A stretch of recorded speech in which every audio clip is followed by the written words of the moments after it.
4 days passed since William returned to Lont, and the preparations for the wedding were in full swing. The small town became lively, and everyone gathered to join in the festivities. The hunters hunted for big and small game for the feast that was about to come. Matthew was the heir of their current lord, Mordred.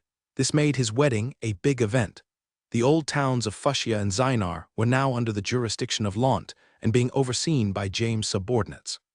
After the beast tide, several refugees sought protection from the only town that had survived in the western region. Because of this, the population of the two towns grew and had even reached half of their original population. Naturally, as subjects of the overlord of Lont, the people there also decided to join the festivities in order to show their support to their current steward. However, just as everyone was completing the finishing touches, a messenger from the king arrived in Lont and told Mordred that the king would bestow a peerage upon James. This noble title was the reward that the king had decided to bestow on James for his participation in the Beast Tide invasion at Windkeep Citadel, and his help in subjugating the dungeon outbreak in the Duchy of Aberdeen. However, since James had passed his rule on his son, Mordred, the peerage naturally fell into his hands. Naturally, Mordred would need to go to the capital in order to formalize the bestowment of his peerage. However, he was not in a hurry. He would accompany William, Matthew, Lee, and the rest back to the capital and just meet the king afterwards.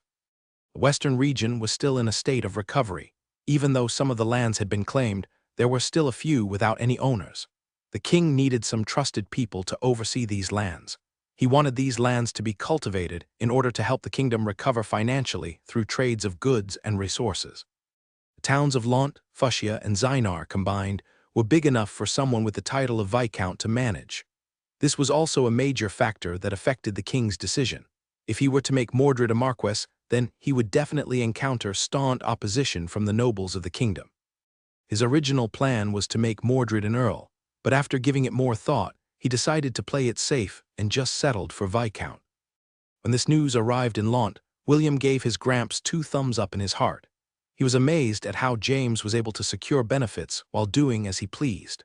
Naturally, the townspeople became ecstatic with the news because Mordred's inherited rank was only that of a baronet. Lee didn't want to have a grand wedding, but her future husband's position was a bit special. Because of this, she didn't have a choice and allowed herself to be dressed up by an over-enthusiastic Anna and Helen. "How envious," Wendy said as she looked at the white dress that Lee would be wearing for her wedding. "Why are you envious?" Spencer asked. "When you get married, your wedding will be grander than this." Wendy gave William a sidelong glance, while blushing. This gave Spencer a headache because his sister's feelings for William remained strong even though the latter asked her to start their relationship as friends. William, on the other hand, was feeling at peace. After he had his talk with Celine, the guilt in his heart had been cleared up. He had also considered Wendy's feelings for him and had a private talk with her before they left Celine's house. "If your feelings don't change after my duel with Rebecca, then we can discuss taking the next step in our relationship," William said with a serious expression. "Until then, it would be best if we get to know each other first. Also, bear in mind that I might have multiple wives in the future. If you are fine with having a scumbag like me as your boyfriend, then I will seriously consider making you my girlfriend." William had made it clear to her that he was not a gentleman who would only have one love in his life. This way, Wendy would know exactly what she could expect if she decided to have a serious relationship with William. Instead of answering William, she just nodded her head.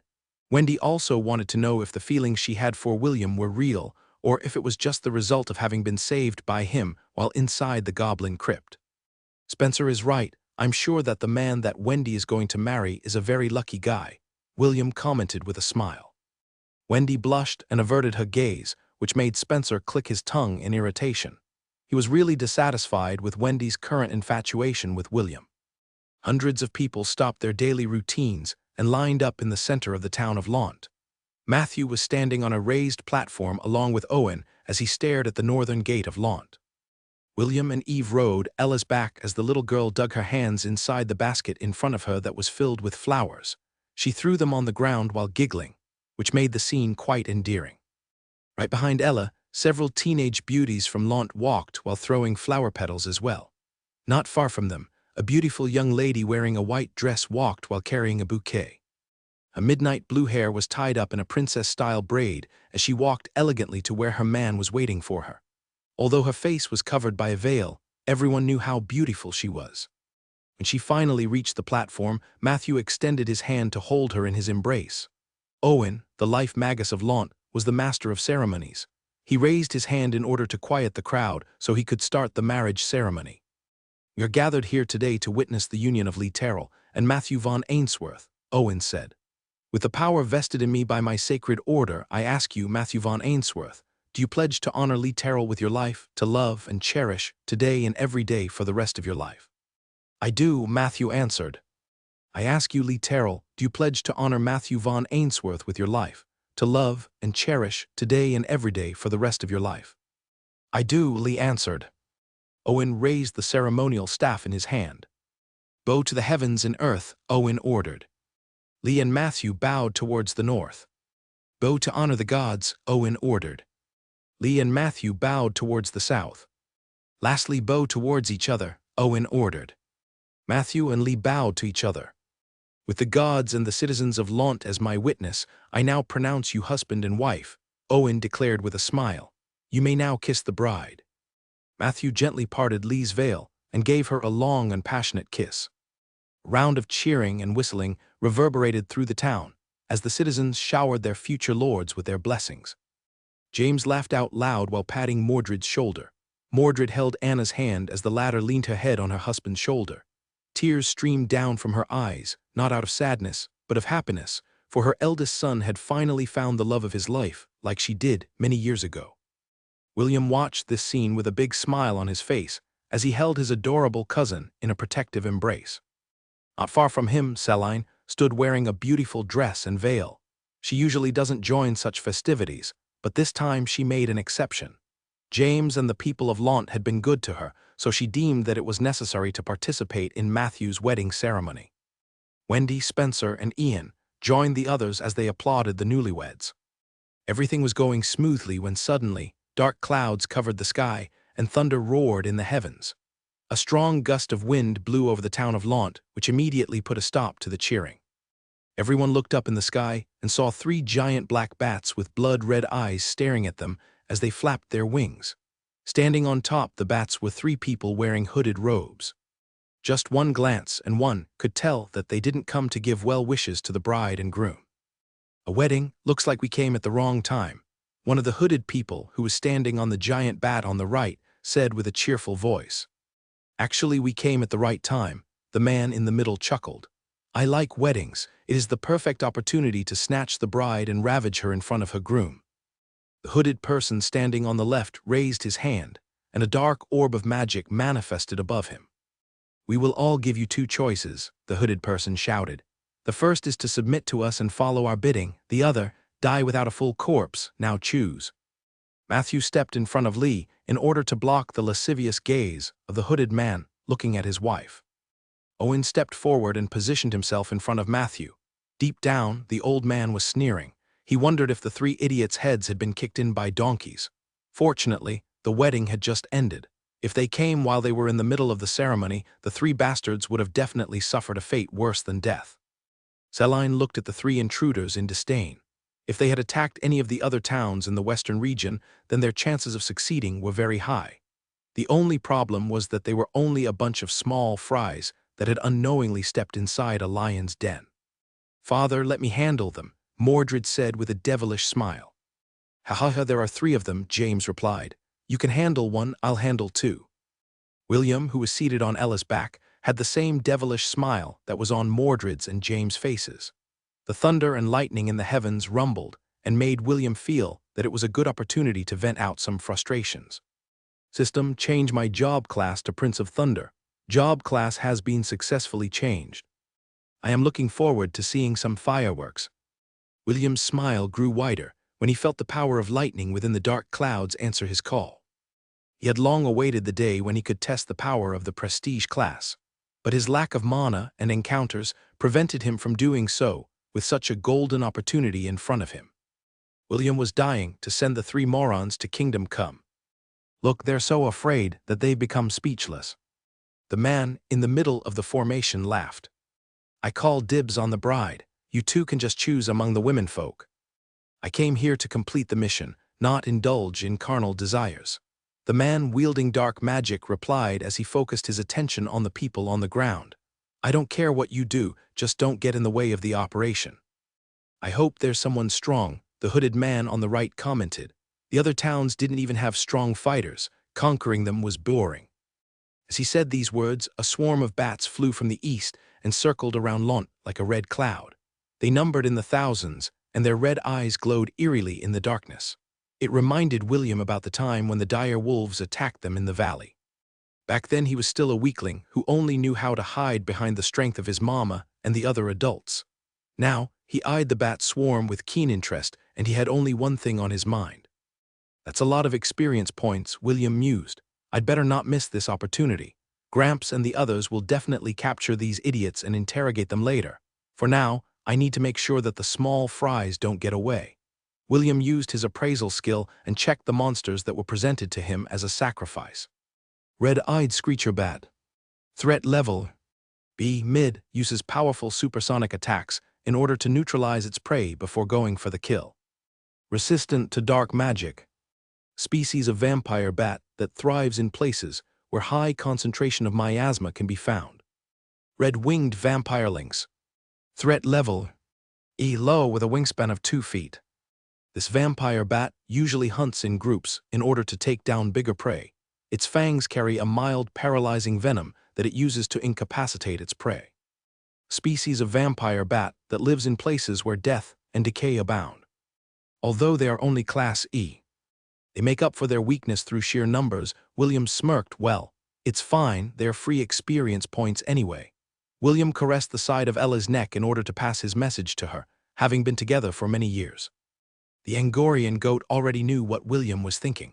She moved away from the crowd and went to the southern side of Lont, where the number of people was scarce. Celine noticed her disciple's movements, but didn't do anything to stop him. The beautiful elf just told Oliver via telepathy to watch over the boy just in case something unexpected came up. Celine was quite interested in the identity of the 3 people who dared to attack Lont. She wondered if they were part of the organization that she had joined, or part of a separate one. The senior members knew that she was staying in Lont, so she doubted that they would send these small fries to annoy her. However, the possibility existed. Her only concern was if these members were sent here by the organization, it meant that she couldn't interfere with them. This was a very strict rule among its members, and Celine had made an oath to follow this rule. It doesn't matter, Celine sneered. I don't even need to lift a finger in order to deal with these fools, as if waiting for that moment. A dragon's roar erupted from where Mordred stood. He shot into the air clad in flames and took on the form of a fire dragon. James stood on Mordred's back and looked at the 3 intruders with a wide grin. Deep down, he was very furious, because these 3 numbskulls disrupted his grandson's happy event. He planned to capture them alive and torture them until they regretted the day they were born. Should we join too? John asked as he looked at the sky. No need, Trent, who was standing beside him, said as he crossed his arms over his chest and stared at the swarm of bats with interest. Too bad they are in the air. Marcus rubbed his chin in disappointment. I kinda want to join the action.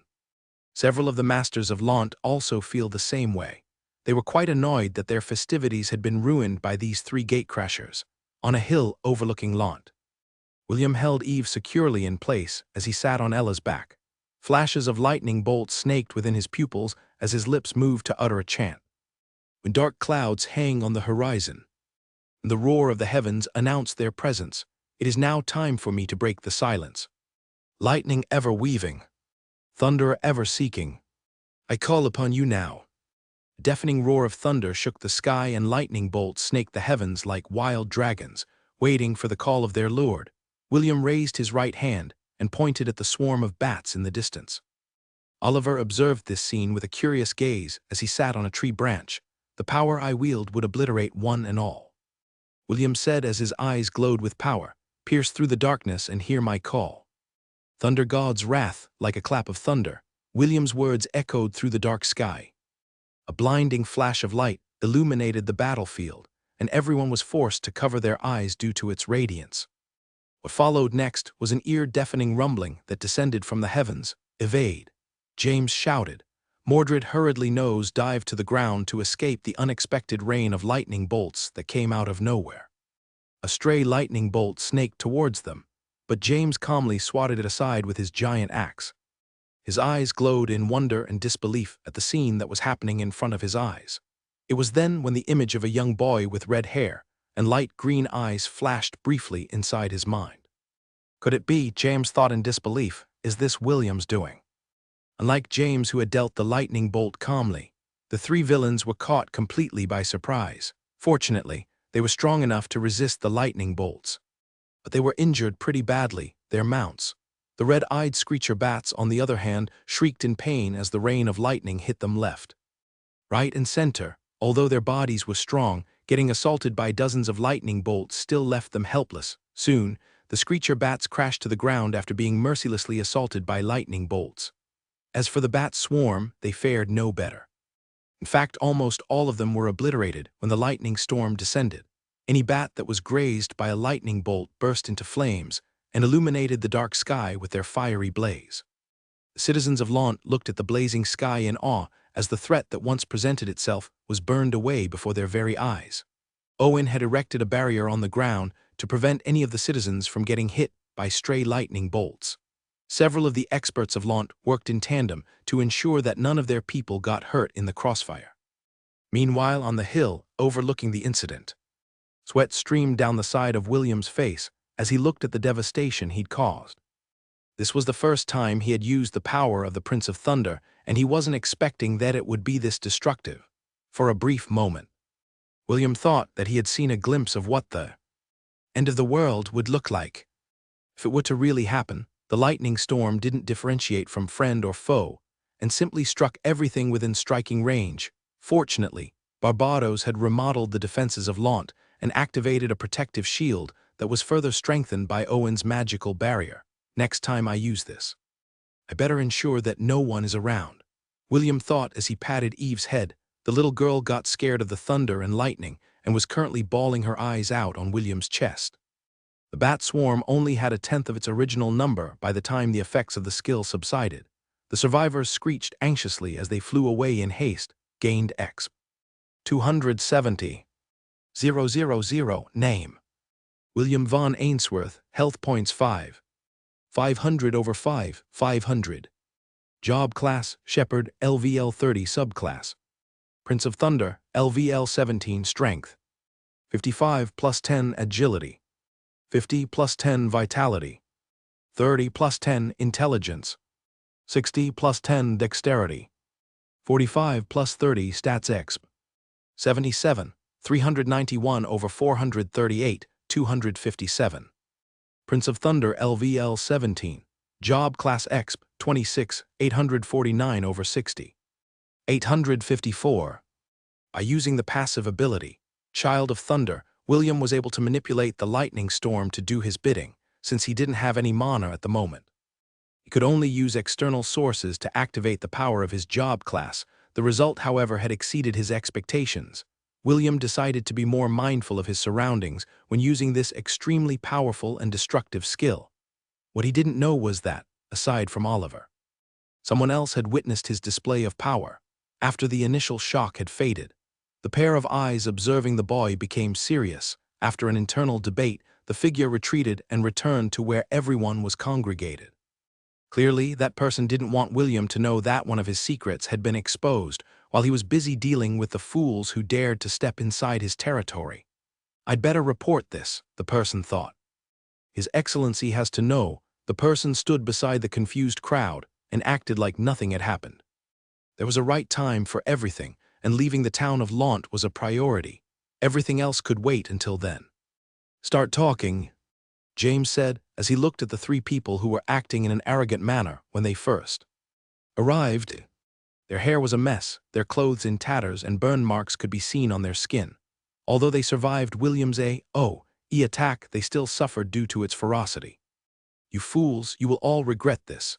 The skinny man with brown hair and eyes glared at James and the men behind him. You think this little town can handle the wrath of our organization? If you let us go now, we can still turn a blind eye to this incident. He is right. The man with an eye patch looked at James with a serious expression. It will be folly to antagonize our organization. Our members are not something a bunch of country bumpkins could trifle with. Only the dark mage looked at James with a frown. As a wielder of magic, he was very sensitive to strong presences, and right now, he was in front of not only one but several strong people. People that were far stronger than him. "I see, so you don't want to talk," James replied with a smile. "That's fine, Jekyll, I'll let you handle them." "Ha ha ha, this is going to be fun," Jekyll commented as he looked at the three people with a wide grin. James and the others left the room and allowed the dentist of Lant to handle the interrogation. Among them, no one could compare to Jekyll when it came to making people talk, including Ezio. They were confident that they would get their answers in less than an hour after Jekyll was finished with them. The two people looked at Jekyll with a sneer. They were still thinking that the prim, proper, handsome, smiling man in front of them was just there to intimidate them. This was not the first time they had experienced an interrogation, and most of those interrogators all had the same ending, and that was death. Jekyll calmly took a chair and sat in front of the captives with a smile. "Tell me, when was the last time you boys brushed your teeth?" Jekyll asked. The man wearing an eye patch spat on Jekyll, and his spit landed on the dentist's well-ironed pants. The skinny man laughed due to his comrade's actions and did the same. His spit landed on Jekyll's clothes, which made the dentist's smile widen. "I guess I need to give the two of you a crash course on proper dental hygiene," Jekyll commented with a smile. Soon, loud, begging cries for forgiveness resounded inside the room. The dark magician closed his eyes and gritted his teeth because he couldn't stomach what he was seeing. If possible, he also wanted to cover his ears, but his arms were firmly tied behind his back. The only way he could keep his sanity was to close his eyes and use his willpower to endure the horrible screams beside him. He was already regretting coming to this backward place with the intention of lording over the newly built territories on the western edges of the Helen Kingdom. "I hope Jekyll doesn't break them," Owen said as he blew circles of smoke with his pipe. "I don't want to waste my potions on these low lives." James just smiled at the stingy life magus complaint. "How are the townspeople?" James inquired. "Have they calmed down?" "Don't worry about them," Owen waved his hand casually. "They are currently enjoying the grand feast that our hunters prepared. I'm sure that this whole incident will just turn into gossip in the future." "That's good," James nodded.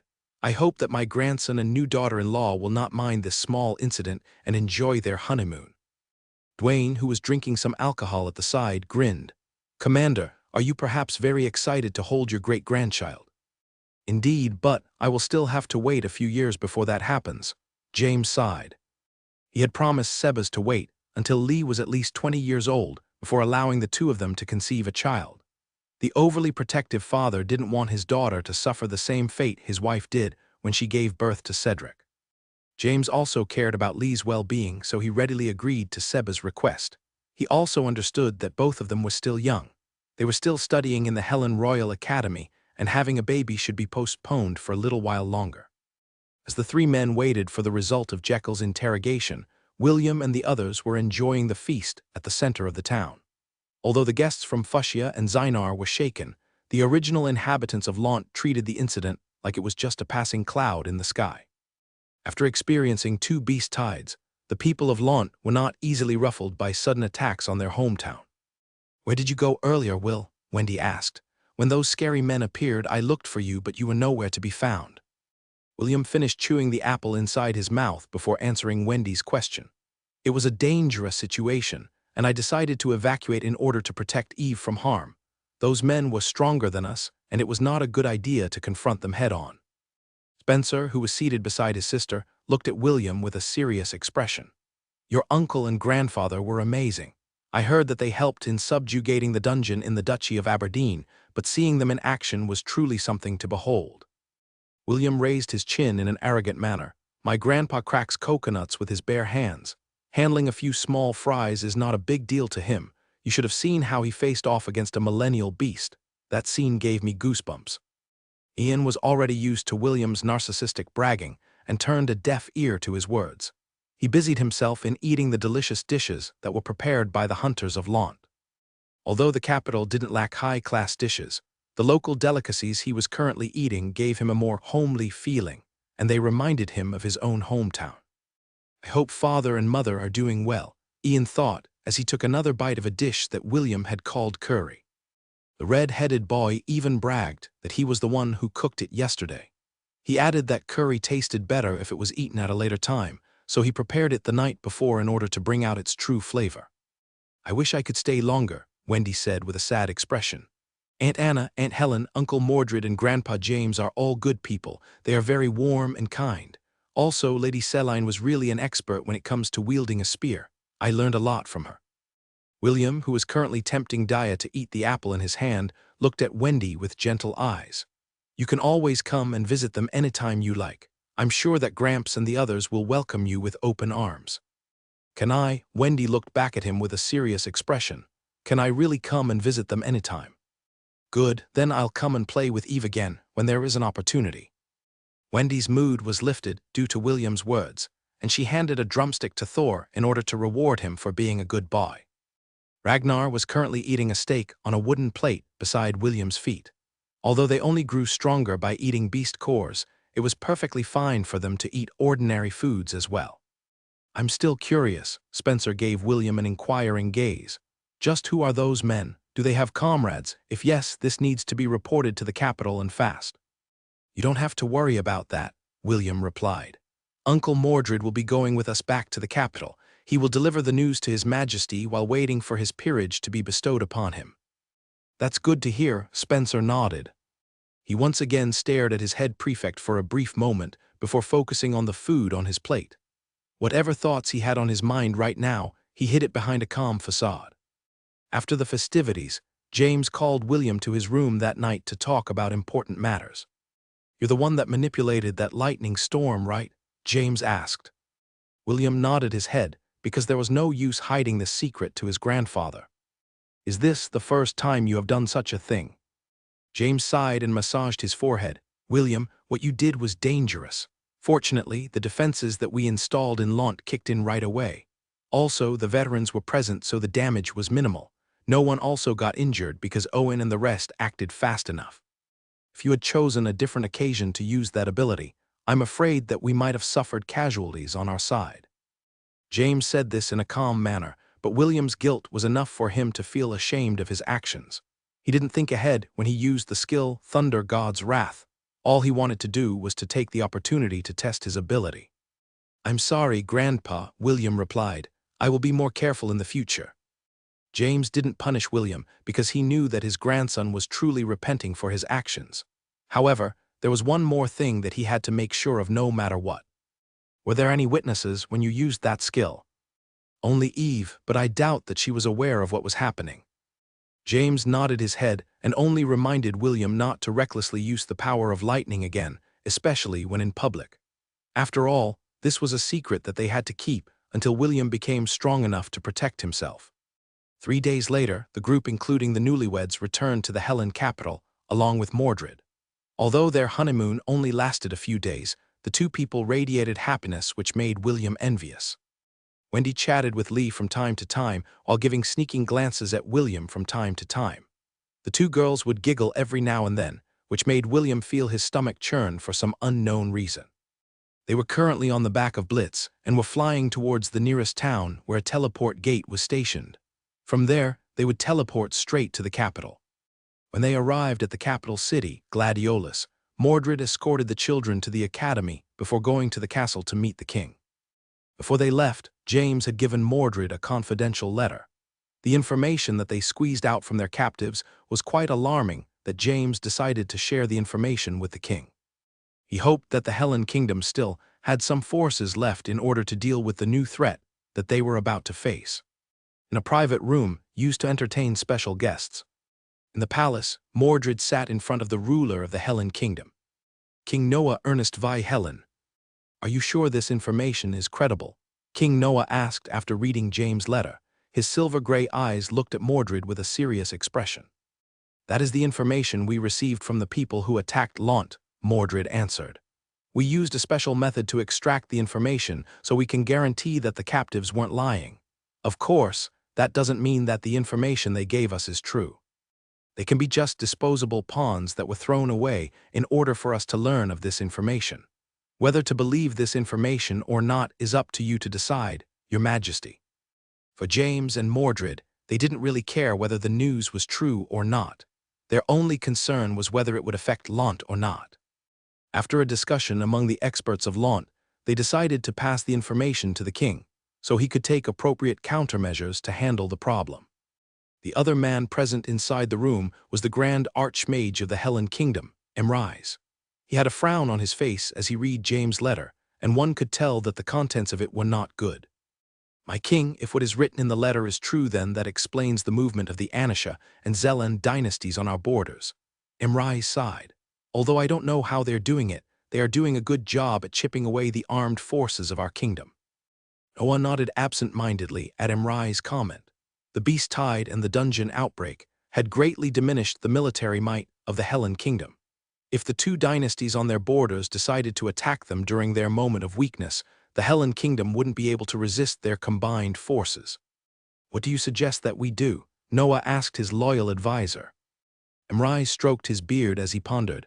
"The Kingdom of Frisia is our ally, but they are too far away to offer assistance. It would be best to alert them of our current situation and have them prepare for the worst.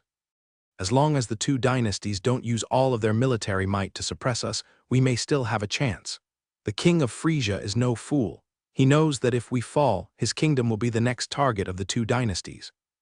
Noah nodded his head in understanding. "So you mean to say, have them use us as a deterrent so that our two friendly neighbors don't use their full strength to attack us in fear that they will get stabbed in the back, correct?" "Yes, your majesty," Emrys replied. "This is the only thing we can do right now. The losses we have received from the constant monster outbreaks are nearing half of the kingdom's overall strength. We even had to resort to asking the children to help resist the dungeon outbreaks that are currently spreading across the land." Noah bit his lips in frustration. Indeed, the kingdom was really nearing its limit. Because of the losses they suffered, they had no choice but to conscript the students who were still studying in the various institutions in the kingdom.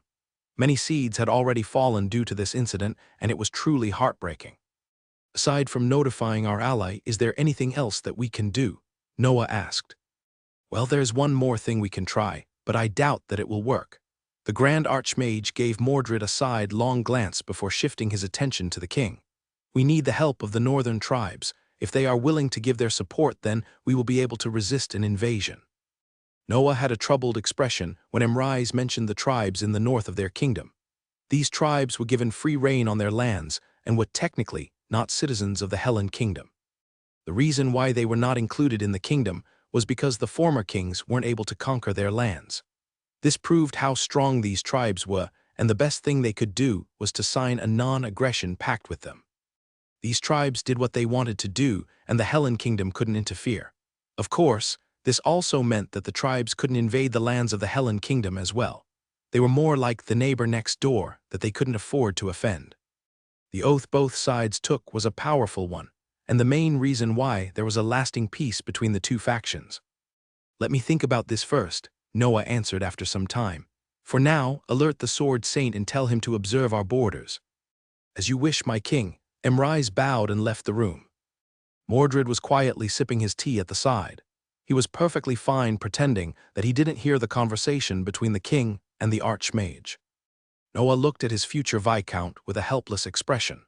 He knew more than anyone that the Ainsworth family didn't plan to interfere with matters of the state.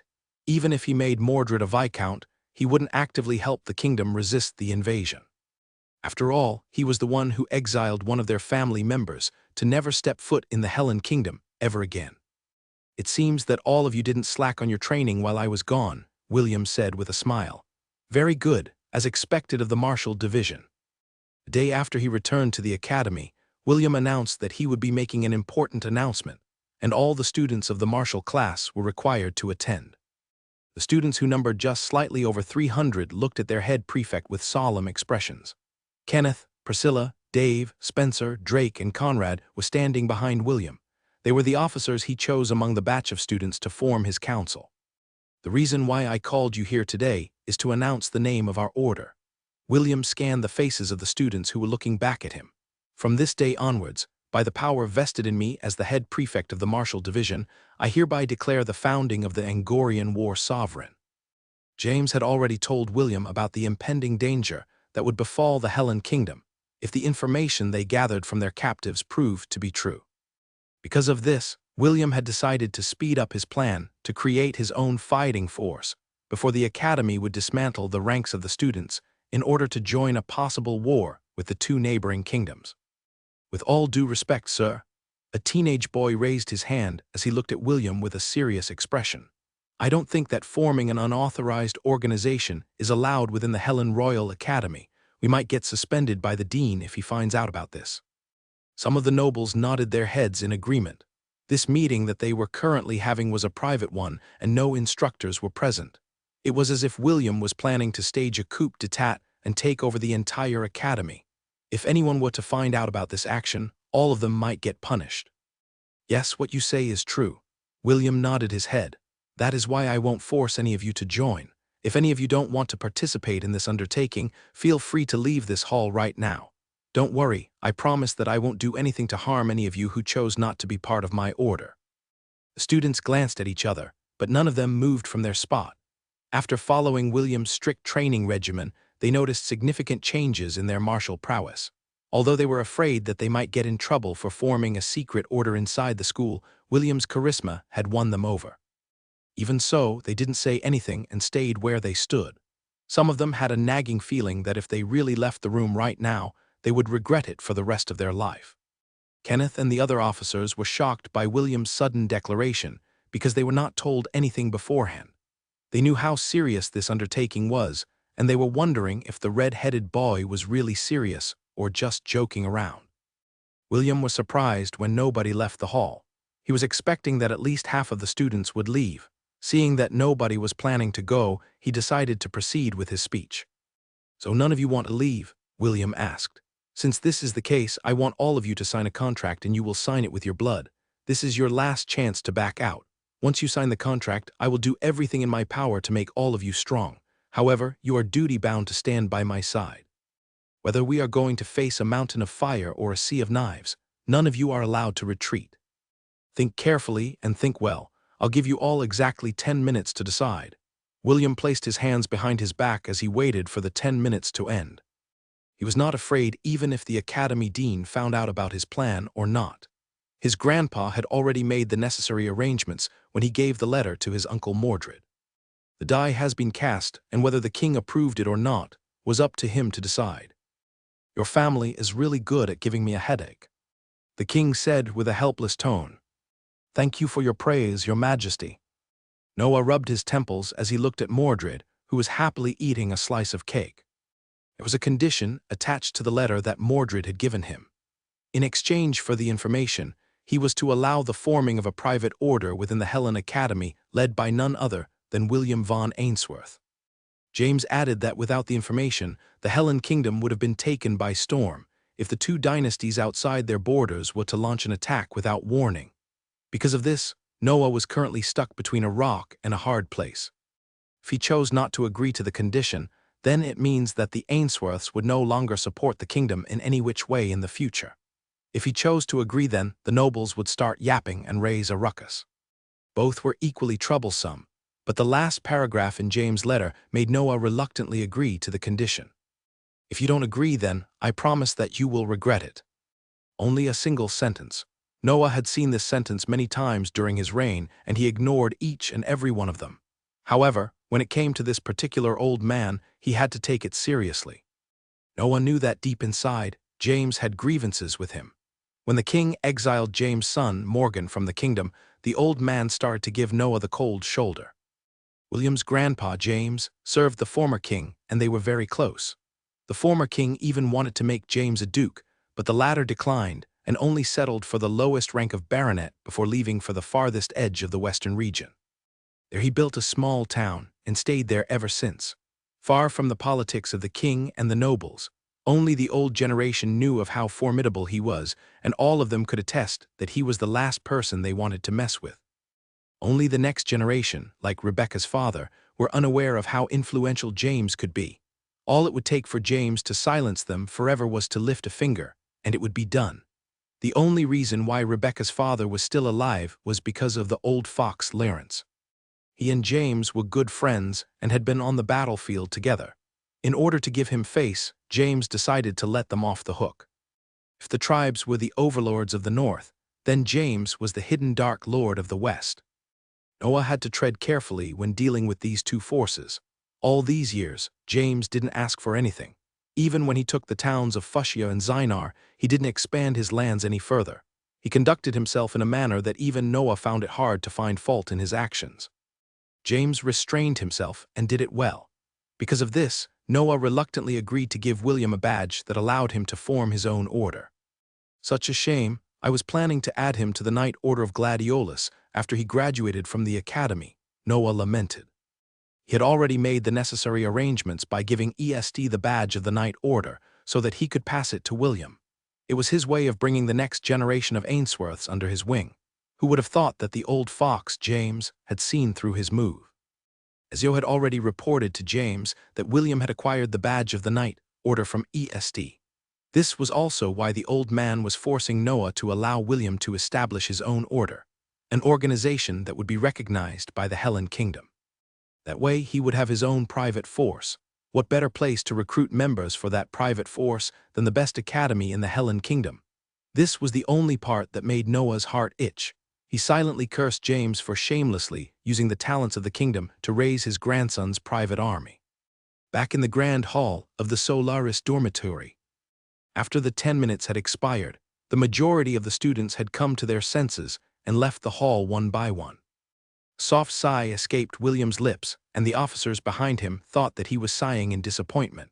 What they didn't know was that William was actually sighing in relief. Forming an order was not an easy thing to do. In order to arm his subordinates, he needed gold and other resources.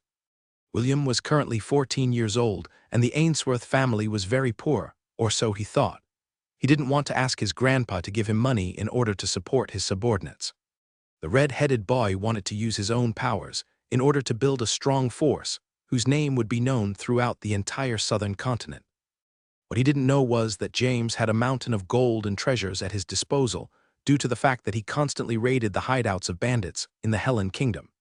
If William knew about this then, he would shamelessly hug his grandpa's thigh and beg for him to give him a few thousand gold coins for his personal use. In the end, out of the more than 300 students inside the Great Hall, only 36 remained. William looked at these young men and women and nodded his head in appreciation. "Thank you for your trust," William said with sincerity. "I will do my best to exceed your expectations. For now, let's sign the contract. Please form 2 lines." The students obediently complied and formed 2 lines. William then handed a stack of contracts to Priscilla and Kenneth to distribute to those that had remained and willing to join his organization. Somewhere in the temple of the 10,000 gods. "Gavin, your follower is a good person," Sancus, the god of oaths and contracts, patted Gavin's shoulder inside the restaurant. "It's a shame that I didn't see him sooner. He has the potential to become a good scammer. Such a shame we could have conquered the world together using loans and debts. How quite unfortunate, truly unfortunate." The corner of Gavin's lips twitched as he forced himself to keep the smile on his face. Deep down inside, he didn't know if Sancus was praising him or not for having a shameless follower like William. Gavin also agreed that Sancus and William would have been a match made in heaven. He could already see the red-headed boy grinning like mad as he laid upon a mountain of gold while being surrounded by beautiful ladies. "That's it, I've decided." Sancus suddenly stood up as he looked at the projection in front of him. William was currently supervising the signing of contracts, using the person's blood in order to empower it and allow Sanctus divinity to bind it in place. "I'm going to give him a gift," Sancus chuckled mischievously. "What kind of gift are you planning to give him?" Issei, who just arrived in the restaurant, overheard the conversation and decided to join Gavin and Sancus. "Ah, Issei, perfect timing," Sancus grinned. "I'm planning to send this as a gift to William using the mail of the god shop. What do you think? Will he like this gift of mine?" Sancus opened a box to show the 2 gods the gift he was planning to give to the red-headed boy. Gavin and Issei almost spat blood at the same time when they saw the contents of the box. "Why, you can't be serious," Gavin exclaimed. "Oh, think twice, no, think thrice." "Sancus, my friend, I think William wouldn't like this gift."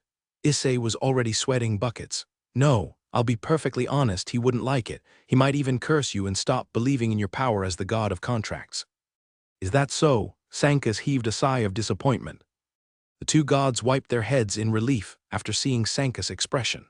Both of them knew that William would go into a mad fit if the god of contracts sent that horrible thing to him at this point in time. "Donger, don't worry," Sanka said as he caressed the wooden box in his hand. "I will find you a good owner one of these days." As if to respond to Sanka's words, the box shook a little. It was as if it was agreeing to its master's words. Donger, the great dong that pierced the heavens thousands of years ago and made all the ladies scream in panic at the sight of it, was currently sealed by the god of contracts. The contract between him and Donger was going to expire in 4 years, and Sankas was looking for a worthy person to take in the poor Donger. Gavin and Issei exchanged a glance at each other and nodded their heads. No matter what happened, they would not allow William to receive Donger from Sankas. If that were to happen, then the world of Hestia would definitely experience a world-shaking calamity.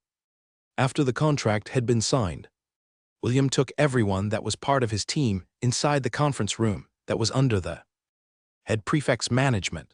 As the leader of a newly formed organization, there were some important things that he needed to discuss with them. "I'm sure that most of you are curious as to why I decided to form an organization within the academy," William said. "Unfortunately, I can't tell you the details yet because it is something that concerns the kingdom's security." The expressions of the students suddenly became serious as they listened to William's explanation. "All I can tell you is that I intend to create an elite unit that will be able to cope with any kind of situation, regardless of what it is," William explained. "Of course, in order to make that happen, each and every member must reach a certain level of proficiency and perfect their teamwork. There's also the problem of the weapons and equipment that you will use whenever we go out on missions. All of this requires money and resources, and to be perfectly honest, I don't have these resources." Spencer coughed lightly when William came out clean. He had already known that the Ainsworths were not that well off when it came to money. Even their main residence in Launt couldn't compare to what they had in their duchy. "So William, you already know that making an organization requires funding," Priscilla commented. "If you don't have the resources, then why make one in the first place?" "That's because I am confident that we can make things work out if all of us work together." William grinned. Although he didn't have money and resources right now, there were many ways to get them. Someone that had accompanied Ezio for half a year wandering the Hellen Kingdom, William had seen the darkness and filth of humanity. He planned to use his knowledge in order to gain the funds needed for his private army. "First things first, I want all of you to have a mount," William continued his explanation. "This way, we can travel anywhere in a moment's notice." "What would you guys like to have as a mount? At the very least, the mount should be a Class C beast." The red-headed boy ignored his officers and stared at the regular students in his organization. "If you have any recommendations, feel free to tell me." "A mount?" One of the students' eyes widened in surprise. "You're going to give us mounts for free?" The one who spoke was a commoner, and he was 18 years old when he passed the entrance exam. He followed William because he felt that he had nothing to lose by becoming his direct subordinate. Never in his dreams did he think that the first thing that his head prefect would ask was what kind of mount they wanted. "For free, yes," William nodded. "However, whether you can tame them or not will depend on your ability." William glanced at his officers with a grin. "I know that all of you are very capable, and you can secure a mount of your own. However, if you need help in acquiring one, just tell me, maybe I can help. Just take note that the limit is a Class C beast. It can't go higher than that." The students got really excited and started to discuss what kind of beast would be ideal for them.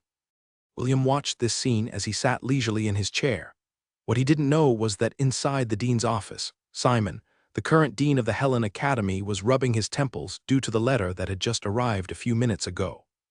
Noah had informed Simon that the kingdom was about to recognize a new knight order that would be called the Angorian War Sovereign, or AWS for short. He was tasked to prepare for a short ceremony within the academy grounds for this new order to be recognized by the entire student body. "Celine, your disciple will be the death of me," Simon sighed as he put the letter aside and looked at the ceiling. Just what in the world is happening? This was the first time that a first-year student would become the head of an organization that would be given the same rank as the Knight Order of the Hellen Kingdom. This was not a simple thing to do because this would basically give William the rank of a general in times of war. Simon couldn't think of a single reason as to why the king would do something like this. If not for the fact that the letter was delivered with the king's official seal, he would have thought that this was just a prank made by the red-headed boy. The dean of the academy rubbed his tired eyes as he stood from his seat. He had to obey the king's wishes and discuss it with the staff. Simon also wanted to have a private talk with William to ask him why something like this was approved. EST hastily left the magic class division along with Ian and Isaac after reading the king's letter. He couldn't believe that the shepherd he knew would do something like this. William had just left Lant for a week, and when he came back, he became the leader of a new knight order. This was something unheard of. The reason why he rushed to the martial class division was to confirm whether this news was true or not. Depending on its credibility, he might need to change his plans when it came to interacting with the boy who seemed to be hell-bent on forming his own private army. Unfortunately, when he arrived at the martial division, he was barred from entering. The guards said that the head prefect had ordered them to not allow anyone aside from the martial division to enter the premises because he was going to discuss something important with the first-year students. Because of this, ESD had no choice but to return empty-handed and wait for the boy to come and find them after the meeting was done. William sat comfortably on his chair, not knowing that he had alarmed many influential people in the capital. Currently, the students were discussing the kind of mount that they wanted. The commoners were very excited, and it affected the mood of the lesser nobles as well. All of them agreed that the mount should be fast and must be able to fly as well. This way, it would give them plenty of leeway to travel on both air and land. A creature that can travel on both air and land sounds good. William nodded his head in agreement. The only creature he had encountered that was capable of doing those feats was the winged black panther that attacked him at the outskirts of the Strathmore forest. Although it would be a bit tricky to catch these creatures, it was not impossible. He already had someone that could help him do this in his mind. He just needed to find the opportunity to talk to that creature and make him agree to his request. William subtly listened as the students mentioned beast names like griffons, winged tigers, Pegasus, and many more flying beasts. The red-headed boy almost spat at them for trying to bite off more than they could chew. Griffons and winged tigers were Class B creatures. As for the Pegasus, they were class of beasts that only allowed a select few to mount them. They were known to attack those who trespassed on their territory and were very aggressive creatures. Fortunately, Priscilla stepped up and woke them up from their daydreams. In the end, she gave one recommendation, and William thought that it was a very good choice. "We should go with Hippogriff," Priscilla proposed. "They are easier to tame and less aggressive than the Griffons. Also, they become loyal mounts once you properly train them. They are the mainstay of the kingdom of Frisia's Air Cavaliers." The students unanimously agreed with Priscilla's proposal and looked at William in anticipation. "Very well," William nodded in acknowledgement. "Hippogriff it is. However, only those who will be able to complete the regular training will be given the right to have one. You must show me that you are worthy to own a hippogriff." The students cheered in happiness and left the room with big smiles on their faces. Only the officers, Kenneth, Priscilla, Spencer, Drake, Conrad, and Dave, were left with William. The hippogriffs were only for the regular students, but the leaders were different. They had to stand out from the rest in order to lead their subordinates effectively in the roles that they were meant to play. "Who among you doesn't have a mount?" William inquired. "Speak now or forever hold your tongue." Conrad and Dave raised their hands. Although Conrad was a noble, he was the third son in a family of marquises. He wasn't highly favored in his family, which was why he decided to enroll at the academy in order to grasp his own fate. He didn't amount to much because he was surrounded by very capable individuals, namely Priscilla, Spencer, and Drake. However, even though these teenagers were stronger than him, he was stronger than them in one aspect, and that was socializing. Because of this, he was able to form a circle of friends who had very high potential, just like Dave, who became an officer before him. Dave, on the other hand, was just a commoner that came from the south of the Helen Kingdom. After successfully enrolling in the academy, he hoped to be under a nobleman's wing. This way, he would be able to live a better and comfortable life. Aside from these two, none of the other officers raised their hands. It meant that they already had a mount of their own and didn't need William to provide one for them. "Okay, what kind of beasts do you want to have?" William inquired. "I will give you a bit more leeway and allow you to choose a beast that is at the initial stages of Class B. Anything higher than that is impossible. Now, tell me what you want." Conrad and Dave exchanged a glance at each other before telling William what kind of mounts they wanted. A devilish grin appeared on William's face before he nodded his head in understanding. A week passed, and the students that went to help subjugate the various dungeon outbreaks in the Helen Kingdom finally returned to the academy. Naturally, there were casualties among the student bodies, but it was lower compared to what Simon had expected. Even so, each student that passed away was a great loss for the kingdom. The king had given the families of these brave students proper compensation, and a monument was built inside the academy to honor their bravery. It took some time for the students to recover from their traumatic experience, and all lessons were put on hold for a month to allow the students to recuperate. Simon decided to postpone William's ceremony until everyone in the academy had regained a semblance of normality, before shocking them all again with the event that he had planned for Celine's one and only disciple. While things were on hold at the academy, William took this opportunity to take the members of the Angorian War Sovereign outside of the academy to conduct their special training, capture mounts, and gather resources. Guark Dave, the officer in charge of the logistic team, used a tree as a support as he vomited everything that he had eaten for lunch. He could taste the sourness in his mouth as tears streamed from his eyes. A few meters away from him, several students were also puking their hearts out. William and his officers watched them with understanding and allowed them to take a break for the time being. "I never thought you were this ambitious, Sir William," Priscilla said in admiration. "However, with just this, it won't be enough to cover everyone's equipment." The beautiful girl addressed the young boy, who was wearing a hooded traveler's cloak and was standing in the center of the bandits' camp. William gave his vice prefect a sidelong glance before looking at the gold chests beside his feet. "Fortunately, this kingdom has plenty of scumbags ripe for the pickings. We won't be running out of bandits to hunt anytime soon, so you don't have to worry about not having enough funds, Vice Prefect."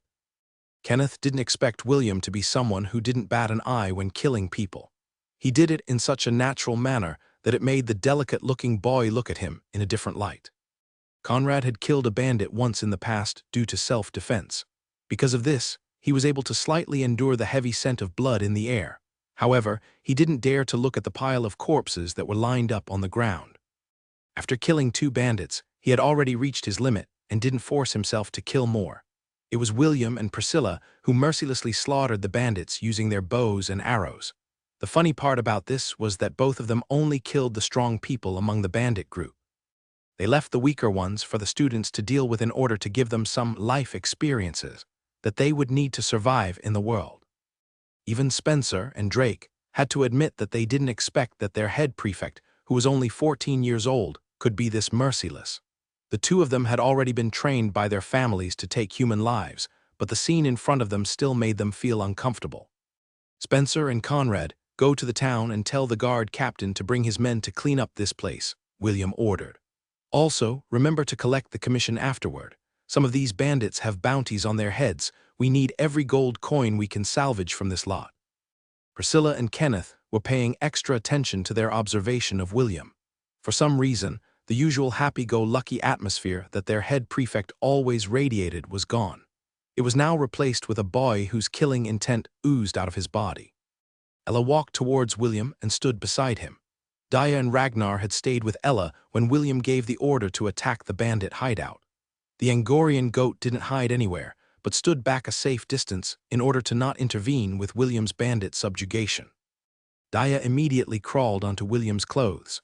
After she'd coiled herself around William's neck, she playfully removed the boy's hood and nuzzled his cheeks. She was like a spoiled daughter that was asking for her father's attention.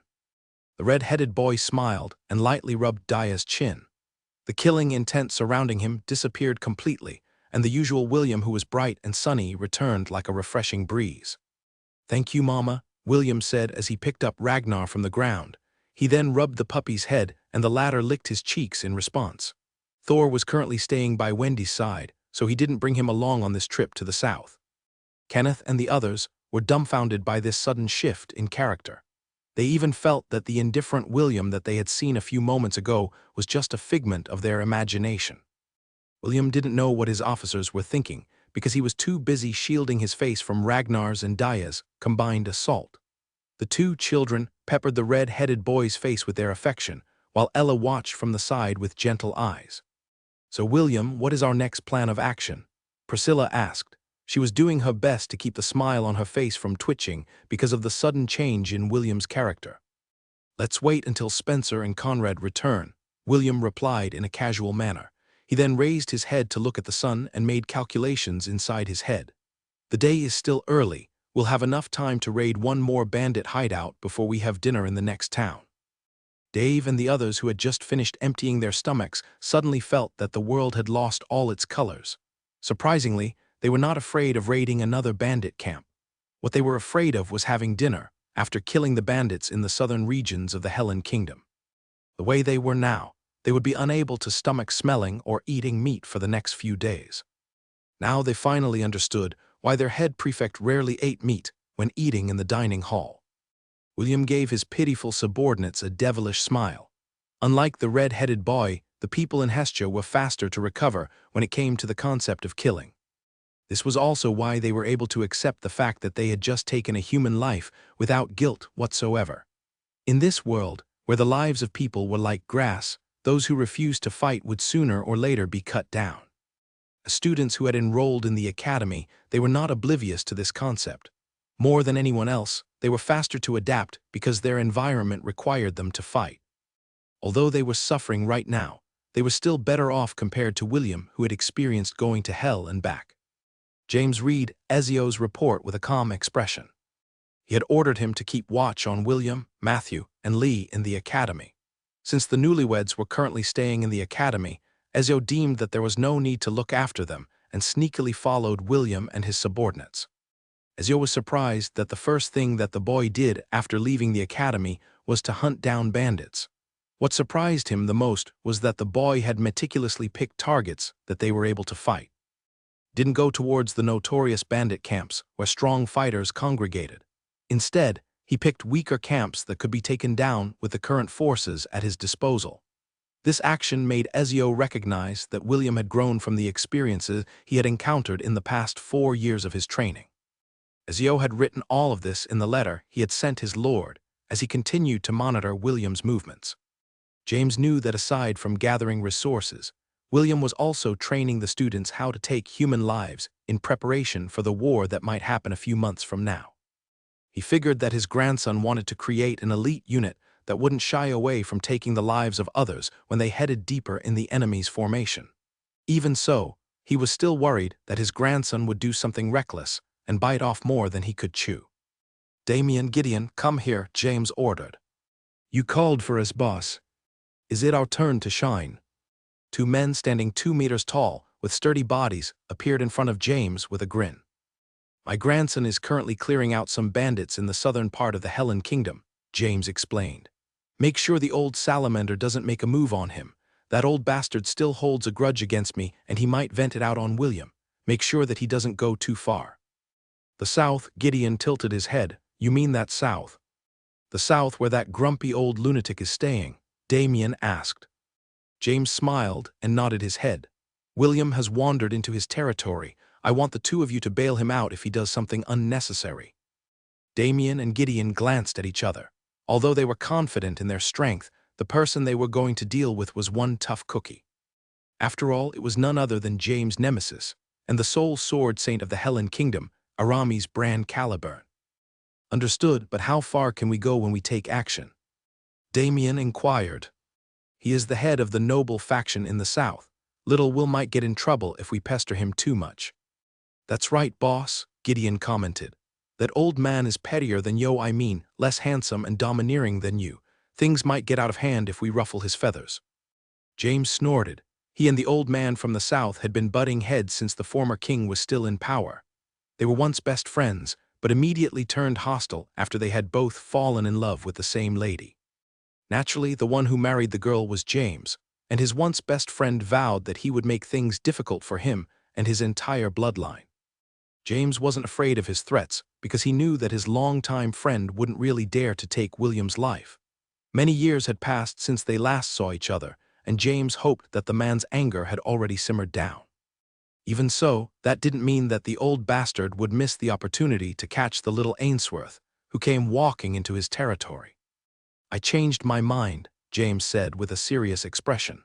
"If that old bat makes a move, then let him do it. You 2 are to watch from the shadows and only rescue William if things get out of hand." The 2 men disappeared from the room and faint chuckles could be heard in the air. Clearly, the two were going to enjoy the mission that James had given them. It had been a while since they had left Lant, and they were itching to cause some trouble at their destination. Maybe this is a good opportunity to teach William a thing or two about the division of power in the kingdom, James thought. Also, I'm very curious. Just what kind of hospitality is he planning to give my grandson? James looked towards the south with a smile. Although he didn't want to admit it, he was very curious to know how the Sword Saint of the Helen Kingdom would deal with his grandson, who was currently messing around inside his domain. Drake whistled as he checked the contents of the storage rings that were taken from the bandit leader of the camp that they had just raided. This was the 4th day since their arrival in the southern region, and so far, they had already dispatched 4 bandit groups. If I only knew that raiding bandit camps was this profitable. I might have done it sooner, Drake said as he handed the storage ring to William. Spencer snorted and gave Drake a sneer. You make it sound like raiding bandit camps is easy. I'd like to see you try and do it on your own. How about we make a bet on who will kill the most bandits in the next raid? The two rivals glared at each other, while William waited for the inventory list that Dave had made after checking the treasures that they had found in the bandit camp. The second camp they had raided was bigger than the first and held 100 bandits. The rankings of the bandits were quite low. Their main fighting force consisted of 10 silver ranks and 1 gold rank. The rest were only copper ranks, which allowed the Angorian war sovereign to overpower them due to William's and Priscilla's long-range barrage after killing the main fighting force. The rest was easy. Dave and the others still had pale faces. But they had managed to defeat a bandit each. William and the officers dealt with the survivors and made sure that none escaped. After an hour of checking the inventory, Dave finally gave his report to William with this. You'll be able to buy the necessary equipment for the rest of our members, Sir William, Dave said. Although his expression still looked pale, there was a hint of admiration that could be seen in his features. William nodded his head as he looked towards the south. He had already sent a few of his subordinates to the nearest town to report to the local soldiers about the subjugation of the bandit camp. They were just waiting for the students to return so they could find a place to rest for the night. Priscilla, who was seated on top of a tree, whistled, which signaled that some unknown individuals were approaching their location. William raised his hand and he, along with the members of his night order, dispersed and hid in the trees to wait in ambush. A few minutes later, Griffon, pulling a carriage, landed a few meters away from the bandit camp. The carriage had a luxurious design, and the emblem that was painted on its door was that of a red greatsword. William frowned because he was not familiar with the different insignias in the kingdom. However, his officer, Drake, recognized the emblem very well. It was the symbol of the noble that ruled the southern faction. The sword of Caliburn. The coachman respectfully opened the carriage door and bowed his head. A man with gray hair walked out of the carriage. He was wearing a black warrior tunic and stood straight like a sword. William assumed that the man was close to his grandfather's age due to his gray hair and eyes. This realization made his expression change to a serious one as he ordered the system to change his job class to Cavalier. If worst comes to worst, he would use his ultimate trump card in order to help his subordinates escape. Ella stood beside him with a calm expression. The goat knew that the opponent in front of them was very powerful. His very presence was enough to make the members of William's night order have trouble breathing. Get out, the man ordered, or do you want me to cut down the trees where you hide? William made a hand gesture to his members to keep hiding. While he stepped forward to face the newcomer, naturally, Ella followed by his side. She couldn't possibly leave William to fight off against this formidable opponent alone. Daya, who had coiled herself on William's neck, was paying close attention to the man's profile.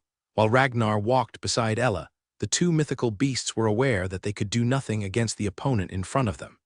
But they had no intention of leaving William's and Ella's side either. William understood what they were thinking, so he allowed the two to accompany him as he faced off against the man in front of them. The man and the boy stood 20 meters away from each other. The man appraised William and the boy did the same. A few minutes passed in silence before the man took the initiative to start the conversation. "What's your name?" The man asked. "My name. I am none other than Spencer Armstrong," William answered with arrogance, the 4th son of the Duke of Armstrong. "How about you? What's your name, Spencer?" Who was hiding behind a tree, cursed William internally for being shameless. Of all the names he could have used, why settle for my name? Spencer fumed. He could have used Drake's instead. The cool-looking boy was very tempted to come out of his hiding place and kick William with all his might, however. His reasoning prevented him from doing so. Although he felt aggrieved because of William's shameless act, he still didn't dare to move from his hiding spot. "What a cheeky brat," the man commented. "Since when did the Duke of the Armstrong family have a red-haired half-elf as his son? What can I do? I was born a half-elf with red hair." "You are as obnoxious as your grandfather, Ezio, who was hiding from the shadows." Observed this scene with a calm expression. He had already received James' order through the use of a special means. Because of this, he didn't have any intention of saving William from his predicament. The nobles of the kingdom had strict laws that they followed. Among them was not to intervene with the battles of the young generation. Anyone who would, openly, break this rule would suffer the combined oppression of all the noble houses. Since Mordred had officially become a marquess, this meant that the rule also applied to all the members of the Ainsworth family. Also, although William's knight order hadn't been publicly revealed, the king had already recognized its legitimacy. No noble would want to mess with the head of a knight order, of course. There were some people who were exceptions to this rule. The Sword Saint was one of them.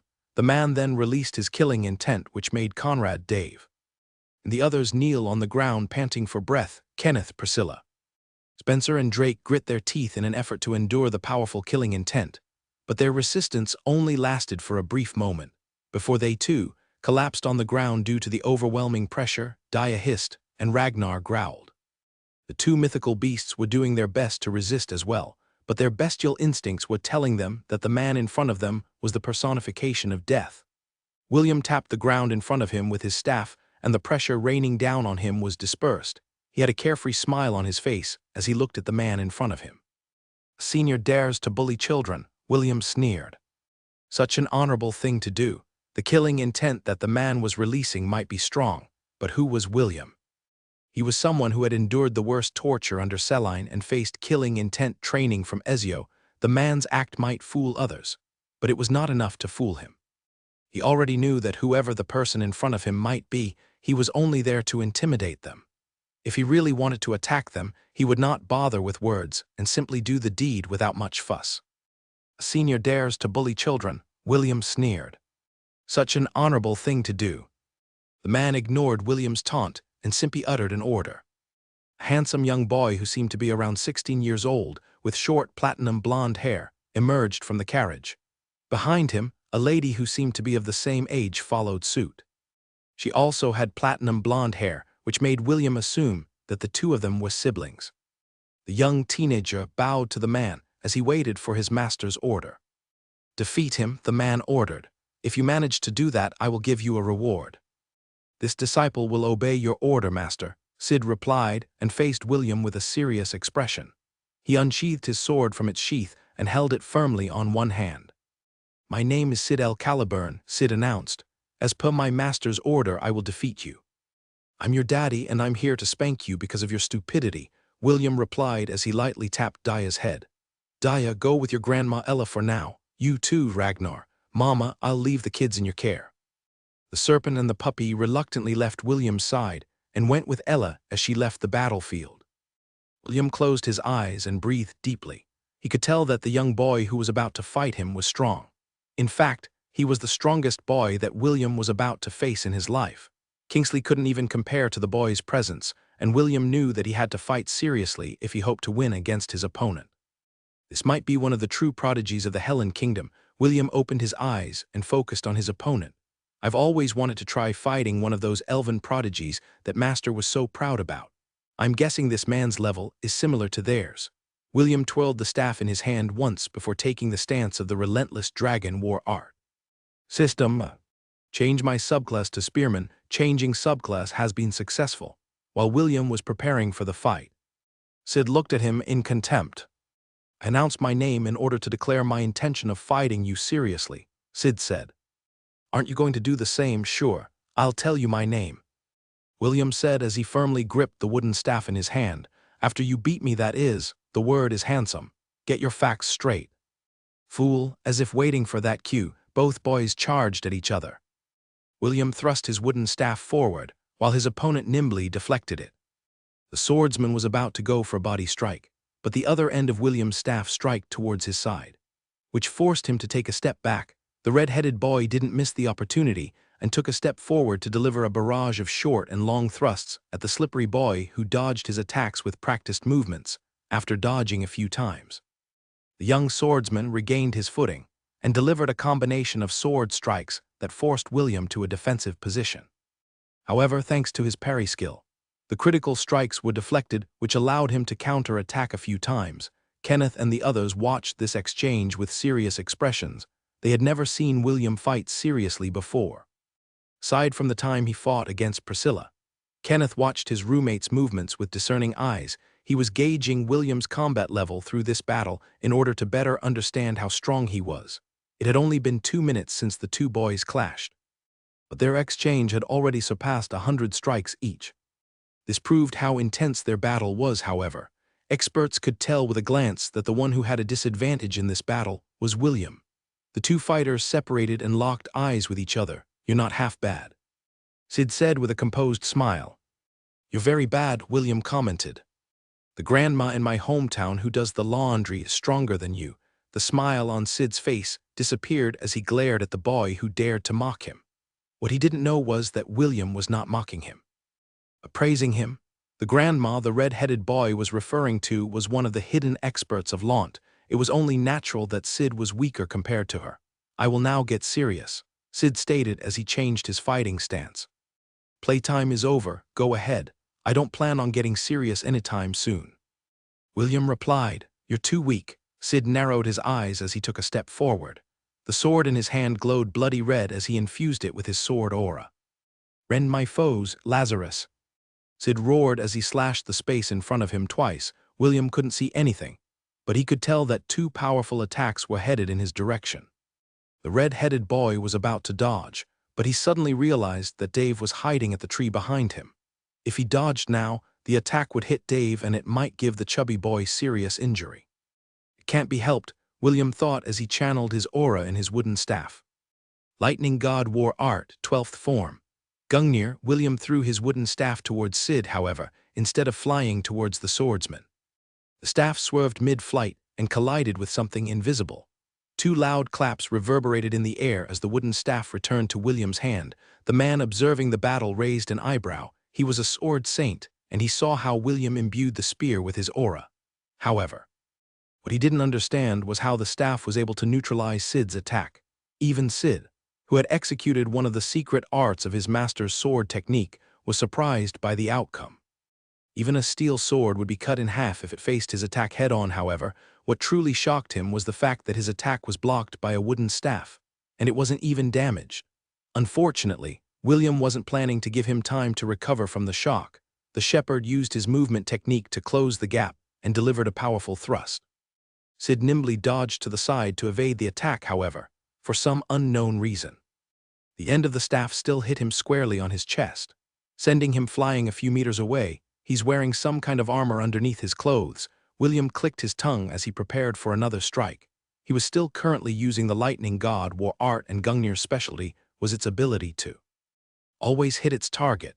Each of the moves under the Lightning God War Art lasted for a minute. William wouldn't be able to use the same move again because it had a cooldown of 24 hours. The only saving grace was that William could still use the other forms in his repertoire, like the killing blow, Gibalg, and the piercing strike, Longinus. For this 1 minute, all of William's attacks would never miss as long as he was holding a staff spear or polearm weapon. Sid immediately fell on the defensive as he did his best to block all of William's thrusts. After trying to dodge a few times and getting hit a few times as well, the swordsman felt that something was wrong. However, no matter how hard he thought, he couldn't come up with a solution and decided to just go on the defensive for the time being. "Enough," Sid shouted as he unleashed his sword aura to its limit. He was getting annoyed that the red-headed boy was able to get the upper hand in their exchange. With a single slash, he managed to push William 20 meters away from where he stood. The red-headed boy was unharmed and simply used the momentum of the blow to skid on the ground. Sid looked at his opponent and removed the bracelet on his wrists. He was no longer treating this fight as a game. He couldn't afford to lose face in front of his master and his older sister. William smirked as he watched this scene. This battle will end in the next clash. He already knew that Sid was strong, But he noticed a very crucial flaw as he exchanged blows with his opponent. This old fox. He is only using me as a stepping stone to hone his disciple. William sneered internally, since that is the case. I will play along.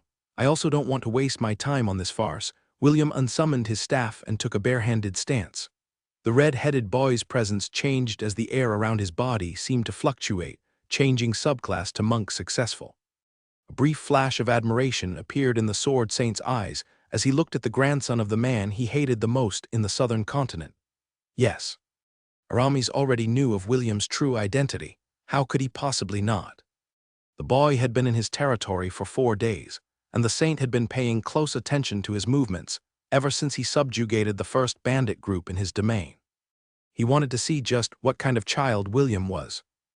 He decided to bring his disciple to have a duel with his nemesis grandson. Since he couldn't bring himself to lower his dignity to fight a kid, he ordered his disciple to beat him in his place. Amaris didn't expect that William was strong enough to push his disciple to become serious. However, he already knew who the victor of this duel would be after the first clash. This will be a good lesson for you, Amaris thought as he waited for the final exchange between the two prodigies of the young generation. This is the difference between someone who knows how to fight and someone who is fighting with his life on the line. The sword saint closed his eyes. As expected of your grandchild, Urza. Exceed break, William muttered as he bent his wrist in order to execute the strongest attack in the monk's skill tree, the overwhelming strike. After removing the bracelets on his wrists, Sid's speed and power grew threefold. William, on the other hand, stood his ground and initiated the crane stance. It was an attack that William could only use once a day. And it was the strongest attack amongst all of his job classes. 2 shouts pierced the air as William and Sid exchanged the final blow that would end their battle. William activated the exceed break in order to raise his sensitivity 100-fold.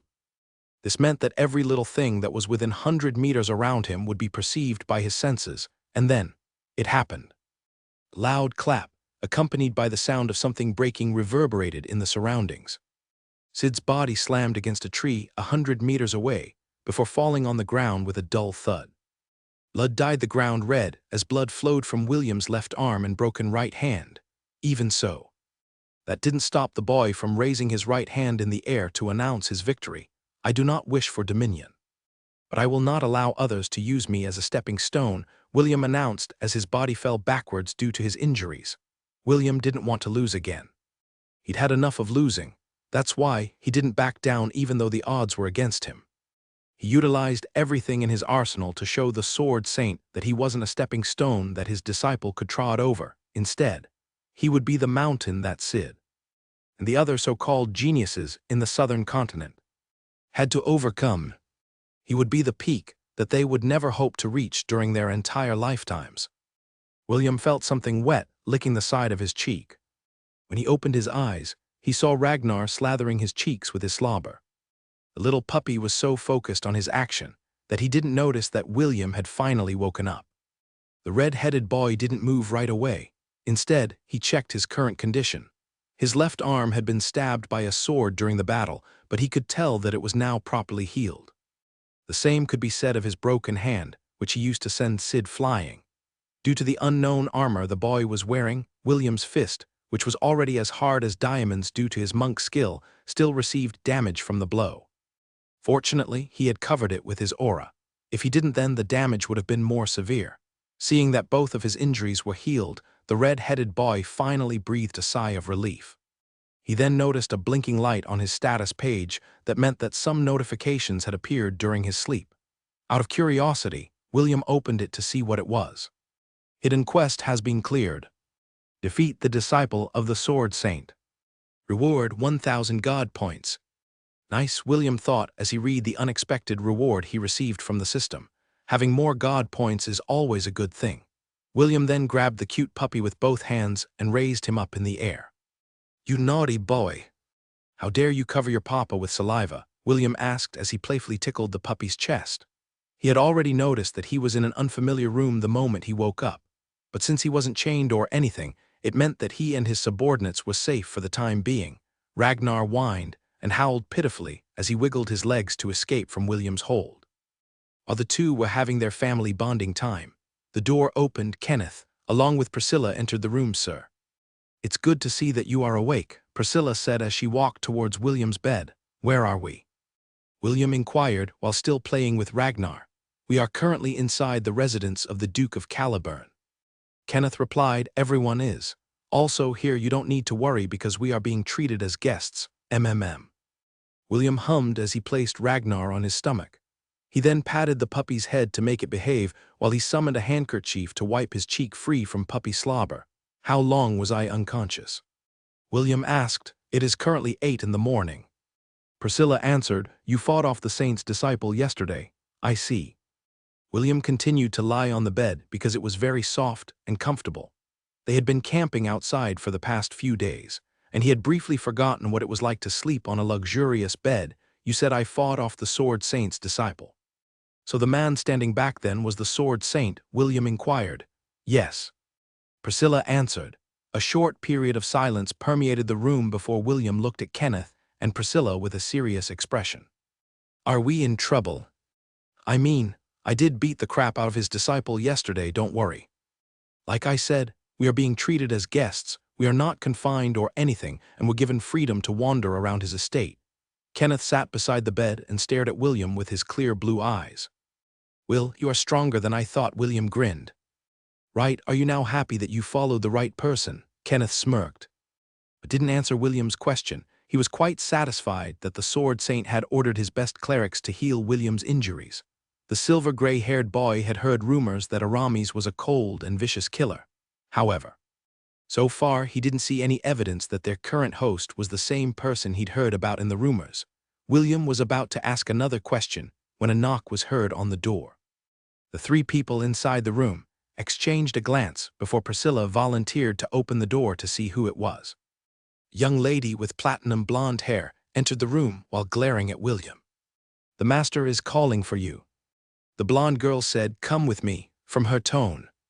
One could tell that it wasn't a request, but an order. William lifted Ragnar off his chest as he propped himself up off the bed. He then gently placed the puppy on the floor before facing the girl that was looking at him with restrained anger. "Please give me a minute. I'll just change my clothes to make myself look more presentable," William replied. He didn't wait for the girl's reply and started to strip his upper clothes. The girl snorted and left the room.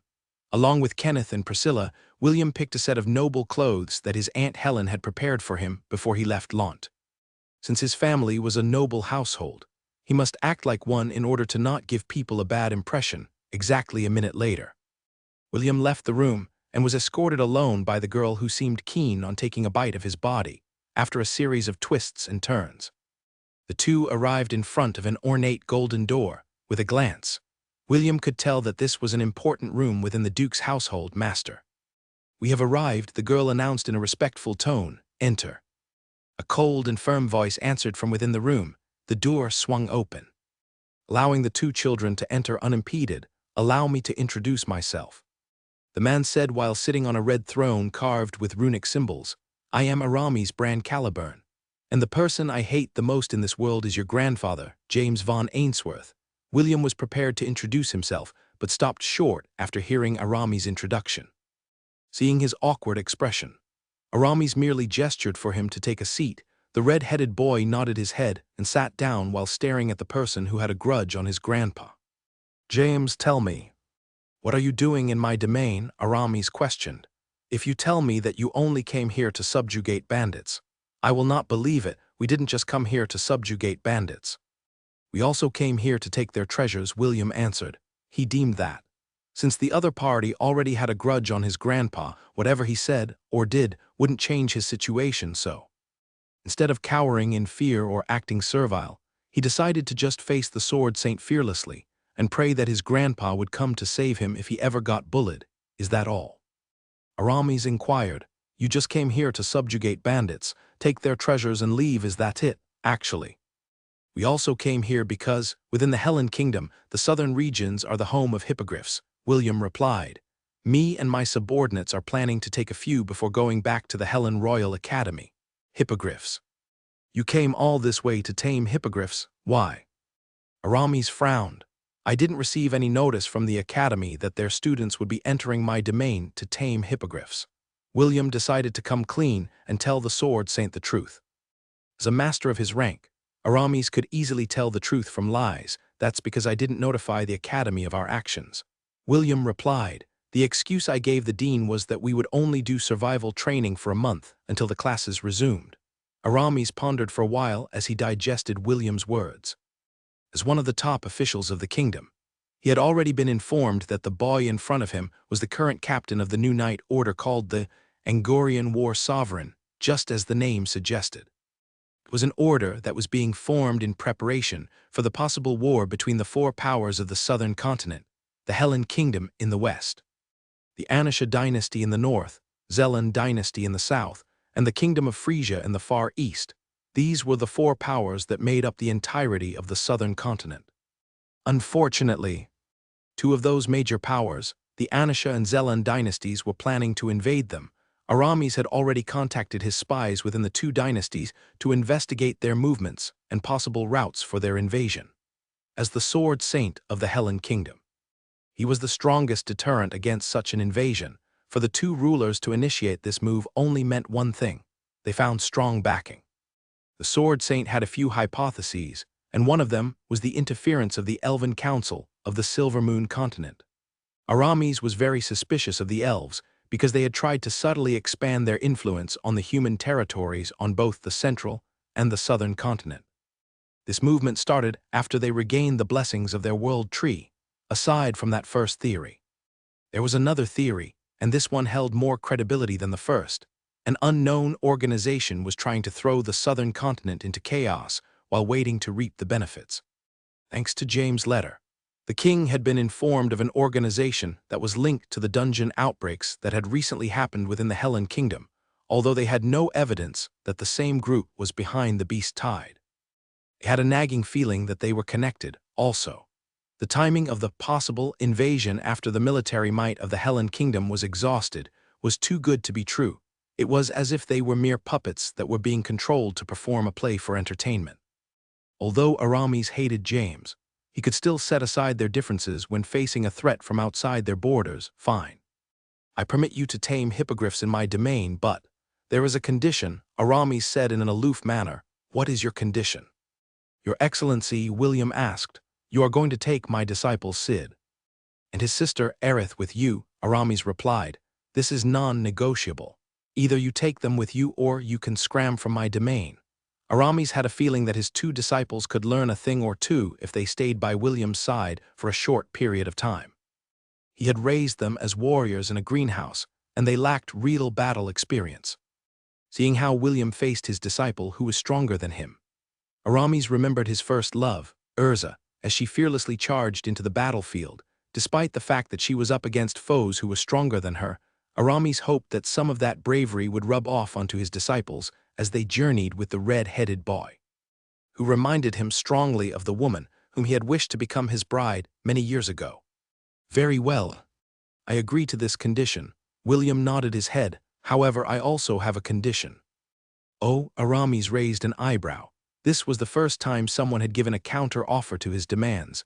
He glanced at the boy's hair color and once again remembered the first love of his life. After taking control of his thoughts, he made a gesture for William to speak. If your two disciples get in my way, I will kick them out of our group, William stated. This is also non-negotiable. The corner of Aramis' lips raised slightly, so that it was almost unnoticeable to those who didn't know his character. Aerith didn't notice these changes, because she was busy glaring at William from beside her master. How dare you demand a condition from our master? Aerith reprimanded. Don't you know who he is? I know who he is, William answered with a refreshing smile. But do you know who I am? Just a country bumpkin that could be found anywhere. Aerith snorted. You think you are in a position to negotiate with my master. If not for his order, I would not even bother to come with your smelly group. Well, you don't need to join us if you don't want to. William shrugged and returned his attention to the Sword Saint seated on the red throne. This is what I'm talking about, Your Excellency. I'm afraid that your disciples will only create a ruckus along the way, hindering us from completing our mission. Aramis lightly tapped his armchair, which immediately made Aerith hold back the words that she was planning to say. The blonde girl hatefully glared at William, while the latter completely ignored her. Very well, I agree to your condition, Aramis stated. Aerith, you'd better not get in their way. This is part of your training. Do I make myself clear?" The blonde girl clenched her fists and reluctantly nodded her head. Although she didn't really want to go with William's group, her master's order was absolute. Aramis then waved his hand and told William to leave. He still had things he needed to do, and seeing William only made his heart ache because he constantly reminded him of his beloved Urza. The day after William's meeting with the Sword Saint, a group of carriages traveled to the southern tip of the Helen Kingdom, where a vast expanse of forest could be seen. The citizens of the southern region called this forest the Whimsical Forest. It was a place where the majority of beasts in the southern region could be found. Some of the creatures were rare, and some were very rare. This was also why William chose to go south instead of going west. The forbidden land of the west was the Strathmore Forest, and it was not the ideal place to stay and look for hippogriffs. William had asked for a local guide to accompany them to the forest. Fortunately, one of the coachmen working for the Duke used to be an adventurer and had traveled to the Whimsical Forest countless times in the past. Their travel had been smooth, and the Duke generously allowed them to take 7 carriages and 2 wagons for their journey. These carriages were pulled by horses instead of griffons, but William was fine with the arrangement. After 5 days of travel, they finally arrived at their destination. "We will set up camp here outside the forest," their guide, a middle-aged man that went by the name Henry, said with a smile. "Unless you kids want to become beast chow, then go ahead and set your camp inside. However, I will be staying here." "We will follow your advice, Mr. Henry," William replied. "Good, I have explored the forest many times in the past, and I've witnessed Wendigos raid camps during the night. Not a fun experience, and I don't recommend it." "Wendigos?" Spencer asked with a curious expression. "This forest has Wendigos?" "Yep," Henry answered. "Less than 100, but that was years ago. Perhaps their numbers have increased since my last visit."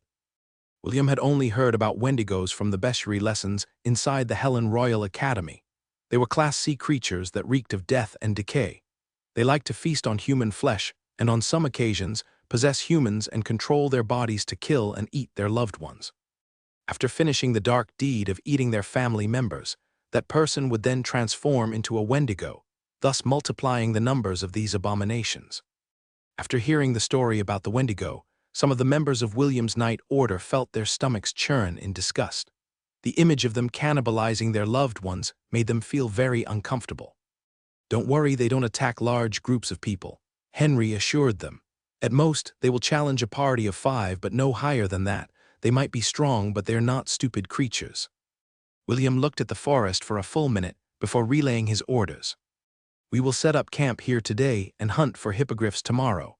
We will also set up a night watch and rotate in groups of 6. The current number of members of William's Night Order allowed his 6 officers to have 6 members under their command. These made the chain of command easier and allowed William to just sit back and let the others do their duties without needing to bother him. His role was to simply lead them, while his captains managed the other duties. The next day, Henry guided them to a meadow within the forest where the hippogriffs used to stay during his years of adventuring. Hippogriffs, by nature, were omnivores. They ate grass and meat, depending on which was more abundant. The group had just arrived at the meadow when an ear-piercing screech caught their attention. 4 towering beasts arrived at the meadow and began to attack the hippogriffs that were grazing peacefully in the grasslands. "A griffon hunting party." Henry's face immediately became serious. "They are hunting hippogriffs." Griffons and hippogriffs may look the same, but there were distinct differences between the two. Griffons were magical beasts that had the head and wings of an eagle and the body of a lion. They were also 3 times bigger than hippogriffs, which made them the stronger between the two. Hippogriffs were also magical beasts that had the front legs, wings, and head of an eagle and the body, hind legs, and tail of a horse.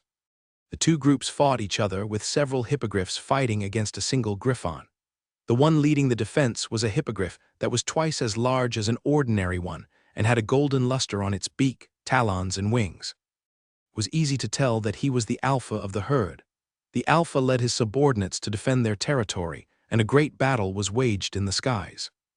Loud shrieks shattered the peace of the meadow as blood rained down from the sky. One of the griffons successfully tore off the wing of one of the defending hippogriffs, and the latter fell towards the ground.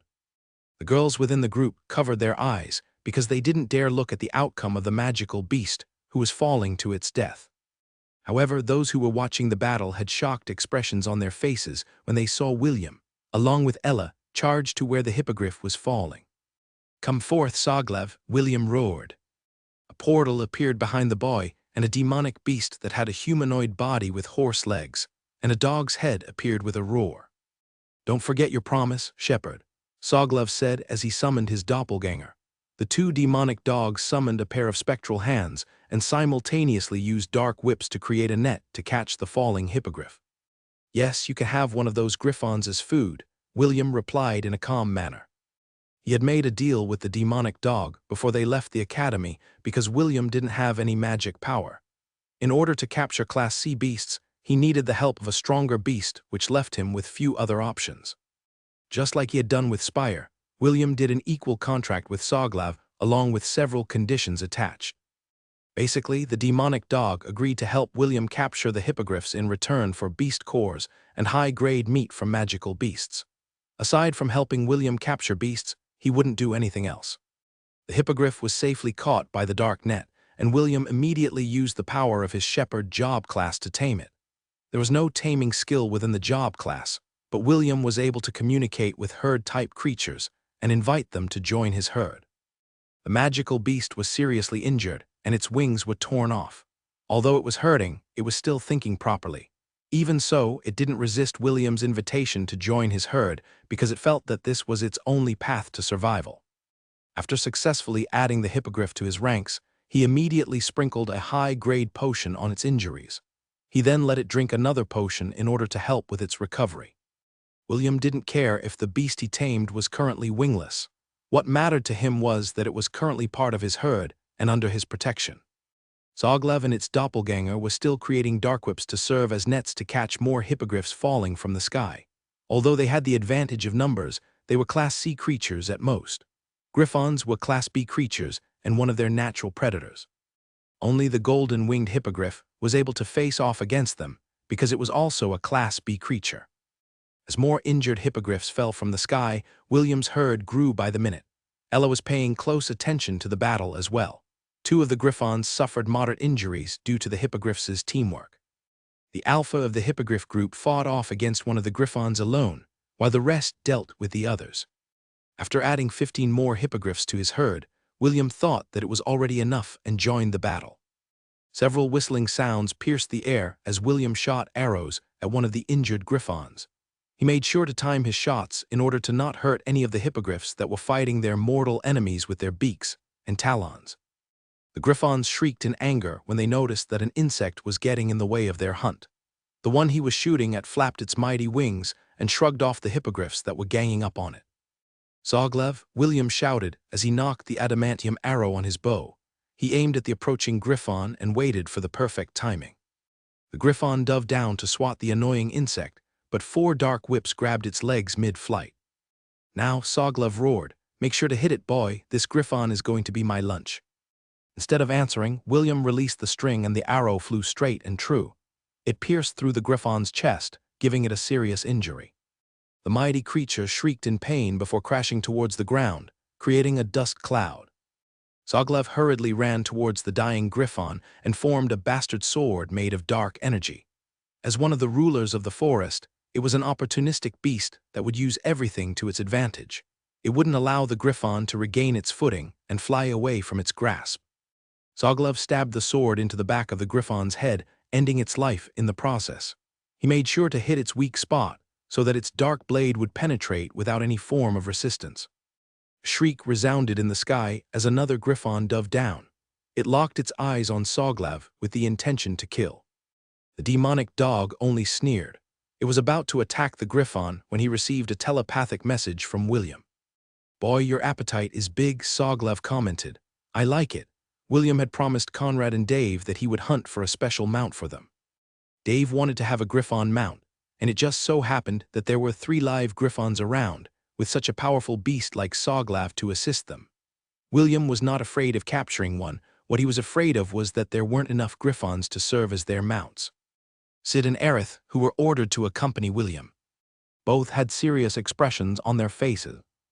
They had watched how William had killed a griffon with the help of the demonic beast that resembled a humanoid dog creature. Kenneth, Priscilla, and the others were shocked at the sudden development, but hurriedly went to assist William in fighting off against the remaining Griffons. Priscilla, you can injure them, but don't give them any lethal injuries, William ordered. We're going to capture these Griffons. Priscilla wanted to ask a lot of questions, but she still resolutely followed William's orders. Since she was the only other proficient archer within their group, she immediately fired a few arrows in the air in order to injure the enraged Griffon that was sweeping down on them. Zoglav's and the Griffon's ranks might be similar, but there was one major difference between the two of them. Although the Griffon's physical strength was stronger than the demonic dog, Soglav was smarter than it. As a monster who loved to eat humans, Soglav was an expert in the strategy of how to corner his prey and go for the kill. Although he couldn't win in a direct confrontation, he could always use the hit-and-run tactics. Void Arrow, Soglav, his doppelganger, and the two pairs of spectral hands shot the Griffon who had dove down from the air. Being a magical creature, its resistance against spells was also high. However, dark magic was different from the elemental classes. It didn't focus on elemental damage, but curses instead. Wisp of black smoke oozed out of the Griffon's eyes as it roared in fury. It swiped its claws blindly in an attempt to kill the bastardly dog that had killed its comrade. William, who was watching from the side, was busy dipping his arrows in a cylinder that was filled with the venom of the amphispina. Since he wanted to capture the magical beast, neutralizing its resistance was his top priority. After coating 10 arrows with the amphispina's venom, the shepherd took aim and shot the rampaging Griffon in the air. After the 10th arrow embedded itself on the body of the Griffon, its movements started to become dull. Soglav chuckled as it used its dark whips to forcefully bring the magical beast to the ground. After securely tying the Griffon with its dark whip, it eyed the remaining 2 Griffons in the air. Seeing that 2 of their comrades had been killed and captured, the 2 remaining beasts decided to retreat. The hippogriffs screeched triumphantly to announce their victories before shifting their attention to William and his group. Priscilla was about to knock another arrow in her bow when William ordered her to stop. Don't do anything that will provoke them, William ordered. Everyone stay still. Originally, there were 30 hippogriffs who tried to fight the 4 Griffons in order to protect their territory. However, 16 of them had fallen in battle. Although they were seriously injured during the battle, none of them died because they were saved by William and Soglav. The alpha of the hippogriffs landed a few meters away from William and screeched in anger. That's right, William nodded. I came here to capture some of your kind. The alpha screeched once again and spread its golden wings in an attempt to intimidate William. So do you want them back? William inquired. I don't particularly mind, but can you take care of them? The alpha briefly glanced at its comrades that had lost their wings and limbs during the battle against the Griffons. As the leader of the herd, although it sympathized with its comrades, it had no use for individuals that lost their value. Such was life in the whimsical forest. Although the alpha might be too harsh on its own kin, this was a rule that everyone in the jungle abided by. The alpha was silent for a few seconds before glaring at William. You can have them, the alpha said through telepathy. Now get out of my sight. I will not allow you to decrease our numbers any further. There are other groups within this forest. Go capture their members if you dare, but if you touch one more member of my herd, I will fight you to the death. The alpha gave a mighty screech before flapping its wings to fly to the air. The rest of the hippogriffs gave their ex-comrades a sidelong glance before following their leader. The abandoned hippogriffs hung their heads in sadness. But this was a natural occurrence within the forest, if not for William adding them to his herd. They would have just been waiting for their deaths because their alpha had abandoned them. Soglav wasn't paying attention to William's discussion with the hippogriff because it was busy digging through the Griffon's body to find its beast core. The beast cores were usually located at the head of magical beasts. If it's not there, then it would be found close to its heart, as a demonic beast. Soglav had already determined the beast core's location and focused his attention in that area, after digging through the Griffon's chest with its claws. It found the core that it was looking for. Soglav dug out a light purple crystal the size of a bowling ball.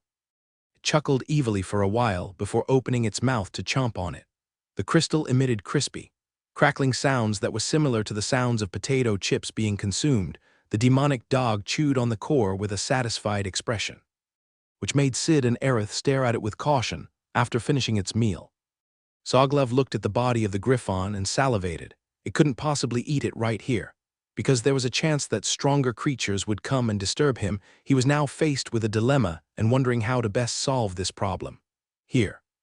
Take this, William said as he tossed a storage ring to the demonic dog. We're going back to the camp for the time being. How about you? Soglev caught the storage ring and gave William a grin. Had heard about these artifacts before, but never had the opportunity to use them. I'll return to my own forest. Soglev replied as he stored the dead griffon inside the storage ring. Just call me when you're planning to catch your mounts. As long as you keep your promise, we can continue our business transaction. William nodded his head. Just as Soglev said, their cooperation was just a business transaction, as long as he supplied Soglev the cores he wanted. The demonic beast would help him capture mounts for his night order. The red-headed boy was able to summon Soglev because they made an equal contract. This allowed the demonic dog to become a temporary member of William's herd.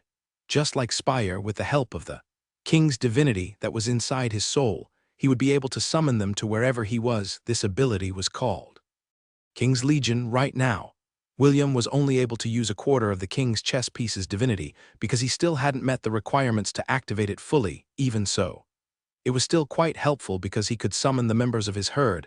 Anytime, anywhere, a portal appeared in front of Soglev. The latter entered it while giving William a grin. William's group watched all of this with dumbfounded expressions. Just who are you? Aerith asked. How are you able to command an intelligent demonic beast? Just a shepherd. William replied before facing the hippogriffs, who were still feeling down. Moping around will not change anything. Since you are now under my protection, I will do my best to heal your injuries and allow all of you to fly in the skies once again. When the hippogriffs heard that they could once again fly in the sky, all of them looked at William with hope. The latter nodded his head in acknowledgement. I will keep my promise. For now, all of you will be part of my organization. Do you all understand? William inquired. All the hippogriffs made screeches of acknowledgement as they stood. Those who had lost their limbs remained lying on the ground, but their gazes were burning with life and determination. William smiled before looking at the paralyzed griffon that was lying a few meters away from them. The only creatures that he could tame were herd-type creatures, and the griffon was not one of them. While he was deep in thought, he heard two chuckles not far from their location. Young master. William, do you plan to have this griffon as your mount? A sturdy man that had a smug expression plastered on his face asked, as he swaggered towards the fallen griffon. Don't worry. We came here because your grandpa was worried about you. Another man who was slightly shorter than the sturdy man appeared without warning. Ezio. Come out and tell the young master that we are commander's subordinates. No reply came from the forest. But William scratched his head in understanding. Ezio had told him using very special means that the two men that appeared in front of him were indeed his grandpa's subordinates and could be trusted. May I know both of your names? Respected gentleman, William asked. Respected gentleman. The sturdy man asked. Gideon, is the young master talking about us? Of course. Gideon answered. Damien, I think you are forgetting something. Only respectable gentlemen can follow commander around. Damien suddenly had the now that I think about it, you're right, expression and grinned at William. Indeed. Both of us are respectable gentlemen, Damien stated. My name is Damien, and this is my partner Gideon. How do you do? Young master, Gideon replied with a smile. William smiled back as he appraised the two newcomers. Because of his training, he could roughly gauge their strength based on their body language. Ezio had taught him how to read people while he accompanied him on his missions. I want this griffon to become the mount of my officer. William said, can you help me? Of course. Damien replied, this is a very easy thing to do for a beastmaster like me. Now, who is the lucky guy who is going to have a griffon as his mount? Damien scanned the group of kids that were accompanying his young master. He briefly glanced at the disciples of the Sword Saint before returning his gaze to William. Dave. Step forward, William ordered. Sir. Dave stepped forward. Excitement was written all over his face. As a commoner, he had seen griffons pull the carriage of the nobles and had dreamed of owning one in the past. Now that his dream was about to become a reality, he wasn't able to stop himself from praising William to the high heavens. Looks like I chose the right person to follow. Dave thought as he looked at the red-headed boy who had become his idol. I'm going to hug his thigh and never let go. Perhaps I will be able to soar to greater heights if I stay by his side. His thoughts were shared by the rest of the members of the Angorian War Sovereign. All of them were looking at William, as if he was a genie that was about to make all of their wishes come true. "All right, now put a drop of your blood on his head," Damien ordered. The Griffon was paralyzed and couldn't move, but its eyes glared at Dave, who was attempting to tame it. Since he didn't have an ounce of magical power, it was quite impossible for him to form a contract with a beast on its own. Fortunately, Damien was a competent beastmaster and acted as a bridge to make the Griffon submit to Dave. The boy poked his fingertip with a dagger until blood flowed from it. He then smeared it on the forehead of the Griffon while Damien worked the contractual magic to bind the Griffon under Dave's control. "Now it's a battle," Damien said. "You need to make him approve of you through a battle of wills. Griffons are prideful creatures and don't like to become someone's mount. Even those that pull the carriages of nobles had to be won over before they agreed to work for anyone." Dave grimaced because he could feel the Griffon's fierce resistance. In the end, the connection broke because the Griffon was able to overpower Dave's will. The chubby boy almost collapsed on the ground because he received a strong backlash from the contractual ceremony. It was a good thing that William was standing beside him and hurriedly supported his body. "I can't do it. It's too strong," Dave said as he panted for breath. The Griffon had a smug expression on its face as he looked at the chubby boy. Deep down, it was sneering at him for trying to bite off more than he could chew. "Don't worry," William patted his shoulder. "I promise to help you get a Griffon, and I will keep my promise. Someone bring me a spear." One of the students hurriedly took out a spear from his storage ring in order to get into William's good graces. He felt envious of Dave's lucky break, and he hoped that he would get the same treatment if he showed his loyalty to William. "Sir, here is a spear bought with 2,000 gold coins," the young noble said with a smile. "I hope that it can be of good use to you." This spear has a good quality," William replied. "Thanks, because you acted swiftly, I will allow you to be the first to choose which hippogriff you want to be your mount after they are fully healed." "Thank you, Commander." The young noble bowed and backed away with satisfaction. William pointed the tip of the spear to the eye of the Griffon. The latter looked back in defiance and gave William the go-ahead and "Kill me. I'd rather die than become a human's mount." Glare. "You have two options," William announced. "Submit and become Dave's partner or suffer." The Griffon uttered a screech in defiance. It would rather die than submit. "Good, let's see how strong your resolve is." William grinned evilly as he walked towards the rear of the beast. The red-headed boy twirled the spear until the blunt end of the spear was facing the Griffon's bum. "Requiescat in pace," William shouted as he thrust the spear towards the Griffon's beat hole without mercy. A loud shriek filled with pain and shock reverberated in the whimsical forest. The beasts who heard it unconsciously shielded their rear because they somehow felt that it was the appropriate thing to do.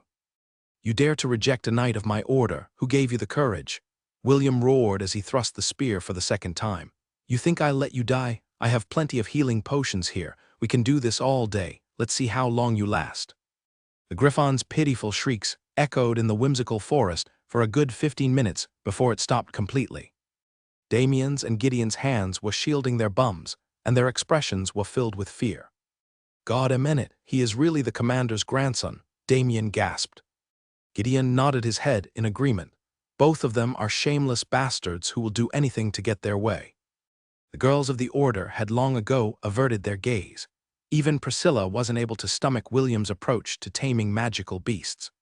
The young noble who had given William the spear couldn't stop his lips from twitching. If he only knew that his 2,000 gold spear would be used in this manner, he would have given William a cheaper one instead. "I'll ask you again," William grinned as he faced the pitiful Griffon. "Are you going to submit, or must I continue?" The Griffon hurriedly nodded like a chicken pecking rice.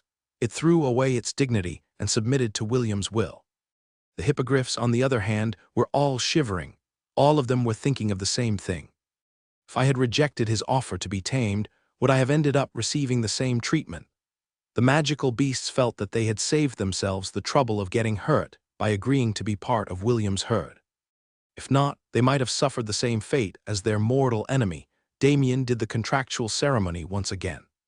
And this time the Griffon didn't resist. It was even giving Dave the "hurry and just get it over with, I don't want that crazy bastard to peg me again," signal after the contract was established. Dave and the Griffon felt a strong connection to each other. This was the bond that was shared between the beast companions and their masters. William patted Dave's shoulder and gave the Griffon the antidote to overcome the paralysis. After the magical beast was able to stand up again, the red-headed boy then walked towards the noble that gave him the spear. "I'm returning it." William said, "Thank you very much." The young noble looked at the dirtied spear in his commander's hand and almost cried a river. He knew that he wouldn't be able to wield that spear again due to the scene he'd just witnessed. His mental trauma would not allow him to be able to accept holding such a weapon in his hands. "Why, you can have it." "Commander," the young noble replied bitterly, "consider it as a gift from your subordinate." William looked at the young noble and felt that the boy was a very good person. Because of this, he decided to give him a reward at a later time. "Very well. Since you feel that way, then I will keep this spear as a token of your friendship." William nodded and stored the weapon inside his ring. "Let's return to the camp." William ordered, "We will continue our exploration tomorrow, Sid." Aerith and Henry looked at William with complicated expressions, just like Sid and Aerith. Henry was there to observe William's actions. He would then report these happenings to the Sword Saint as per the latter's order. The Sword Saint was very curious about William's potential. He allowed him to hunt freely inside his domain, also. He deemed that it would be best to equip the new Knight Order with mounts, so that they would be able to perform well in the war that was estimated to happen in just a few short months. Dave fell off the Griffon's back for the umpteenth time as the latter walked towards the encampment. William suggested that Dave get used to riding his new mount as part of his training. However, since he was a commoner by birth, he wasn't able to get the opportunity to ride domestic animals like horses and the likes. The Griffon looked at his new partner in disdain, as if telling him, "You can't even sit on my back properly, and you wanted me to become your mount. What an idiot." William grinned when he saw Dave's pitiful expression. He then ordered the rest of the group to continue walking to the camp while he had a private talk with Dave. Damien and Gideon also stayed behind. Their orders were clear, and they were to observe their young master and make sure he didn't get into trouble. When the other members of his group were no longer around, William walked towards the dejected Dave. "Dave, do you want to be able to ride your partner without falling down?" William asked. "Yes." Dave replied, "Sir, can you help me do that?" "Well, it's not like I can't help you, but I don't know if it will work. Are you willing to give it a try?" "I trust Sir William. I am willing to try anything as long as I can be a proper knight." William's expression suddenly became serious. "Damien, Gideon, make sure that no one will be able to spy on me. What I am about to do is confidential. Make sure that no one will witness it." "Very well." Young Master, Damien agreed. "All right." Gideon nodded. Both of them disappeared from where they stood as they created a protective perimeter around William. Ezio, who was hiding in the shadows, also extended his help and made sure that no one would be able to interfere with whatever William was about to do. "Dave, before we start, you are going to sign another contract," William said as he presented a scroll in his hand. "You are not allowed to tell anyone anything about what you are going to witness today.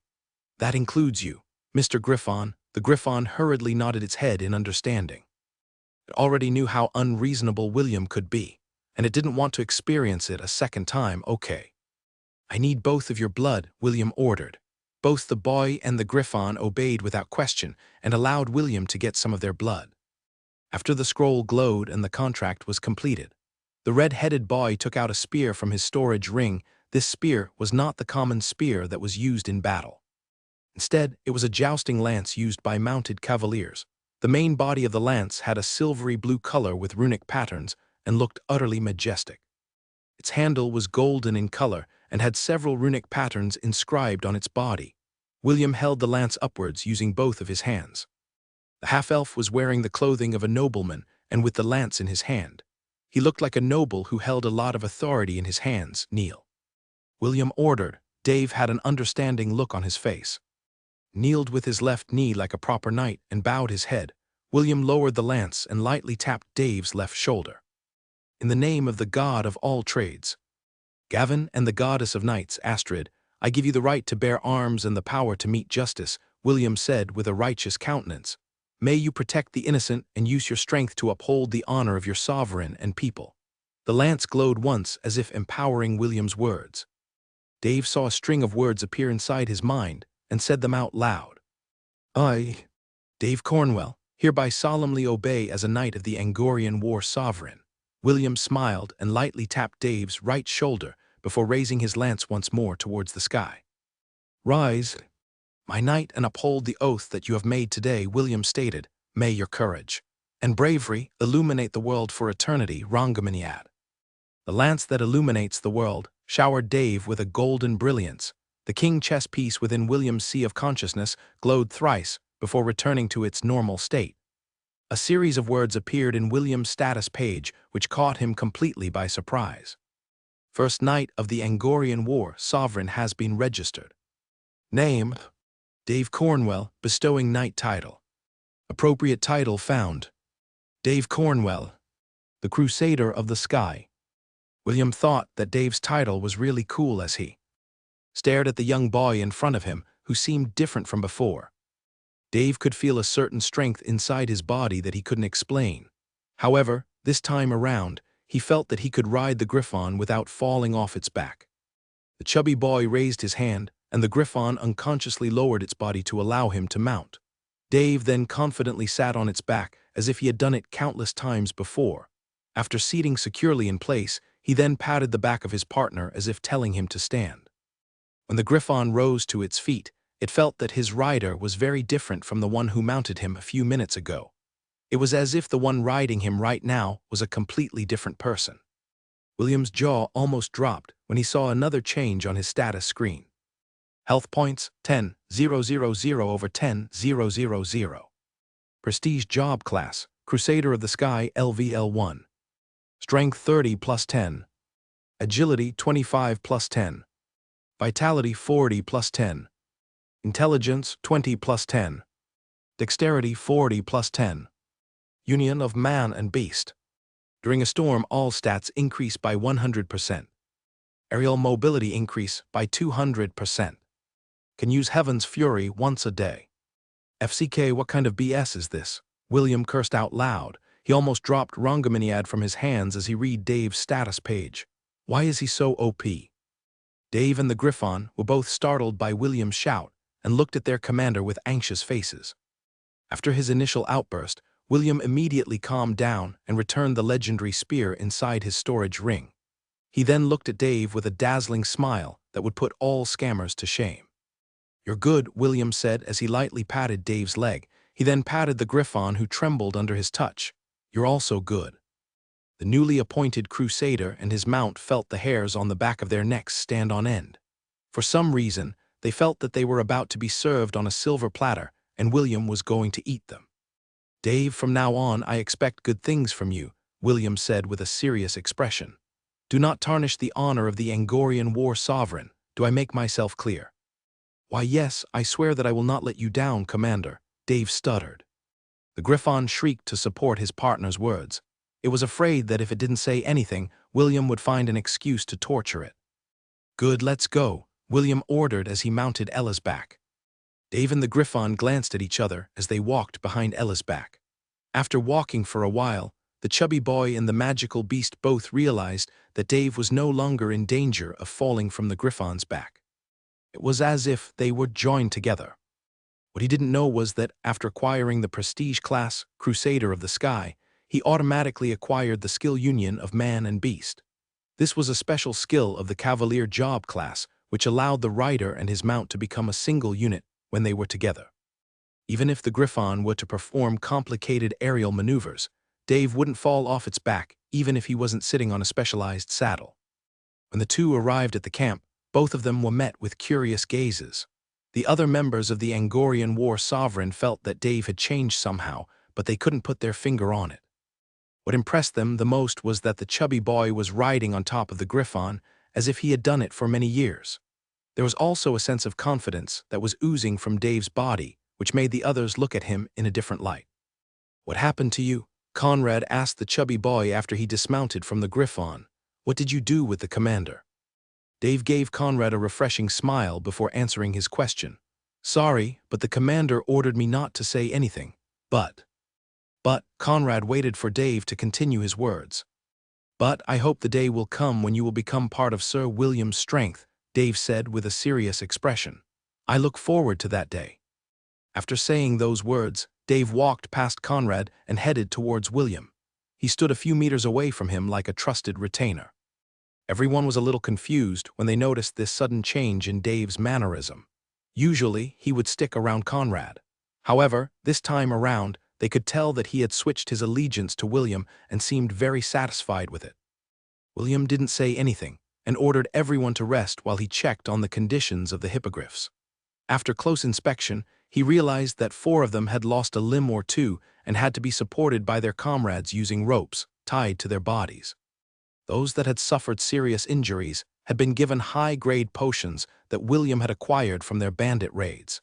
He didn't bat an eye and used them on the injured creatures, which made the new members of his herd very grateful. The total number of mounts they gained from this expedition was 16. William had 6 officers and 36 subordinates. He planned to have all of them get a mount of their own, which meant that he had to return to the whimsical forest and find a new herd of hippogriffs. While he was deep in his thoughts, he heard 2 sets of footsteps approaching from behind his back. He didn't turn his head and simply waited for his 2 guests to speak their mind. "Can we talk in private?" Sid asked. "Okay," William replied. He turned his head to look at the disciples of the Sword Saint with a calm expression. "Follow me." Sid and Aerith nodded as they followed William. The 3 people walked towards a small brook that was 100 meters away from their encampment. William didn't know why the 2 wanted to talk to him, but he was willing to hear them out for the sake of the Sword Saint's generosity. After arriving at their destination, Sid cleared his throat and spoke his mind. "What you did earlier was admirable. However, you shouldn't mingle with demonic beasts who specialize in dark magic," Sid said with a serious expression. "I don't know why that demonic dog is helping you, but if others find out that you are collaborating with such a creature, your reputation will get a black stain." William nodded his head. He already expected this situation after forming a contract with Soglav. If it was only the members of his Night Order, he could probably force them to keep their mouths shut. Unfortunately, there were outsiders present in the area, so this outcome was understandable. "Also, you should hide that slave collar on your neck," Sid stated. "You are a noble, and a noble wearing a slave collar is taboo. Although slavery runs rampant in the Helen Kingdom, the king himself dislikes such practices." William snorted. The king might feel that way, but the nobles don't. Almost all of the nobles own slaves of their own. The collar on my neck is my way of telling them that even nobles can be enslaved. If it can happen to me, what makes them think that it couldn't happen to them? The red-headed boy also wanted to point out that their honorable master was keeping slaves inside his residence. He just didn't mention it to prevent conflicts between him and the Sword Saint's disciples. "Even so, you mustn't openly show it to the public like it's a priceless accessory," Aerith insisted. "Looking at you makes me feel uncomfortable." William grinned evilly as he looked at Aerith from head to toe. "Indeed, you should feel uncomfortable, a beauty like you would sell for a high price if you ever fell into the hands of slave traders." A resounding slap echoed in the air as Aerith looked at her hand in surprise. I'm sorry, I didn't mean to," Aerith stuttered. "Don't worry, I've suffered worse," William replied. Red handprint slowly materialized on the half-elf's handsome cheek. It was the mark left by Aerith's unconscious action after hearing William's words. "Is there anything else that the 2 of you need to say to me?" William inquired. "If not, then I will return to the camp. There are still a few things that I need to do as the leader of this expedition." Sid stared hard at William for a quarter of a minute before shaking his head. Aerith looked apologetic and lowered her head in guilt. William nodded his head in understanding and walked past the 2 teenagers who were older than him. But as he was passing Aerith, the shepherd lightly patted her shoulder before leaving her with some parting words. "I am also not a fan of slavery, and one of my goals is to fully eradicate it from the southern continent." The 2 disciples of the Sword Saint watched William's retreating back as he returned to the encampment. "What a peculiar boy," Sid said as his gaze sharpened like swords. "What do you think, big sister?" Deep down, Sid was reluctant to admit that William had won their duel. But facts showed that even if he was the stronger between the 2, the boy's tenacity and unwavering determination overpowered his skill with the sword. "I think he needs to be re-educated in the proper etiquette of noble families," Aerith replied. Her expression was dyed red due to embarrassment from her earlier outburst. "He is indeed weaker than you, but for some reason, I feel that even if you 2 had a rematch, the outcome would still be the same." Sid sighed as a bitter smile appeared on his face when he heard his sister's words. He didn't agree nor disagree with her opinion, but his silence was enough to tell her that he also felt the same way. This was the first time that the two of them had met someone as mysterious as William. On the surface, he acted in a carefree manner, just like a sword during peacetime. However, during times of emergencies, his attitude changed completely. Like a fully drawn blade with exquisite sharpness, he was able to cut down the obstacles blocking his way. The two finally understood the real reason why their master had sent them to observe William. He wanted them to learn that not all battles were honorable. In a fight of life and death, honor and dignity were merely beautiful decorations. "Someday I will win against him," Sid muttered softly. Aerith, who was by her brother's side, nodded her head. She, too, wanted her brother to be hailed as the strongest in the southern continent, just like their master. However, as she looked at the small, retreating back in the distance, she felt that the hurdle that her brother was about to face was a mountain that towered above the mortal realm, a mountain whose peak could never be conquered. The next day, Henry took William and half of his subordinates to the whimsical forest to look for hippogriffs. Once again, Dave was tasked with guarding their encampment, along with the 6 people in his team. The injured hippogriffs they had captured the day before were in their encampment, and someone had to guard them to ensure that they were not attacked by wandering beasts.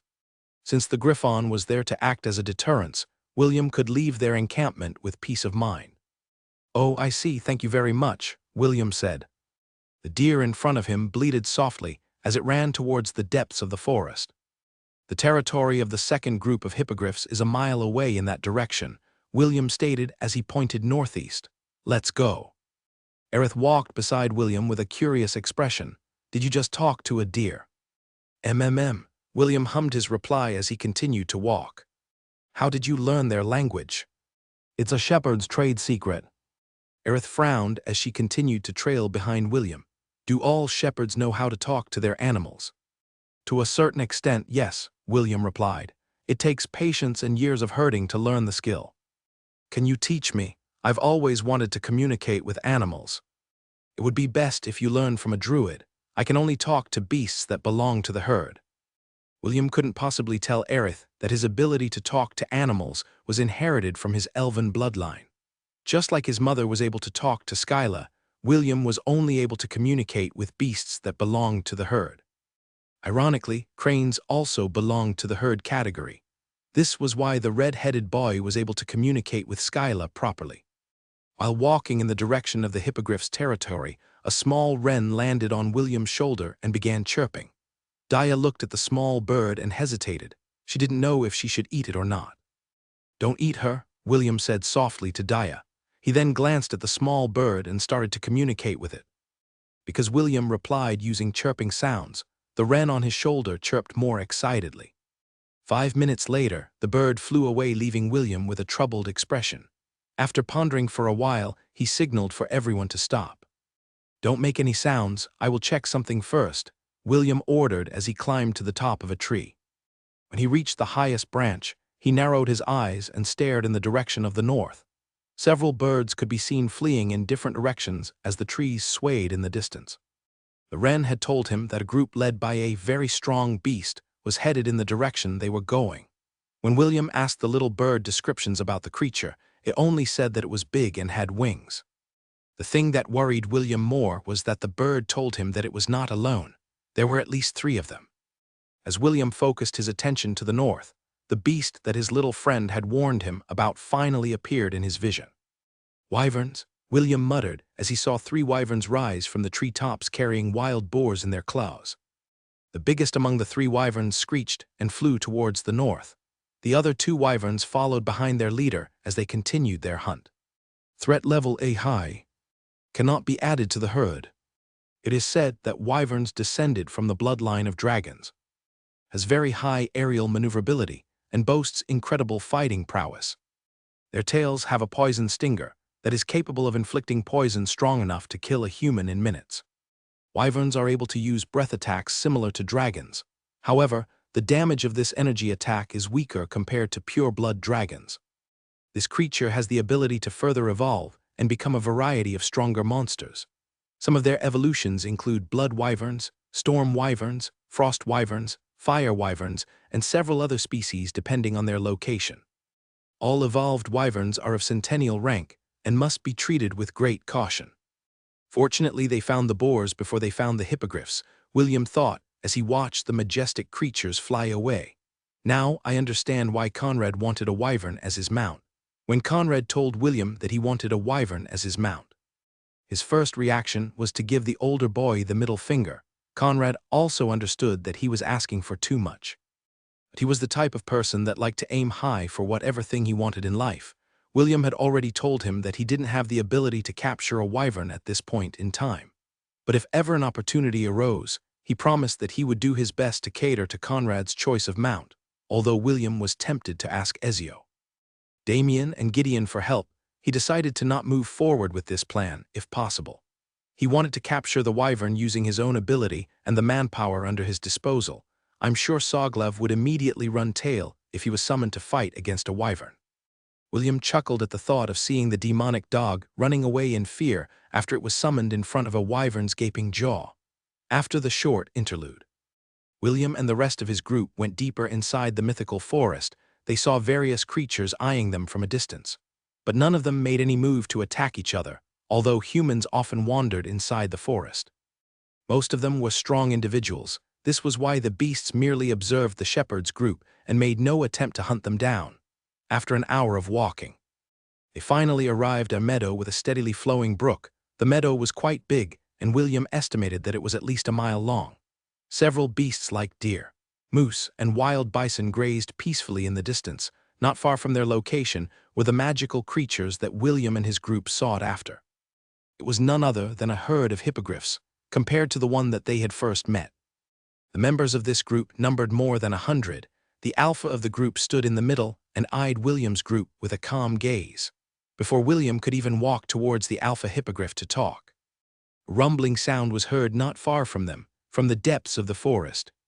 A platoon of centaurs carrying pikes and bows charged in William's direction. The half-man, half-horse creatures stopped 20 meters away from the humans and eyed them with vigilance, threat level. Mid can be added to the herd. A centaur has the body of a horse, topped by a humanoid torso. Head and arms, most of them avoid conflict but fight fiercely when forced to do so.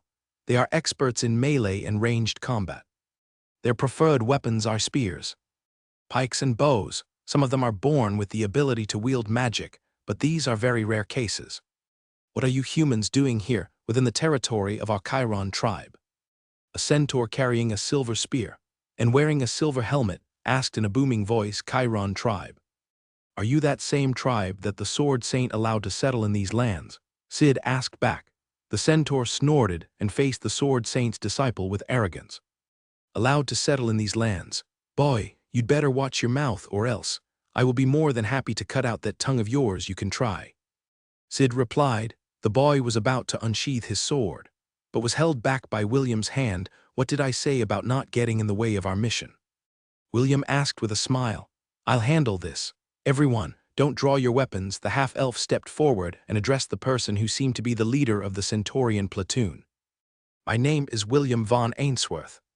William announced. May I know your excellency's name? The centaur captain looked at William with a frown. His instinct was telling him that the boy in front of him was not an enemy, but a friend. However, he had met a lot of humans in the past, and all of them were sly creatures who not only stepped on their kindness, but even captured their tribe members in order to sell them as slaves. In short, the centaurs inside the whimsical forest were wary of humans and would usually repel them whenever they met them in the forest. You can call me Bastion of the Chiron tribe. Bastion answered. What is your purpose for coming to our territory? Before I answer your question, may I know your relationship with the hippogriffs? William inquired. Bastion and the rest of the centaurs immediately took a fighting stance as they glared at William. So you are here to capture hippogriffs? Bastion said in contempt, as expected of the greedy humans. All you know how to do is make the creatures of the forest your mounts or slaves. Wait. You're making a very big misunderstanding here.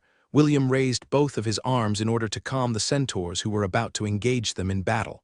First of all, I'm not a human, I'm a half-elf. Secondly, I came here to negotiate with the alpha of the hippogriffs and not forcefully take the members of its herd away.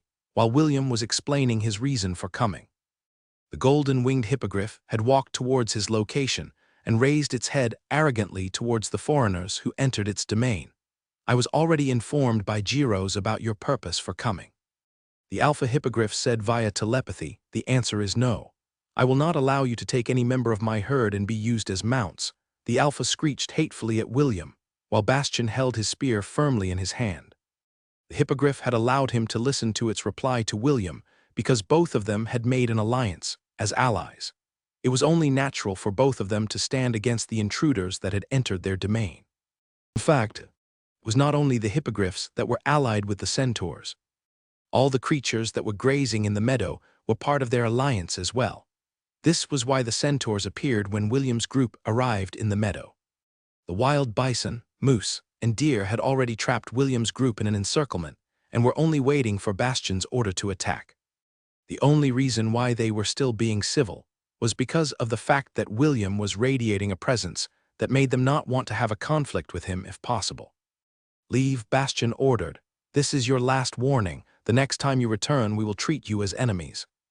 William sighed internally because they were left with no other option but to leave the meadow. "Okay, we will leave." William nodded his head. He then turned to his group and made a hand gesture. "Let's go." Sid and Aerith were frowning, but they still followed William's orders. William's group retreated a mile away from the meadow and formed a temporary camp. It was only lunch time, so there was plenty of time to think of their next course of action. William was currently resting on top of a branch with his back leaning against the tree. He didn't want to engage in a full-blown confrontation with the Centaurs and their allies because the latter treated them in a civil manner, despite the fact that they went there to capture some hippogriffs. There must be a way, but how? William pondered as he gazed at the northeast. While he was mulling over his options, the wren that chatted with him earlier perched on his shoulder and began chirping. William crossed his arms over his chest as he digested the information that was given to him by the little bird. "Say, do you want to travel together with me?" "Yes, our meeting must be fate," William said with a smile. "Although you're very small, you're quite capable of gathering news. How about you work for me as my news informer? If you come with me, you'll never go hungry again, I promise you." The wren thought for a while before chirping an affirmation. William grinned and added the small bird to his herd. The wren is a tiny brown bird, although it is heavier and not as slim as the even smaller goldcrest. It is dumpy, almost rounded with a fine bill, quite long legs and toes, very short round wings and a short, narrow tail which is sometimes cocked up vertically. For such a small bird, it has a remarkably loud voice. "Let me think of a good name for you," William said as he rubbed the little bird's head. The little bird looked at William in anticipation as it waited for its name.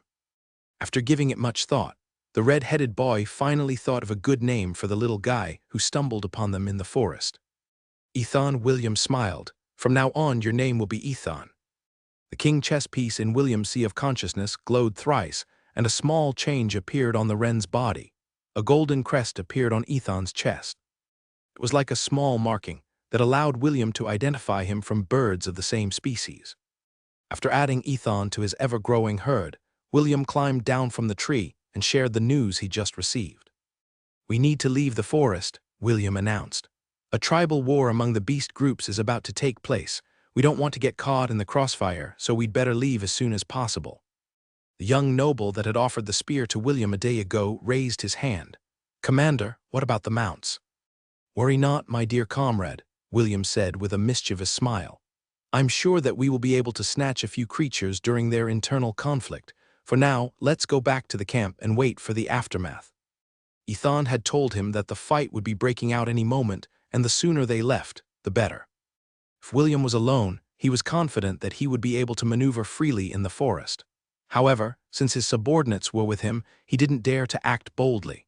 It was best to return to their encampment first, then sneak back inside the forest to play the fishing game. Eladiah, Ragnar, and Ethan looked at William with a knowing glance. Since they were part of his herd, they could understand his thoughts to a certain extent. He was already looking forward to the grand haul that was about to take place. "No good, the young master is really similar to the commander," Damien whispered to Gideon, who was seated behind him. "Look at that smug expression on his face. That is what Commander looks like when he is just about to raid a bandit camp and steal their treasures." "You're right," Gideon whispered back. "I have a feeling that he will drag the two of us along as well. If he really is the commander's grandson, he will throw away his dignity and become shameless." As if feeling their gazes, William glanced at the two men and gave them a refreshing smile. That smile alone confirmed the two men's suspicions that the brat was up to no good. Kenneth sat beside William and tapped his shoulder. "Whatever you are planning on doing, take me along." William looked at his roommate with a curious gaze. "What do you mean?" "I can tell that you are scheming something." "Nonsense, just look at this handsome and innocent face of mine. Does it look like the face of a schemer?" Kenneth nodded his head. "Not only the face of a schemer, but the face of a scammer as well." "How rude, looks like my secretary is going through a rebellious phase." William grinned. "Very well, I will agree to take you with me on one condition." Kenneth thought for a while before nodding his head. "Let me hear the condition." William motioned for him to come closer, as he whispered something in the delicate boy's ears. Kenneth frowned but still nodded his head in agreement. "Very well, I accept this condition." "Good," William patted his roommate's shoulder. "We are going to move tonight. Make sure not to alarm the others when we sneak out of the encampment." Later that night, William, Ella, Kenneth, Damien, and Gideon headed deeper inside the whimsical forest. They had just traveled a mile into the forest when they heard the distant roars of beasts. "Looks like we just arrived in time," William said as he made a hand gesture for everyone to stop. Ragnar was currently seated on top of Ella's back with his tongue lolling outside of his mouth. Daya, on the other hand, was resting on William's head, while Ethan was perched on his shoulder. William raised his hand, and a portal appeared beside him. Soglev, the demonic dog, arrived with a smirk plastered on his face. "Are we going to start our hunt?" Soglev asked as its single eye glowed eerily in the darkness. William nodded in acknowledgement. "Tonight is a bit special. If we get lucky, we will strike it big time." "Oh," Soglev rubbed its chin with its clawed hand. "I like the sound of that." It then raised its head and listened to the roars of the beasts in the forest. "A faction war," Soglev chuckled. "I loo o faction wars. It is the best time to snag some easy prey." William and the demonic dog shared a knowing glance before running towards the north. It was the place where the strongest conflict was currently taking place. Ella, Kenneth, Damien, and Gideon followed behind them. Since William was a half-elf, his dark vision allowed him to see perfectly in the night. For some reason, this ability of his was shared with the entire herd and allowed Ella and the others to see clearly in the dark as well. As for Kenneth, Damien, and Gideon, they had their own ways to see in the dark and kept up with William's and Soglev's advance towards their destination. When they arrived, they were just in time to see a fierce battle being fought between the centaurs and a group of wyverns. After observing the pseudo-dragon's rampage, William noticed a unique individual among the group. The wyvern's body was red in color, and there was a crimson crystal embedded in its forehead. William used his appraisal skill on the creature, and his face suddenly became serious. It had been a while since he faced off against a creature of such rank, and he knew that it was a steel plate that he didn't dare to kick. Threat level is high. Cannot be added to the herd. The blood wyvern is one of the evolutions of a wyvern. It has the ability to continuously grow stronger by drinking the blood of magical creatures. This wyvern has the ability Bloodthirst, which allows it to identify the location of any warm-blooded creature within 2 square miles with it as its center. Even those with the stealth or invisibility skills will not escape its sight. It also has the ability Skill Absorption that allows it to acquire the skills of the creatures it has consumed. The blood wyvern can evolve into a crimson wyvern once it has stepped into the ranks of millennial beasts. A wyvern known for its brutality and strength that can even overpower pure-blooded dragons of the same rank. "That one is one nasty beast," Soglev commented as his single eye locked on the blood wyvern that was currently circling around the centaur tribe. The blood wyvern was currently fighting against the top dog of the centaur tribe, who was also of the centennial rank. However, not all creatures of the same rank were equal. There would always be racial differences between the two which would decide who had the upper hand or not. Centaur War Chieftain. Threat level S-mid. Can be added to the herd. William briefly glanced at the information of the Centaur War Chieftain. Basically, it was a centaur that boasted the highest combat skills within the tribe. Right now, that same centaur was keeping the blood wyvern at bay using magical range attacks. However, that was exactly what the blood wyvern intended it to do. As long as the war chieftain focused on it, the other wyverns would be able to decimate the rest of the tribe using their superior strength. Although the centaur tribe numbered around 2,000, the majority of them were Class C creatures with only a dozen Class B warriors at most. Wyverns were one of the apex predators in the whimsical forest, and even though the centaurs had the advantage in numbers, it was futile against their enemy. While the battle was ongoing, a loud shriek pierced the air, and 50 hippogriffs appeared on the battlefield. They were allied with the centaurs, and it was only natural to lend their assistance during times of need. Currently, there were 15 wyverns circling the tribal camp, and some of their claws and beaks were already dyed in blood. Clearly, they had killed a good number of centaur warriors during the clash, and had gorged on their enemy's blood to regain their strength. William recognized Damien leading a troop of centaurs while shooting arrows towards the wyverns. These arrows harmlessly bounced off the wyvern's scales, which made the centaurs grit their teeth in frustration. When the hippogriffs arrived, the battle was no longer one-sided, but the invaders still had the upper hand. William sighed as 2 hippogriffs were impaled by the wyvern's stinger and crashed toward the ground. Naturally, they couldn't possibly interfere in the war directly, so the 2 hippogriffs died not long after their fatal crash. "So what's the plan?" Soglev asked as he crossed his arms over his chest. "Although I can't defeat any of those wyverns, I am confident that as long as the blood wyvern doesn't interfere, I will be unharmed."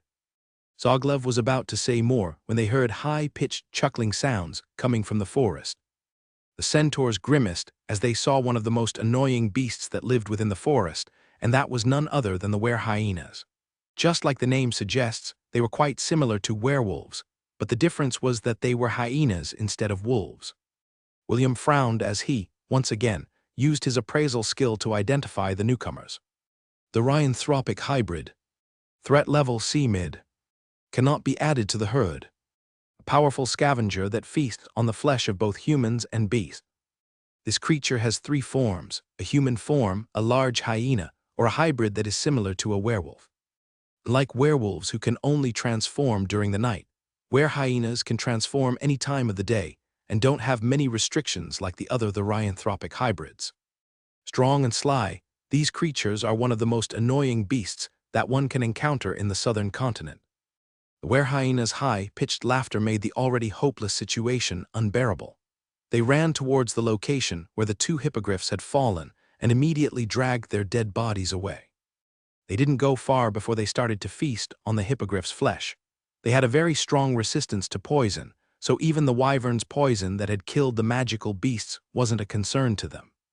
Soglev whistled as he looked at the new arrivals with admiration. "Now things have become more complicated," Soglev chuckled. "What are we going to do now, Shepherd?" William assessed the situation carefully and knew that he wouldn't be able to turn the tides with his current power. Since that was the case, it was now time to borrow the power of others. "Fourth Master, can you lend me your assistance just this once?" William asked. Kenneth and the Soglev looked at him in confusion, because they didn't know who this 4th Master was. A soft rustling sound was heard beside the tree opposite them, and a man wearing a hooded robe appeared out of thin air. "What do you have in mind?" Ezio asked. Ezio officially became William's 4th Master after the boy had succumbed to the dark side of humanity. He taught the half-elf many things, including the art of torturing people. Among William's masters, Ezio was a man of few words. When talking to him, William had to get straight to the point in order to save time. "4th Master, can you deal with the blood wyvern?" William asked. This was the most pressing matter right now. As long as the blood wyvern was defeated, the centaur war chief would be able to deal with the other wyverns quite easily. "I can, but I will need some help," Ezio replied as he glanced at his 2 comrades who were sent by their commander. Damien and Gideon just nodded their heads in understanding. They would help Ezio deal with the blood wyvern, while William dealt with the rest. "Be safe, young master," Damien said as he patted the boy's shoulder. "Don't let the were-hyenas bite you," Gideon commented. "The commander will kill us if you turn into one of them." William nodded his head. "Be at ease, seniors." After getting his reply, the 3 men disappeared. William didn't know where they were, but he was certain of one thing: the blood wyvern would soon be dealt with. "Let's go," William said as he jumped off the tree. Kenneth and Soglev followed suit and landed on the ground. Ella transformed into her war ibex form and allowed William and Kenneth to ride on her back. "We will first join the centaurs and help them repel the were-hyenas," William explained his plan. "Soglev, summon your doppelganger to help catch the hippogriffs just like you did yesterday. Leave the rest to me." All right, but I want a few cores from the were-hyenas, Soglev replied while stating his condition. I like dealing with smart people. Ella charged towards the battlefield, while William fired arrows at the were-hyenas that were closing in on the centaurs. The centaurs, on the other hand, glanced at Damien to wait for his orders. They didn't know whether to attack William or turn a blind eye on his actions. Don't mind him for now, Bastion ordered. Attack the were-hyenas. The centaurs roared in acknowledgement and charged towards the annoying scavengers with their pikes and lances. The battle became more intense as both sides fought tooth and nail for supremacy. The centaurs were clearly at a disadvantage because the wyverns and the were-hyenas seemed to be in cahoots with each other. Using their superior numbers, the centaurs chased away the were-hyenas and managed to kill 6 of them. However, the were-hyenas and the wyverns managed to kill more than 100 centaurs in the span of a few minutes. William waved his hand and shamelessly snatched the dead bodies of the were-hyenas inside his storage ring. The centaurs were not in the mood to pay attention to his petty action because their entire tribe was at stake. Ella's horns embedded themselves in a were-hyena that was about to deal the finishing blow to a fallen centaur. The creature shrieked in pain, but William's spear pierced its eyes, all the way through its brain, ending its life in the process. The were-hyena's attack became frenzied, but William's and the centaur's united assault overpowered their rabid attacks. Suddenly, a wyvern descended towards the were-hyenas and the centaurs that were engaged in close combat, and opened its jaws wide. It's going to fire its dragon breath, Damien shouted in order to warn William and their temporary allies. Flames erupted from the wyvern's mouth as it shot it towards the ground like a flamethrower. The centaurs immediately evaded, but some of them weren't able to react in time. A dozen warriors were incinerated by the flames and died while crying out painfully. Soglev did his best to catch the falling hippogriffs, but most of them were already dead when he caught them. Unlike griffons, wyverns could easily tear a hippogriff in half due to its superior strength. Out of the 50 hippogriffs that joined the battle, 15 had already fallen, and Soglev was only able to save 4. However, the 4 magical beasts were already in a near-death condition, with their wings and limbs torn off from their bodies. One of them had been impaled by a wyvern stinger and was only a minute away from dying. William hurriedly added these beasts to his herd and gave the dying hippogriff an antidote. One of the wyverns saw William's action and immediately dove down from the sky in order to kill him. When it was only 100 meters away from the boy, a silver steel thread wrapped around its body, stopping it in its tracks. Ezio, Damien, and Gideon jumped on its back and forcefully veered it to its right side.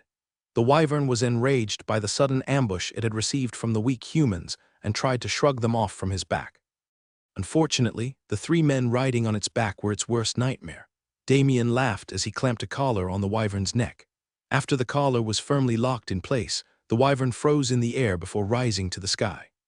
Damien was a beastmaster. Naturally, he could tame many kinds of beasts. His forte was taming flying creatures. Gideon was a beastmaster as well. However, his specialty was land-based creatures. Together, they formed a formidable team that could capture different beasts in both land and sky. Damien controlled the wyvern and sneakily approached one of its brethren.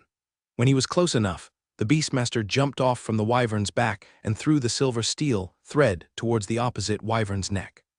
The wyvern was busy dealing with the centaurs on the ground, so it didn't notice the beastmaster that had snuck up on it from behind. Just like the first wyvern, Damien easily took control of the second one. I can only control 2 of these beasts at a time, Damien said. The blood wyvern's rank is too high for me. I won't be able to capture it. Don't worry, just let me get close to it, Ezio replied. All right. Damien nodded his head as Ezio transferred to the wyvern he was currently controlling. Ezio's confident reply made Damien remember that this reclusive comrade of theirs was someone who could fight against centennial beasts alone. Ezio eyed the blood wyvern in the distance with a calm expression. However, deep down inside, he was feeling a sense of anticipation. Perhaps it was because he had become so accustomed to killing people that he hadn't had the time to hunt down strong beasts as of late. Regardless of the reason, William's 4th master looked at the centennial beast with admiration. It's very rare to see a blood wyvern, even in the southern continent, Ezio mused. Killing it would be a waste. While Damien and Ezio were nearing their prey, the battle on the land and in the sky became more intense. Several of the creatures in the forest, like forest wolves, winged panthers, and other ferocious beasts, were being drawn in by the smell of blood in the air. The wild bison also came to assist the centaurs, which helped them to a certain extent. Soglov had managed to catch a few more hippogriffs, which brought the number of captured beasts to 8. William watched the scene in the air as he hurriedly transferred the hippogriffs inside the goblin crypt. He was only able to apply emergency treatment to the injured creatures. However, that was enough to prevent them from dying. Since that was the case, the boy decided to transport them to the dungeon, so that the wild beasts that were eyeing them wouldn't get the chance to sink their fangs into the new members of his herd. "Gideon," William shouted, "take Soglov with you." The man riding the wyvern in the air nodded his head in understanding. Soglov, too, had a grin on its demonic face as it used a dark whip to latch on the wyvern's body as it swooped down on the ground. Even though he didn't say anything, there was a tacit understanding between the three of them. They were to bring down as many wyverns from the sky as possible so that William and the centaurs could fight them on the ground. Meanwhile, while all of this was happening, Ezio deftly jumped off the wyvern's back and appeared on the blood wyvern's side. The blood wyvern turned its head and chomped on the foolish man who was still in mid-air. It had seen what had happened to its comrades earlier and had been guarding itself from any sneak attacks from the humans. Before the wyvern's jaws could even close on the hooded man, the figure in the air turned into a cloud of black smoke that split itself into two. The black smoke then flew towards the blood wyvern's back and merged together, becoming whole again. Ezio held 2 rope darts in both hands and used them to bind the wyvern's body and neck. The blood wyvern was enraged because the man on his back dared to treat it as a mount. It spun in the air in an attempt to dismount the hooded man, but it was to no avail. Ezio stood straight like a sword on the creature's back as if he was merely standing on even ground. The centaur war chieftain narrowed his gaze and lowered his bow. Seeing that the human was able to distract the greatest threat on the battlefield, it now focused its attention on its lackeys. The war chieftain knocked an arrow on its bow and aimed at one of the wyverns, terrorizing his people. A few seconds later, an arrow infused with elemental energy streaked across the dark sky and hit the side of the wyvern's body. The wyvern screeched in pain as it flapped its mighty wings to fly back into the sky. Unfortunately, another wyvern, carrying a human and a demonic beast, pressed down on its back and pinned it to the ground. Soglov, its doppelganger, and 2 pairs of spectral hands, immediately went to work and bound the wyvern's wings with its dark whip. William charged towards the fallen beast as he knocked an adamantium arrow on his bow that was coated with the venom of the amphispina. The red-headed boy aimed at the creature's neck and fired. Unlike the steel arrows of the centaur race, the adamantium arrow easily pierced the wyvern's scales and embedded itself deep inside its body. The apex predator of the whimsical forest roared in pain as it flailed its body in order to break free from its bindings. William recalled the arrow from the wyvern's body and used it once again. After successfully penetrating the wyvern's body 5 times, the venom of the amphispina started to take effect. Since it was not a creature that could be added to the herd, there was no possible way for William to tame it. His next move, however, surprised Kenneth, Gideon, Soglov, and even some of the centaurs who came to assist him in subduing the fallen beast. "Mama, use mega kick," William ordered. Ella walked towards the side of the wyvern's head and gave it a strong kick on its head. The blow was strong enough to crack the wyvern's skull and caused it to lose consciousness. "This wyvern is mine," William announced as he faced the centaurs that were commanded by Bastian. "Do I make myself clear?" The centaur captain gave the unconscious wyvern a glance before nodding his head. "Since you were the one who took it down, its life and death belongs to your hands," Bastian replied. "I apologize for what we did earlier. Although this is a bit shameless on my part, can you help us deal with the remaining wyverns?" William nodded his head. "Very well. However, all the were-hyenas you are able to kill will be surrendered to me." After having that exchange, Bastian led the centaurs to focus on the sly were-hyenas that were taking advantage of their plight. William watched the centaurs go as he eyed the remaining wyverns in the sky. Ironically, another wyvern crashed not far away from William's location. Its body was pierced by several arrows that belonged to the centaur war chieftain. It was still alive, but it had lost its ability to fight due to its injuries. William ignored it because he wasn't the one who brought it down. Gideon and Soglov had already returned to the sky to hunt another wyvern. "At first I wanted to kill you, but I've changed my mind," Ezio said as he embedded his short sword in the blood wyvern's neck. "You will be more useful as my mount since I always travel around the continent." This was the 9th time that Ezio had stabbed the wyvern since he'd mounted its back. He didn't stab it in a single location. Instead, he stabbed several pressure points that were located on its neck. Ezio was planning to make the creature faint due to blood loss. He didn't need Damien's help to tame the beast, because he had a secret weapon that he could use that was more effective than a slave collar. The reason why Ezio changed his mind was because he was always hunting people.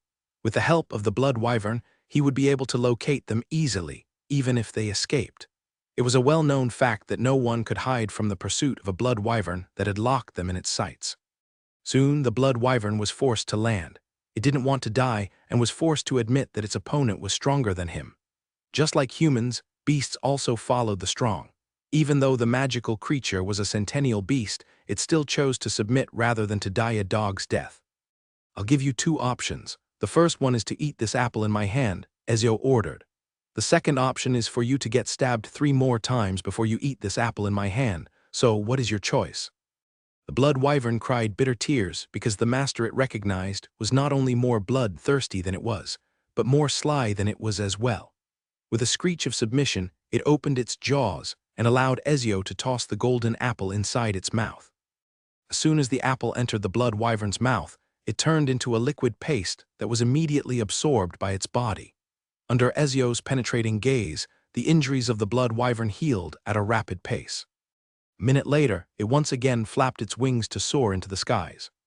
"Praise be to the goddess Lulu," Ezio muttered. If William had heard his 4th master's words, he would look at him in a weird manner. Never in his wildest dreams did he consider that the man that had ended countless lives was a devout follower of the apple goddess that once tried to force William to sign her contract. After seeing their leader surrender to the enemy, the remaining wyverns tried to run away, but William begged Ezio to not let a single one of them escape. William's 4th master was about to ignore the boy's shameless request. However, William's single sentence made the hooded man reconsider. Grandfather might need these wyverns in preparation for the upcoming war. With that single sentence, Ezio used the blood wyvern's suppression to make the members of its weir submit. William almost laughed out loud when he saw all the wyverns stop resisting. They all landed on the ground and kneeled in front of the blood wyvern, who was now a pet of William's 4th master. The wyverns glanced at the pitiful unconscious wyvern that had been kicked in the head and shuddered in fear. They didn't want to suffer the same fate and decided to just obey the human with red hair to avoid getting hurt. Zaglav whistled at the great catch. He looked at William with a sinister gaze, as if he was looking at a beautiful, naked woman that was ripe for eating. "Can I eat this wyvern that got kicked in the head?" Zaglav decided to become shameless. "How about we change some of the conditions of the contract? Having a business partner like you is a good thing." William rolled his eyes at the shameless demonic dog. How could he possibly give him a wyvern to eat? He would only do that if a donkey were to kick his head. "I need the wyvern as a mount for one of my captains," William replied. "The rest of these wyverns will go to my hometown to serve as defenders." As William said those words, he poured a high-grade healing potion on the swelling bump of the pitiful wyvern's head, then let it drink the rest. 5 minutes later, the wyvern regained its consciousness and roared fiercely. It then faced William with hate-filled eyes with the intention of shredding him to pieces. However, before he could even enact his vengeance, a reprimanding shriek reached its ears. The newly recovered wyvern turned his head and saw the blood wyvern looking at it with the calm "your tits bro" expression. The bewildered creature scanned its surroundings and noticed its brethren all kneeling on the ground. After seeing this scene, its gaze once more landed on William. The half-elf looked back at the wyvern with a refreshing smile that was screaming, "I know I'm handsome, so don't stare too much, or I might feel embarrassed." Wyverns were very smart creatures. Since its leader had already submitted, it also chose to submit, albeit reluctantly. "How many hippogriffs did we capture all in all?" William turned his head to ask the delicate-looking Kenneth who was standing beside him. "Including the ones on our encampment, we have 24 in total," Kenneth replied. William's roommate still had a dumbfounded expression on his face. Although he had witnessed everything that happened from the start, he still couldn't believe it. Once again, his evaluation of the red-headed boy increased by another level. "Unbelievable," Kenneth thought. If only the elders of my clan could see this scene, they would definitely change their opinion of William. William didn't know what Kenneth was thinking because he had other things in his mind. He only managed to capture 24 hippogriffs, which meant that he was still 12 shy of his goal. He eyed the hippogriffs that stood beside their alpha that had arrived as reinforcements for the centaurs. They were all looking at the wyverns cautiously. It was then when an idea appeared inside the boy's head. William smiled evilly as he looked at the alpha hippogriff who was standing in front of its herd. When the alpha saw William smile, its body shivered subconsciously. It had a feeling that the red-headed boy was up to no good. William swaggered in front of the alpha of the herd and gave it a smile that would put all the debt collectors to shame. "I need 12 more members of your herd," William said while keeping a business-like smile on his face. "You have two choices. Let me choose 12 hippogriffs and we can all go back to our camps and rest, or you will give me 12 members of your herd and we can all go back to our camps and rest. What would you like to choose?" Before the alpha could even answer, all the wyverns screeched in unison. The blood wyvern's piercing gaze locked on the alpha of the herd and made the latter take a step back unconsciously. It then looked back at the smiling half-elf in front of it and lowered its head in submission. The students that were currently scheduled for night duty immediately sounded the alarm. "Wake up, wyverns are approaching us," one of the students shouted in horror. "Prepare to defend yourselves."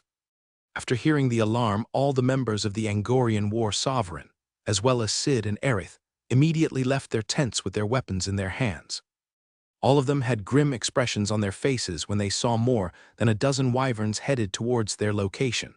It was led by a wyvern that was slightly bigger than the rest. Although it was dark, the presence it radiated made the bodies of the children unconsciously shudder. This was the collective thought of everyone in the camp. Even Dave, who was seated on the back of the Griffon, couldn't help but feel that their current situation was very dire. The Griffon's body was very tense with its wings spread wide. Its plan was to escape with Dave the moment the wyverns initiated an attack on the camp. There was no way it could fight against that many wyverns alone, especially when the enemies were a level above its rank. Just when everyone thought that they were about to go to the afterlife, the blood wyvern landed at least 200 meters away from their location. The other wyverns also landed a few meters away from the camp, which surprised the teenagers who had resolved themselves to fight to the death. "Calm down, everyone," a familiar voice shouted in the distance. "These wyverns are on our side." William, Ella, Kenneth, along with Damien and Gideon, walked towards the encampment with calm expressions. "Sorry if we scared you," William said after he had entered the camp and removed the hood from his head. "Those on guard duty, return to your posts. Those who need to rest, go back to rest." Contrary to William's orders, no one in the encampment moved and only stared back at him with serious expressions. "Commander, what is going on?" Priscilla asked. Since she was the highest-ranking officer next to William, she thought that it would be best to ask what was going on. "We took a stroll in the forest and met these friendly wyverns," William replied. "After seeing how handsome and awesome I was, they decided to accompany me back to my hometown." Everyone in the encampment, including the wyverns, looked at William in contempt. All of them were thinking of the same thing. "Who will believe your BLLSHT story?" William casually flipped his hair as he stared at the moons in the distance. "I'm so handsome that even wyverns want to become my friends." The members of the Angorian war sovereign were already used to William's narcissism. They were able to ignore his words. Sid and Aerith, on the other hand, wanted to ask more questions, but William used his authority to force everyone to go back to their tents to rest. He had no intention of answering anyone's questions and had already decided to head for Lant as soon as the sun rose in the east. What Sid and Aerith didn't know was that William didn't have any intentions of returning to the residence of the Sword Saint with the wyverns, although the Sword Saint didn't do anything to him. Ramiz might change his mind after seeing the wyverns that had submitted to him in order to prevent any conflicts from arising. The half-elf decided to just leave the southern regions without seeing the Sword Saint for the third time. "Is this really okay?" Aerith asked as she watched the wyverns fly towards the west. In her hand was a handwritten letter that William wanted to be sent back to her teacher. The red-headed boy even insisted that she shouldn't take a peek at it out of curiosity. "Whether it is okay or not." "What can we do about it?" Sid answered with his arms crossed over his chest. "That boy sure knows how to eat and run." Henry chuckled when he heard Sid's apt description of William. Indeed, the boy was like a bandit who ate in a restaurant and ran away without paying. My liege, your nemesis grandson didn't fall far from the tree, Henry thought as the wyverns disappeared from sight. Amazing. One of the students exclaimed, so, this is what it feels like to ride a wyvern. Don't get too excited or you might fall off. One of his friends nagged at him for acting like a country bumpkin. However, everyone could tell that he too was feeling just as excited as his friend. 14 wyverns, including the blood wyvern, flew towards the west in a V formation. The blood wyvern was in the lead of the formation and kept everyone in line. On its back, there was a lone figure, wearing a hooded robe, who stood straight like a sword. William told everyone that the man riding the blood wyvern was a hermit that lived inside the whimsical forest. And the master of the weir of wyverns, Dave, who was riding the griffon, was accompanied by William, Ella, Dia, and Ragnar. All the hippogriffs that William had tamed and had volunteered to come with him were currently inside the goblin crypt. Since the majority of them were injured, they were not fit for travel. The shepherd decided to return to Launt as fast as possible because they were on a tight schedule. Simon, the dean of the academy, had explicitly told William to return on the 18th of the month of the chariot. This was when the knighting ceremony would take place within the academy. The king would personally be there to award and officially recognize William's knight order in front of all the nobility of the Helen kingdom. Naturally, all the staff and the students of the academy would be there to witness as well. It was a very important event, and William had to hurry if he wanted to meet the deadline given to him. Currently, he still had 21 days before the date of the knighting ceremony. William wanted to have all the hippogriff's injuries healed before then. For that to happen, he would have to ask the life magus of Launt, Owen, to tend to the new members of his herd on the second day of their journey after leaving the whimsical forest. Commander, what is your hometown like? Dave asked. His partner, Lionheart, was currently flying in the middle of the formation and was being treated as the VIP of the group. Very crude, but full of life, William answered. If we maintain the speed, we will arrive at my hometown in an hour. Deep down, William was feeling excited. He was wondering how his grandpa would react when he saw the aerial fleet that he had nabbed from the southern regions and brought back to Launt. Of course, Ezio was the one who made this possible, but since he was William's fourth master, the half-elf decided to shamelessly take all the credit. Suddenly, a loud primal roar reverberated across the land. Luffy, the golden ape that protected Launt, stood tall and roared at the approaching threat in its domain. The eyes of the members of William's Knight Order widened in surprise when they saw the golden giant ape, who was less than 800 meters away from them. The blood wyvern advanced ahead in order to greet the golden ape, who was very close to hurtling the massive boulder in its hands. It's me, Luffy, Ezio said as the blood wyvern approached. The Awarabro recognized Ezio and lowered the boulder in its hand. However, it still didn't lower its guard and stared at the blood wyvern in front of it. The townspeople of Launt had been alerted and had hidden themselves inside their houses. Only the experts stood on top of the town's wall and observed the wyverns from a distance. A sharp cry resounded in the sky as Blitz, along with his partner John, circled around the blood wyvern. This is not your style, Ezio, John said with a smile. You don't like to stand out, so why do it this way? The young master wanted to bring the wyverns back to Launt. Ezio replied. He insisted that the commander might need them for the upcoming war. John's eyes landed on the griffon that was slowly approaching them. William, who was seated on its back, waved at John with a smug expression on his face. Indeed, William is being flashy. As usual, John shook his head with a smile as he and Blitz returned to the town of Launt, after relaying to the townspeople that they were friendly forces. Everyone came out of their houses to admire the wyverns, which the majority of them hadn't ever seen in their lifetime. James, along with Mordred, also appeared with big grins on their faces after hearing John's report. The father and son pair felt that William had one-upped Ezio into agreeing to his request.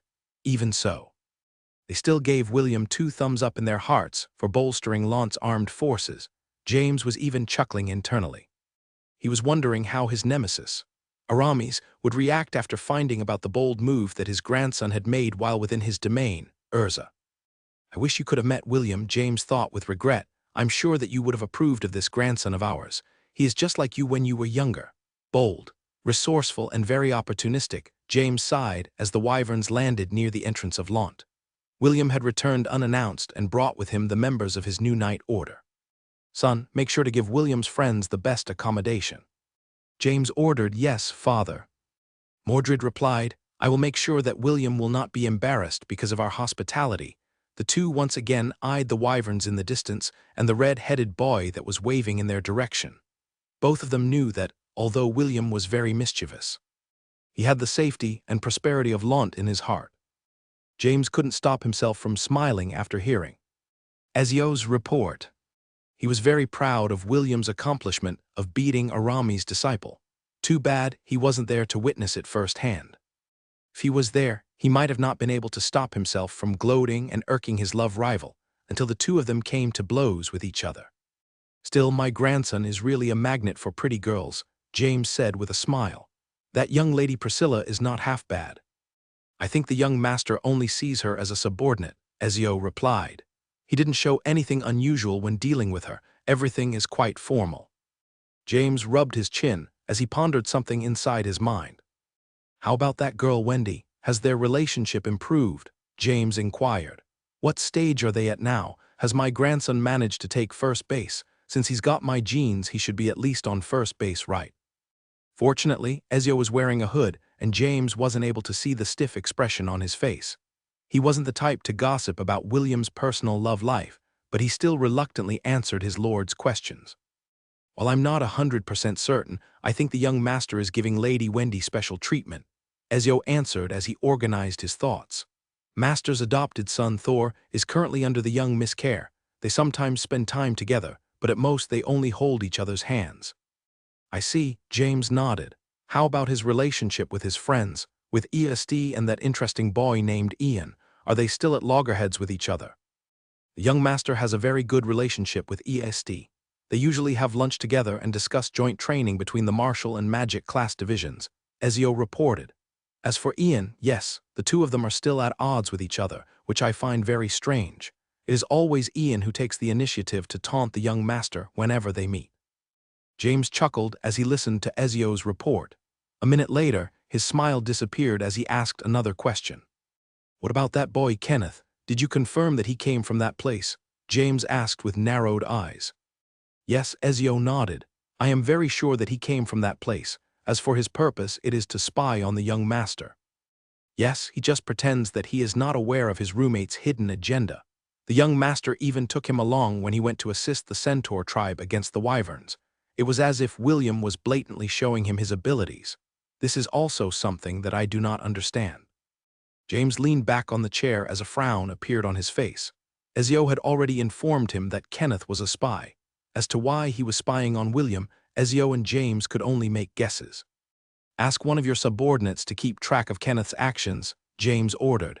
"If his purpose is to hurt William, eliminate him." "Yes, sir." Ezio bowed and disappeared from the room, leaving James with his thoughts. "Are they the ones behind this plot?" James muttered as he stood up to look outside the window of his room. "Maybe they are linked, but not the masterminds behind the scene. Interesting, so they are finally keeping an eye on William." Tinge of killing intent briefly flashed inside James' eyes before disappearing completely. He had endured for the past few years and remained low-key. However, if anyone dared to make a move on his family members, he would definitely not turn a blind eye and eradicate the source of the problem without any shred of mercy. "What a haul," Owen playfully played with his beard as he looked at the injured hippogriffs that were currently outside Seline's residence. "Can they regrow their limbs and wings?" William asked. "They can regrow their wings. As for their limbs," Owen lightly touched one of the hippogriffs that had lost its hind legs. "We will need to ask a favor from someone else. However, that person will definitely charge you a high price for his services." "I don't mind about the price, but do we have other life mages in Launt aside from you?" William asked. The reason why he brought the injured hippogriffs back to Launt was due to the fact that Owen was a powerful life magus. He hoped that the old man would be able to restore the creatures back to their peak condition to be able to soar in the skies once again. "Who said that only life mages and clerics are good at healing?" Owen smiled. "You already know him, William. In fact, you know him very well." "I do." William tilted his head to the side. "Okay, let's go meet him. The sooner they return to their peak condition, the sooner I can return to the academy." Owen chuckled and nodded his head. He then took William to one of the most notorious experts in Lant, and that was none other than. "I see you came to the right person." Jekyll flashed William a wide grin. "Regrowing and chopping off limbs is my specialty." William's face was stiff as he faced the sole dentist of Lant. This was the one person that his enhanced perception designated as the scariest existence in his hometown. "So how many hippogriffs are we talking about?" Jekyll inquired. "Since they are magical beasts, it would take a very powerful regeneration potion to regenerate their limbs." 24, William replied. He was paying close attention to the reaction of the dentist that had almost become his instructor in the past. "My stock of regeneration potions won't be enough. At most, I will only be able to fix 4 of them." Jekyll pondered out loud. "However, since you're already here, the problem is solved." Jekyll rested his hand on William's shoulder, which made the narcissistic half-elf shudder. "The main ingredient for the regeneration potion is troll's blood," Jekyll said while keeping the perfect smile on his face. "However, ordinary trolls are no good. Get me mountain trolls. Their blood has stronger regeneration qualities. It will be best to capture them alive so we can have an unlimited supply of troll's blood." The dentist clapped his hand as if he just realized something.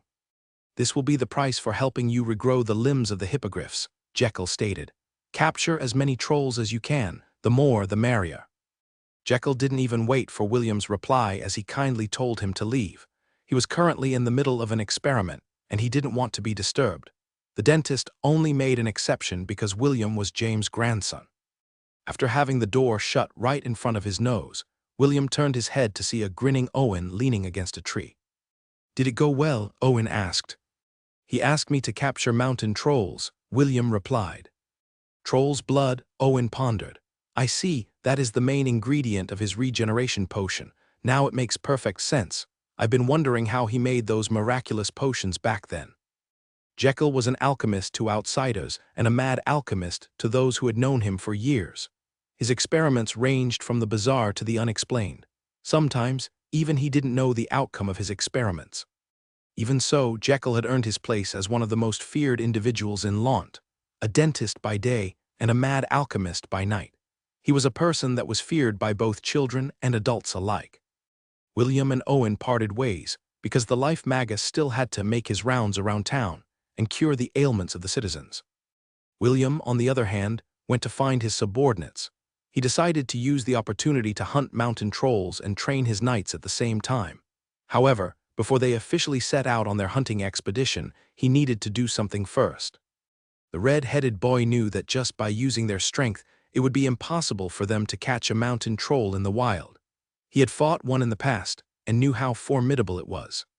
Because of the level of difficulty, he decided to look for Conrad in order to raise their chances of success. "Conrad, I have something very important to tell you. Follow me," William ordered. Conrad nodded his head and followed his commander towards the east side of Lant, where the Wyverns was stationed. After seeing William's incredible feats, Conrad's admiration of him had grown by leaps and bounds. Although it wasn't as fanatical as Dave's worship for the half-elf, his feelings weren't too far off. If possible, he also wanted to remain as William's subordinate in order to raise his position within the Knight Order. After arriving at the temporary Wyvern's nest, William faced the Wyvern that Ella had kicked in the head inside the whimsical forest. The Wyvern eyed William with an unresigned expression. Although it was reluctant to become a mount, it had no choice in the matter. Their leader had already submitted to a human. If he were to rebel, the Blood Wyvern would show no mercy and eat him. With the threat of death looming over its head, the Wyvern decided to unwillingly accept its fate. "From now on, this Wyvern will be your partner," William said. "However, whether you are able to tame him is up to your ability." Conrad eyed the Wyvern with a burning gaze. He had always wanted to become a dragon knight, and Wyverns were also considered dragons among the nobility. Hunting a pure-blooded dragon was very hard. Also, they were very similar to the Pegasus, who would fight tooth and nail with those who dared to use them as a mount. They were very prideful creatures, and they would rather die than have someone ride on their back. This was why Wyverns became the next best thing. Although they were prideful creatures, they would not go as far to commit suicide like the dragons if someone were to ride on their backs and trample on their dignity. Those who were able to tame and ride Wyverns were called dragon knights, and that was Conrad's greatest dream. To become a dragon knight and show everyone that had ridiculed him in the past that he was not some helpless boy that couldn't do anything without his family's backing. "Go try and mount him," William ordered as he crossed his arms over his chest. Conrad smiled and tried to mount the wyvern's back, but the wyvern pushed him away. The beast didn't hurt him, but merely prevented him from climbing on its back. The teenage boy tried again, but the wyvern rejected his advances. William watched this scene with a calm expression. However, deep inside, he was laughing very hard. Before he went to find Conrad, he had already talked to the wyvern and gave it an order. Unless he gave the signal, he would reject Conrad's attempt to mount him. Although this was a very shameless move on William's part, he still did it. Why? Because he knew that Conrad was desperate for power. He had already seen how ambitious the boy was. William didn't dislike ambitious people. In fact, he welcomed them wholeheartedly. If Conrad really wanted to rise in the ranks of the nobility, he needed to earn merits and other achievements. For that, he would need power and influence. Right now, the only one that could give him the power and influence he wanted was none other than William. After being rejected multiple times, Conrad started to feel dejected. He had known beforehand that in order to become a dragon knight, your dragon must first recognize you as its partner. Seeing that the wyvern was firm in rejecting him, the third son of the Marquis felt like giving up. Seeing his sad expression, William knew that the time was now right to offer a carrot that the young noble wouldn't be able to resist. "I have a way for that wyvern to recognize you as its master," William said in a casual manner. "The question is, are you willing to pay the price?" Conrad turned his head to look at his commander, who was looking at him with a serious expression. He didn't know how William was able to make these wyverns submit to him, but he was willing to pay the price if that would make his dream a reality. "What price must I pay, Commander?" Conrad asked. "Do you want me to become your servant, your slave?" William shook his head. "I don't need a slave, what I need is a knight. Conrad Kent Carleton, are you willing to become my knight?" "Sir, I am already your knight as a member of your knight order," Conrad answered. "Is there a difference between being a knight of your order and being your knight?" "Of course there is a difference," William replied. "Although everyone who joins the Angorian War Sovereign will become a part of our knight order, what I am referring to are my true knights. Right now, I only have one true knight in the order, and that is none other than Dave." Conrad thought back on the changes that he had felt when he saw Dave return with William that day. The newfound confidence and charisma that Dave radiated was very different from when he was still serving as Conrad's subordinate. Although he was still the same chubby boy that he knew, he had changed, and Conrad had to admit that the change was for the better. Conrad also remembered the words that Dave had told him in passing. "But I hope the day will come when you will become Sir William's strength," Dave said with a serious expression. "I look forward to that day." "I see, so this is what you meant when you said those words to me, Dave," Conrad thought as he looked at the red-headed boy in front of him. As the son of a noble, Conrad was a prideful person. He would not allow himself to serve someone whose rank was lower than his. If others were to offer him the opportunity to serve under them, even if it was a duke, he still might have refused. However, William was different. In his mind, the half-elf was just a shepherd. A shepherd who had miraculously won the title of the head prefect of the martial class division. A shepherd who had led the charge against the dungeon outbreak and turned the tide of battle. A shepherd who had beaten the disciple of the sword saint in one-on-one combat. Conrad felt his blood burn inside his body. He wanted to be able to accomplish the same feats that William had. He wanted to become someone like him who could stand above the rest, regardless of his poor background. The boy with reddish-brown hair and hazel eyes knelt on the ground on one knee. He pressed his closed fist over his chest as he bowed his head in order to show respect to his commander. William stepped forward and summoned Rangaminiad from his storage ring. He lowered the lance and lightly tapped Conrad's left shoulder. "In the name of the god of all trades, Gavin, and the goddess of knights, Astrid, I gave you the right to bear arms and the power to meet justice," William said with a righteous tone. "May you protect the innocent and use your strength to uphold the honor of your sovereign and people." The lance glowed once, as if it was empowering William's words. "I, Conrad Kent Carleton, hereby declare my undying loyalty to Sir William von Ainsworth," Conrad pledged. "I swear upon my name that I will serve you with everything in my power and uphold your honor as a knight of the Angorian War Sovereign." William lightly tapped Conrad's right shoulder before raising his lance once more towards the sky. "Rise, my knight, and uphold the oath that you have made today," William stated. "May your courage and bravery illuminate the world for eternity." Reincarnated showered Conrad with a golden brilliance. The king chess piece within William's sea of consciousness also glowed thrice before returning to its normal state. Just like what happened when he knighted Dave, a series of words appeared on William's status page. Second Knight of the Angorian War Sovereign has been registered. Name Conrad Kent Carleton. Bestowing Knight title. Appropriate title found. Conrad Kent Carleton, Dragon Knight of War. Name Conrad Kent Carleton. Health points 12,000 over 12,000. Prestige job class, Dragon Knight of War LVL1. Strength 40 plus 10. Agility 40 plus 10. Vitality 50 plus 10. Intelligence 20 plus 10. Dexterity 40 plus 10. Union of man and beast. When riding a dragon, all stats increase by 100%. Aerial mobility increase by 150%. Can use Dragon Fury 3x a day. His stats are stronger than Dave's, William thought as he looked at Conrad's stats. I guess this is to be expected since his role is the vanguard, while William was checking Conrad's skills. The latter looked at his hands with a shocked expression. Conrad could feel the surge of power that was flowing throughout his body. He then looked at William, who he had recognized as his new lord. The red-headed boy was still holding Reincarnated in his hands with its tip pointing towards the sky. He fully understood that his newfound strength was due to his oath to become William's true knight. Conrad gave his new lord a respectful bow before turning his head to look at the wyvern who had repeatedly rejected him.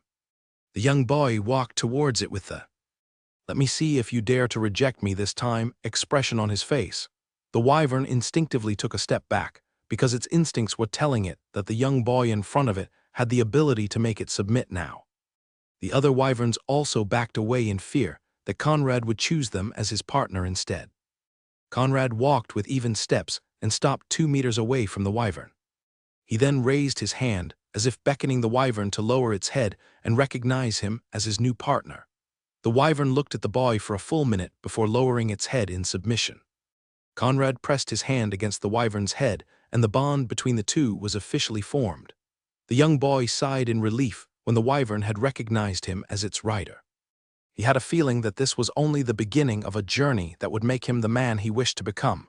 Dave, who was brushing his partner's furry body, looked towards the east. He had sensed a fluctuation of magic power which felt familiar.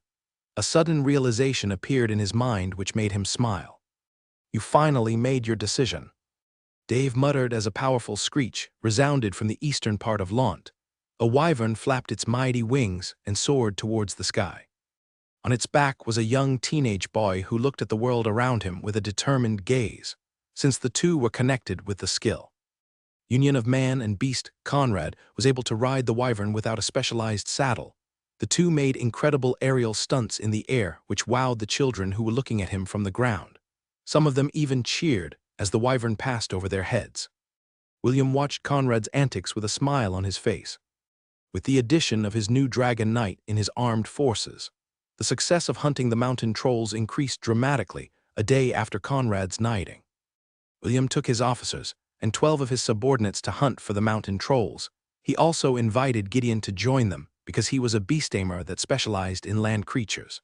The reason why he only took 12 of his knights on this journey was due to the fact that there were only 12 hippogriffs that were able to perform at their peak condition. These were the hippogriffs that volunteered to come with William after he bullied the alpha of the herd to agree to his request. He chose those who were experienced in riding horses. Because, technically, hippogriffs were similar to horses also, it would be best to train his knights to ride these magical steeds as soon as possible. Looking for mountain trolls was not an easy thing, especially in the western region of the Helen Kingdom, fortunately. He had the system which allowed him to pinpoint the places where possible troll lairs were located, ironically. The nearest one was near the Pantheon of Courage, where William had met ESD after traveling for 2 days. They finally arrived at their destination. Along the journey, William made sure that his knights had gotten used to their new mounts and were able to perform basic aerial maneuvers at first. William planned to knight them like he had done with Dave and Conrad, but didn't push through with it. The reason? He wanted to make it an incentive for those who performed exceptionally well under his night order. This would give his subordinates the drive to do their best in the hope that they would be rewarded for their merits. 3 mountain trolls, detected 2 kilometers away from our location. William gave out his order, and Dave guided his partner to go in that direction. It didn't take long for them to spot 3 mountain trolls lying on the ground, asleep for some reason. The 3 trolls looked very familiar to William. They looked exactly the same as the mountain trolls that attacked their encampment when they were headed towards the temple to offer a prayer to the gods. "What do you think, Mama?" Ella nodded her head. Although many years had passed since then, her bestial instinct was telling her that these were the same trolls that they had fought last time. William grinned evilly as he looked down at the sleeping trolls on the ground. His eyes were screaming, "It's payback time, you teaches," while patting Ragnar's head, who was asleep on his lap. Currently, he was seated in the flying carriage that was being pulled by Dave's Griffon, Lionheart. Dave was currently serving at the carriage's coachman because William didn't allow him to join the operation. He wanted the other members of the Night Order to practice their teamwork and capture the trolls under Priscilla's leadership. Conrad was currently holding his position a mile away from their location because William didn't want the Wyvern's presence to send the mountain trolls running. "Well then, Vice Commander, it's your time to shine," William said as he turned his head to look at the beautiful girl with black hair that was seated inside the carriage with him. Priscilla nodded her head and opened the carriage door. They were currently 2 kilometers above the ground, but the young lady didn't bat an eye and jumped out of the carriage. She knew what William's objective was, but the current situation didn't allow her to be a bystander. "Come forth, Brea," Priscilla shouted. A magic circle appeared below her, and a golden-winged hippogriff appeared to catch her mid-flight. "I missed you," Priscilla said as she patted her trusted partner's neck. Brea shrieked softly, as if telling her partner that she felt the same. The alpha hippogriff circled once in the air before flying towards the hippogriff formation protecting William's carriage. The commander of the Angorian, War Sovereign, had already told his knights that the one who would lead the operation was none other than Priscilla. Everyone waited for their vice commander's orders as they rearranged their formation to follow her lead. Team Alpha and Team Bravo ensure that the 2 trolls won't be able to help their leader, Priscilla ordered. Team Charlie and Team Delta follow me to capture the leader of the trolls. The 12 aerial knights broke off into teams of 3 and attacked their respective targets. All of them were equipped with bows and arrows to slowly whittle away their target's strength. Each of their arrows was coated with the venom of the amphispina. This would allow them to neutralize the trolls and bring them back to Lont. The trolls, who were sleeping on the ground, woke up when they felt several presences descending upon them from the sky. The leader of the mountain troll issued a loud roar in order to intimidate the newcomers, but it was all for naught. Priscilla took aim as she neared their targets, fire at will. A dozen arrows flew out in succession and landed on their respective targets. Although not all of them were experienced archers like Priscilla, it was very hard to miss when you're aiming at something that was as big as a small hill from less than 100 meters away. The bodies of the trolls were quite hard, and most of the arrows bounced harmlessly off of their skin. Only specialized archers like Priscilla were able to break past their defenses using the techniques that they had mastered over time. William and Ella, who were watching the battle from the air, observed Priscilla's fighting style closely. They could easily tell that the black-haired beauty was quite used to aerial combat while riding a mount. "It is quite unfortunate that my appraisal skill doesn't work on people," William thought. "Even so, I believe that Priscilla is some kind of aerial cavalier. Having an alpha hippogriff as a mount is not something that a novice can pull off." William already had a hunch that his vice-prefect was not a simple person. Ella had already told him that Priscilla might have had hidden agendas when she joined the Helen Royal Academy. She was neither friend nor foe, and William still didn't know what her objective was. Even so, there was one thing he was sure of, and that was the girl leading the operation was a very capable leader. She had easily cornered the 3 mountain trolls. None of them were able to break free from her encirclement. The trolls were unable to hit the hippogriffs and their riders because they distanced themselves properly out of the mountain troll's strike range. In frustration, one of the trolls threw their wooden club at a hippogriff, but the latter managed to evade it at the last second, out of desperation. It tried to run, but the effect of the amphispina's venom had started to take effect, Priscilla had shot all 3 mountain trolls with 3 arrows each that were coated with the potent venom. Her plan was to wait for the venom to take effect before they tied up the beasts to drag them back to Lont. The movements of the troll that had thrown his club were starting to become sluggish. But it still did its best to move its legs in order to flee, however. The team that was assigned to it didn't relent in their attacks. They continued to rain down arrows on the mountain troll until it almost turned into a pin cushion. The same thing was happening to the other 2 trolls. Even the leader was starting to show signs of fatigue. The mighty Class B beasts were bullied by the teenagers until they finally stopped moving. 2 of the students felt that the situation was already under their control and decided to take a closer look. "No, don't go near them," Priscilla shouted. "Go back to your formation." It was at that moment when the subdued trolls made their move. The troll leader and its lackey were only acting as if they had completely succumbed to the poison, but was simply playing dead in order to deliver a surprise attack to the kids who attacked them. With a mighty roar, the 2 trolls stood up from the ground and smashed their wooden clubs towards the foolish boys who dared to come within their strike range. The hippogriffs shrieked as they flapped their wings to forcefully gain altitude and avoid the mountain troll's hate-filled blow. But it was already far too late. Lightning God War Art. First form, illuminate the world. Rangaminiad. A dazzling beam of light rained down from the sky and completely obliterated the arms of the mountain trolls that were holding the wooden clubs. The 2 trolls shrieked in pain as they rolled over the ground due to their injuries. The 2 boys and their mounts were able to fly back to safety thanks to William's sudden interference. Priscilla turned her head towards the flying carriage that was slowly descending towards the ground. Standing on top of it was William, holding an imposing jousting lance that shone with a golden brilliance. "Thomas, Ryan, the 2 of you will be given disciplinary punishments later," William said with a serious expression. "Do that again and I will expel you from my night order. Do I make myself clear?" The 2 boys lowered their heads in shame. Both of them regretted their actions. They only did it in order to show off to their friends. But they didn't expect that the trolls were only playing possum. A minute later, a strong presence descended from the sky. Conrad commanded the wyvern to land on the ground beside William's carriage. The 3 trolls immediately behaved when the powerful beast glared at them.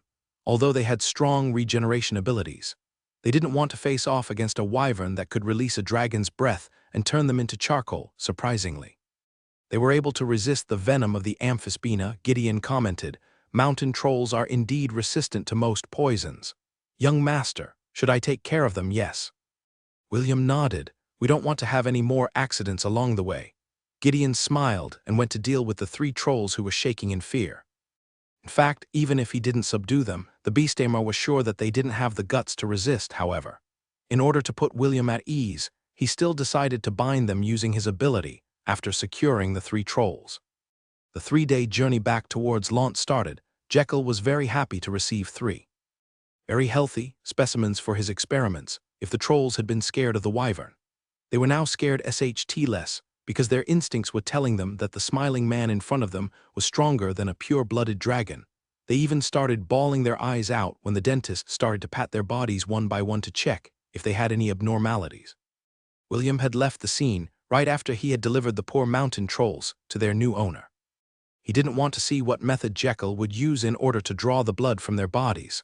The very next day, Jekyll personally delivered 36 regeneration potions to William. He stayed to watch the hippogriffs regrow their limbs, because he wasn't sure if the dosage was enough for magic beasts. Fortunately, it worked perfectly, and all the hippogriffs finally gained a new lease on life. Half a day later, he gathered all the members of the Angorian War Sovereign and awarded the members 1 hippogriff each.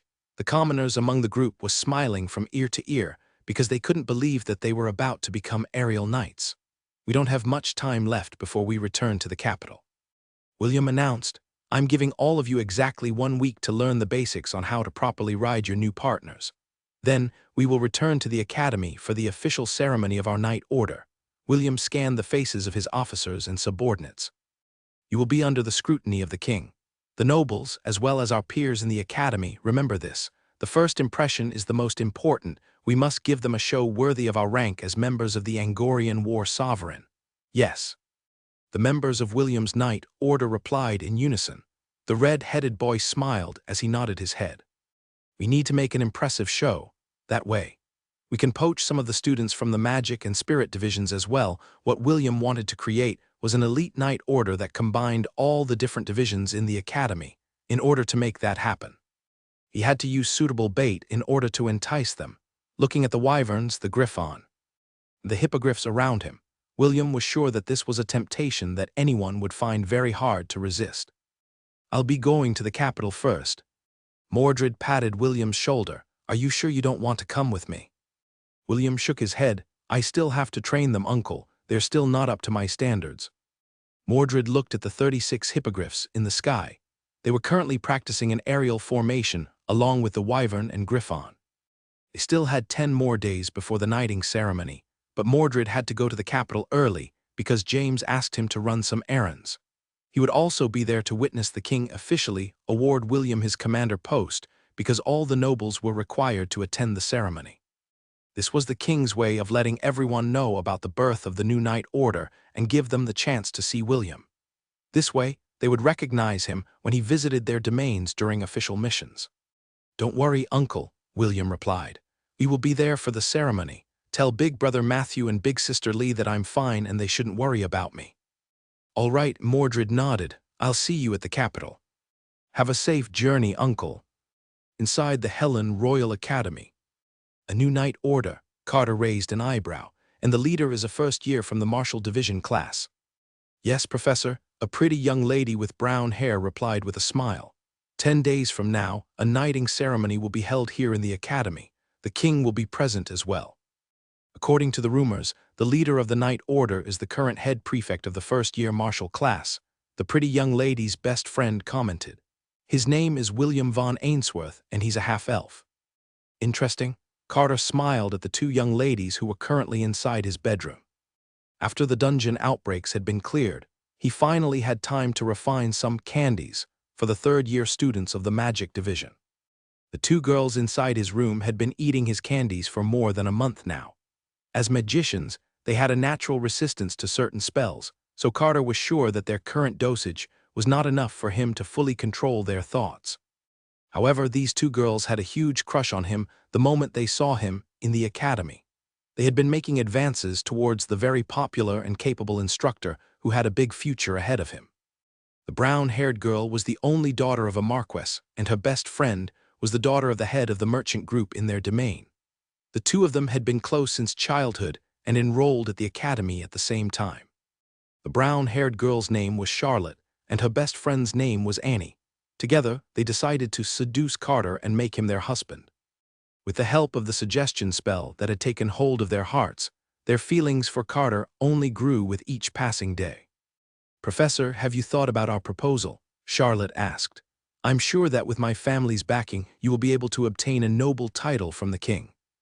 Carter had thought about the girl's proposal for quite some time, and there were no demerits in it whatsoever.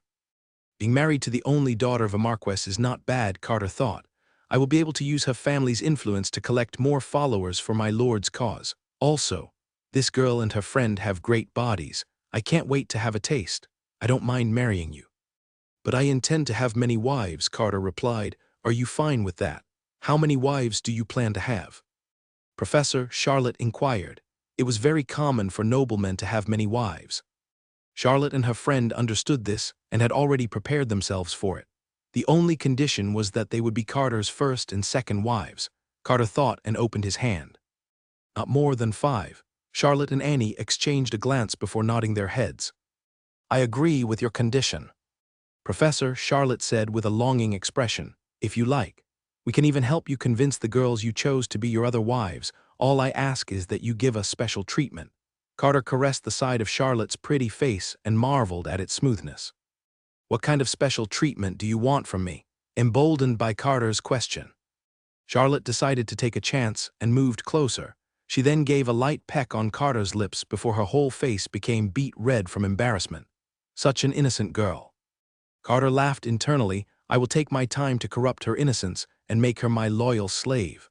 Carter placed his hand at the back of her neck and pulled her close to him. The two exchanged light kisses that slowly transformed into passionate ones. The handsome professor also pulled Annie close to him and kissed her as well.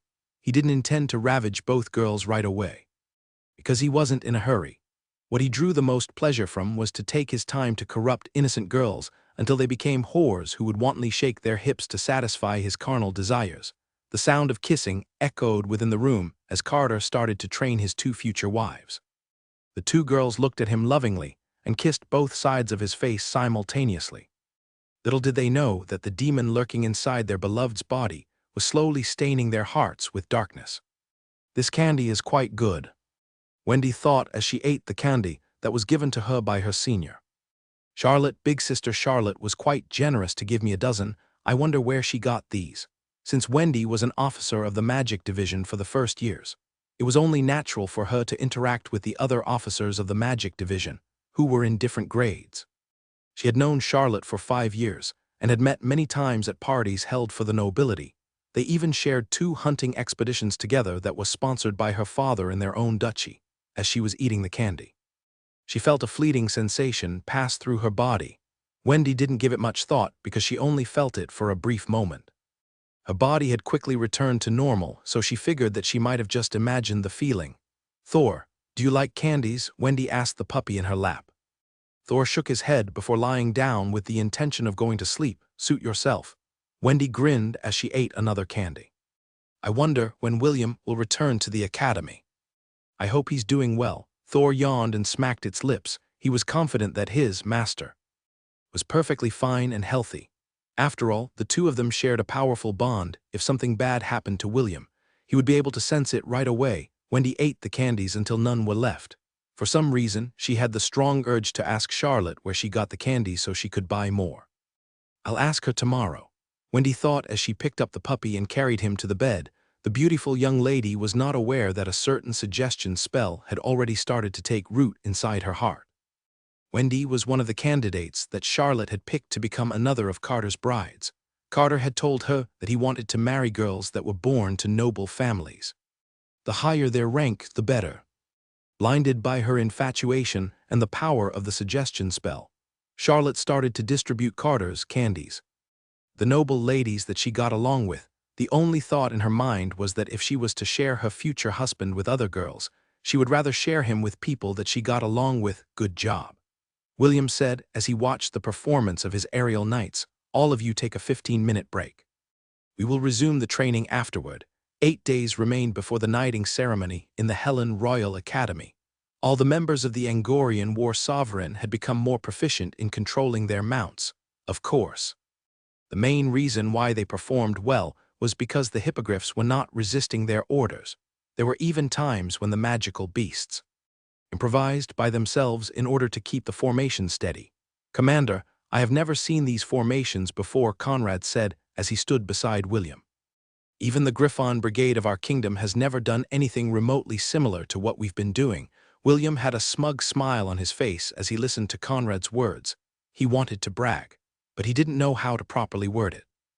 After all, how could he possibly tell his Dragon Knight that the knowledge he was sharing with them came from another world in the end?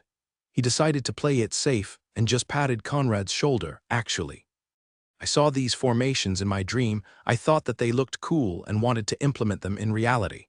William was about to say more when his good friend Theo came to find him. "William, Mr. Barbados is looking for you," Theo said as he panted for breath. "He said that the thing you asked for has been completed. He told me to come and find you so that you can check to see if it still needs some adjustments." "Thank you." William patted his friend's shoulder. "I'll give you 2 slices of apple pie later." "Do you think I'm still a kid that you can bribe with apple pies? I want 3 slices." William chuckled as he shook his head helplessly. He always liked to talk to Theo. Talking to the chubby boy, who was a year older than him, reminded William of his younger years. Years when he was still innocent and unaware of the darkness that had long been hiding inside people's hearts.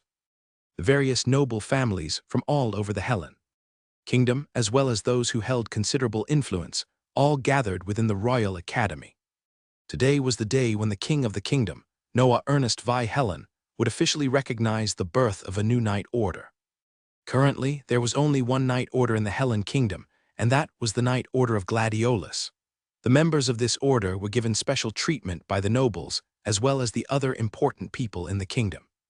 Their commander, Andreas Valentine, was hailed as one of the pillars that supported the king's rule, and ensured that laws and orders were followed without fail. Now that a new knight order was about to be founded, many nobles were wondering why the king had made such a move. Of course, there were speculations, but none of them dared to ask the king publicly or in private. After all, Noah was known for being a firm ruler, and once he had decided upon something, he wouldn't take it back. The sun was about to reach its zenith, and the time for the official knighting ceremony was near. However, the one who would be granted the prestigious title was nowhere to be seen.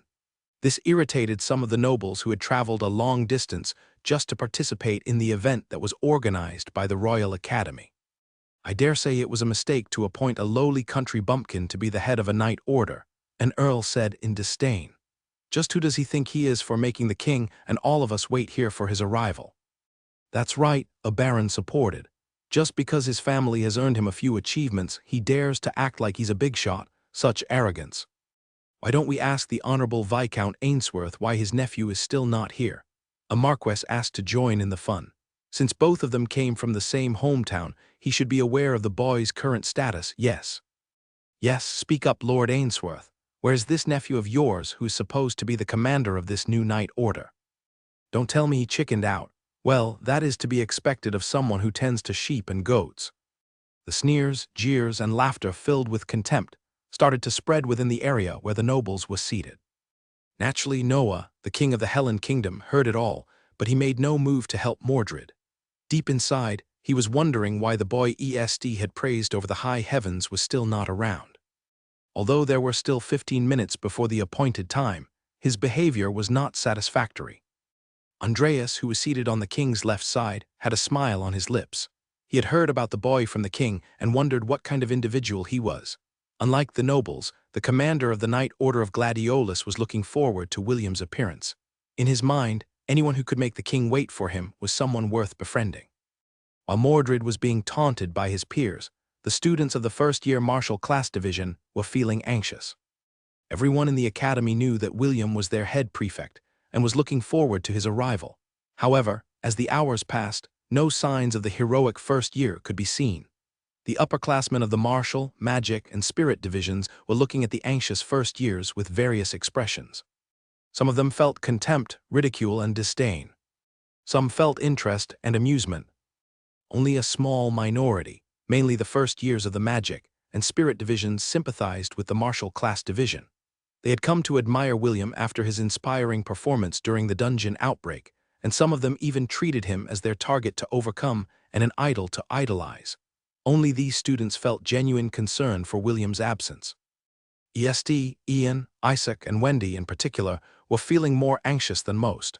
Ian had even cursed William internally for the umpteenth time for being an idiot. The sun had risen to its zenith, and only 2 minutes remained from the allotted time. Mordred, who was seated in the nobles' area, raised his hand to stop the nobles from speaking. He had a smug look on his face as he turned his head to look at the people around him. "Calm your tits, everyone," Mordred said with a smile. "The star of the show has arrived." As if waiting for his words, a loud screech reverberated in the air as several dark figures appeared over the horizon. Conrad, William's dragon knight, grinned as he ordered his partner to dive. Right behind him was a platoon of hippogriffs flying in a V formation with him as the lead. In the center of their formation was a flying carriage pulled by a griffon.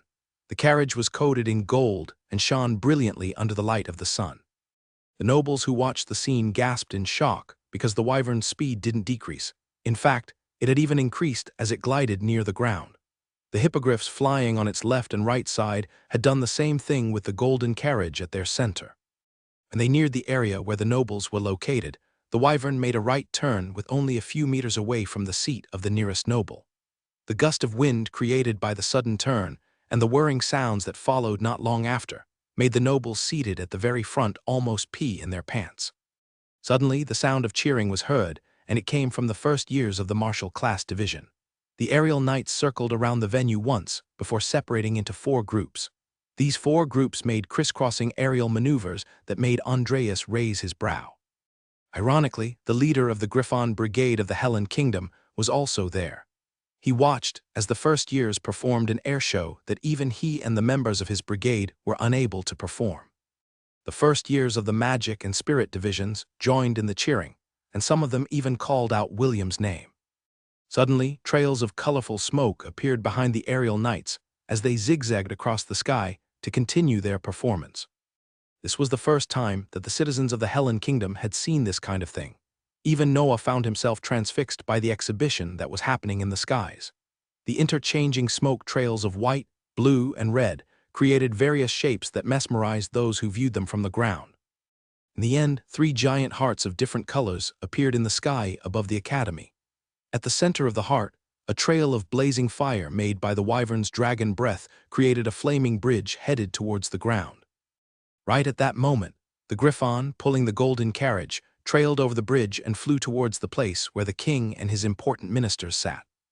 The griffon landed smoothly on the ground where it was showered by cheers from the students, and also a few members of the nobility.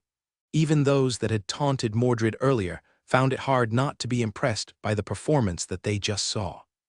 The griffon made a right turn when it neared the king's makeshift throne and stopped. The doors of the carriage had a unique design on them that was similar to an Angorian war ibex, with its front legs raised high and head facing the sky. It was the insignia of the Angorian war sovereign, and it was now making a debut in front of everyone. Dave jumped down from the coachman's seat and respectfully opened the door closest to the king. Priscilla, Kenneth, Spencer, and Drake disembarked from the carriage and lined up on either side of the door. They pressed their fists over their chest and looked straight in front of them. Not long after, William stepped out of the carriage wearing his full battle regalia. The equipment that was forged for him by the greatest blacksmith of Lont, Barbados, appeared in front of everyone. This was the same set of armor that he had worn during the dungeon outbreak, and it made the ladies of the first-year divisions look at him with starry eyes. Wendy wasn't able to stop herself from emitting a soft squeal when she saw how handsome William was. The golden armor, as well as the winged circlet that adorned the young boy's head, made him look like a prince that was about to go to war. He walked with steady steps as he passed his officers. All the nobles' expressions became serious as they appraised the young man. Lawrence, who was seated not far away, looked at William with a wide smile on his face. Seated right next to him was his granddaughter, Rebecca, as well as the representatives of the Misty sect. Naturally, Rebecca's mother, Agatha, and mentor, Elena, were also there. The Misty sect disciples, headed by Kingsley, looked at William with various emotions. Right at the center of them all was a great elder from their sect, who had a higher position than Elena. The old lady gazed at William with a calm expression. She knew who he was, because Elena had mentioned his name many times in the past. Her reason for coming today was to give the king some face, as well as to see this fiancé of one of the prodigies of their sect. She was already aware of the 7-year duel agreement, and to be honest, she didn't care much about it. For her, Rebecca was one of the core disciples of the Misty sect, and no ordinary man was suitable to become her partner. When William arrived in front of Noah, he bent his knee like a knight and saluted his sovereign. "Long live His Majesty, King Noah Ernest Vi Helen," William shouted. "Glory be to the Helen Kingdom." "Long live His Majesty, King Noah Ernest Vi Helen. Glory be to the Helen Kingdom." The nobles and the students repeated his words, as they, too, saluted their sovereign. Noah nodded his head in appreciation of William's performance. Deep down, he felt slightly better for having to wait for the arrival of this red-headed hot potato that had caught Est's eye. The king stood in front of William, holding a ceremonial sword in his hands. The students looked at this scene with envy and jealousy, for they, too, wanted to be recognized by the king and granted peerage. One could say that it was every commoner's dream, and the main reason why they did everything they could to be enrolled at the Helen Royal Academy. They hoped that by showcasing their abilities, the king would be able to discover their talent and take him under his wing. Their second option was to be recruited by one of the prestigious noble houses and serve their heirs as retainers. The students from the first martial class division felt proud and at the same time regretful. Proud because the one being knighted was their head prefect, and regretful because they didn't formally join his knight order when he had first announced it. Back then, they thought that their head prefect was just joking around and not being serious. Sadly, he was not, and the amazing magical beasts that served as the mounts of their comrades proved that they had made the wrong decision. Even so, they were still quite hopeful that their esteemed head prefect would give them another chance to become part of his knight order. It was not only the first-year martial students, but the other divisions in different grades were thinking the same as well. Being part of a knight order gave them a higher chance of becoming an official knight, which was the first step to becoming part of the noble circle. Matthew and Lee shared a knowing glance at each other as they watched William being knighted in front of everyone. The two of them were already praying for the pitiful souls that William would be bringing under his wing. Noah raised his sword and lightly pressed it over William's left shoulder. "William von Ainsworth, I have deemed you fit to be the commander of the knight order called the Angorian War Sovereign," Noah said in a righteous tone. "Do you now swear by all that you hold sacred, true, and holy that you will honor and defend the crown and the kingdom from those who wish it ill?" "I swear," William answered. "Do you now swear that you will honor, defend, and protect the ladies, and those weaker than yourself?" "In the name of the goddess Astrid, protector goddess of the Helen kingdom, I dub thee Lord William, commander of the Angorian War Sovereign." Noah raised the sword and gave a light pat to William's right shoulder. "Rise, my knight, and uphold the oaths you have made." William stood up and faced his king with a calm expression. Noah sheathed the sword in his hand and called upon his weapon-bearer. "Bring forth Solil," Noah commanded. Knight, clad in armor, humbly knelt in front of Noah and presented to him a golden box with intricate designs on it that was commonly used to store jewelry. Noah opened the box and picked up a golden ring that had been one of the treasures of the Helen royal family. It was one of the artifacts that the goddess Astrid had given to the royal bloodline when the kingdom was first founded. "Accept from our hands this symbol of authority by the order of chivalry and your knightly rank and station," Noah stated. "I present to you Solil, an artifact that is to be used to defend the kingdom from all harm. Take it and never forget the responsibility that goes along with it." William once again knelt as he raised both hands to accept the treasure that was presented to him. Noah placed the ring in the center of his open palms and took a few steps back. The ceremony was over, and it was now time for William to prove to everyone that he was worthy of his new rank and authority. What Noah didn't know was that the moment Solil fell into William's hands, a series of notifications appeared on his status page. "Mythical weapon Solil acquired. Would you like to acquire the Sun Knight job class?" William forcefully fought the urge to read the information of the mythical weapon and his new job class. Now was not the right time to do that because he was being watched by many people. After receiving the ring, he gave Noah a respectful bow before wearing it on his right ring finger. Soothing warmth spread throughout his entire body after he put the ring on. William did his best to prevent himself from making a sound of pleasure as the comfortable sensation washed over him. Perhaps due to the ring's power, William's body seemed to glow radiantly, which made his image more majestic. Noah and the rest of the nobles were about to go to the main hall of the academy to rest, when a ridiculing statement stopped him in his tracks. "I can't believe the peasant who lost to me 4 years ago is now the head of a knight order," Kingsley spat in disdain. "If a loser like him can become a knight commander, then doesn't that mean that the title he holds is garbage?" "Kingsley, mind your manners," Elena reprimanded. However, her face carried a tinge of ridicule and contempt as she looked at William. "Forgive our disciple, he is just a very straightforward person. I hope Lord William will not mind his words." Contrary to everyone's expectations, William did the unthinkable. "I don't mind because what he said was the truth," William said with a smile. "I indeed lost to him 4 years ago." William's words sent ripples of commotion throughout the noble ranks, as well as the students of the Helen Royal Academy. Aramis, who sat in a remote corner of the venue, raised an eyebrow as he looked at the boy Kingsley. Sid and Aerith also looked at the smug-looking side character, who had the invisible words cannon fodder written on his forehead. "That person beat William." Sid narrowed his eyes. "That weakling beat William." Sid looked at the boy in disbelief. He couldn't accept the fact that William lost to someone whom he could easily defeat with a mere flick of his sword. "Maybe there was a mistake," Aerith said as she, too, looked in the cannon fodder's direction with a doubtful expression. The members of the Angorian War Sovereign, who had personally witnessed William's incredible feats, looked at their commander and the Misty Sect disciple in disbelief. "At least the new knight commander is honest," Kingsley stated in an arrogant tone. "Yes, isn't it funny?" William asked back. "I, the loser, am now a knight commander, and the winner, you, is just one of the many disciples of the Misty Sect. It seems that the Misty Sect is a very poor and pitiful sect. They can't even see talent in order to give it the accolade it deserves." William's smile widened as he taunted the boy who had played a dirty trick in their duel many years ago. It seems that the knight commanders of the Helen Kingdom lack class. The old woman, who was also the great elder of the Misty sect, commented. For you to speak such words against one of our disciples, who has won against you in a duel, sounds rather pitiful, doesn't it? What's the matter?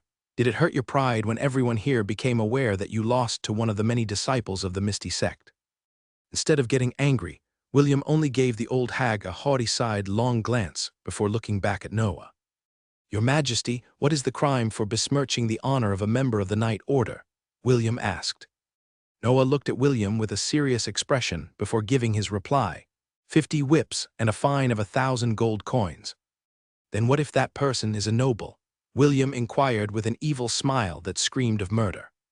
Noah's gaze narrowed as he answered William's question.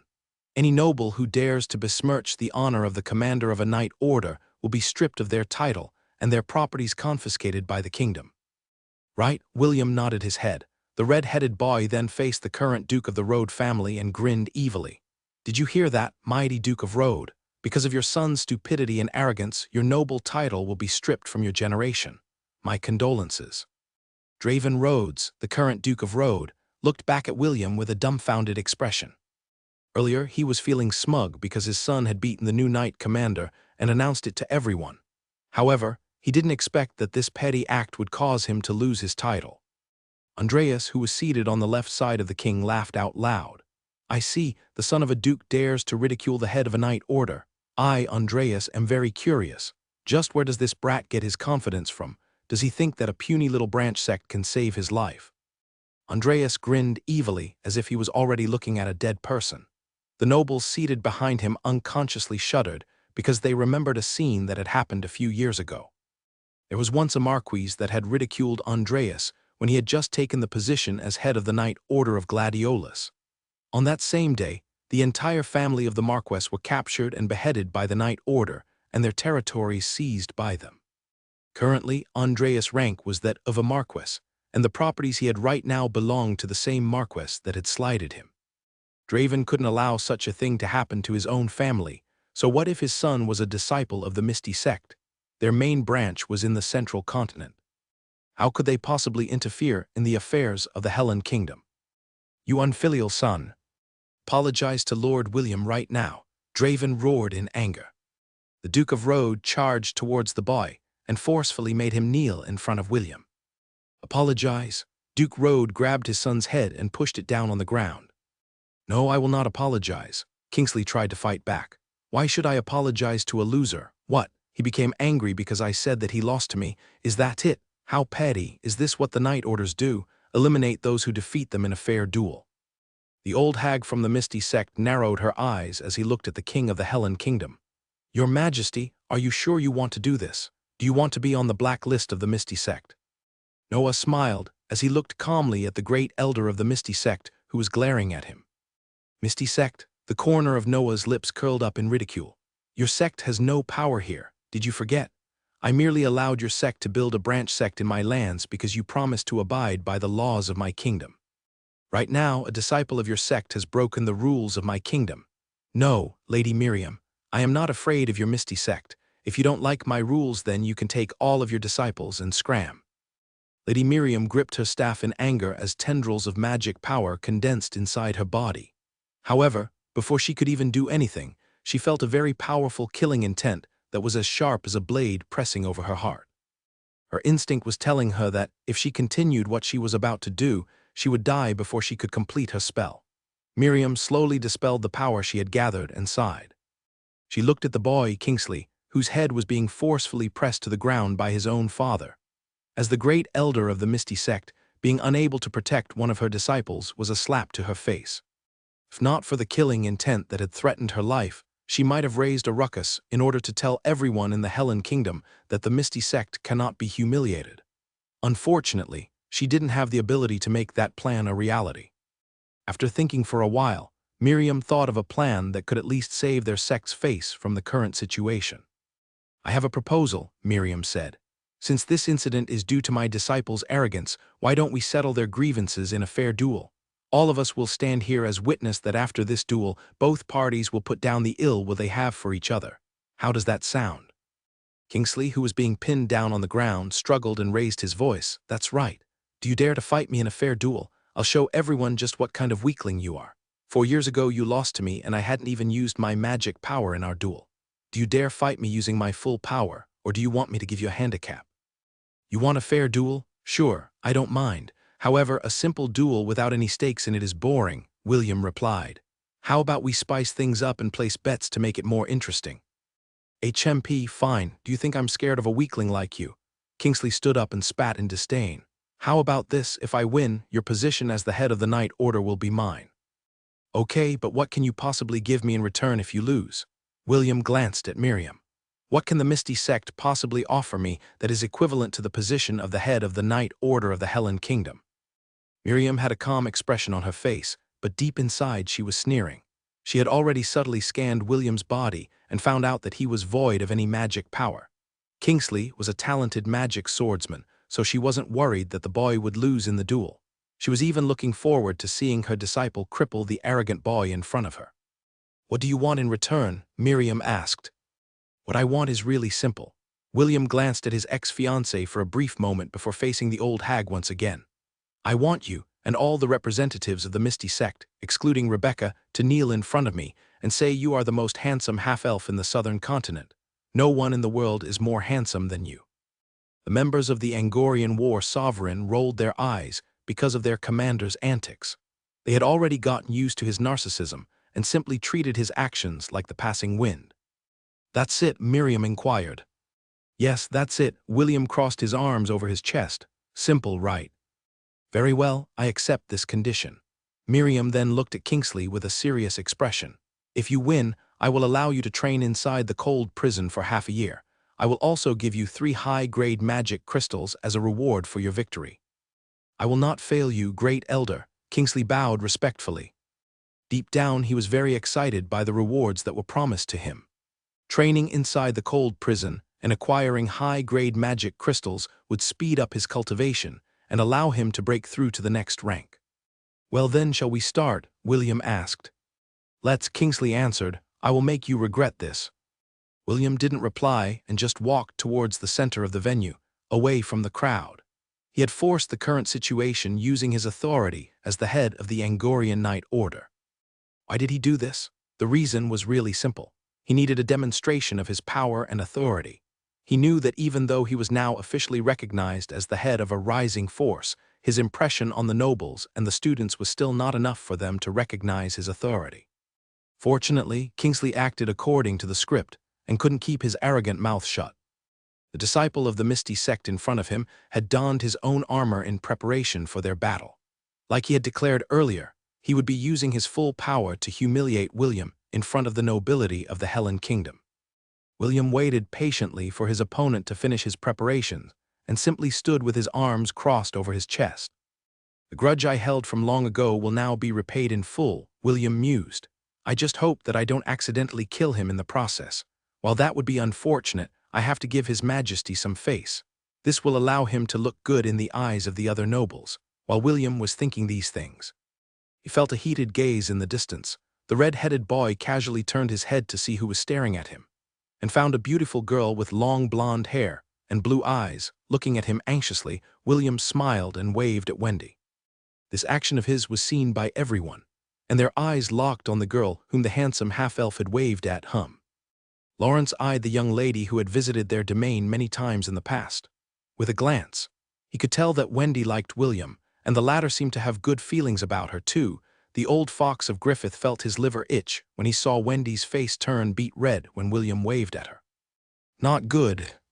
Lawrence thought, "I'd better do something or else someone might get other ideas." The old fox of Griffith glanced towards his right side and saw a middle-aged man looking back at him.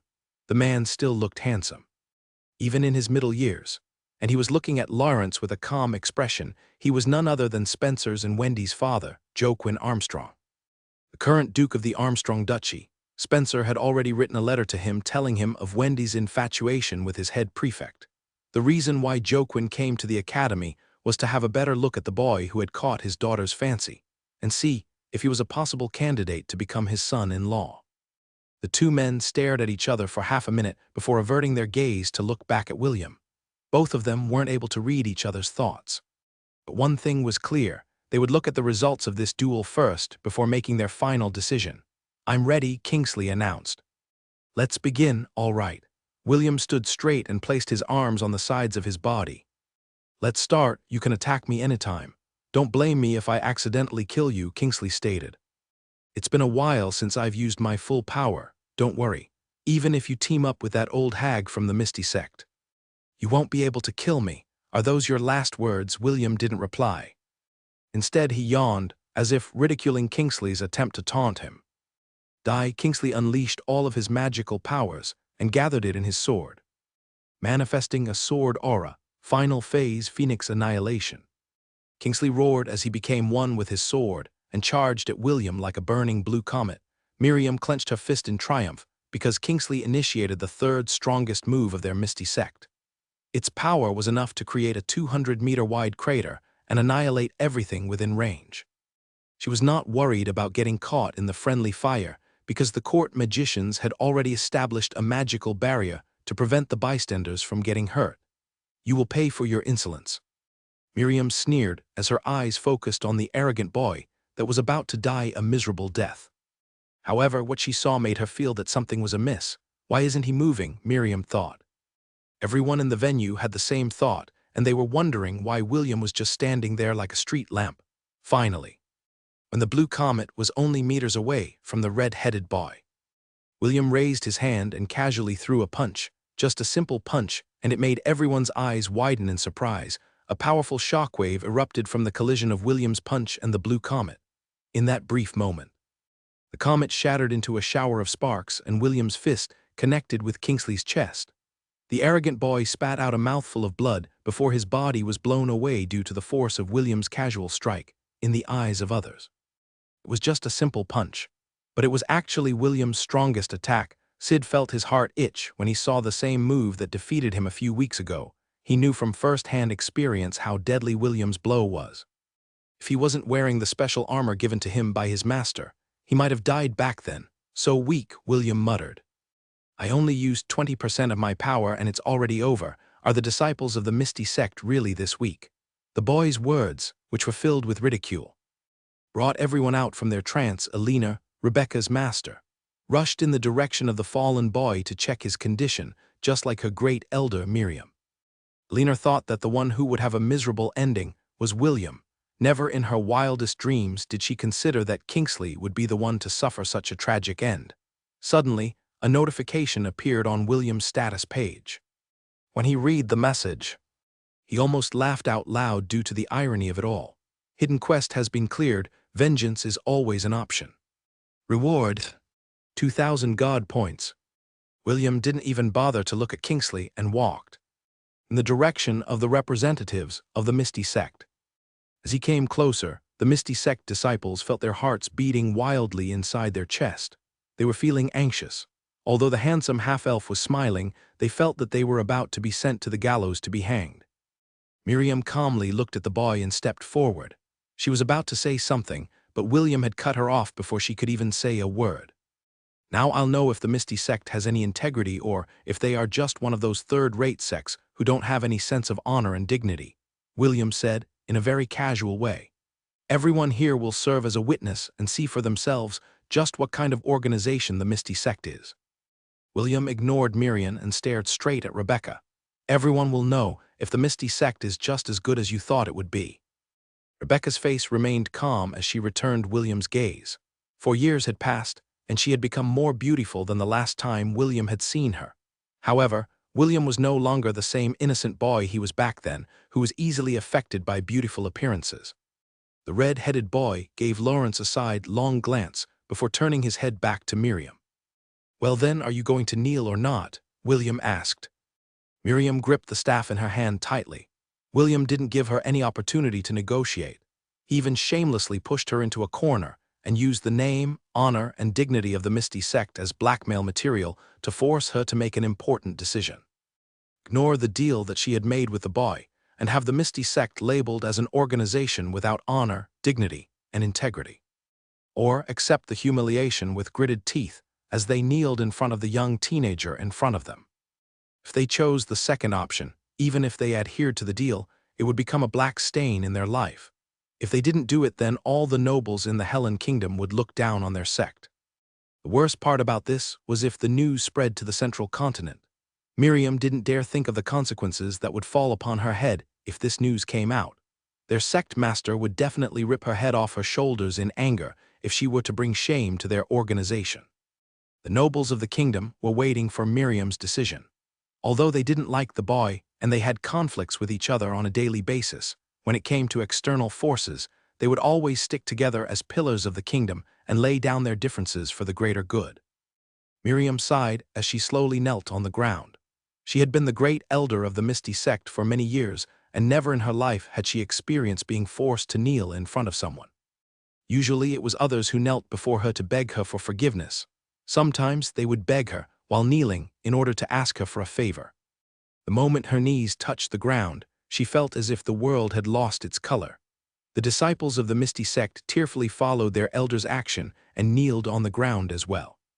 As the proud members of the Misty sect, they never would have thought that a day would come when they had to humble themselves in front of others.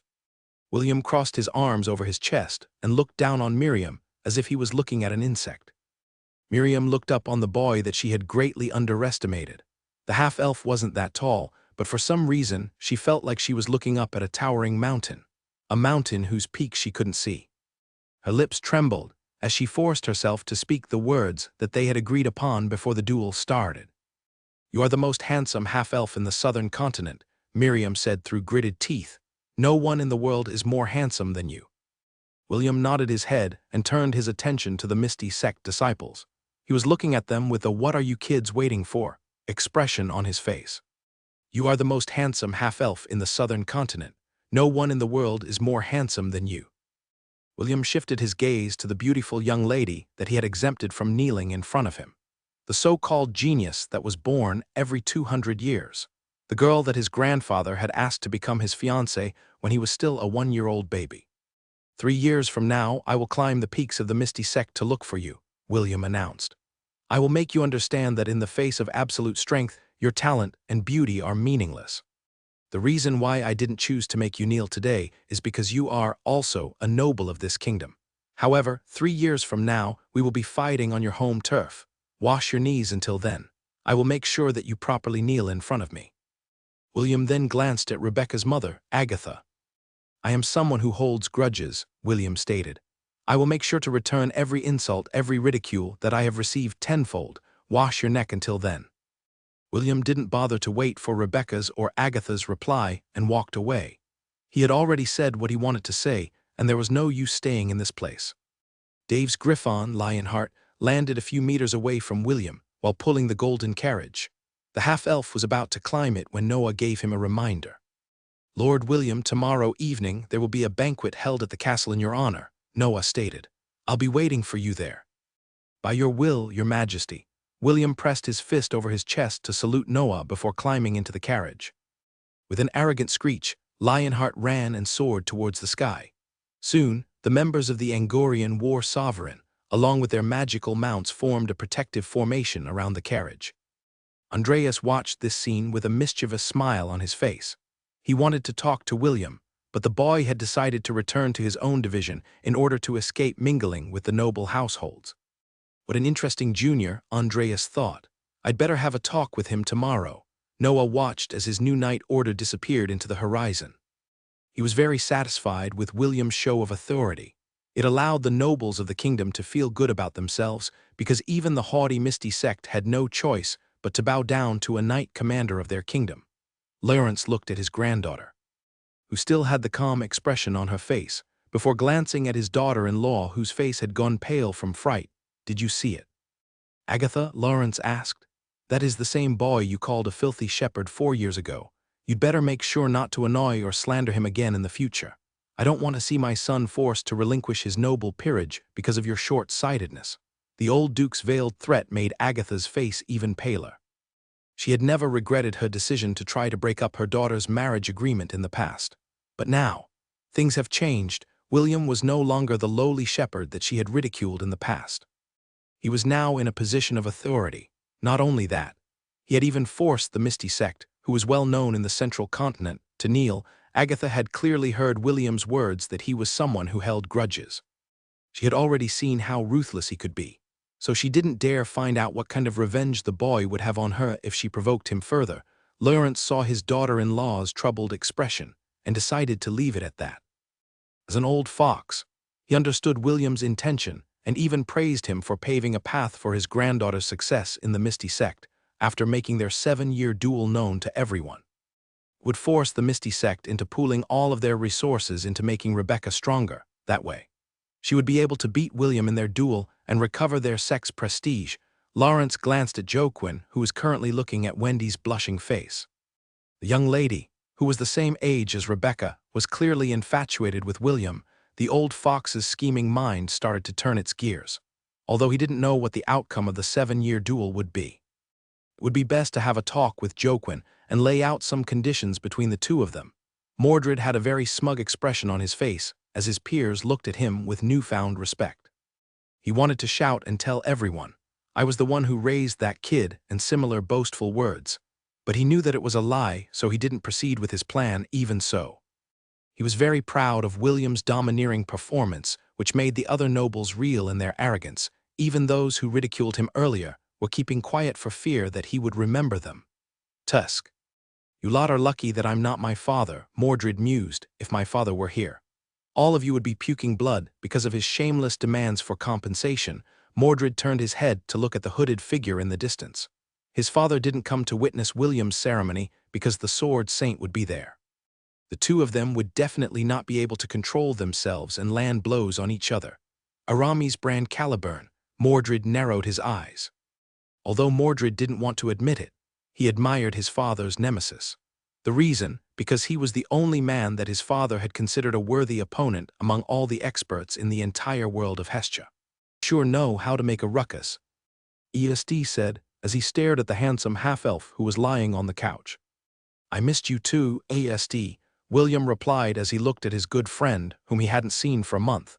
"How is everything in the academy?" "Nothing much has changed, but the academy will resume their lessons a week from now," ESD reported. "Are you sure you want to get on the bad side of the Misty Sect? They're quite a strong faction in the central continent." "They attacked me first," William countered. "I was minding my own business, but they just had to annoy me. Do you think I will just stand there and allow them to humiliate me? Not happening." ESD sighed, but William was right. If Kingsley hadn't made a scene, everything would have ended smoothly. Ian and Isaac stood behind ESD and nodded their heads in agreement. "By the way, are you guys interested in joining my night order?" William asked. "If you join now, I'll throw in a wyvern as a freebie." ESD snorted, but still felt happy that William invited him to join his night order. Unfortunately, he couldn't due to some complicated reasons. "Although I can't join you, I'll ask around my division to see if there is anyone interested," ESD replied. William smiled and nodded his head. He was a little disappointed that ESD didn't join him, but he didn't allow it to show on his face. It was then when a knock was heard on the door, and William raised his lazy bum to answer it. "Who is it?" William asked while his hand held the handle of the door. "It's me, Wendy," Wendy replied. "I came here because Thor wants to see you." William grinned and opened the door. Immediately, the beautiful blonde girl appeared before his eyes. It had been a month since he last saw Wendy, and it made him want to tease her. "Are you sure that it is only Thor that misses me?" William inquired with a mischievous smirk. Wendy lowered her head as a blush crept on her face. She could still vividly remember what happened an hour ago. William's arrogance made her see a side of him that she hadn't seen before. For some reason, seeing her crush's bad boy image made her heart skip a beat. "I guess I missed you a little as well," Wendy compromised as she forced herself to answer. William didn't want to bully her so much and decided to stop his teasing. He then opened the door wider and invited Wendy to come inside the room. "Head Prefect, you're also here?" Wendy asked as soon as she saw ESD. "I just arrived 10 minutes ago," ESD answered. William pulled Wendy along as he made her sit on the couch beside him. Seeing the two of them this close made Est's and Ian's hearts itch, but there was nothing they could do. Both of them know that Wendy was a good girl. They also knew that she had a big crush on William. Even so, they still felt envious that Wendy got to spend some time with William in a carefree manner, without worrying about anything in the world. Wendy picked up Thor from the floor and placed him on her lap. She then started to pat his head. The beautiful lady was trying to build up her courage in order to ask William if he would like to dance with her tomorrow at the banquet that was prepared in his honor. While she was organizing her thoughts, William casually held her hand, which made her raise her head to look at him. "Tomorrow at the banquet, can you be my first dance?" William asked. "I'm worried that because of how handsome I am, the ladies will fight for the chance to dance with me. In order to prevent this calamity from happening, I will have to ask you to accompany me for the duration of the banquet." ESD and Ian were dumbfounded by William's proposal. He asked it so naturally that it didn't sound out of place. Also, he gave a valid excuse in order to make Wendy agree to his request. It never occurred to the two of them that William could be this smooth when interacting with the ladies. Their gazes locked on William's and Wendy's hands that were enclasped to each other. "Oh, okay," Wendy replied. "I will accompany you tomorrow and make sure that none of the girls bother you." "Great," William grinned. After taking his revenge on Kingsley and showing the old Hagha place, William was in a very good mood. He was not afraid of the Misty Sect because their area of influence was in the Central Continent. Also, he was the commander of the Second Night Order in the Helen Kingdom. Miriam would think thrice before messing with him again. William's strategy was for the Misty Sect to focus their attention on Rebecca and help her become strong, so that she would be able to defeat him during their promised battle. The half-elf was confident that the Misty Sect wouldn't allow their reputation to be tarnished, so they would not make any foul moves on him for the remaining duration of the agreement. It was also William's own way to tell the nobles that he was not a pushover. If they thought that they could belittle him just because he was young, they had another thing coming for them. "Although I'm fine with accompanying you tomorrow, is it really fine for me to do that?" Wendy asked. "There are many girls who want to form a connection with you at tomorrow's banquet. I don't think I will be able to hold them all off." "Don't worry," William assured her. "I have a plan B."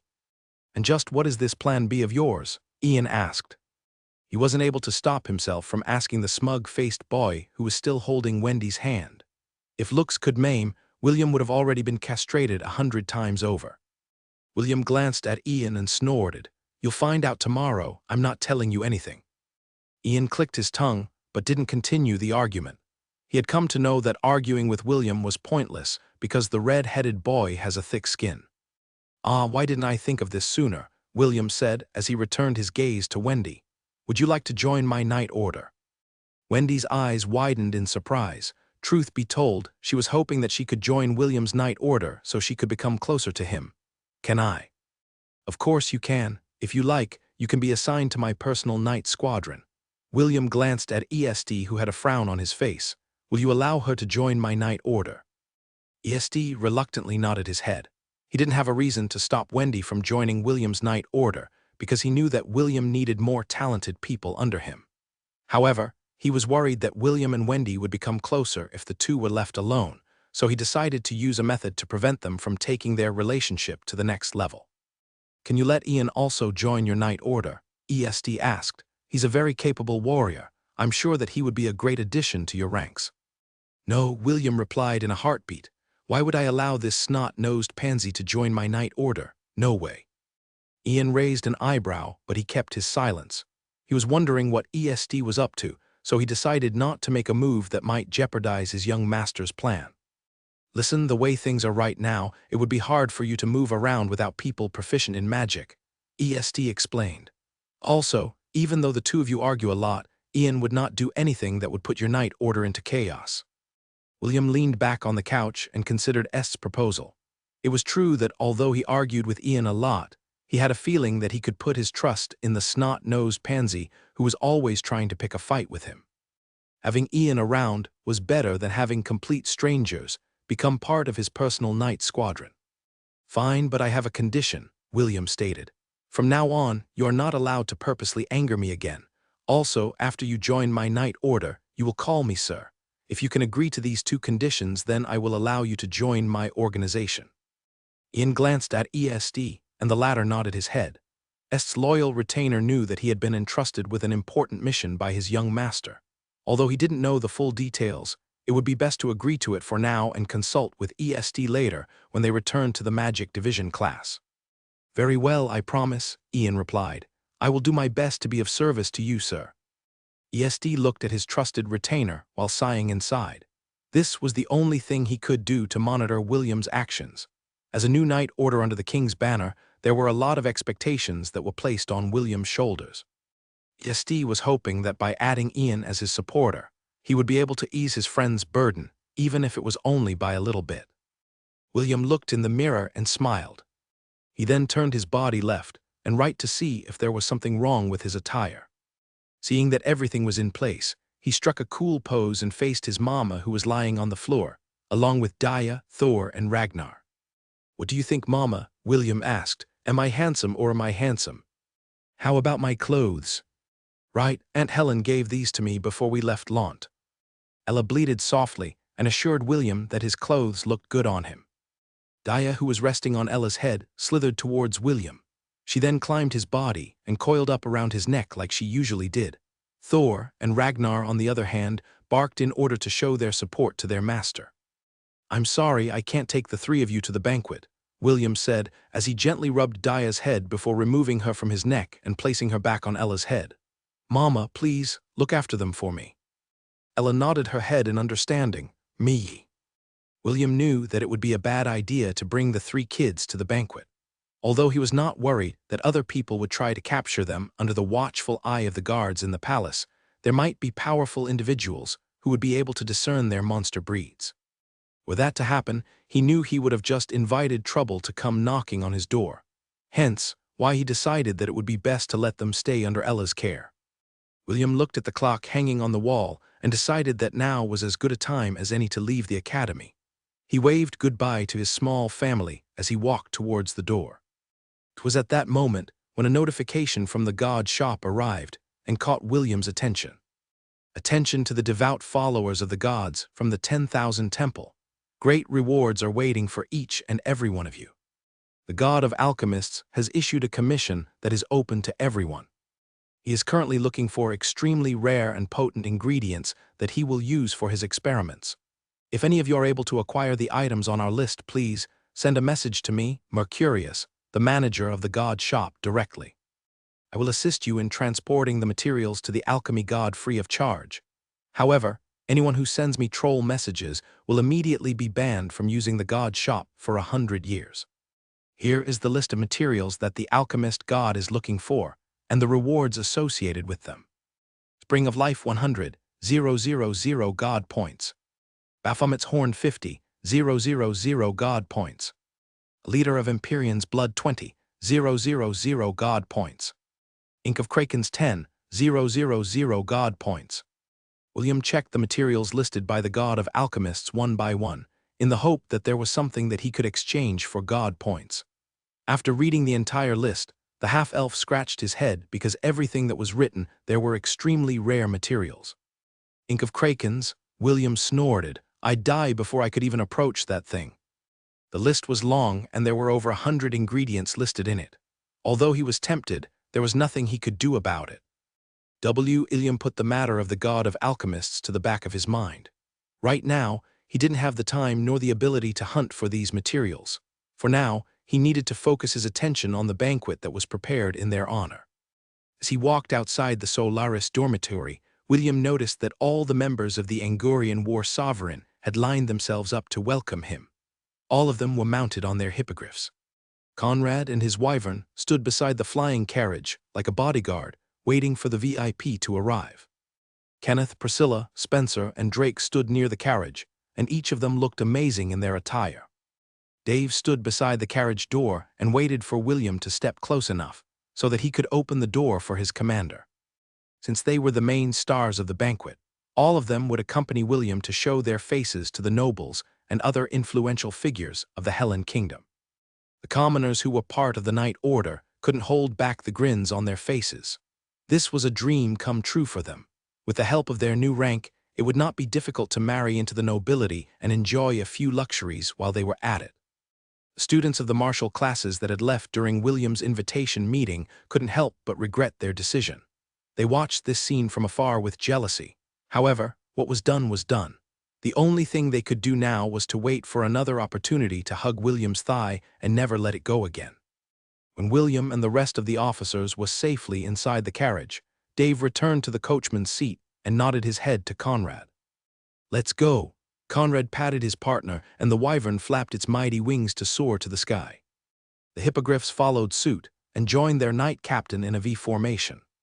They circled the martial class division once before William's flying carriage joined their ranks.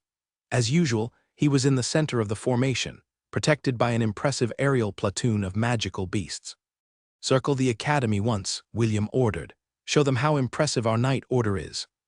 With Conrad at the lead, the Angorian war sovereign paraded around the Helen Royal Academy before flying towards the palace, leaving sighs of envy and admiration in their wake. When they arrived near the airspace of the palace, 3 Griffon riders appeared to guide them to the special area that was designated for the members of the Angorian war sovereign. "To think that I'd be going into the palace like this, it feels like a dream," Drake commented as he looked down from the carriage window. "Same here," Spencer commented. Even though he didn't like William getting close to his twin sister, he had to admit that the red-headed boy's achievement was very impressive. William was seated comfortably in his seat with his eyes closed. He was doing his best not to act smug in front of his subordinates. As the commander of a knight order, he had to show a refined, elegant, and charismatic side of him to the people in the castle. Fortunately, Fayrite taught him a lot about interacting with nobles and how to act like a VIP during special occasions. When the carriage had safely landed on the ground, Dave opened the door and allowed the officers to disembark first. Just like they had done during the knighting ceremony, Kenneth and the others lined up on the side of the carriage and waited for William to step outside. They were met by the butler of the king, as well as over 50 palace maids, wearing white clothing. The palace servants simultaneously bowed their heads to show respect to William and his entourage before leading them to the main entrance of the event hall of the palace. Soon as the name of their knight order was announced, all the eyes inside the venue locked onto the handsome half-elf. William had an angelic smile on his face that made all the young ladies look at him with great interest. Some of them were even blushing because William looked so suave in the princely attire that his Aunt Helen had made for him for this very occasion. With the grace of a dancer and the elegance of a prince, William led his entourage to the special seats that were reserved for them. Just like most banquets, several tables and chairs were grouped in an orderly fashion. These separated the different factions within the Helen kingdom. William scanned the surroundings and found a few familiar faces among the crowd. Aramis gave him a brief nod before averting his gaze. He was the head of the southern faction of the nobles, and he had to play his part as one of the pillars that supported the kingdom. He then looked towards the western side of the hall and saw Lawrence raising a wine cup to him. The old fox of Griffith was the head of the nobles in the western faction of the kingdom. Ironically, the Duchy of Armstrong, where Spencer and Wendy were born, was also part of this group. William didn't know anyone from the northern and eastern faction, so he merely gave them a brief glance before shifting his attention to the beautiful young lady who was looking at him shyly from afar. Wendy was wearing a pink, ruffled, princess ball gown dress that made her look like an innocent fairy that had wandered into the human kingdom. She was seated beside a middle-aged man who was looking at her with gentle eyes. The man then turned his head to look at William. His gentle gaze became as sharp as a sword as it bored through his body. William smiled and gave Wendy's father a brief nod before winking at the beautiful lady whose face started to turn red. "Commander, please don't ogle my sister," Spencer commented from the side, "or else my father will stab you with his sword." William ignored Spencer's snarky comment and continued to scan the room. His gaze then landed on the brown-haired beauty wearing a purple, sleeveless, ball gown dress that was adorned with countless shimmering stars. Feeling William's stare, Rebecca turned her head to meet his gaze. As if reaching an agreement, both of them simultaneously nodded their heads at each other before averting their gazes. The half-elf had to admit that his ex-fiancée was indeed a very beautiful girl. If not for the intervention of her mother Agatha and her master, Elena, the two of them might still be betrothed to each other. William sighed internally as he tried to remember the outcome of similar arranged marriages in the novels that he had read in the past. All of them led to the main character having some sort of fallout with his fiancée. There were even cases when the two became enemies and tried to kill each other on various occasions. William planned on breaking the agreement between his grandpa and Lawrence after he beat Rebecca in their duel 3 years from now. He had no intention of forcing someone to marry him. Wendy saw everything that happened and felt her heart ache. She gave Rebecca a brief glance before lowering her head to look down on her skirt. Her two slender and delicate hands rested over her skirt as she tried her best not to ball them into fists. She felt a bit intimidated by Rebecca because the girl was more beautiful than her. While she was feeling down, a firm and eloquent voice reached her ear. "My lady, would you give me the honor of dancing with you?" Wendy raised her head when she heard the familiar voice.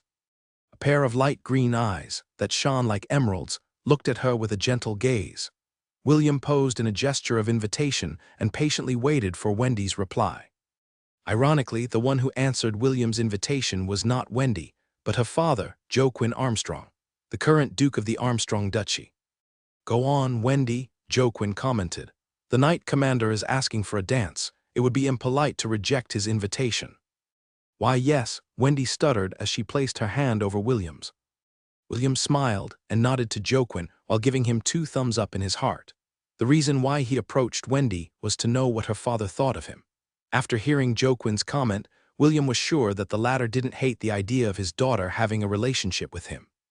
As a newly appointed knight commander, William had very few allies within the nobility. This short exchange with Wendy's father allowed him to test the waters and have a better grasp of the man's personality. Everyone was paying close attention to William, and they were surprised when he guided a beautiful girl to the center of the vast hall. It was still too early, and the musicians were still in the midst of tuning their instruments. They were wondering if William was doing this to make a fool of himself. As they were about to start whispering at each other, a soft, slow, and beautiful tune reverberated inside the vast hall. Fayrite, William's former teacher and second best friend, stood on an elevated platform and began to sing while playing his lute. "Tale as old as Chime, Beauty and the Bestie."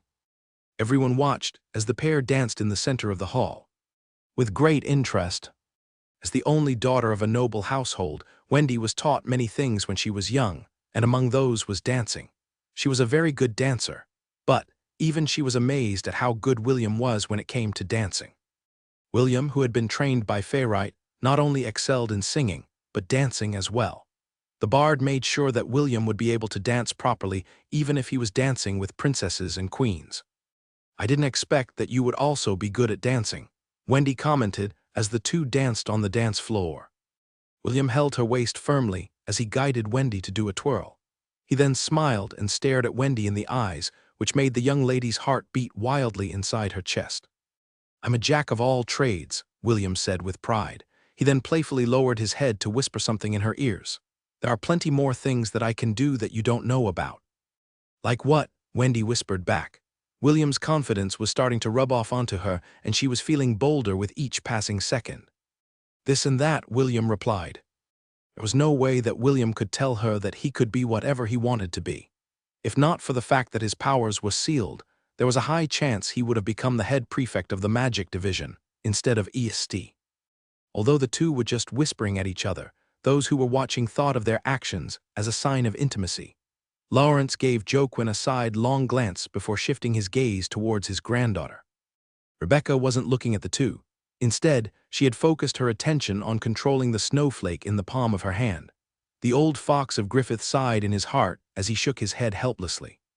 "At least their marriage agreement is not officially void," Lawrence thought. "Many things can happen in 3 years. Maybe I can help the two get closer during that span of time." William and Wendy danced happily until the song came to a close.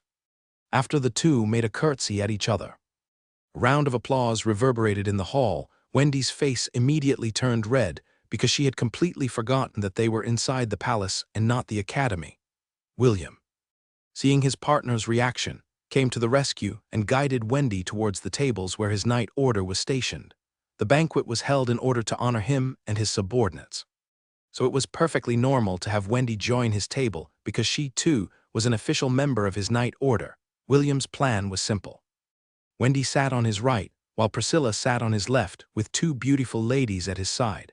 It would deter other girls from approaching him. The boys looked at William with jealousy, while the girls looked at Wendy and Priscilla with envy. Mordred, who was seated among the Western faction, was laughing internally. He was thinking that his father, James, would be over the moon if he saw how popular his grandson was still. "Far too naive, Will," If you think that the two girls beside you will be able to prevent others from making their move, Mordred thought, you're a hot potato right now, and everyone wants to form a connection with you. I bet the old geezers are going to send their daughters and granddaughters over to try to honey trap you. The only question is, will you bite? Mordred looked at the wine cup in his hand and smiled. This was why his father moved to the farthest edge of the western regions. He didn't like mingling with the nobles of the Hellen kingdom and only dealt with his old acquaintances like Leorance. While everyone's eyes were still focused on William, the butler made an announcement, and everyone in the room stood to welcome their king. Noah wore majestic attire worthy of his rank. 3 boys trailed behind him. They were the 3 princes of the Hellen kingdom. The oldest prince was 19 years old, the second prince was 16, and the third prince was only 9, just like their father.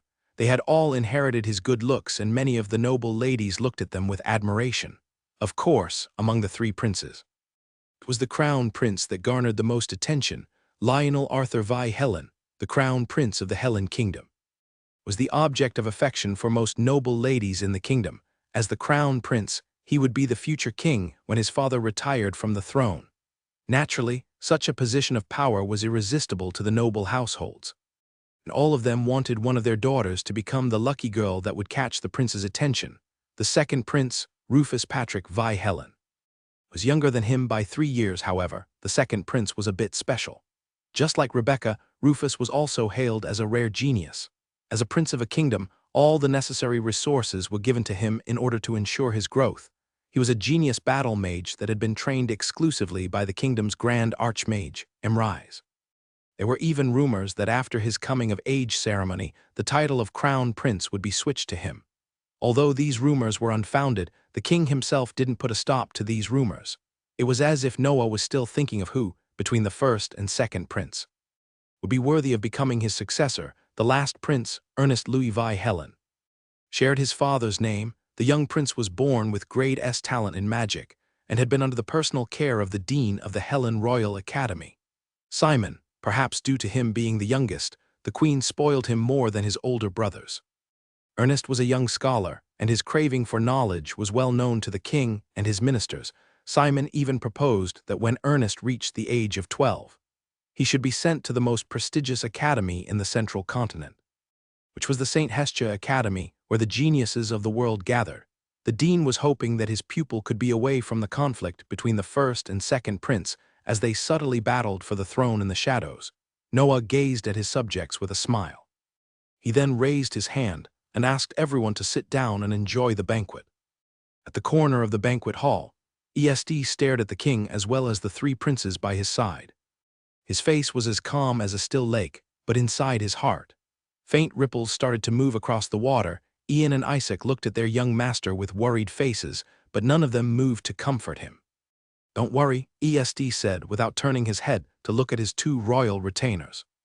"I'm fine, this is nothing." Yes, this was nothing, ESD told himself repeatedly as he lowered his gaze to look at the floor. He was afraid that if he looked any longer at the smiling crown prince, the emotions inside his heart would come to the surface, and that would not be a good thing. "It looks like your crush is here, Rufus," Lionel said with a smile. "The musicians are going to start playing any moment. Why don't you ask her for a dance?" The way he acted was like a kind older brother who really cared for his younger brother's well-being, but Rufus knew better. It was all just an act in order to taunt him.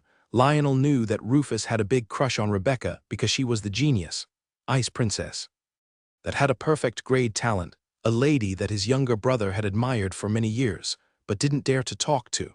"If you don't make your move, then shall I make mine?" Lionel asked. "She's very beautiful and suits my taste perfectly. Who knows? She might also be my future queen when I feel like it." Rufus calmly looked at his older brother with a smile. "There's a reason why Sir Lawrence didn't join your faction. It's because he knows that you are a snake. Do you really believe that he'll allow his beloved granddaughter to fall into your hands? Keep dreaming, big brother of mine. So, are you going to dance with her or not? You say so many things and yet you can't answer a simple question." Lionel snorted. He knew that Rebecca was Rufus' weakness. As long as he used her in an argument, Rufus would never win against him. Ernest just sat at the side with his head lowered. He had no intention of joining his brother's conversation. The 2 didn't intend for him to be caught in their quarrel. Although Lionel and Rufus didn't get along with each other, they still treated their youngest brother in a civil manner. The youngest prince then suddenly felt a warm gaze looking at him. He slowly raised his head to look at the corner of the room. There he saw ESD, who was looking at him with a kind smile. Ernest returned his smile briefly, before once again lowering his head. Happy memories of his childhood emerged inside his mind as he recalled all the times that he and ESD had played with each other in secret in the garden behind the royal palace. A few hours later, the party was in full swing. Performers and other entertainers wowed everyone with their amazing display of skills and talent. Even though William had two beauties by his side, he was unable to refuse the invitations of the ladies from the powerful families. The reason? It was because the king had personally walked up to him and whispered something in his ear. Because of that reason, William was not able to refuse the advances of the ladies and interacted with them as politely as possible. He didn't make any promises, nor did he entertain any kind of subtle agreement when it came to marriage. If James was there, he would have definitely pulled all of these ladies into a corner to tell them that he approved of all of them. He would even go as far as to set a grand wedding so that William could marry them all. Fortunately, he was not here, and that saved William from a future marriage calamity. As a stopgap measure to prevent the more aggressive girls from taking things a step further, William shamelessly used Rebecca as a shield and told everyone that his fiancée and him was still engaged and would settle their dispute in 3 years. Although those present in the ceremony had witnessed William's declaration to Rebecca, many still didn't know the reason behind it. Since the favorite pastime of the young ladies in the kingdom when they gathered was to gossip, William's and Rebecca's 7-year duel became known to all the nobles in the Hellen kingdom a few days after the banquet was over. Of course, this was also part of William's plan in order to prevent anyone from making moves on him. If they wanted to make a move on him, they needed to go see Lawrence and his grandfather first. Yes, the half-elf dumped all the responsibility onto the two old geezers who started all of this mess. In order to escape further advances from the ladies, he once again invited Wendy to dance with him, and the latter happily accepted his invitation. As William and Wendy danced together, Carter eyed them from a distance. "Is she the young lady you spoke of, Charlotte?" Carter asked. His eyes had locked onto the beautiful young lady that was currently in William's arms. "Yes," Charlotte replied. "She's Wendy, a very good friend of mine and the only daughter of the Duke of Armstrong. She's one of the bride candidates that I was talking to you about." "Do the two of you get along well?" Carter inquired. "I have known her since she was 8 years old." Charlotte smiled. "She calls me big sister and the two of us are very close. If possible, I want her to be Professor's future wife as well. Ah, I almost forgot. She also likes your candies very much. 2 days ago she asked me if she could have more. Professor, you'd better make more of those candies so I can share them with her." "I see." Carter caressed Charlotte's hand affectionately. "You did a good job. Also, thank you for thinking of me. I promise that I will give you plenty of love tomorrow." Charlotte blushed because Carter had praised her. She didn't know that she was very close to becoming Carter's evil accomplice due to the power of the suggestion spell that had almost consumed her entire being. Charlotte didn't even know that she was going to make her good friend, Wendy, fall into the hands of a demon that would ravage her heart and body inside and out. Carter gazed at his bride candidate with lecherous eyes. Although Wendy was still young, her body was developing in the right places. The professor could feel the fire of lust fanning his loins as he stared at the pure and innocent girl in the distance. In 2 or 3 years, that young lady will grow to be a peerless beauty, Carter thought. I guess I'd better increase my candy production so that Charlotte can share it with her. Carter had a special ability of absorbing the life force of anyone he kissed. This strengthened his magic power as well as increased his own life force. However, if he were able to make love to a lady, he would be able to control them remotely because he was able to implant his seed deep inside their wombs that way. He could order them to do anything he wanted. They wouldn't even bat an eye when commanded to kill someone once they had fallen completely under his control. Although this same kind of deed was possible with the suggestion spell. Those affected by it could still resist if they had a strong willpower, however. The moment he made love to them, they would be his slaves forever. Lionel stared at William like a wolf. When he heard that new Knight Order was going to be founded in the kingdom, the first thing that came to his mind was to make it his private force, his father. Noah had the Knight Order of Gladiolus under him. They were a very powerful organization that only answered to the king.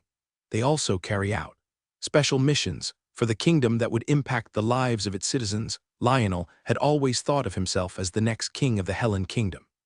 He was the crown prince, so this mindset was perfectly justified. The only problem was that Lionel had a vice and overwhelming greed for power.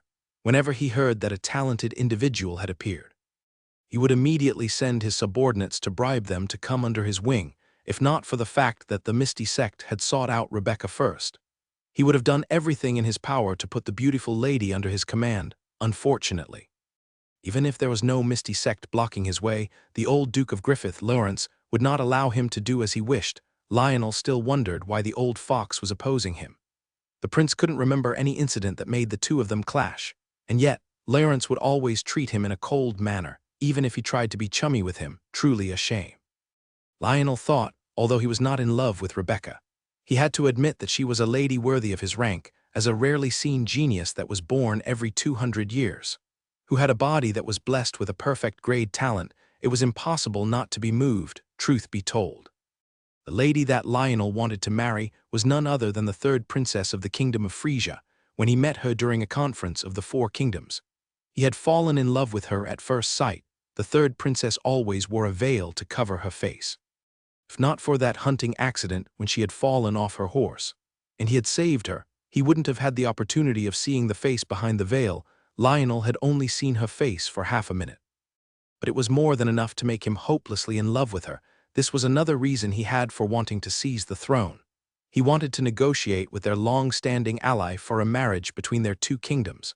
A few years ago, an unknown organization had approached him and asked him if he was interested in becoming the emperor of the entire southern continent. They even promised that they could make any girl he fancied become his woman if he worked with them in secret. Their leader even vaguely hinted that the beast tide that almost brought the Helen kingdom to its knees had been their doing. The man even respectfully advised him to accept his offer before they changed their mind. Lionel was not a fool. He didn't accept their offer, but didn't reject it either. All he said was that he would only seriously consider their proposal if the organization could show him what they were capable of doing. The man agreed and left. But before they ended their conversation, he told Lionel that he wasn't the only candidate that they were planning to make the emperor of the entire southern continent, although the man didn't give him some kind of ultimatum. Lionel understood what the representative of the organization was trying to say. If he was of no use to their cause, then they would not waste their time on him. What the secret organization wanted from him was a key that was under Noah's safekeeping. Once he gave them the key, they would serve the southern continent to him on a silver platter, the key that would open the treasure vault in the undying lands. Lionel thought as he glanced at his father, who was talking to the sword saint in the distance. He was already leaning towards the idea of betraying his kingdom and becoming an agent of the organization. Lionel leaned back in his chair and stared at the nobles gathered in the banquet. All of them thought that he would become their king once his father retired from the throne. What they didn't know was that he was secretly laughing at all of them. Why would he settle to be a king when he could become the emperor of an entire continent after he was crowned the emperor of the southern continent? He would then set his sights on the central continent and use the organization's backing to subdue anyone that blocked his way. Lionel's smile widened. The crown prince could already imagine his bright future, surrounded by riches, beautiful women, and the one girl he desired the most in the world, and all that was stopping him from achieving it all was a key that would open the doors of hell and bring the world to ruin. It was getting late. Most of the nobles had their fill of the activities, food, drinks, and gossip. Lionel, the crown prince, thought that it would be very interesting to see his brother's reaction if he took Rebecca to the dance floor for the last song of the night. With this thought in mind, he rose from his seat and walked towards the tables where Rebecca and her grandfather were seated. The moment he made his move, the eyes of the ladies locked onto him and prayed in their hearts that they would get the honor of dancing with him. It didn't take long for them to realize that Lionel was making a beeline towards Rebecca. The second prince's expression suddenly became serious when he realized what his older brother was about to do. He hesitated, but in the end, stood up from his seat to follow behind his brother. Rufus would rather invite Rebecca to a dance than let his older brother have his way with her. When Lionel was only 10 meters away from Rebecca, the prided genius of the Misty sect stood up and walked towards the table of the Angorian war sovereign. Lionel's brow rose and Rufus stopped in his tracks. Rebecca walked with grace and confidence until she reached the table of the half-elf who was busy chatting with her good friend, Wendy. Naturally, William felt her presence and turned his head to look at her. The beautiful young lady wearing a sleeveless purple gown, adorned with glittering stars that made everyone around her feel insecure, made a curtsy. She then stared at William with her light green eyes that were as clear and beautiful as his and invited him to dance. "Lord William, will you give me the honor of sharing this last dance with you?" Rebecca asked with a smile. Looking at his fiancée, William nodded his head and bowed respectfully at her. "It will be my honor to dance with one of the beautiful jewels of the kingdom." William extended his hand, and Rebecca accepted it. Together, they walked towards the center of the hall like a couple that was made in heaven. He, a dazzling prince with red hair that made the ladies sigh in admiration. She, a celestial princess that came from the night sky to break the hearts of men. The guests in the ballroom parted to let them through. The beautiful pair took center stage with grace and confidence that made everyone wonder if their 7-year duel was just a ruse in order to hide how deeply and madly in love they were to each other. When the music played, William's hand firmly rested on her waist, while Rebecca's rested on his shoulder. Their other hands held each other as they slowly swayed from side to side. The last dance was a dance for couples. It was slow and allowed the dancers to have an intimate moment with their loved one. Rebecca moved closer and rested her head on William's chest, which made Wendy, ESD, and Ian unconsciously clench their fists in frustration. William's expression didn't change. In fact, he even smiled and rested the side of his face against hers, which made the ladies and men, who were trying to get closer to the two of them, have second thoughts. Lionel awkwardly returned to his seat and watched William and Rebecca with a serious gaze. Rufus, on the other hand, had a calm expression on his face, but a fire was burning brightly deep inside. He felt envious of the boy who was able to share such an intimate moment with the goddess in his heart. However, he would rather have William dance with Rebecca than let his older brother have that chance. Although his heart was aching, he begrudgingly accepted the result. "What is your relationship with Wendy?" Rebecca asked via telepathy. She was wearing a special artifact that allowed her to communicate with another person as long as she was touching him. Rebecca had already explained to William why she invited him to dance, while they were making their way towards the dance floor. "Wendy is a good friend of mine," William answered. "The two of us are close. Did you feed her some wild mushrooms?" Rebecca inquired. "I've known her for years and many boys have already proposed to her for marriage, but she rejected them all with a glance. I can tell that she really likes you. The reason why she likes me is because she has good taste, unlike some people who think too highly of themselves." "What a petty man you are. Thank you for your praise," William replied as he danced along with the music. Rebecca quieted down for a few minutes as if organizing her thoughts. When she spoke again, her voice was filled with determination. "First, I would like to thank you because Lady Miriam is now dead set on making me use the best facilities in the main sect to ensure that I will step on your head when you climb the peaks of the Misty sect. Second, I intend to continue to use you as a shield so that all my suitors will be kept at bay." Rebecca stated, "Know that I don't really like you and I have no intention of becoming your fiancé. Not now." "Not in the future, what a coincidence, the feeling is mutual." William commented, "Cultivate well inside the Misty sect and wait for this sir to give you a spanking. You're quite confident. I wonder where that confidence of yours is coming from." "My confidence comes from my good looks and bloodline. With a face like mine, let alone you, even the goddess of beauty would squirm in the heavens while saying my name." Rebecca scoffed inside her heart. "Aren't you afraid that the gods will smite you for being arrogant?" William let out a light chuckle that tickled Rebecca's ears. "You don't know anything about the gods. Me and them are best buds. Now that you mention it, I'd rather kiss Lily than kiss you." Rebecca didn't know who this Lily was, but comparing her to another girl somehow made her irritated. Somewhere in the 10,000 temple, Lily, who was busy handing contracts to the new arrivals at the temple. Sneezed. The men who were lining up in her stall gasped because the way she sneezed was so cute that they felt like they were melting. The lowly goddess tilted her head to the side and an adorable smile appeared on her face. This new round of cuteness made the guys excited as they anxiously waited for their turn to sign Lily's contract. As the song was coming to a close, Rebecca took a step back and lightly dragged William towards the balcony. William didn't resist. and allowed himself to be led by the brown-haired beauty. When the two of them were finally out of everyone's sights, Rebecca stared at William with a serious gaze. "Although I don't like you, I will give you some very important advice. Do not allow yourself to become part of the Crown Prince's faction.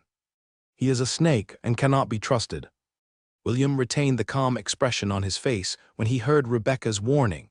"Is this the advice of your grandfather or your personal one?" "It's a message that my grandfather asked me to pass to you, however." "I share the same opinion. The Crown Prince is a greedy person. He has already set his eyes on you, so be careful in dealing with him. Believe me when I say that you don't want to become his enemy." "Oh, sounds scary." William smiled. "Then who is your grandfather pinning his hopes on? No one, is what I'd like to say." "That would be a big fat lie," Rebecca answered, however. "Our ideal choice for the king of this kingdom is hard to achieve. Not only is he young, he also doesn't have anyone backing him. We don't dare to actively declare our support to him in fear that it would break the delicate balance that the princes have on the surface." William didn't say anything because he already had a hunch on who the Griffiths were supporting. Of course, he didn't ask to confirm his suspicion because it would be meaningless. Right now, the kingdom was about to fight a war on two fronts. William had no spare time or energy to worry about the battle for the throne. Besides, Noah, the current king of the kingdom, was still in good health at the very least. Everyone in the kingdom would have to wait a decade before the king would step down from his position. "Please, pass my thanks to your grandfather." William replied, "I will take his words to heart and distance myself from the Crown Prince. Is there anything else that you would like to tell me?" Rebecca looked at him for a good while before speaking out her mind. "Yes. There's one more thing that I would like you to know." Rebecca smiled in a teasing manner. 3 years from now, I'll make the world know that no one can decide what I want to do with my life. If anyone tries to block my path from reaching the peak of the mortal realm, I will erase them from the face of the earth also." "That slave collar on your neck suits you perfectly," Rebecca sneered. "Even if a dog was dressed in expensive clothes, at the end of the day, he is still a dog." The beautiful young lady walked away without giving William a second glance. The latter, however, looked at his ex-fiancée, retreating back with a devilish smirk on her face. "A dog." William sneered. "What an interesting idea. I guess I'll just have to see how you will bark and wag your tail in the future." A week after the banquet that was held inside the palace, the Royal Academy resumed their classes. However, something in the air was different. The usually cheerful hallways, although not devoid of laughter, were more solemn compared to before. The students that had experienced the baptism of the dungeon outbreak now understood how fragile their lives were. They had seen how even a small mistake could cause them to lose their lives at the jaws of monsters that were many times stronger than them. Because of this, everyone took their studies seriously, which made the professors double their efforts to teach them the lessons that would give them the highest chance for survival if they found themselves in similar situations. Even the arrogant top students in the past were now doing their best to further increase their strength. Many students had died during the dungeon outbreak, and all of their names were written on the newly erected monument in the main plaza of the academy to honor their bravery and sacrifice for the kingdom. Their friends would often look at these names and shed bitter tears, partly blaming themselves for being afraid and for not being strong enough to make a difference. They were not strong enough to save them, so, because of that, they poured their hearts into their lessons. They appreciated that the teachers had to come up with more effective training regimens in order to accommodate their drive to become stronger. "The werehyenas are Class C beasts that hunt alone or join with others to form a cackle," Oswald Hartel, the bestiary teacher of the first years, said in a calm manner. "Among the Thurian groups, they are often called opportunistic beasts because they don't care whether they steal their prey from others or eat the remains that are left after other creatures have had their fill. Although they are weaker than werewolves, they have characteristics that werewolves don't have. For example, they can transform any time of the day, while the werewolves are limited to only being able to transform at night." Everyone was paying close attention to Oswald's lecture. Even William, who had the chance to face off against these beasts, was listening properly to the professor's explanation. He was quite amazed by how strong these beasts were, and the scary part about them was that they could transform into humans. Fortunately, there was a clear identification whenever a werehyena transformed into a human. The iris in their eyes had a yellowish tinge, which identified them as the notorious Thurian creature. Due to this distinction, that couldn't be hidden even when using spells, Thurians stayed away from human cities and only lived on the outskirts, fearing that someone would be able to see through their identity. Kenneth, who was seated beside William, was also paying attention to the professor. After experiencing the great battle in the southern regions of the Hellen Kingdom, his thirst for knowledge about magical beasts had also increased. In our next lesson, we will be talking about Wendigos. Oswald ended his lecture with a smile. Until then, make sure that you stay away from were-hyenas until you are strong enough to fight them.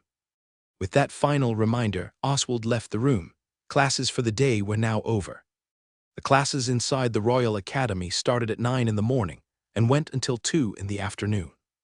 Surprisingly, the names of the days in Hestia were similar to the names of the days back on Earth. On Mondays, Wednesdays, and Fridays, they attended the more physical lessons. Lessons like equestrian training, archery, swordsmanship training, spear training, axe handling, throwing weapons mastery, etc. On Tuesdays and Thursdays, they attended the more lecture-focused lessons like history, bestiary lessons, war strategies, and topography. Over the weekends, some of the students would go out to complete missions and commissions, while others would go explore the dungeons and domains that were currently available. After their lessons, the entirety of the first-year students headed towards the equestrian field of the Martial Division. After the impressive aerial performance of the Angorian War Sovereign, many students from different divisions had applied to become part of the Knight Order. The majority of those who applied were commoners who were hoping to become official knights. William didn't discriminate and put them all on a probationary period. The commander of the Angorian War Sovereign understood that some of the members who joined them were merely the nobles' spies sent to keep an eye on their actions. Nevertheless, he took them in because he had the confidence to make them his own double agents. Information was a very powerful tool, and it went both ways. The nobles had a very famous saying, "Everyone has a price." For the most part, this was true. Everyone had a price. However, William was not everyone. During the banquet, the nobles did their best to bribe him to work for them, but he politely turned all of them down. The Crown Prince even subtly hinted that it would be best for the Angorian War Sovereign to become the personal knight order of the future king of the Hellen Kingdom. William just smiled, but didn't agree or disagree with the Crown Prince. He took a neutral stance, and the Crown Prince was smart enough to take the hint. "Ride your mounts," William ordered. "Make sure that all of you stay in formation." Since only the original members of the Knight Order had magical beasts, the rest of the new members had no choice but to ride on mountain horses that were bred in captivity. Aside from William's officers and the 36 original members of the Knight Order, 120 new recruits had joined their ranks. "Captains, you take the lead," William ordered. "Yes," his officers replied in unison. Dave, Conrad, Priscilla, Spencer, Drake, and the newly appointed officer Samuel took charge of the formation. Each of them had 6 knights and 19 probationary members under them, forming a platoon. Samuel was the noble that gave William the spear in order to force the Griffon, Lionheart, to submit into becoming Dave's contracted beast. The young noble was already 16 years old and the third son of their barony. Since he had no magic powers, his family didn't care much about him and pampered his older brother, who had a grade B talent in magic. This was also why he did his best to enter the Hellen Royal Academy to make a name for himself. He was always looking for an opportunity to raise his status, so when William formed a knight order he hurriedly joined it, thinking that it was a golden opportunity to make a name for himself. When William asked for a spear, he had presented it without a second thought. He had long decided to hug William's legs and follow him as a loyal subordinate. William recognized him because a person who took the initiative was someone worth grooming. Since Kenneth refused to lead a team of his own, the role landed on Samuel's head, which made the young noble ecstatic to show William that he hadn't made a mistake in choosing him to be one of his captains. When William asked Kenneth to lead a squad of his own, the delicate-looking boy firmly rejected his offer. He insisted that he would stay by William's side to assist him in his personal squad. William didn't reject his proposal and allowed him to become a permanent member of his 6-member team. Spencer tried to join them, but William kicked him out. The shameless shepherd even insisted that if Spencer couldn't even create and manage a squad of his own, he would be expelled from the Knight Order. Facing such a threat, the Siskin had no choice but to begrudgingly obey William's order. As the commander of the Angorian War Sovereign, William had his own private squad which was composed of Kenneth, Wendy, Ian and the twin brothers, Brutus and Bruno Makieser. I'm only missing a healer, then our team is good to go, William thought. Wendy, do you know of any healers that could join our team? It would be best if they are a person you trust. Wendy thought for a while before answering William's inquiry. I only know of one person, but she's a third year in the spirit division. William became curious and asked Wendy for more information. The latter was very weak when it came to William's request, so she decided to accompany him to the spirit division after their equestrian training had ended. Since William was the commander of the newly established Knight Order, the guards in the spirit division didn't block his way. Right now, William was like a celebrity inside the Helen Royal Academy. Everyone wanted to form a connection with him, so it was very easy for him to gain access to the different divisions in the academy. Big Sister Amelia, are you here? Wendy knocked on the door. It's me, Wendy. Can I have some of your time? The door slightly opened, and a girl with long green hair and wearing eyeglasses peeked out from inside the room. It is me, Big Sister. Amelia looked at the boy behind her good friend and recognized William instantly. What does the commander of the Knight Order want from me? Amelia asked. William gave a light bow. There is something that I would like to ask of you, but can we talk in private? I don't want to discuss this matter in the hallway. William glanced at his left and right and saw several girls that were chatting in the hallway. All of them were curious about why the commander had visited their dorm, so they trailed after him. Although some of them had guessed William's intention, without getting the confirmation from him, their guesses would remain as guesses. Amelia reluctantly nodded her head and invited the two inside her room. She also didn't want to make it difficult for Wendy because the two of them were good friends that had known each other for years. The moment the door closed, the girls in the dormitory flocked in front of Amelia's room and tried to eavesdrop on their conversation. Unfortunately for them, William had come prepared and made sure that not even a single word of their discussion would be heard outside of the room. Amelia looked at looked at the scroll his hand was holding. The red-headed boy smiled and presented the blank sheet of paper to Amelia. Curious about what would happen next, she accepted the scroll and looked at it. Suddenly, sentences appeared on the surface of the scroll. It explained William's purpose for coming. It also included the proper way on how to reply to William without anyone noticing. William wasn't taking any chances. Since he was inside the spirit division, he knew that certain abilities could be used that would allow others to spy on their discussion. Although he didn't mind saying his request out loud, he didn't want to make a scene and make the leaders of the spirit division think that he was poaching the talented students under their noses. 5 minutes later, Amelia handed back the scroll to William. This was the magic scroll that Ezio had used to communicate with William when he was doing his missions. Only the person whom the user wanted to see the writings would be able to see it. Even the most powerful deciphering spells wouldn't be able to crack the special magic that was transcribed in the making of this scroll. Sorry, but I am not interested in joining your Knight Order. William sent his thoughts to the scroll and returned it to Amelia. The latter accepted it and frowned when she read William's question. Amelia sighed and returned the scroll to William's hands. I don't want to get into trouble. The two exchanged the scrolls several more times until William finally understood why she was rejecting his offer. So your hometown is having some difficulty and you're worried about your family. Correct. Yes, a horde of trollhounds led by a class of beast is terrorizing our barony. I have already sent a request to the academy for help. But the barony's commission was not enticing enough for the students. Besides, we just finished facing a dungeon outbreak, and no one is in the mood to fight strong monsters if I accept this commission and succeed. Will you join our Knight Order if you succeed and save my hometown? I will agree to join your Knight Order. Very well, I will accept the commission, but you will have to come with us as a guide to your barony. After reading the last message on the scroll, Amelia nodded her head. She gave William the I will go with you stare, which made the half-elf nod his head in acknowledgement before leaving. William told Amelia that they would depart on Friday night to deal with the trouble in her hometown. Of course, the red-headed boy also reminded her not to tell anyone about what they had discussed, to which she readily agreed. Amelia couldn't possibly turn down the help of the commander from the Agorian War Sovereign. She even felt relieved that her constant worry about her parents' safety was about to be solved. That was until she met William again on Friday night. Lord William, where are the rest of your knights? Amelia asked. They won't be coming with us, William replied. It will be just us. My mama, Dia, and Ragnar. Amelia looked at William to see if the newly appointed knight commander was joking. However, the half-elf only gave her a smile filled with confidence. This made the green-haired lady massage her forehead in frustration. "Lord William, please, this is a serious matter," Amelia said with a serious expression. "Lives are at stake. I would greatly appreciate it if you stopped joking around." William blinked innocently and gave Amelia the "Am I a joke to you?" stare. Seeing that William was dead serious in completing the commission with just the two of them, Amelia felt like she had wasted her time.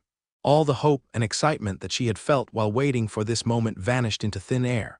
Of course, William could understand what Amelia was thinking at the moment. However, after careful consideration, he determined that it would be best to do this mission without bringing the rest of his knight order along. After consulting the system, William found out that trollhounds were beasts that he could tame. Since that was the case, William was sure that he and the trollhounds could have a dialogue for negotiation. If the negotiation didn't work, it wouldn't be too late to bring his contingent plan into play and force them out of the region. "I know that you are having doubts. How about this? The two of us are going to check the situation first," William proposed. "If it really requires military intervention, then I promise you that I will use the full power of my knight order to drive the trollhounds away from your barony. Do we have a deal?" Amelia pondered for a while before reluctantly agreeing to William's proposal. She was really worried about her family and the townspeople who had treated her well during her younger years, if possible. She wanted to do everything in her power to return the care that they had given her. William had accepted the commission earlier in the day and registered it at the quest hall of the academy. They used the portal of the academy and headed towards the eastern regions of the Helen Kingdom. As a knight commander, William was given certain privileges, and one of them was the right to use the portals for free. They used the portal to teleport to the nearest gateway to Amelia's hometown. However, it still took them 2 hours to reach the green-haired girl's hometown riding on Ella's back. "It's more serious than I expected," William frowned. Along the way, he found light traces of miasma that reminded him of the dungeon outbreaks that had happened recently. The flora of the barony were wilting, and the ground was cracked and dry. There was an oppressive atmosphere that could be felt in the mountains in the east, and William had a hunch that was where the trollhounds were currently staying. "Let's meet your parents first," William said as he guided Ella towards the main gate of the town. It was currently closed, and several soldiers were stationed on the town's wall. Torches blazed on the ramparts and illuminated the surroundings. It was as if the soldiers were expecting a night raid, and all of them looked at William and his party wearily. "Halt!" A man wearing silver armor shouted from on top of the town wall. "State your name and purpose for coming to Thornshire." Amelia poked her head out from behind William's back and waved at the man standing on the ramparts. "Uncle Mark." "It's me, Amelia." Amelia shouted, "Let us in." Mark's eyes widened as he recognized the young lady of their barony. "Open the gates and allow Lady Amelia to enter," Mark ordered. It was at that moment when barking sounds reverberated in the night. The soldiers manning the gates made a small opening for Ella to enter. William and Ella knew that now was not the time to dilly-dally and entered the town in haste. As soon as the goat had safely entered the town, the guards closed the gate in a hurry. Mark barked orders from the ramparts as the guardsmen loaded bolts onto their crossbows. William and Amelia exchanged a glance before making their way towards the ramparts to assist in defending the town. A series of long howls from the trollhounds echoed in the night. From the center of their formation, a giant trollhound with dark green skin stared at the town wall with unrestrained hunger. It only had one thought in its mind, and that was to break through the town's defenses and feast on the humans that were hiding within. Hundreds of green eyes glowed in the darkness, but William wasn't too concerned about them. What he was concerned about was the towering figure that stood at the center of the trollhound army. Titanic green-scaled trollhound. Threat level S-mid. Can be added to the herd. This creature is born from a sorcerer's experiment that has gone wrong. Has a very powerful regeneration ability that would not lose to hydras. Its jaws are strong enough to crush steel with ease. Has the special ability Doom Hound that allows itself to coat its body with the flames of hell and burn almost everything that touches it. This creature will regenerate its body parts even if you destroy its head and heart. Even if you use powerful attacks that would instantly disintegrate it to nothingness, this creature will come back to life once again. This creature's only weakness is acid strong enough to melt adamantium. This is troublesome, William thought as he narrowed his eyes. Although it is a centennial beast, its ability alone is too overpowered. Whoever made this creature was planning to use it to do something nefarious. The red-headed boy wasn't able to stop himself from clicking his tongue at the sheer amount of effort that would be required to subjugate one of these beasts. Although there were some powerful spells that could create acid, only a handful had the strength to melt adamantium. William gave the rest of the monster horde a scan. Fortunately, the majority of them were Class E, and only a few dozen were Class D. Even so, like most trollhounds, they had strong regenerative abilities and were only weak to fire and acid aim. Mark ordered, "Fire!" Hundreds of crossbow bolts rained down on the trollhound army. The arrows hit their targets and embedded themselves into the bodies of the hounds. Unfortunately, it only made the trollhounds shout in pain, but there was no way they would die from such simple attacks, even if they were only Class E beasts, while the battle was going on. A fireball lit up the night as it slammed at the center of the trollhounds that had almost reached the town's wall. "The Baron has arrived," Mark announced. "Everyone, just hang on for as long as possible. Don't let any of those hounds breach our defenses." Another fireball fell from the sky as Philip, Amelia's father, and the Baron of Bradford joined the battle. He was a fifth circle magician that was loved by his subjects. He was once a sixth circle magician, but due to an accident, his rank had regressed and was forced to retire from the Red Tower of the Mage Guild after finding the love of his life. He settled down in the territory granted to him by the king and lived a peaceful and happy life with his family. Unfortunately, his quiet life had been disrupted by the dungeon outbreaks that ravaged the land. He had just returned from the dungeon subjugation in the nearby duchy when he discovered that his own barony was in trouble. Philip understood that the kingdom's manpower was stretched thin, but he still asked for help from the surrounding nobles. However, none of them had the manpower to help him. His only hope was to send a commission to the Royal Academy where her daughter, Amelia, was staying, but no news returned to him. He wasn't expecting to see his own daughter defending the town walls along with the town's guard. Philip knew that he couldn't lose focus now because the greatest threat to their barony was currently in front of his eyes. He calmly chanted a spell while his subordinates faced off against the wave of monsters besieging their defenses. "Summon creature," Philip shouted. "Come forth." Flame Elemental, a 5-meter-tall flame elemental, crashed down outside the city walls. It instantly incinerated the trollhounds that were unlucky enough to be on its landing spot. The soldiers cheered when they saw the powerful ally that appeared to help them. Philip made his way towards his daughter as he stared down at the burning corpses on the ground. "When did you arrive?" Philip asked. "Just now, Father," Amelia replied. "I brought the commander of the Angorian war sovereign to help us deal with the threat to our barony." Philip gave William a sidelong glance before staring at the titanic green-scaled trollhound in the distance. He had already heard about William from his peers. They said that he seemed like a promising boy. However, after seeing him in person, Philip thought that his acquaintances were exaggerating their praises. Philip was unable to attend the knighting ceremony because he was busy handling the aftermath of the dungeon outbreaks that ravaged the kingdom. In his eyes, William didn't look strong. Aside from being a good-looking boy, he didn't have any strong presence that could be found on outstanding individuals like the first commander of the Knight Order of Gladiolus. Still, he had to be polite because a knight commander that was personally appointed by the king was still a knight commander, even if he was still a boy. "Commander William, I'm sorry, but I am unable to extend to you the hospitality of our barony at this time," Philip said as flames danced in his fingertips. He then hurled them at the trollhounds that tried to jump over the defensive walls. The trollhounds' bodies immediately exploded in a shower of sparks, lighting their surroundings in a reddish hue. William hummed as he watched the battle unfold. Right now, the only one that had the ability to kill the trollhounds was Philip. Although a fifth circle magician was strong, he was still alone also. The greatest threat on the battlefield was only weak to acid, even if Philip was able to disintegrate it with one full-powered spell. The titanic green-scaled hound would just revive once again, seeing the changes on the battlefield. The boss hound finally made its move and charged towards the rampaging fire elemental. Fire elementals were corporeal incarnations of the element of fire, being one of the most destructive elements in the world. Fire elementals were very aggressive creatures seeing that the Titanic hound was charging towards it. It didn't hesitate to face it head-on. The Titanic hound immediately used its ability Doom Hound and coated itself in hellfire. When the two flaming abominations collided, a heat wave swept to the battlefield, incinerating anything within 100 meters around them.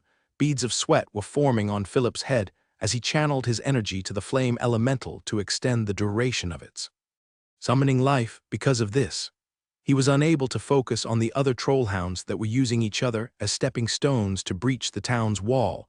It's quite unfortunate that this battle happened at night. William sighed as he looked up at the night sky, although he couldn't beat the Titanic hound that was currently battling the fire elemental. He was still capable of dealing with the small fries that were threatening Amelia's hometown system. Switch my job class to Sun Knight. Job class has been successfully switched to Sun Knight. A warm feeling spread across William's body as the passive skills of the Sun Knight activated. He then extended his right hand and smiled. Show them your power, Solil. The ring that was given to William by Noah during his knighting ceremony glowed in his right hand to answer his summon. It was as if it was celebrating the fact that it was about to once again show its presence in the world of Hestia after sleeping for hundreds of years. A golden spear appeared in William's hand that shone brightly in the night. From the handle up to the tip of its blade, everything was golden. If William didn't know better, he would think that Solil was simply a mythical weapon meant for showing off. But he knew with utmost certainty that the spear that was slowly getting hot in his hands was a weapon of mass destruction. Ella jumped off the town wall, and a portal of light opened up behind William's back. 13 Angorian war ibex emerged from it and formed a protective circle around Ella and William. Blurg trollhounds, Soglev, who had just emerged from the portal, spat in disdain. Disgusting. Don't whine, you still owe me from the cores of the were hyenas. William snorted at his demonic business partner.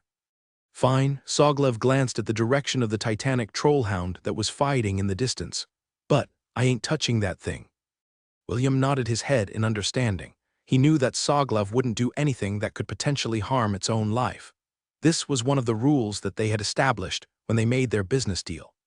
The Angorian war ibexes were like little children that had found new toys to play with. They kicked, tackled, and sent the trollhounds flying wherever they went. Of course, they didn't just play. They kept their formation steady because they were completely outnumbered. The only reason why they were able to overwhelm their opponents was due to the difference in ranks. Even the few dozen Class D trollhounds stayed away from the war ibexes, who had suddenly appeared out of nowhere and started their rampage. At first, William planned to start a massacre to thin the ranks of the trollhounds. However, for some reason, something in him was preventing him from going through with his plan. This was a very weird feeling, because this was the first time that it happened to him. It was as if he was an adult that was about to bully babies, which made him feel confused. While William was still deciding what to do, a notification suddenly appeared on his status screen. Special quest acquired.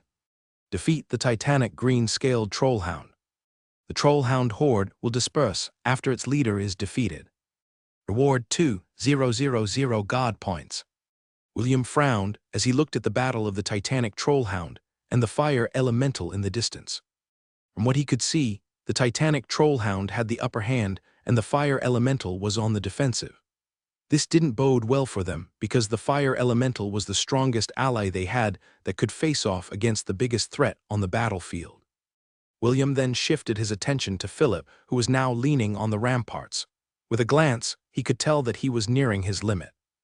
Solil that was being held in William's hand was no longer golden in color, but was completely dark red.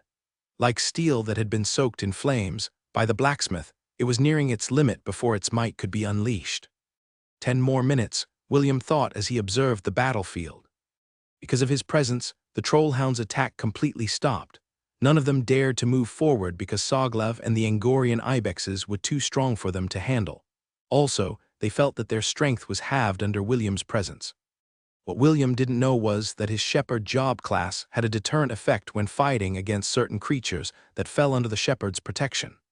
Only beasts with demonic or dark properties would be able to resist this debuff that was radiating from William's body.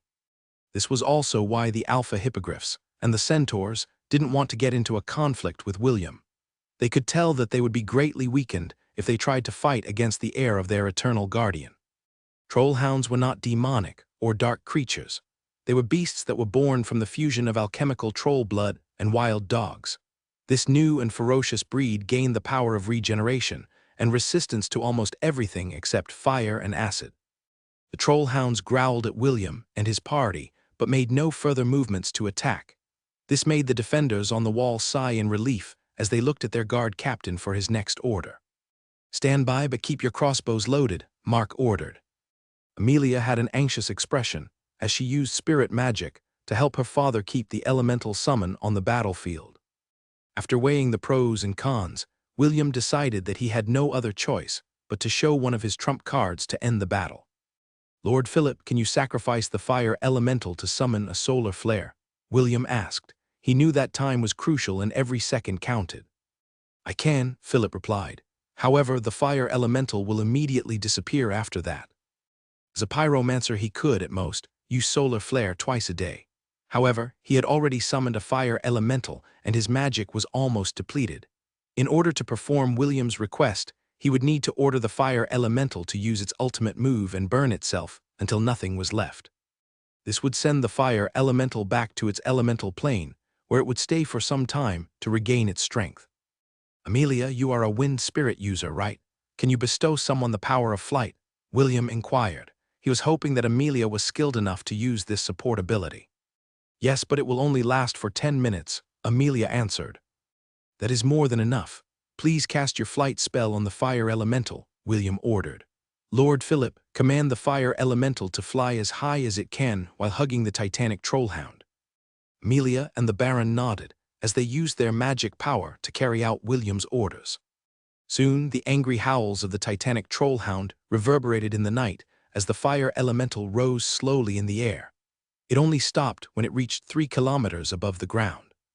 "Now," William shouted. Philip clenched his fist as he gathered the last dregs of magic power in his body. Solar flare. Philip opened his hands to unleash one of the strongest spells he could cast with his current level of power. Dazzling light erupted in the night sky that momentarily turned night into day. It only lasted for a brief moment, because the radiance was immediately absorbed by the spear in William's hand that was burning like molten lava. Without the fire elemental holding onto it, the titanic trollhound fell from the sky with black smoke coming out of its body. Even though the sun flare lasted for only a few seconds, it still dealt grievous injuries to the ferocious beast. However, due to its strong regeneration ability, its injuries was slowly getting better as it fell down from 3 kilometers above the ground. "Bloom in the battlefield," William roared, "Fleur du Soleil." William threw the mythical spear towards the titanic trollhound with deadly accuracy. The moment the spear embedded itself on the monster's chest, a powerful explosion similar to a small nuclear missile sent shockwaves on both the sky and the ground. After the explosion ended, a beautiful flower bloomed and illuminated the night sky. Although it was not bright enough to turn the night into day, like the solar flare, it still could be seen for many miles around the barony of Bradford. The defenders on the ramparts had already been blown away by the blast, including the trollhounds on the ground. Fortunately, Amelia managed to cast a windshield to neutralize the shockwave and kept her father from being blown away by the impact. The father and daughter pair looked at the radiant flower in the sky in awe and admiration. Philip felt a tingle ran down his spine as he looked at the youth that had unleashed that unbelievable display of power. If he had any misgivings about William being the knight commander of the kingdom, all of them were erased by the deadly flower that illuminated the sky of his barony. William raised his hand, and a shining golden spear flew down from the sky to appear before him. It then transformed into a golden ring and returned to his right ring finger. The red-headed boy looked at the flower in the sky before shifting his attention to the Baron of Bradford. Philip looked back at William and nodded his head. It was his way of thanking William and acknowledging his mistake in underestimating his abilities. He should have known better. The king wouldn't appoint someone who was not qualified to become the commander of a knight order that served directly under him. A mile away from the hometown of Amelia, the titanic green-scaled trollhound was slowly reforming its body. Currently, the only thing that it had regenerated was its head and neck area. Its muscle tissues pulsated like the beating of a heart as it continued to reconstruct its missing body parts. If someone were to see this scene, they would think that it would perfectly fit the setting of a horror film. "So there you are," William said as he approached the 2-meter-long head while riding on Ella's back. Behind him were over 500 trollhounds that looked like little puppies that had lost their master. These were the ones that didn't run away after the battle ended. The majority of the hounds scattered after their leader was obliterated in the skies of the barony. William didn't bar their way because it was too much of a hassle. Instead, he used his authority as the shepherd to make the remaining trollhounds obey his orders. Due to the shock they had received and the fact that all of them were Class E beasts, they didn't have the strength nor willpower to disobey William's orders. "Can you talk?" William asked. The titanic trollhound snorted and closed its eyes. The one who created it was a human, so it hated humans to the core. Although William was a half-elf, the titanic trollhound was not interested in talking to him. William scratched his head because he could tell that this beast was one tough cookie. If possible, he wanted to add it to his herd because it was the strongest creature that he could tame with his current strength. "How about we make a deal?" William said with a serious expression. "You tell me what you want most in the world. If I can grant it, you will join my herd. How about it?" The titanic trollhound remained indifferent to William's proposal. The red-headed boy talked to it for half an hour, but the creature didn't even bother to give him a glance. William tried to entice it with different benefits and also told it countless reasons why it should join his herd, but the boss of the trollhounds was resolute in ignoring him. Left with no choice, William turned his attention to the hundreds of trollhounds that had survived the battle behind him. "Who among you wants to follow me?" William asked. "I promise that those who follow me will never go hungry again. You will have food to eat every day and have the opportunity to grow stronger. This is a once-in-a-lifetime opportunity. Those who want to become part of my herd, step forward." At first there was no movement, but among the hundreds of trollhounds, a single trollhound walked towards William. This particular trollhound was so skinny that it was almost bone-like. Clearly, it was suffering from malnutrition and was on its last legs in life. Although trollhounds had powerful regeneration abilities, they were creatures that still needed to eat. They could still die if their bodies didn't receive any nutrients. Once a trollhound died, its corpse would be eaten by its fellow hounds until not even a single bone was left. Such was the life of trollhounds who lived in a group. The trollhound made a low growl laced with extreme hunger. William didn't know if what he heard was the beast's growl or the growl of its stomach. In any case, one thing was clear: it was starving and asking William if what he said earlier was true. William waved his hand, and the trollhound was automatically added to the members of his herd. He then tossed a huge chunk of meat that was taken from the body of the were-hyenas that were killed in the whimsical forest to the trollhound. Seeing the piece of meat in front of it, the trollhound hungrily devoured it to sate its hunger. Its companions started to salivate and even thought of snatching the meat from the skinny hound. Some of them had even stepped forward to do just that, but a glare from William froze them in their tracks. "Only those that join my herd will be eligible to eat the food I provide." William grinned evilly. "How about it? Just say yes and you'll be able to eat your fill. All of your lives will be easier." The trollhounds were starting to waver. Their gazes shifted from the chunk of meat that their comrade was eating back to William. The red-headed boy knew that he was so close to luring the trollhounds into becoming his subordinates. Unfortunately, the titanic trollhound behind him chose this time to ruin his parade. "All humans can't be trusted," the titanic trollhound said via telepathy. "They will only use you as experimental subjects and throw you away once your usefulness is over." Correction. "I'm not human," William scoffed. "I'm a half-elf. You still can't be trusted." The titanic trollhound glared in anger. "You have the same expression as those greedy sorcerers who only think about themselves." William turned his back on the titanic trollhound because it was useless to talk to it. It was filled with hate towards humans that it was impossible to tame it even if he wanted to.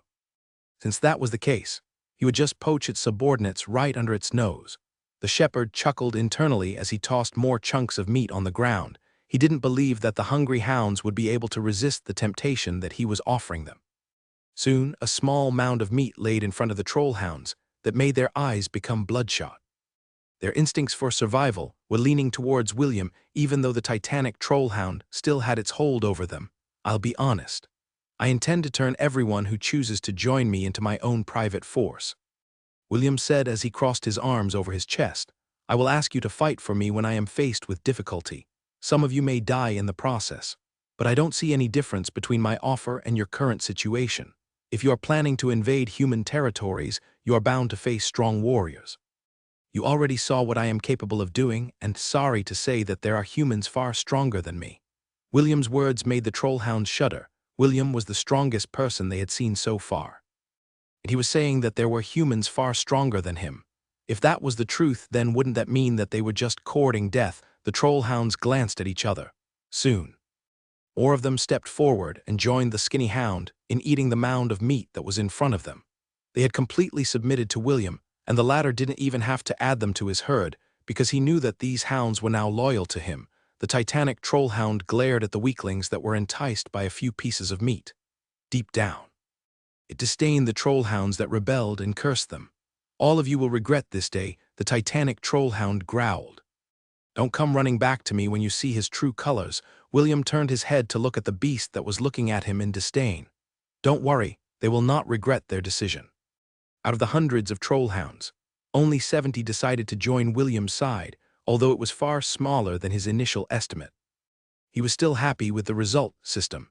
"Can you now modify the Ring of Conquest to perform the task I wanted? The host will need to pay 3,000 God points for the modification of the Ring of Conquest. Do you want to proceed? Y/N. I choose yes," William replied. Although his precious God points would be consumed in the process, it was a necessary investment in order to achieve his goal. Modifying the Ring of Conquest, modification complete. New feature has been added to the Goblin Crypt. Bestiary Barracks has been successfully integrated as a feature of the Ring of Conquest. William dismounted Ella and faced the first trollhound that had taken the initiative to join his party. "Come here," William said softly. The skinny trollhound walked towards him. When it was only 2 meters away from William, it knelt on the ground to show its servitude. William summoned Rangaminiad and rested it on the trollhound's head. He didn't know if it would have any effect on beasts, but he decided to still give it a try. "I bestow upon you a name," William announced. "From the skinny dog that couldn't even eat scraps of meat to an overlord that will be feared across the land, I give you the name of the world wolf that once ate a god that ruled among many other gods." William raised the lance in his hand as a golden light fell upon the trollhound's body. "Rise, Fenrir," William ordered. "Devour all my enemies until none of their bones are left." The king chess piece inside William's sea of consciousness glowed 3 times before returning to its normal state. It had recognized William's choice and shared its divinity with the skinny dog, who would become part of the red-headed boy's 10,000 beast army. "He who dwells in the marshes has been registered." Appropriate title found, Fenrir. Beast of Conquest. "I wonder what Will is doing," Wendy muttered as she dried her hair. She had just stepped out of the bath after finishing the afternoon training with the members of the Angorian War Sovereign. William had told her that he would accompany Amelia to her hometown in order to solve their barony's problem. "I wish he'd brought me with him," Wendy pouted as she put on a set of clean clothes. Thor was currently sleeping on the top of her bed. He was more like Wendy's guardian than William's, but the latter didn't mind it one bit. In fact, he even gave Thor permission to stay by Wendy's side if he liked it. After fixing her hair in front of the mirror, she heard 3 knocks on her door. "Wendy, are you there? It's me, Charlotte." Wendy hurriedly opened the door and allowed her good friend, Charlotte, to enter her room. "Sorry, were you in the middle of changing clothes?" Charlotte asked after seeing that Wendy's hair was still slightly wet. She also smelled the fragrant scent of soap on her body. "No," Wendy replied. "I had just finished fixing my hair when you knocked, big sister." Charlotte smiled and nodded her head in understanding. She had known Wendy for a long time and knew that the girl was a very honest and straightforward person. "I came here because I want to share something with you," Charlotte said as she took out a small pouch from her pocket. "Here, this is yours." Wendy curiously opened the pocket, and a smile immediately appeared on her face. She estimated that there were over 20 candies inside the pouch, and it made her very happy. "Thank you, big sister." Wendy gave Charlotte a big hug and the latter hugged her back. After a brief moment of intimacy, Wendy pulled away and giggled. Charlotte patted her head and smiled as well. "Well then, I have to go." Charlotte lightly pinched Wendy's nose. "The candies are in short supply right now, so don't share them with others. I'll come back again next week when I have more." "Thank you, big sister." Wendy walked Charlotte out of her room.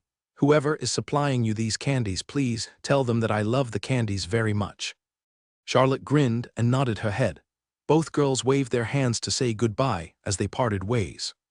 Wendy excitedly placed a candy in her mouth as she walked towards the bed.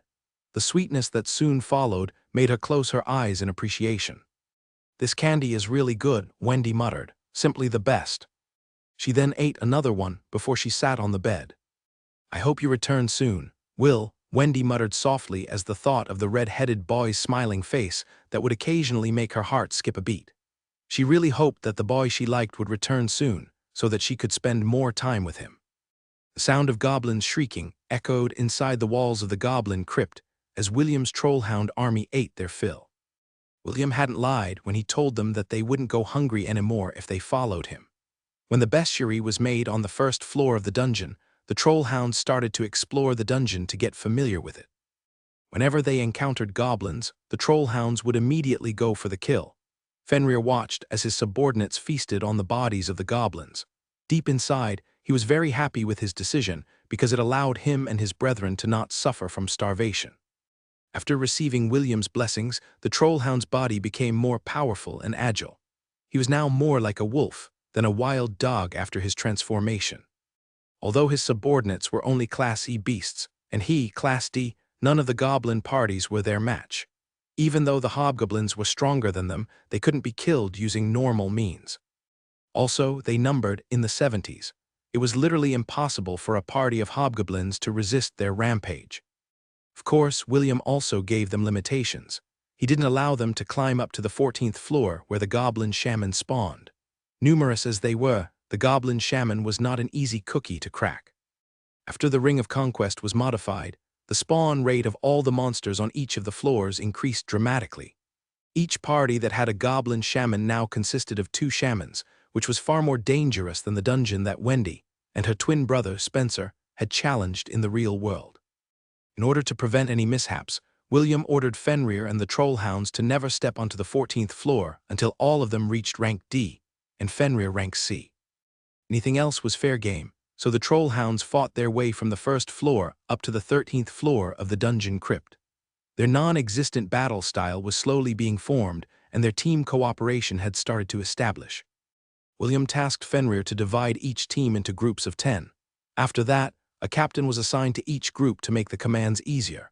Fenrir was the commander, while the captains under him ensured that their formation wouldn't falter. In order to give them a more challenging training, Fenrir ordered each team to challenge different floors by themselves on a rotational basis. Because of this, the boss room up to the 13th floor became the main battleground of the trollhounds to perfect their teamwork. Although the new setup was good, it wouldn't change the fact that they were still rank E beasts. The boss room alone was quite difficult for 10 trollhounds to beat because of the difference in ranks. Still, they endured and challenged it over and over again. Although it was a painful experience, they were near immortal inside the goblin crypt because of their powerful regeneration ability. None of the goblins had the power to use fire and acid spells, so dying was not an issue. Fenrir joined his subordinates in battles against the hobgoblin leader. He was tired of being weak and helpless.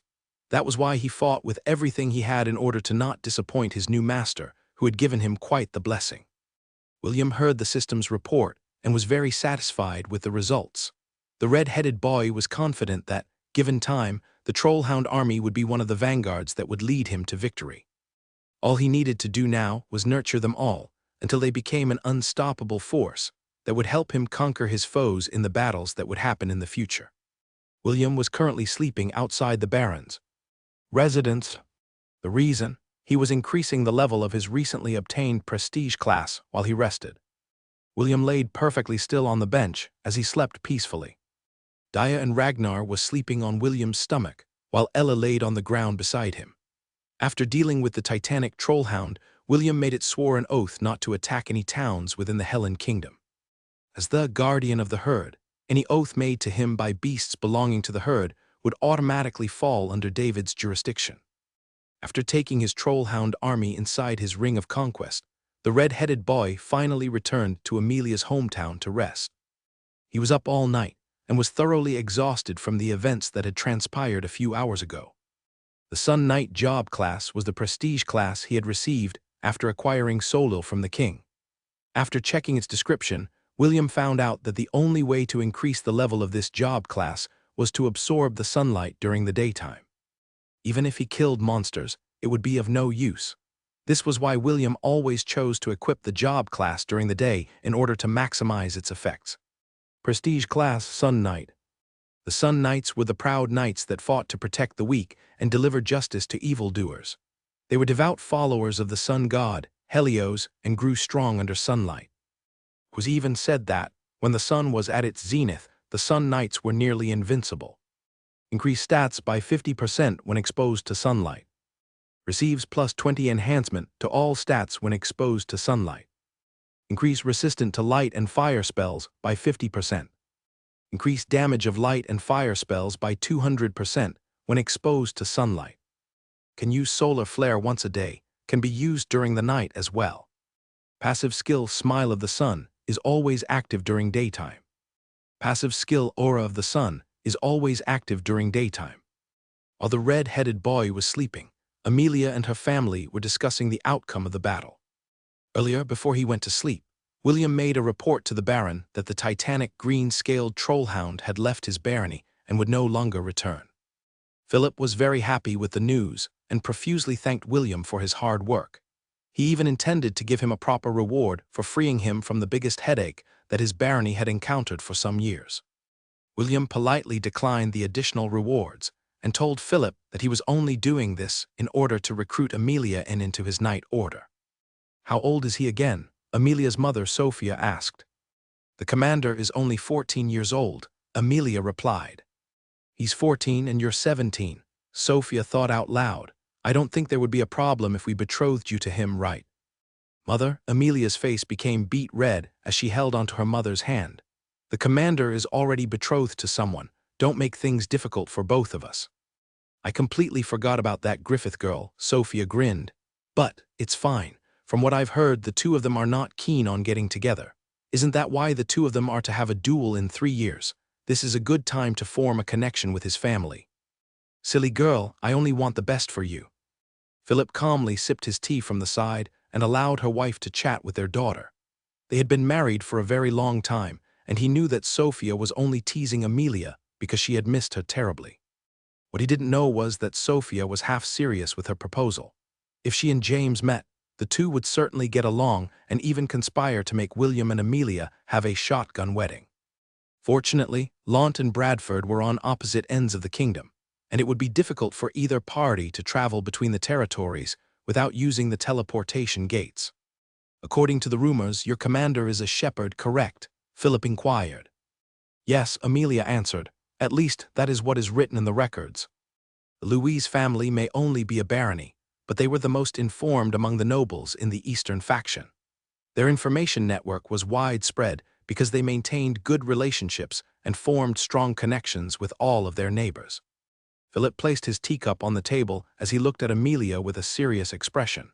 "From what I saw last night, he is no ordinary shepherd. He seems to be a beast tamer as well because he was able to summon multiple beasts at the same time." "That I'm not sure," Amelia lowered her head. "This was the first time I've seen Commander William fight." "Do you really plan to join his knight order?" Philip raised an eyebrow. "I promised to join if he was able to solve the problem of our barony." Amelia nodded. "Father, I don't want to go back on my word." Philip and Sophia remained silent and simply looked at their daughter's determined expression. Truth be told, they didn't want her to do anything that would put her life in danger. Being part of a knight order may seem good on paper, but in reality, it was a very dangerous profession. Since they were the king's private army, they would be asked to take on covert missions that always affected national security. These missions would definitely involve danger, so the couple was not too keen about accepting Amelia's decision. Philip and Sophia were blessed with 4 children, and Amelia was the only daughter of their household. The two of them and their sons treated her like their treasure and would fight anyone who dared to hurt her. They would not give that person face, even if he was the commander of a knight order.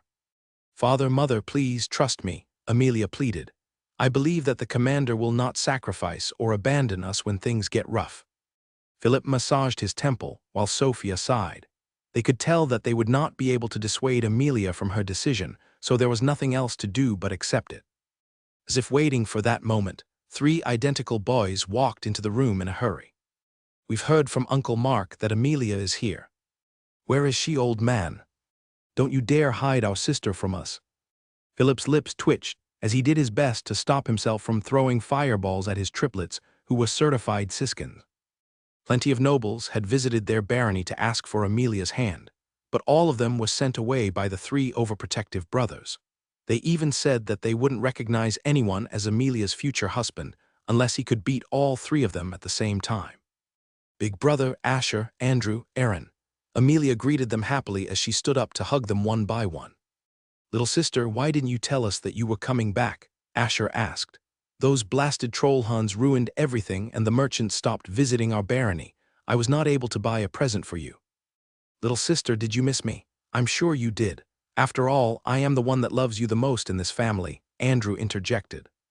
"Little sister, are there any guys bothering you in the academy?" Aaron inquired with a tone laced with killing intent. "Just tell us, and we will immediately go there to kill talk to him about the meaning of life." "That's right, why did I forget about that?" "Sister, are there any scum that you want us to kill? Just say the word and it shall be done."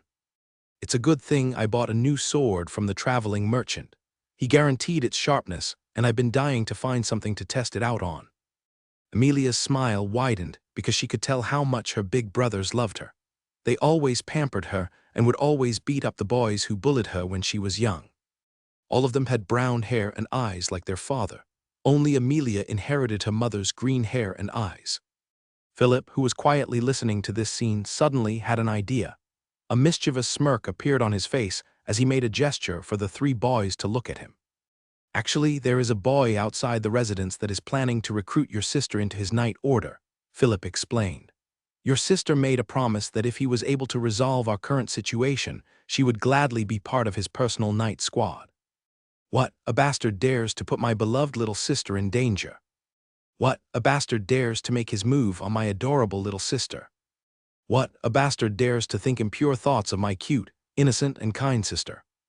The 3 boys spoke in unison and charged out of the residence. All of them wanted to find that bastard that had tricked their sister into joining his private army and tear him to shreds. William sensed killing intent headed in his direction and immediately woke up. He lifted Ragnar by the scruff on his neck and gently placed him on the ground while he held Dia firmly with his other hand. Ella raised her head and looked in the 3 o'clock direction. Their 3 very infuriated young men, who looked exactly like each other, stormed towards him. William frowned because he didn't recognize the 3 of them. What confused him more was that the 3 was seriously releasing killing intent, and it made him wonder if he had somehow offended them. "Are you the brat that is lusting over my beautiful little sister? Are you the brat that is planning to train my little sister to become your plaything? Are you the brat that is thinking of doing this, and that with my little sister?" "No, no, and no," William answered. "Are you talking about Amelia?" The 3 boys ignored his reply and glared at William hatefully. "What, you're not lusting over my beautiful little sister? What, you're not planning to train my little sister to become your plaything? What? You're not thinking of doing this and that with my little sister? Unforgivable." The 3 boys replied in unison. "Are you saying my little sister is not good enough for you? Die!" The 3 boys summoned their weapons and simultaneously attacked William. The latter activated his movement technique to dodge their attacks by a hair's breadth. He also summoned his staff to parry their blows from time to time, although the 3 were good fighters. Their attack patterns were too straightforward and easy to read. Even so, William had to admit that their teamwork was quite formidable, if not for his mastery over his movement technique. He might have experienced difficulties in dealing with 3 opponents at the same time. "Are they attacking me because I said no to their earlier accusations?" William pondered as he parried a heavy blow that sent him skidding a few meters away. "I lied earlier." The half-elf said to the 3 boys, "In fact, I think Amelia is very beautiful. I would love to try doing this and that with her." The 3 boys paused in their attacks, which made William breathe a sigh of relief. "Now you reveal your true colors. Now you reveal that you are indeed a lecherous bastard. Now you reveal that you want to do this and that with our little sister." The triplets attacked William once again. But this time their attacks were more frenzied than before. William's lips twitched as he parried and dodged their relentless assault. There was only one thing on his mind, and that was to FC King beat the SHT out of these Siskin bastards I know. Monk job class right soon. Yells filled with pain and BT third resounded throughout the residence. The male servants who heard these screams subconsciously placed their hands behind their back to protect their bums from being stabbed. Amelia. Philip and Sophia rushed outside of the house when they heard the screams, only to find an enraged William beating the crap out of the triplets who dared to disturb his sleep. You Siskins. Do you want me to do this and that with your sister or not? William roared. Make up your goddamn minds. He then stabbed his staff forward to hit the three boys. Chrysanthemums with deadly accuracy, the boys howled in pain like pigs being slaughtered and begged William for forgiveness. Amelia, who heard William's words, almost did a double take because she didn't fully understand what he meant with his words. William was about to keep hitting the older boys when he noticed Amelia and her parents approaching his location. He promptly hid the staff behind his back, while giving a swift kick to the older boy's bum that was closest to his feet. Lord Philip, I found these three suspicious individuals in your residence and decided to apprehend them for questioning, William said in a righteous voice. He then urged the system to change his job class back to the Sun Knight before the three people reached his location. William's body seemed to glisten under the sunlight. As a peaceful smile that belonged to a priest without sin appeared on his face, he looked so holy, so amiable that even Philip felt like he was looking at a different person. Commander, these three are my older brothers, Amelia commented as she walked in front of the three groaning men under William's feet. I see. William nodded sagely. I apologize for hurting them. I was not aware that they were your brothers. I'm sorry. William's aura was so divine that Amelia, Philip and Sophia felt that they were sinners in front of him. William's passive skill, Aura of the Sun and Smile of the Sun, was a combo passive skill that made Sun Knights get along with anyone.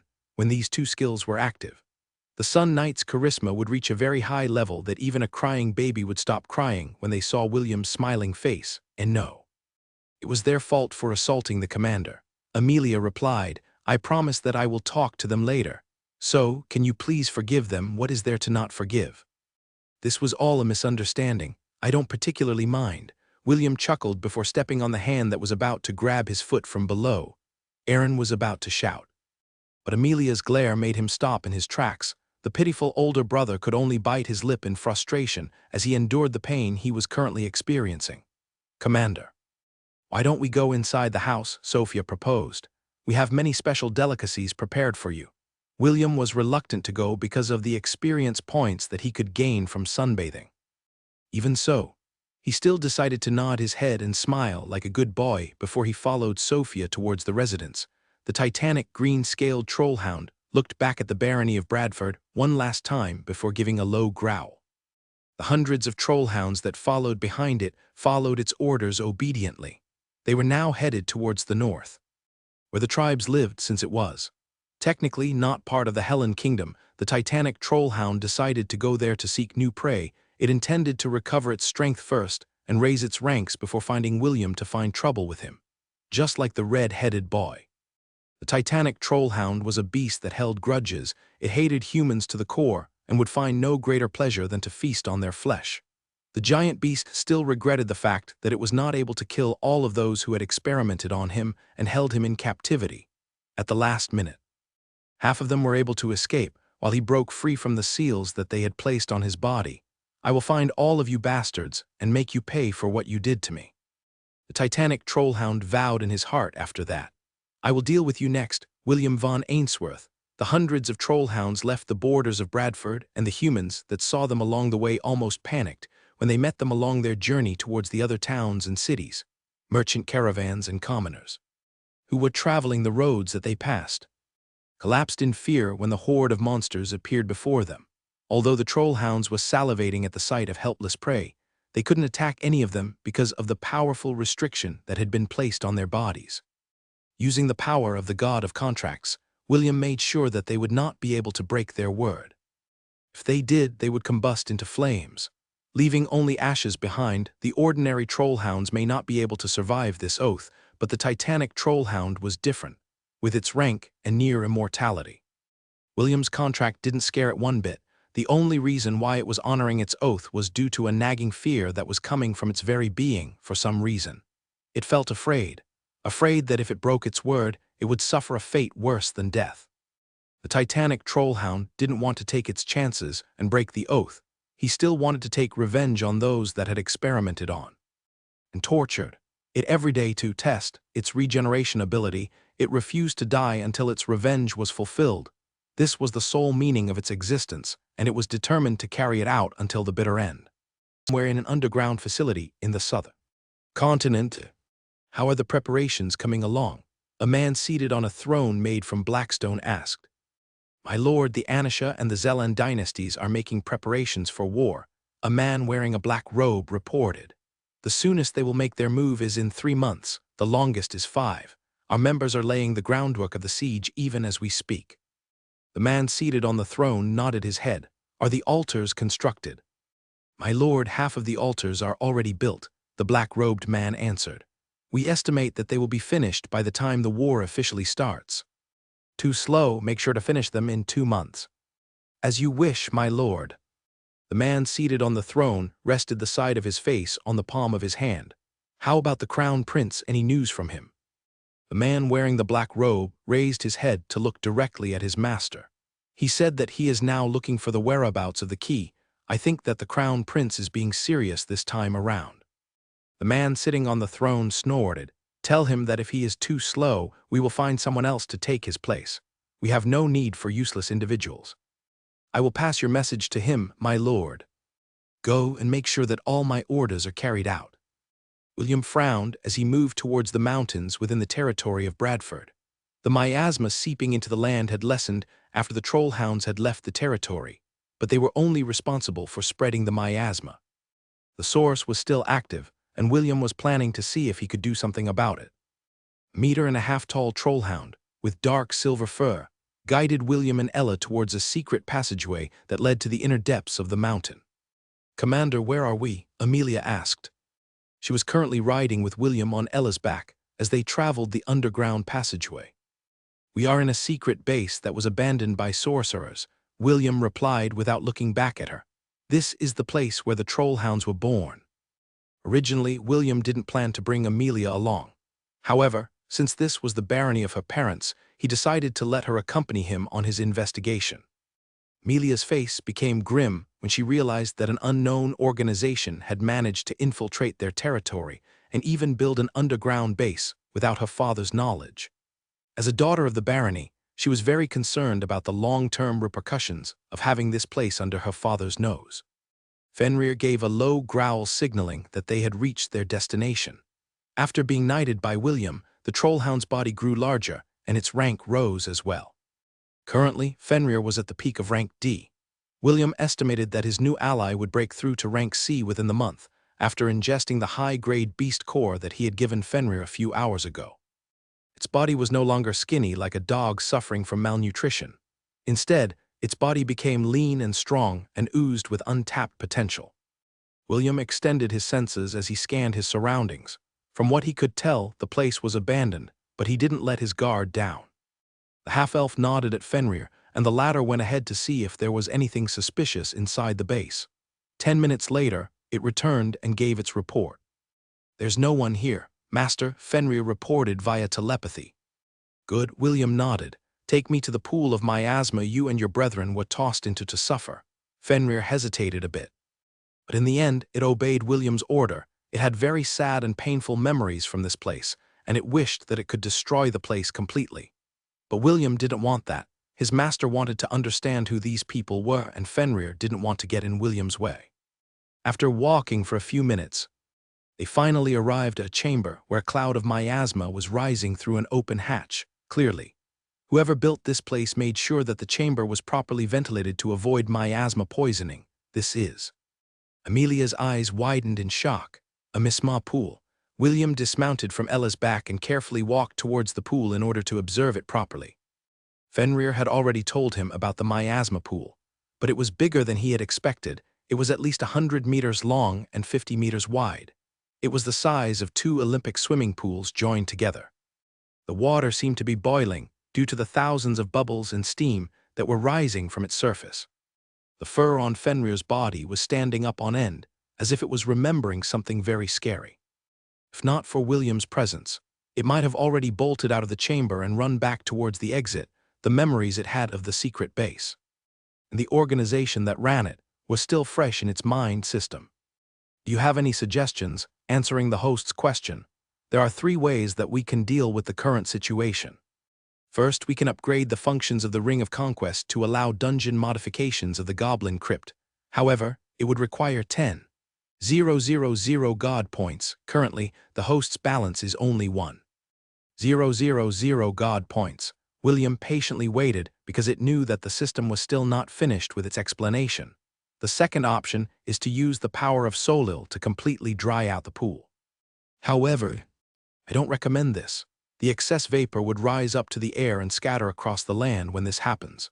The barony of Bradford will be contaminated, killing all living things within it. William nodded in understanding. He agreed with the system's explanation and waited for their last option. The last option is to absorb the miasma by using the Black Rose seal on the host's body. By doing so, the miasma will be completely eradicated. But it may cause side effects to the host's body. Side effects? What are the side effects? William crossed his arms over his chest. Although he wanted to help Amelia and her father, he didn't want to sacrifice his body and health to that extent. He had already finished his end of the bargain, and Amelia had officially joined his order. Doing more might only make things difficult for him. Give me a moment while I gather information and analyze the possible side effects that the host might suffer. While the system was doing its calculations, William walked towards what seemed to be lockers at the corner of the chamber. He tried to open one of them, but they were locked. It seemed to require a key. William smirked while taking out the lockpicking kit from his storage ring, while he and Ezio traveled the land.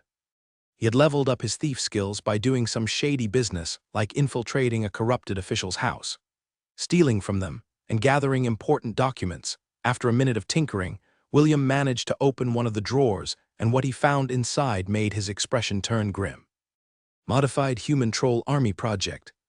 William muttered as he read the document in his hand.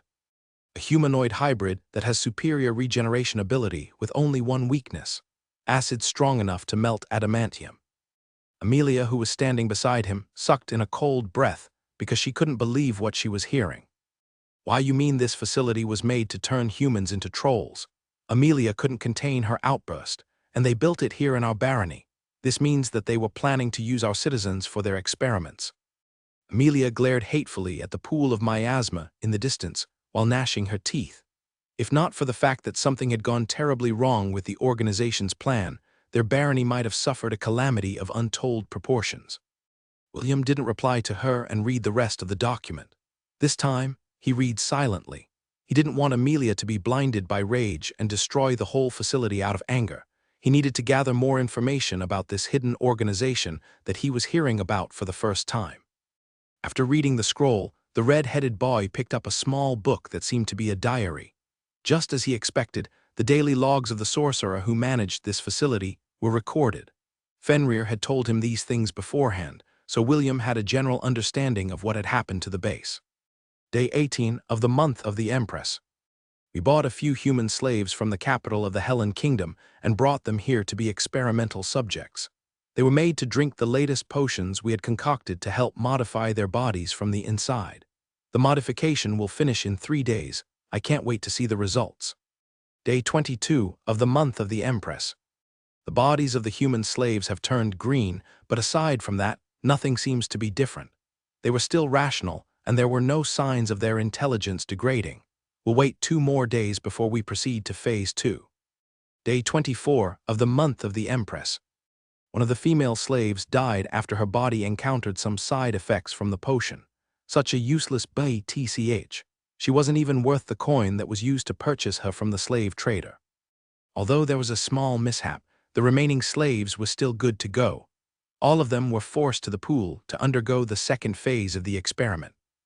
Day 25 of the month of the Empress. All the experimental subjects died before they completed their transformation. I guess the miasma was too much for them to resist. No problem, we will just modify the potion in order to give them a tougher skin. Day 12 of the month of the Magician. Failure, all of them are failures. I refuse to believe that my research is wrong. Perhaps we are using the wrong approach. I better ask the organization to give me some beasts to experiment on first. Day 20 of the month of the magician. Wild dog and troll blood are unexpectedly compatible with each other. This is a good start. Also, test subject 288 is showing great potential. Among the troll hounds that were created, its transformation has surpassed my expectations. Day 8 of the month of the Hierophant. Success, we created a new breed of monster. Ha ha ha ha, a truly wonderful creation. With this, the organization will be able to give me additional funds for my research. Day 12 of the month of the Hierophant. Something is wrong. Experimental subject 288 suddenly broke through to the centennial rank. The chains binding it were not enough to contain it. I need to do something fast before things get out of hand. The journal ended that day, and William couldn't find any more diaries in the other locked drawers inside the chamber. All he saw were the formulas that were used to make the body modification potions that were used on humans and beasts alike. Fenrir said that the titanic green-scaled trollhound rebelled a few weeks ago and managed to kill more than half of the researchers in the facility, William thought. The sorcerer was only able to save his life because he used a teleportation scroll. William clicked his tongue after connecting the dots together. He felt regret that the titanic trollhound wasn't able to kill the mastermind behind its suffering, so that sorcerer is still at large. William narrowed his eyes as he gazed at the pool of miasma. This is troublesome. The half-elf was feeling slightly anxious because if the sorcerer resumed his experiments elsewhere, a new titanic trollhound might be born. Also, there was a possibility that the sorcerer had managed to gather enough data to make the Human Troll Project a reality. If this was true, then only a handful of individuals would be able to stop an army of mutated trolls if they decided to wreak havoc inside the Helen Kingdom, while William was deep in thought. The system finished its calculations and notified him right away. There are 3 possible side effects that might occur to the host after the Black Rose seal absorbs the pool of miasma. The first one is that the power of the seal would be strengthened, and the host's inability to use magic would be extended for 4 more years. William grimaced when he heard the first side effect. This was something that he didn't want to have happened to him. He was thankful that he lost his magic power a few years ago because it made him realize his shortcomings. It also allowed him to train and build his foundation. However, having an extension to his magic-less state was something that he wanted to avoid at all cost. The second one is that the host will unlock a new prestige class called Dread Lord. This is an extremely rare job class that is a level higher than most prestige classes. However, the chance of acquiring it is only 0.000000001% if the host fails to acquire this job. The host's body will explode due to the inability to contain the miasma. The third side effect is that the host's body will undergo a transformation and turn into a centennial monster slime made from miasma. The chances of this happening is 40%. William sighed. None of the options were appealing to him. Although the Dread Lord job class was enticing, the percentage was just too low for him to take a gamble. System, are there any other options? William asked. I don't want to leave this miasma pool here. The sorcerer might come back and, if he does, he will come fully prepared with reinforcements. Sorry, host. I can't think of other means aside from using God points which we currently do not have. Is there no other way? William wondered. I swear I saw something about miasma somewhere. It was at that moment when William remembered the notice he received not long ago from the god shop. He immediately asked the system to retrieve the mail that they had received from the alchemy god. The system hadn't brought it up at first because William had told the system to ignore it, as it was highly unlikely that they would ever come across those ingredients while in the academy. The system lit up his status screen with the letter from the god shop about the alchemy god's request for ingredients. Attention to the devout followers of the gods from the 10,000 temple. Great rewards are waiting for each and every one of you. The god of alchemists has issued a commission that is open to everyone. He is currently looking for extremely rare and potent ingredients that he will use for his experiments. If any of you are able to acquire the items on our list, please send a message to me. Mercurius, the manager of the god shop, directly. I will assist you in transporting the materials to the alchemy god free of charge. However, anyone who sends me troll messages will immediately be banned from using the god shop for 100 years. Here is the list of materials that the alchemist god is looking for, and the rewards associated with them. Spring of Life 100, 000 God points, Baphomet's Horn 50, 000 God points. Leader of Empyrean's Blood 20, 000 God points. Ink of Kraken's 10, 000 God points. The list was long, but Williams and the system's attention locked in on the last entry on the list. Liquefied miasma 1 God points per liter. William gulped and sent his thoughts to his dependable partner, 5 million liters. I still haven't asked a question. Host, there's no need for the long-winded approach. Should I contact the God shop manager? Mercurius? William scratched his head and gave his answer. He didn't know whether he should laugh or cry because the system had taken the initiative to calculate how many liters of liquefied miasma were present in the pool. Not only that, it was only a moment away from getting in touch with the manager of the God shop. Moments later, Mercurius replied to his message and told William how the transaction would be made. The half-elf rubbed his hands together in anticipation. He was looking forward to how many God points he was going to earn after this one-time transaction with the God of Alchemists, 5 million God points. William wanted to laugh out loud. He greedily checked the weapons in the God shop while waiting for the exchange to finish. He had already asked Ella to take Amelia outside the chamber with the excuse that he would personally deal with the miasma that was threatening the piece of the land she was born in. William was feeling good about this unexpected turn of events. What he didn't know was that his happiness would be short-lived. Can you repeat that? We got 50, 000 God points from the God of Alchemists after exchanging the entire pool of miasma. William blinked once then twice before he tilted his head in confusion. 50,000 God points, William asked. System, I think you're missing a couple of zeros there. Well, I have 2 pieces of news for you, host. What do you want to hear first, the good news or the bad news? William didn't answer the system right away. Instead, he crossed his arms over his chest and took some deep breaths. When he was finally calm again, he asked the question that was on his mind. What is the bad news? Miasma pool is not made from pure miasma. According to the God of Alchemist, the pool only consisted of 50,000 liters of liquefied miasma and the rest was spring water. After the water mixed with the miasma, it got contaminated. Basically, what we saw was only a diluted pool of miasma. Diluted? William couldn't believe what the system had told him. However, after he pondered for a while, he realized that the God of Alchemists had no reason to lie to them.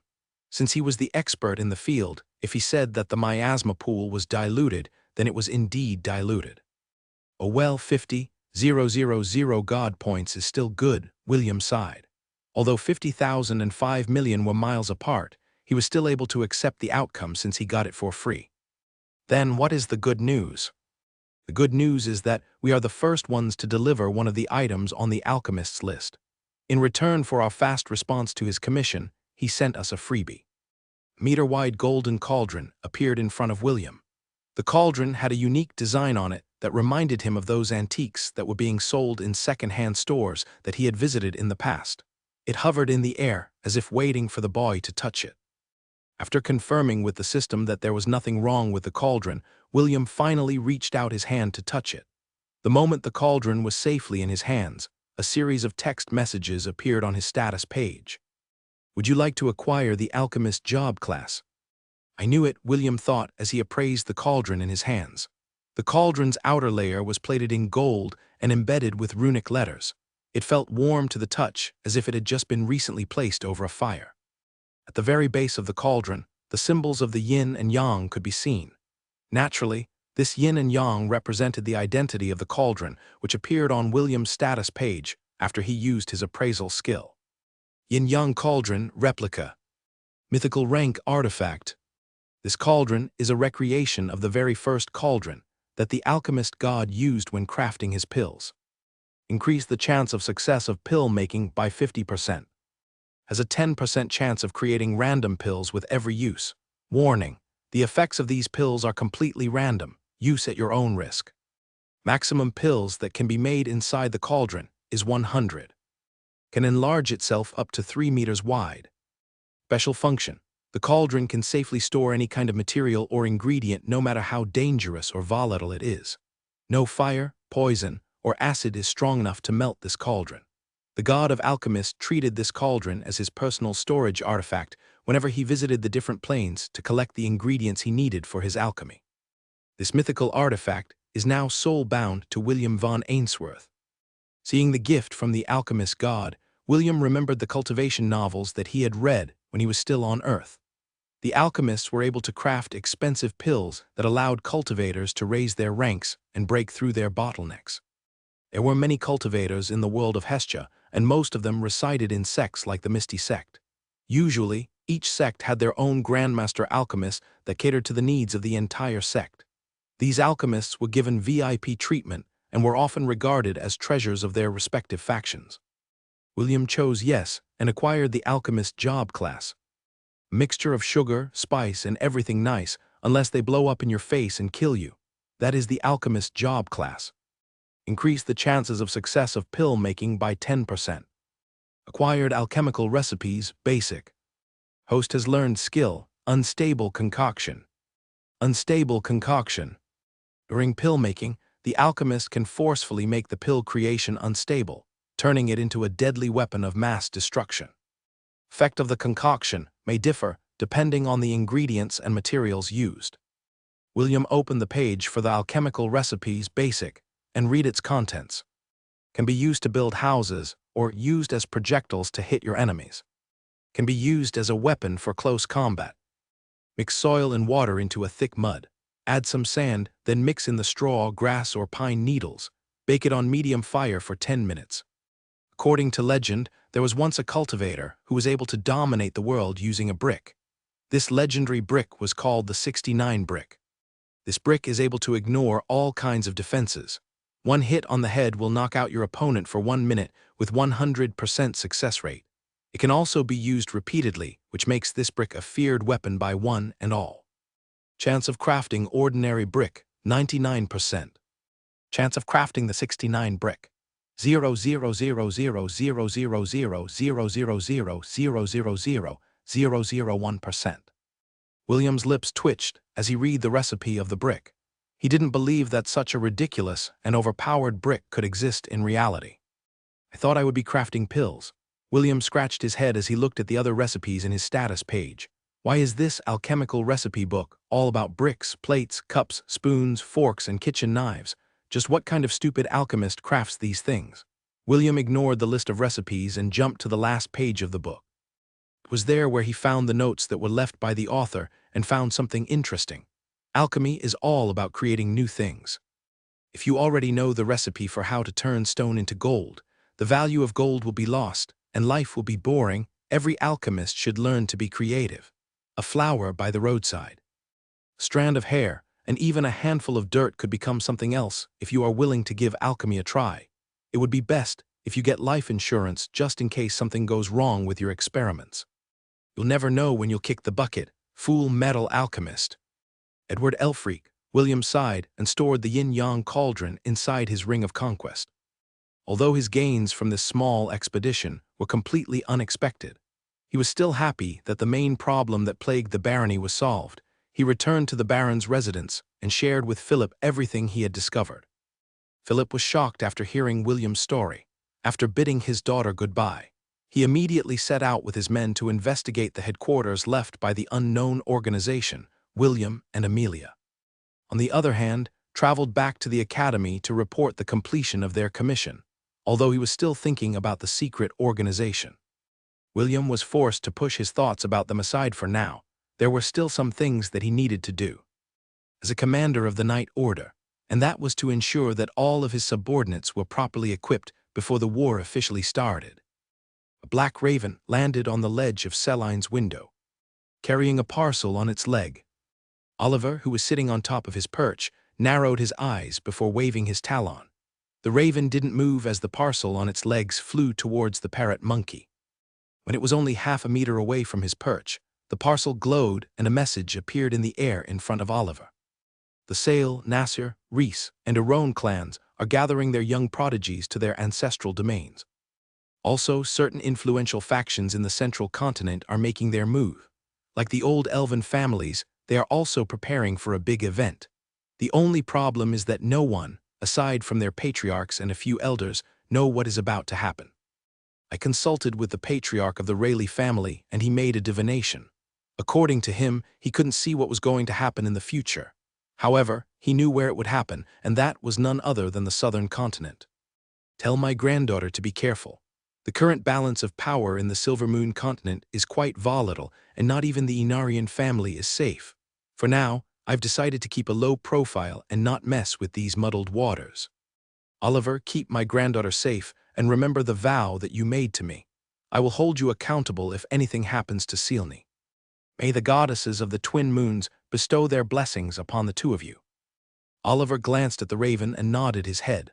The raven nodded back and flew away. It had completed its mission, so it was now time to return to its master.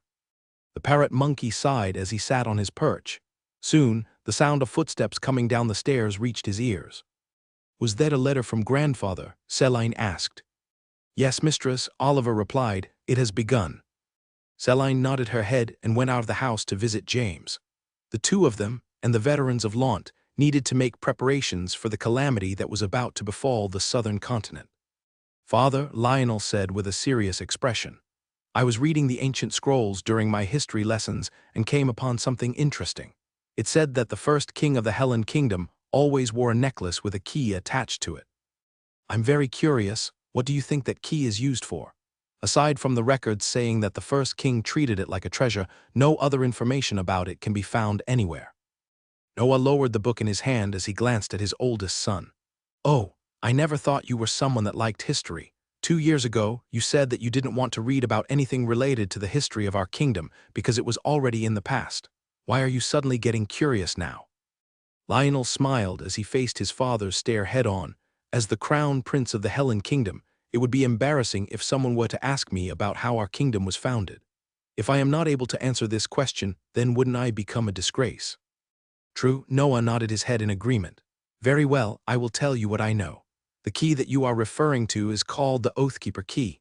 I also don't know much about the key, but from what my father told me, the first king had a secret domain where he hid all of his precious treasures.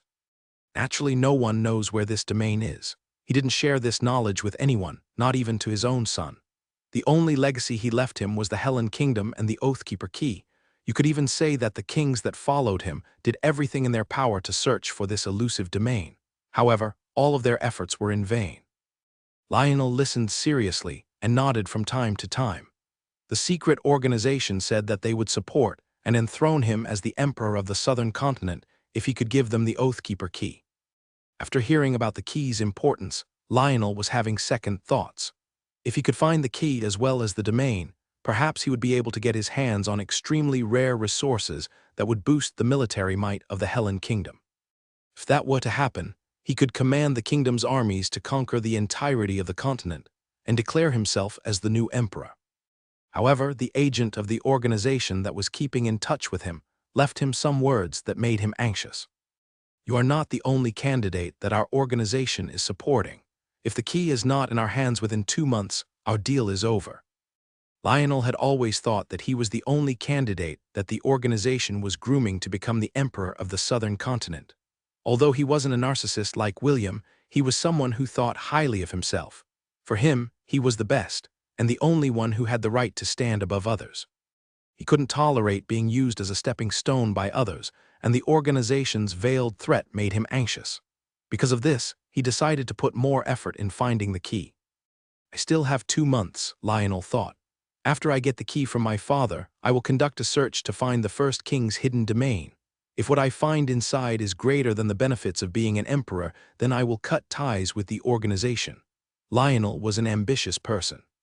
He didn't want to be treated like a subordinate. The only reason he was trying to keep a good relationship with this secret group was because he felt that his current position was being threatened by his younger brother. Rufus, the crown prince, only had grade C talent in magic. But he compensated this shortcoming by training hard as a swordsman, right now. He was in the middle stages of the gold rank, and the king had recognized his efforts and gave him the title of Crown Prince even so. That didn't stop Lionel's anxiousness. He knew that his father was a cunning man. Although the title of Crown Prince was currently on his head, the king of the Hellen Kingdom could easily take it away. Noah was not only cunning, but ruthless as well. It just didn't show on the surface because the kingdom had been experiencing an era of peace and prosperity before the beast tide and dungeon outbreaks happened. While Lionel was thinking of these things, Noah closed the book in his hand and summoned a small ornate box from his storage ring. He then passed it along to Lionel and asked him to open it. The crown prince obeyed his father and opened the small box. What lay inside was a key made from an unknown material. This was the first time he had seen such a material. That is the Oathkeeper key. Noah said, "It is a key that is passed down to the reigning king of the kingdom. Naturally, that key will be passed to your hands after I step down from my position. Until then, I will keep it safe until your coronation." Lionel had a complicated look on his face as he looked at the key in his hands. He never thought that the key he was looking for could be obtained so easily. Now, there were only two questions going through his head. Should he give the key to the organization? Should he keep it a secret from them while he looked for the hidden domain that was somewhere within the kingdom? 2 months. I still have 2 months. Lionel calmly returned the key to the ornate box and passed it back to his father. Since I already know where the key is, I will start looking for the domain. Lionel knew that the organization needed the key desperately if they were willing to trade the entire southern continent for it. Suddenly, a realization passed through his body like a lightning bolt. The crown prince didn't know if his hunch was true. But if it was, then that meant that the organization already knew the location of the hidden domain. Lionel didn't want to think of such a possibility because that would put him into a corner. If that was really the reality, then he would have no choice but to relinquish the key to the organization. He just hoped that when he did give them the key, the organization would honor their promise and make him the emperor of the southern continent. "Sidoni, you will be mine," Lionel thought as he pushed back the bitterness in his heart with the face of his beloved princess.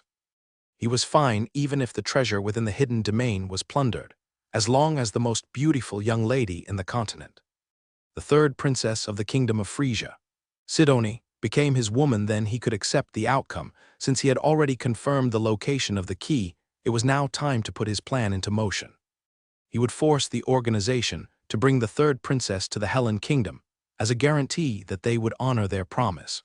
Spencer rolled on the ground and was about to get back up when Drake fell on his body, pinning him down. "Get off me," Spencer roared as he pushed aside his comrade at arms. Drake lay on the ground panting and didn't get up right away. Spencer, on the other hand, picked up his spear that had fallen several meters away from him and charged at Ella. He activated his aura and spear intent to increase his speed and get close to his opponent. Unfortunately, Ella didn't wait for him. Instead, she used her rush attack and met Spencer head-on. Spencer was a step too late and was unable to use his weapon to strike.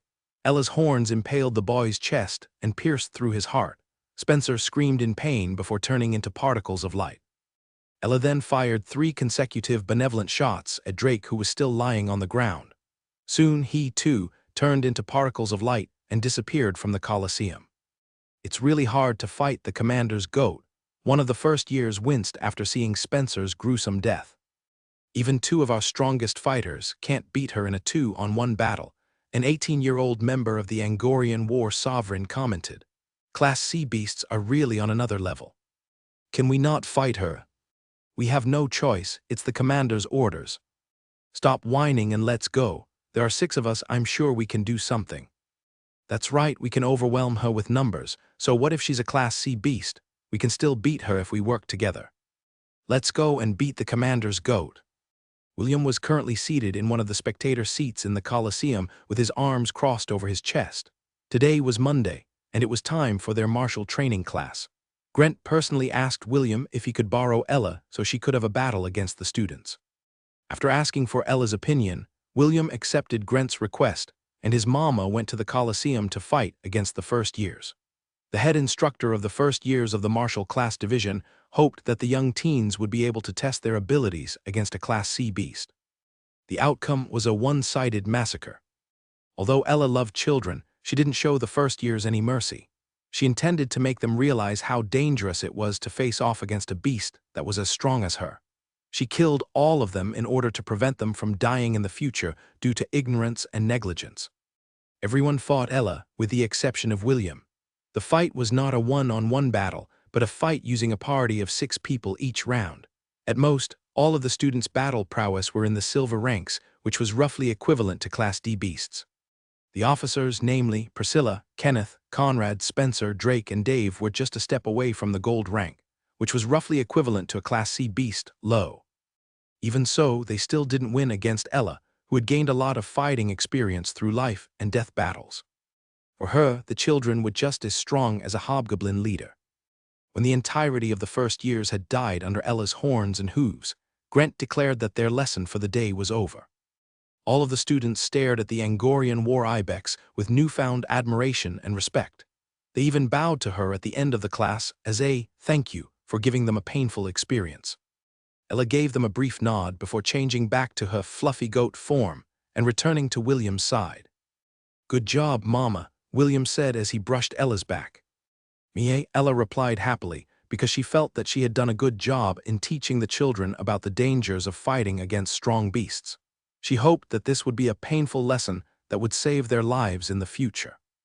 William and Ella headed straight to their dormitory room to check up on Daya, Thor, and Ragnar. The three little guardians were currently undergoing their second growth phase and had gone into hibernation. According to the system, this growth process could take a few weeks to a few months before the three guardians woke up from their sleep.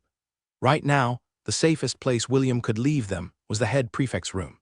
This room was protected by a special enchantment that forbade others to enter unless they were people whom William had given exclusive permission. Ella laid down beside the kids and looked at them with gentle eyes. She hoped that, when the three of them woke up, they would be stronger and would be of greater help to William. William looked at the sleeping guardians and frowned. "System, is there a place where we can hide the three of them while they are undergoing their transformation? I don't feel safe leaving them inside my room while I'm away. Before I answer that question." "Host, can you first answer a question of mine? Go ahead," William said as he laid down on the bed, "as long as it's not math. I can answer it easily." The system became silent for a moment before asking William the question it had been meaning to ask. "Host, what do you intend to do with the god points we received from the god of alchemists? Is there something that you plan to buy in the god shop? Actually, I also wanted to discuss this topic with you." William replied, "I browsed the god shop yesterday and found some interesting weapons to buy. However, I can't decide what to get. Last time you gave me a good recommendation with Reincarnated. If possible, I'd like to ask for another recommendation from you." "Understood, actually. I was hoping that the host still hadn't made up his mind on what to do with the god points. After calculating the host's possible future arrangements, I concluded that it would be best to not invest in any kind of weapon right now. The reasoning is simple. The host already has a few mythical-grade artifacts that can be used to increase your offensive, defensive, and creative prowess." William nodded his head in agreement. Solil and the Yin-Yang Cauldron had indeed given him two job classes that he could tinker with for the time being. The Sun Knight required William to bathe in the sunlight to gain experience points. The Alchemist required William to craft items to gain mastery and gain skill points. With these two job classes in hand, adding a few more would only eat up more of William's precious time that he could use for other things. "What do you suggest I do with the god points?" "Invest in domain creation," instead of answering William's inquiry. The system opened up the god shop and showed William the domains that were being sold on the miscellaneous tab. 500 square meter domain 10,000 god points. 5 square mile domain 20,000 god points. 3 square mile domain 30,000 god points. 5 square mile domain 40,000 god points. 7 square mile domain 50,000 god points. Host domains are miniature worlds that can support life. The alchemist god has several domains where he plants the rare herbs that he uses for his alchemy. This allows him to craft rare pills without worrying about a shortage of ingredients. Several other gods also have domains of their own to grow various products which they use to sell in the god shop. Host, did you know? You can also buy rare beasts in the god shop once you upgrade your main job class, which is the shepherd class. "What?" William gasped. "You mean there are other features in the god shop that are not available to me?" "Yes. Right now the host can only access the weapon, armor, accessories, and the miscellaneous shop. After you upgrade your main job class, you will be able to access the other shops like the beast shop, humanoid shop, construct shop, and gain access to the auction house. They also sell live beasts, And humanoids, William frowned. I can understand why they sell beasts, but humanoids as well. Isn't that the same as selling slaves? Host, you have to understand that not all the gods are as good as the ones that support you. If there is light, there will also be darkness. The auction house is also a place where the followers of the gods can auction the items that they found in their own worlds. It is a way to gain god points, which then can be used to purchase other items in the god shop. In time, the host will also be able to auction off your own items in the god shop. But for now, our priority is to have our own domain. I propose that the host use 30,000 god points to buy the 3-square-mile domain from the god shop. By doing so, you can house a number of beasts, such as the trollhounds that are currently staying inside your goblin crypt. William didn't think twice and immediately purchased the 3-square-mile domain that was worth 30,000 god points. His current problem was having a suitable place he could send the beasts that he was planning to add to his private army to when he didn't need their help. Right now, Fenrir and the other trollhounds were staying inside the goblin crypt. It was the makeshift solution that the system had made as a temporary housing area for them. The system built a barracks inside the dungeon where the trollhounds could stay, which enabled them to explore the dungeon anytime that they wanted. The main reason William and the system had housed them inside the dungeon was because the goblin crypt supplied the trollhounds with an unlimited source of food, namely the goblins inside the dungeon. The additional good news was that they could gain combat experience while doing so. It also helped them develop their team battle tactics, which would greatly increase their battle prowess. After the domain was purchased, the system integrated it inside the Ring of Conquest by paying additional 5,000 god points. It also connected the domain to the dungeon, which would give them additional benefits once William's seal had been undone. William stood inside the domain and scanned its surroundings. There was nothing inside it aside from the sky and dry land. Host, we will now customize the domain, but we will need god points in order to purchase the things we need. The prices will be shown on your status page, and you can arrange it in any way that you wish. William nodded his head and accessed the domain settings, where various landmarks like trees, mountains, valleys, plains, marshlands, rivers, lakes, oceans could be found. HMP. The days I spent playing SimCity were not in vain. William grinned as he started to modify the lifeless domain he had just bought. 10 ordinary trees only cost 1 god point. Not bad, William thought as he looked at the ordinary trees that were available in the shop. Then his eyes widened when he saw several other trees that he had only heard of in this lifetime. Dragon Blood Tree, 100 god points each. A breed of tree that produces a red sap that could be used for making healing potions. Monkey Puzzle Tree, 100 god points each. Breed of tree that spawns 1 Cercops monkey per day. Maximum number of Cercops monkeys spawned per tree is 30. Quiver Tree, 100 god points each. Breed of tree that automatically creates 10-20 arrows per week. Additionally, once a month, it will create a batch of 10 elemental arrows. Candelabra Tree, 1,000 god points each. Breed of tree that spawns 2 random rainbow birds a day. Maximum number of rainbow birds spawned per tree is 50. If a rainbow bird dies, a new egg will appear on the tree and hatch 24 hours later. There were thousands of trees in the tree catalog and William couldn't possibly read them all. In the end, William bought 1 Dragon Blood Tree, 1 Monkey Puzzle Tree, 1 Quiver Tree, 1 Candelabra Tree, and a Hyperion Tree, which was recommended by the system. Hyperion Tree 1,000 god points each. One of the tallest trees in the world. Breed of tree that spawns 1 Blood Eagle. Maximum number of Blood Eagles per tree is 1. Threat level D mid. Blood Eagles are Class D beasts that will continue to grow stronger as they devour the blood and flesh of their enemies. It has a wingspan of 3 meters and is capable of traveling 400 mph in short bursts, making it one of the fastest birds of prey in the world. Its final form is the Blood Tempest, which is a millennial beast. William spent 420 god points on the trees, which left him a balance of 580 god points. So expensive. William scratched his head as he arranged the trees within the domain. He placed the Hyperion Tree at the center of the domain, while he scattered the other expensive trees in the 4 cardinal locations. William added a lake and 4 rivers, which cost him 700 god points.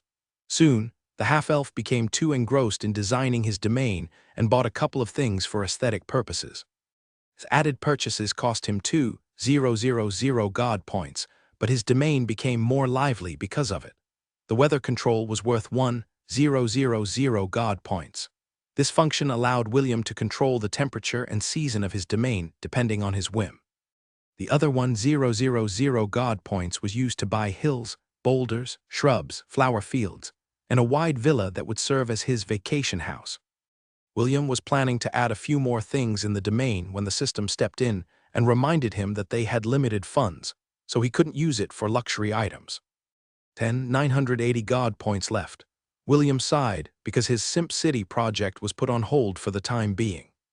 I need to buy grass that will grow in the plains for the herd to consume, William muttered as he thought of Aslan, Kronos, and the rest of the goats that were currently in Launt. He wanted to give them the best, so William decided to buy the most expensive grass he could find in the domain shop. High-grade spirit grass 5,000 god points per hectare. Spirit grass that nourishes the body of anyone that consumes it and helps expel impurities. Can be used to craft certain types of pills and medicines. Continuous consumption of this grass will help strengthen the body over time. After it is eaten, it will take 5 days for it to regrow again. So expensive. William scratched his head but still ultimately bought a hectare worth of high-grade spirit grass. He then evenly scattered it along the 4 cardinal directions in order to prevent the herd animals from fighting against each other. William vowed that he would buy more spirit grass once he earned more god points through his quests. William summoned the trollhounds to his domain and allowed them to explore the surroundings. He forbade them from making trouble with the Cercops monkey and the rainbow birds. William ordered the blood eagle not to attack anyone inside the domain. He promised that he would take it out to hunt from time to time, and the latter happily agreed. Every beast inside William's domain was automatically added to his king's legion.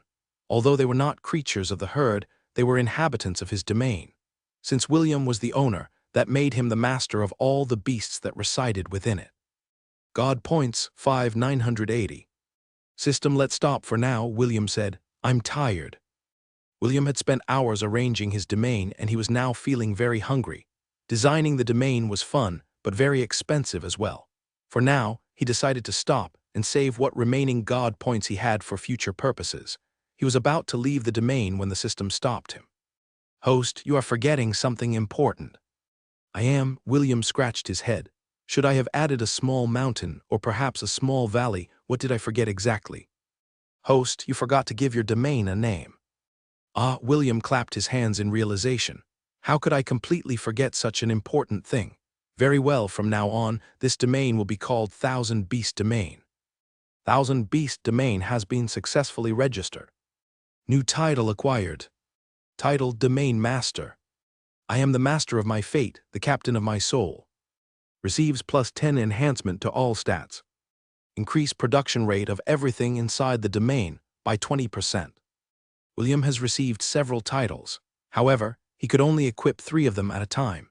The system had told him that he could equip 3 additional titles after he had upgraded his main job class to the next level, which made William look forward to the future. The current titles he had equipped were: the bigger they are, the harder they fall. Increase attack against giant race by 30%. Increase attack against monsters that are over 5 meters tall by 30%. Time to save Little Red Riding Hood. Increase attack against wolf-type monsters by 50%. After making sure that everything was in order, William left the Thousand Beast Domain and returned to the real world. Ironically, as soon as he appeared inside his room, he heard someone knocking on his door.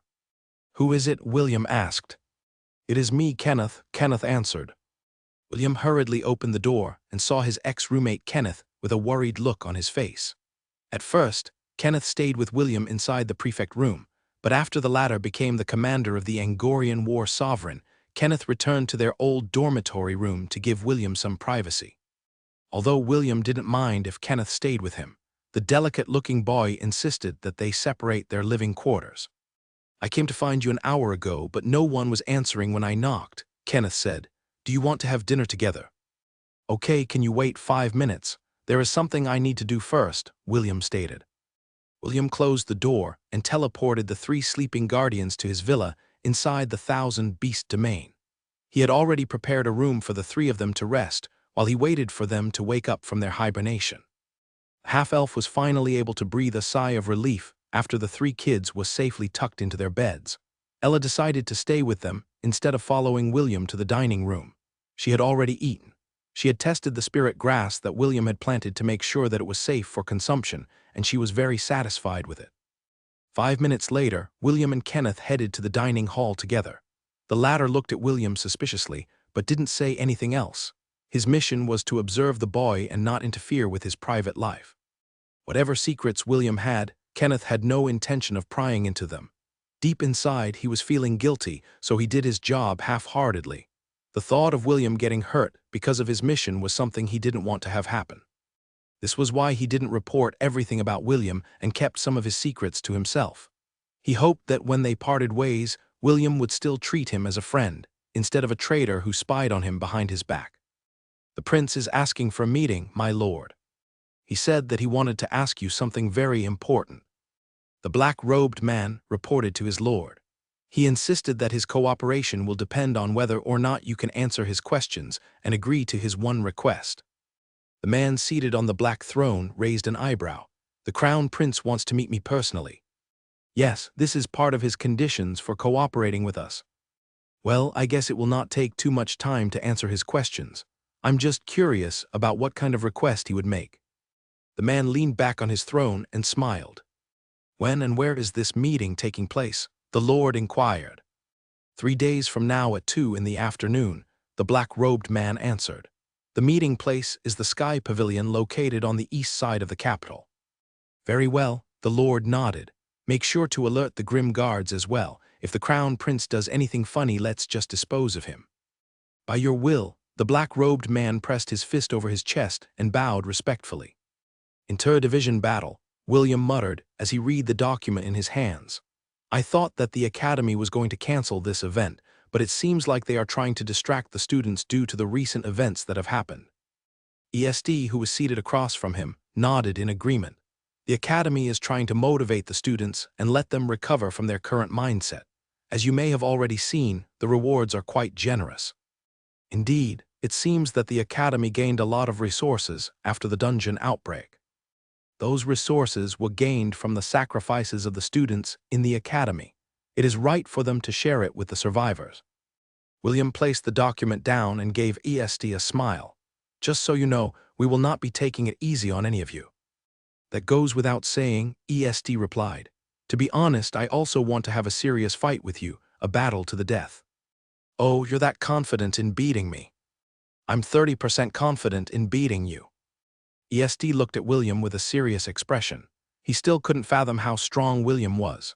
The fight against Kingsley ended in an instant, and he couldn't tell if William was strong or if Kingsley was really weak. Of course, he had seen their first duel in Launt a few years ago, but back then, William's power was sealed. Even now, William didn't have his powers, but he felt more dangerous compared to when he was facing off against the Cyclops in the Trial of Courage. Seeing Est's intense stare, William felt like teasing him, so decided to crack a joke. "Why are you looking at me like you want to kiss me?" William asked. He then picked up the cup of tea in front of him and took a sip. "If you were a girl, I would definitely kiss you," ESD replied. "Hey, why don't you find an artifact that will turn you into a girl? Don't worry, I'll take responsibility and marry you if you don't turn back into a man." William placed the teacup on the table and smirked. He was impressed with how ESD managed to turn his teasing around and decided to not continue with the topic. The half-elf had no intention of turning into a girl. He wanted to be the one on the top. "How about we make the inter-division battle more interesting?" William proposed. "I'm sure that if the stakes are high enough, both of us will not hold back and fight each other seriously. What do you think?" ESD pondered and thought that William's proposal sounds good. For him, as long as there was something at stake, he would definitely give his best to win against William. "What do you have in mind?" ESD crossed his arms over his chest. "As long as it doesn't go below my bottom line, I can agree to it." William pressed his hands together and gave ESD a smile that would put all con men to shame. "Simple, if you win, I'll," William said with a smile, "but if you lose, you will." ESD was very tempted by William's offer. If he won then, he would be extremely happy. However, if he lost then, he would definitely lose a layer of skin. William's asking price was quite high, and EST didn't know if he should agree to it or not. "Can you give me 2 days to think about it?" EST replied. Of course. William leaned back on his chair as if this business deal between him and EST was not a big deal. "The inter-division battles will take place a month from now. You still have plenty of time to think about it. Just make sure that you give me an answer a week before the event." "Great, I'm looking forward to hearing your answer." When EST returned to his room, he immediately asked for Ian's and Isaac's opinion about William's proposal. "Young master, if I am going to be frank, the one that has a disadvantage in this bet is William," Isaac said with a serious expression. "Having put himself at a disadvantage, he then gave you a counter bet that was very hard to resist. However, within that offer is a trap." Isaac looked straight into Est's eyes as he continued his explanation. Knowing William, he wouldn't make a bet like this if he wasn't assured of his victory. This means that he is very confident in his ability to beat the young master. "I agree," Ian nodded his head. "Although William may act like a fool from time to time, his strength is the real deal. Also, I've been having this feeling that he is far stronger than what we see on the surface. This bet is too dangerous, young master." EST sighed because he had the same feeling as well. However, William's offer was simply too hard to resist. Even if his logical mind rejected it, his heart wanted it so badly. "He gave me until a week before the inter-division battle starts, so I'll think this through before then," EST commented. "Still, he is very sly." Ian shook his head. "Such an offer is simply too hard to resist." "Which makes it equally dangerous." Isaac sighed. "Frankly, I'd rather fight a terror hand again than fight William in a one-on-one battle. I don't have the confidence to beat him." The three boys all nodded their heads simultaneously. When they first met William, he was just a simple shepherd in their eyes. They had no idea that a simple shepherd like him would be able to become a knight commander a few months after they were reunited. "Will, where is Thor?" Wendy asked. "I haven't seen him for a few days. Is he all right?" After classes, Wendy visited William and inquired about Thor's whereabouts. It had been 3 days since she last saw the puppy and she was feeling anxious. "He's safe," William replied. "He's just undergoing a growth phase and now is a crucial time. In order to prevent anyone from disturbing him, I decided to put him in a safe place along with Daya and Ragnar." "I see." Wendy was disappointed because she had really gotten close to Thor. The puppy would accompany her everywhere to the point that they even bathed together. Seeing her disappointment, William couldn't help but smile in his heart. Wendy was a straightforward person, and her expression told him just how important Thor was in her life. "Don't worry, as soon as he finishes his growth phase, I will immediately bring him to you." "Yes," William nodded, "I promise." "I'll take your word for it." Wendy smiled a bit before sitting down beside William. They finished their training an hour ago, and Wendy visited William after she had taken a bath. The smell of scented soap tickled William's nose as the beautiful girl gave him a hug. The two teenagers' relationship had grown closer, and Wendy was not the type of person to hide her feelings when the two of them were in private. William patted her hair and closed his eyes. It was impossible not to feel anything when someone was openly showing their love to him through their actions. "If the two of us meet in the inter-division battles, take it easy on me," Wendy said as she rested her head on William's shoulder. "You're not allowed to hurt me." "Fine," William replied. "I will just push you out of the arena." "HMP, try it if you can. You think that I'm easy to bully." "Others can't bully you, but I can." Wendy pouted and lightly pounded on William's chest with her closed fists. William chuckled and grabbed her hand. He then placed it over his chest and kissed Wendy's forehead. "Be good," William ordered. "If you're too naughty, I will have to punish you." "And how will you punish me?" Wendy looked up on William with upturned eyes. "What kind of punishment will the great commander give to this helpless damsel?" William whispered something in Wendy's ear, and the latter immediately blushed after hearing William's words. She pounded his chest again, while William didn't do anything to stop her this time around. Wendy's pounding lacked strength. Instead of feeling pain, William felt a ticklish sensation instead. Aside from his master, Celine, and his big sister, Lee, William didn't have any close girl friends. This was why having Wendy around made him feel as if he had returned to Earth. Back to the time when he would look at Belle standing in the distance and bury his blooming love deep inside his heart. Since William could understand the feeling of loving someone one-sidedly, He didn't reject Wendy's advances and allowed her to do as she pleased. This in turn made William's heart, that had once become cold, start to open up to the idea of having a serious relationship with someone. A few minutes later, Wendy took a candy pouch out of her storage ring and started to eat. Her big sister, Charlotte, had given her another batch of candies last night, which made her very happy. William, on the other hand, was currently reading the document that had been given to him in their officers' meeting a few hours ago. It was the rules for the inter-division battles, and William decided to memorize them and see if there were any loopholes that he could abuse. The martial division was always at a disadvantage when fighting against the magic and spirit divisions. Although William was confident that this year would be different, he still read the rules to see if he could add more odds to their chances of winning.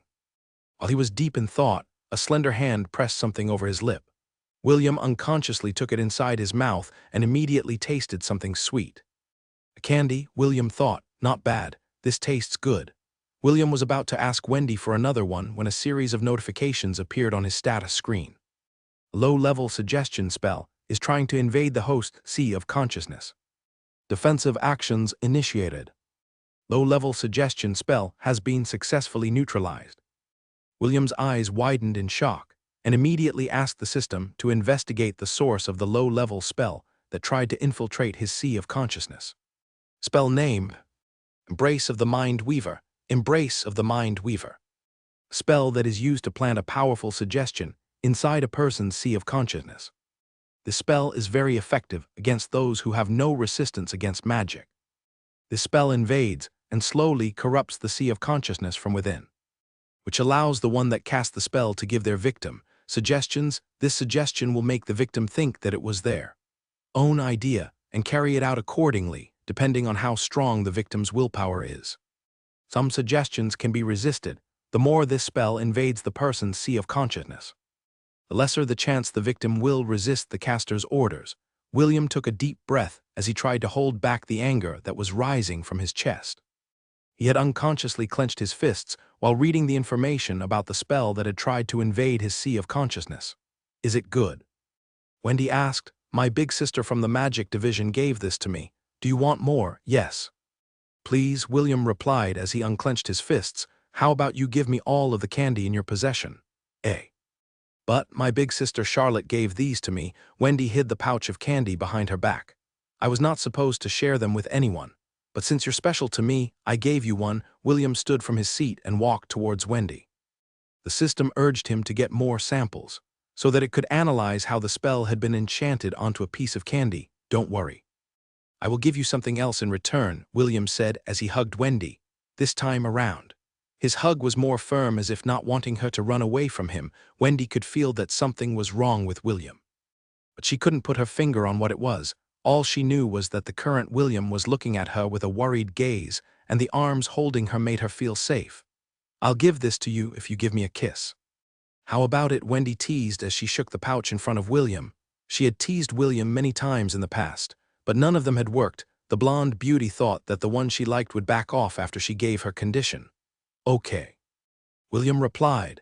He then used his left hand to raise Wendy's chin and kissed her lips. Wendy's eyes widened when William actually agreed to her request. When William's soft lips pressed against her, she felt a surge of electricity pass through her body. Soon, her eyes closed as she wrapped her arms around William's back when their lips separated. Wendy sighed in contentment because this was the first kiss she had ever received on the lips. She had always thought that her first kiss would be very romantic. However, the blonde beauty didn't expect that her first kiss would be taken from her in exchange for a pouch of candies. That was my first kiss, Wendy said with a slightly higher voice. Clearly, she still hadn't recovered from the effect of William's kiss. It was my first kiss as well, William stuttered. At least, this was my first kiss in this lifetime. One more, Wendy pleaded. Okay, William agreed. This time, the kiss was not only long, but sweet as well. When it was over, Wendy rested her head on William's chest. Her face was beet red, but there was a sweet smile on her face. On that day, she affirmed that William's kiss was far sweeter than any candy she had tasted in her lifetime. Inside William's room, the sound of steady breathing could be heard. Wendy's head was currently lying on William's lap, while the latter gently brushed her hair. She had fallen asleep about half an hour ago, and the half-elf was keeping watch over her. "How is she?" William asked. "She has ingested a good amount of candies. Fortunately, she's also a mage, so her resistance slowed the invasion of her sea of consciousness. However, if she were to ingest more candies, the suggestion spell inside of her will strengthen to the point where the caster will be able to control her thoughts and emotions to a certain extent. The suggestion spell isn't as powerful as the charm spell, right? No. But there's still a risk that the victim wouldn't know that the thoughts inside their head were not their own, but of the caster who has placed the spell inside their body, according to my estimate. The progression of the spell inside Wendy's body is at 25%, 25%. William thought as she gazed down at the sleeping beauty on his lap. He was now faced with a difficult situation. The first choice was to cure Wendy completely and start his investigation on the matter. The second was to investigate this incident while Wendy continued to consume candy and accumulate the spell inside of her. The first choice was the ideal one. But it would also alert the mastermind that someone had tinkered with their spell. This in turn would alarm them and would give them the opportunity to hide safely in the shadows. Once this happened, William would have a hard time finding the culprit, and the hidden danger would still be there. The second option was more risky because it would endanger Wendy's safety. The more candy she ate, the more the caster's spell would accumulate until it reached a point where he could subtly order Wendy to do things, while the latter thought that it was the right thing to do system.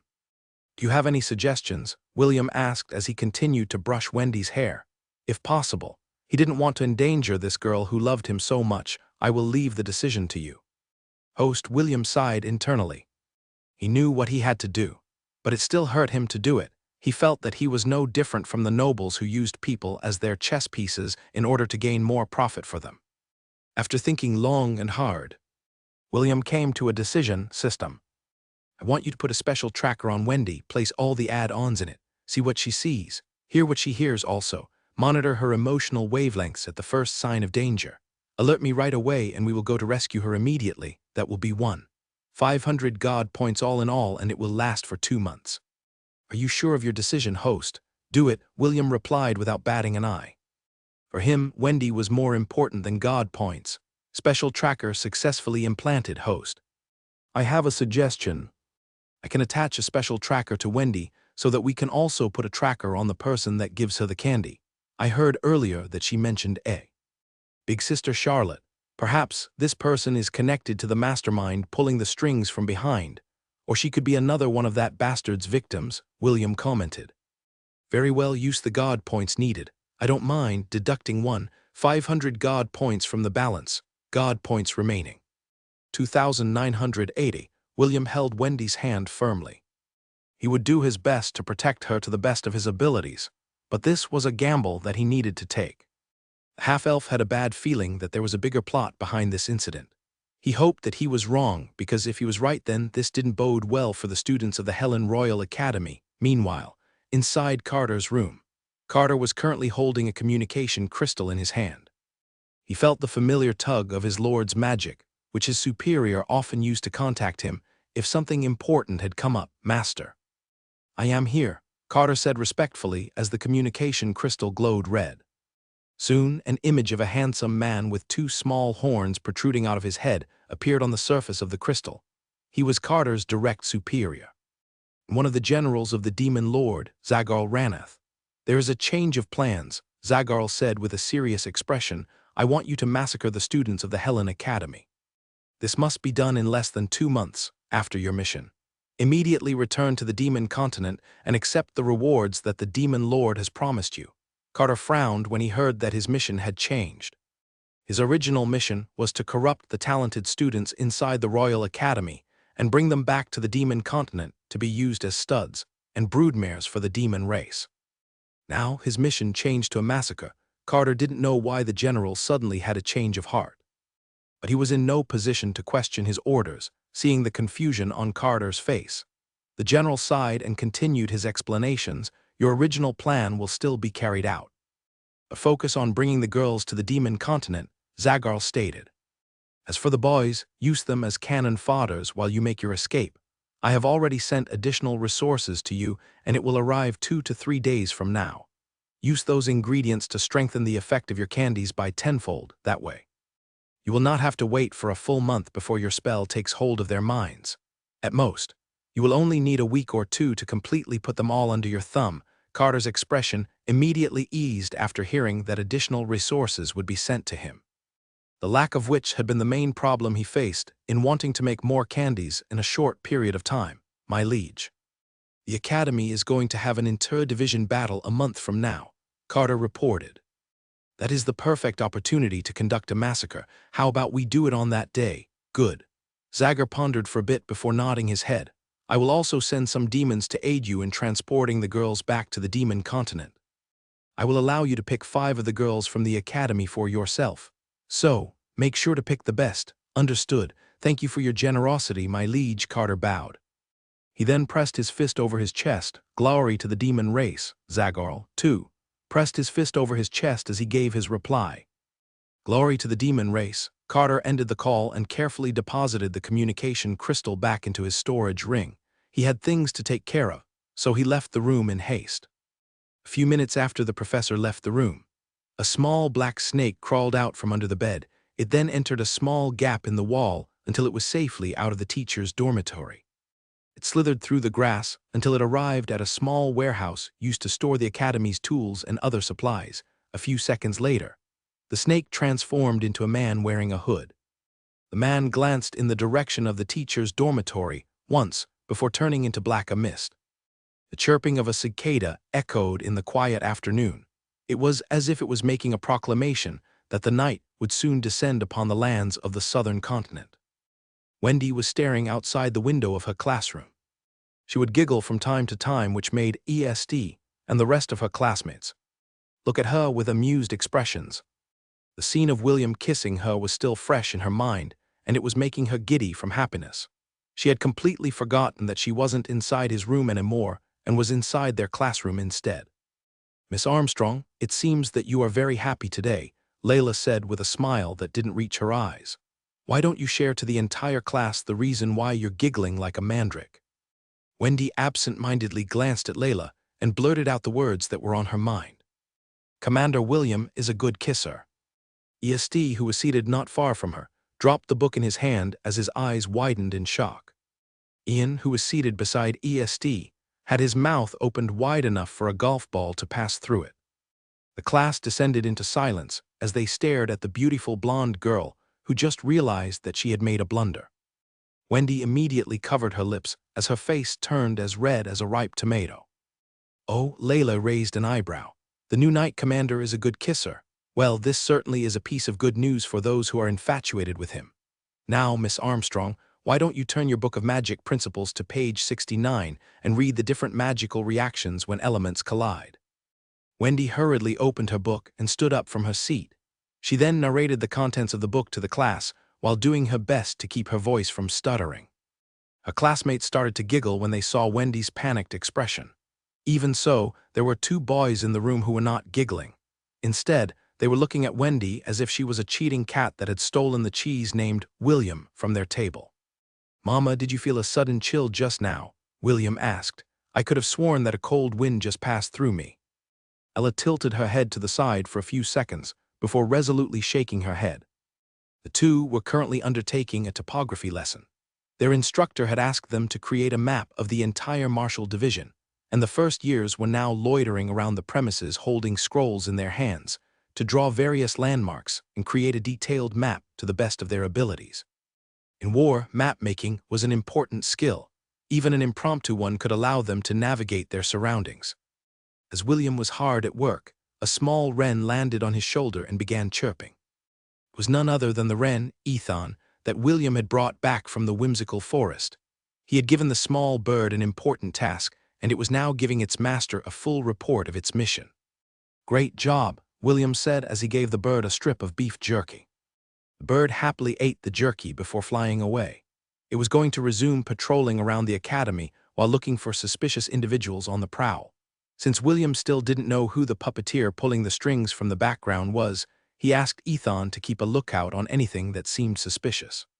He trusted the bird's knack of gathering information from its surroundings, like the time when it warned him of the wyverns in the whimsical forest. Wrens were very common in the world, and most people would not think much of them if they happened to see one. This was the reason why Ethan was the perfect choice for the mission. Although William was the knight commander, he was still a student of the martial class. He was able to skip lessons using his authority, but he wanted to be a good role model to his subordinates. He wanted to teach them how to become humble, even if they were in a position of power. After William turned a corner, he caught sight of a young boy wandering around the premises. The boy was followed by 4 guards whom William had estimated to be in the mithril ranks. He recognized him right away because he had seen him at the party. It was none other than the youngest prince of the kingdom, Ernest Louis Vi Helen. William moved to the side to allow the prince to pass. However, the prince didn't do that. Instead, he walked towards William and looked up at him. "What a happy coincidence to meet you here in the academy, Commander William," Ernest said with a smile. "It is indeed a happy coincidence, Your Highness." William pressed his fist over his chest and bowed respectfully. "Is there something that His Highness needs from me?" "Yes," Ernest nodded. "Actually, I came here to the academy to talk to you personally. There is a commission that I would like for you to undertake." "Yes, a very important one." William frowned. Currently, he was in the process of finding the culprit behind the candies that was circulating around the academy. He really had no time to do a commission for the prince.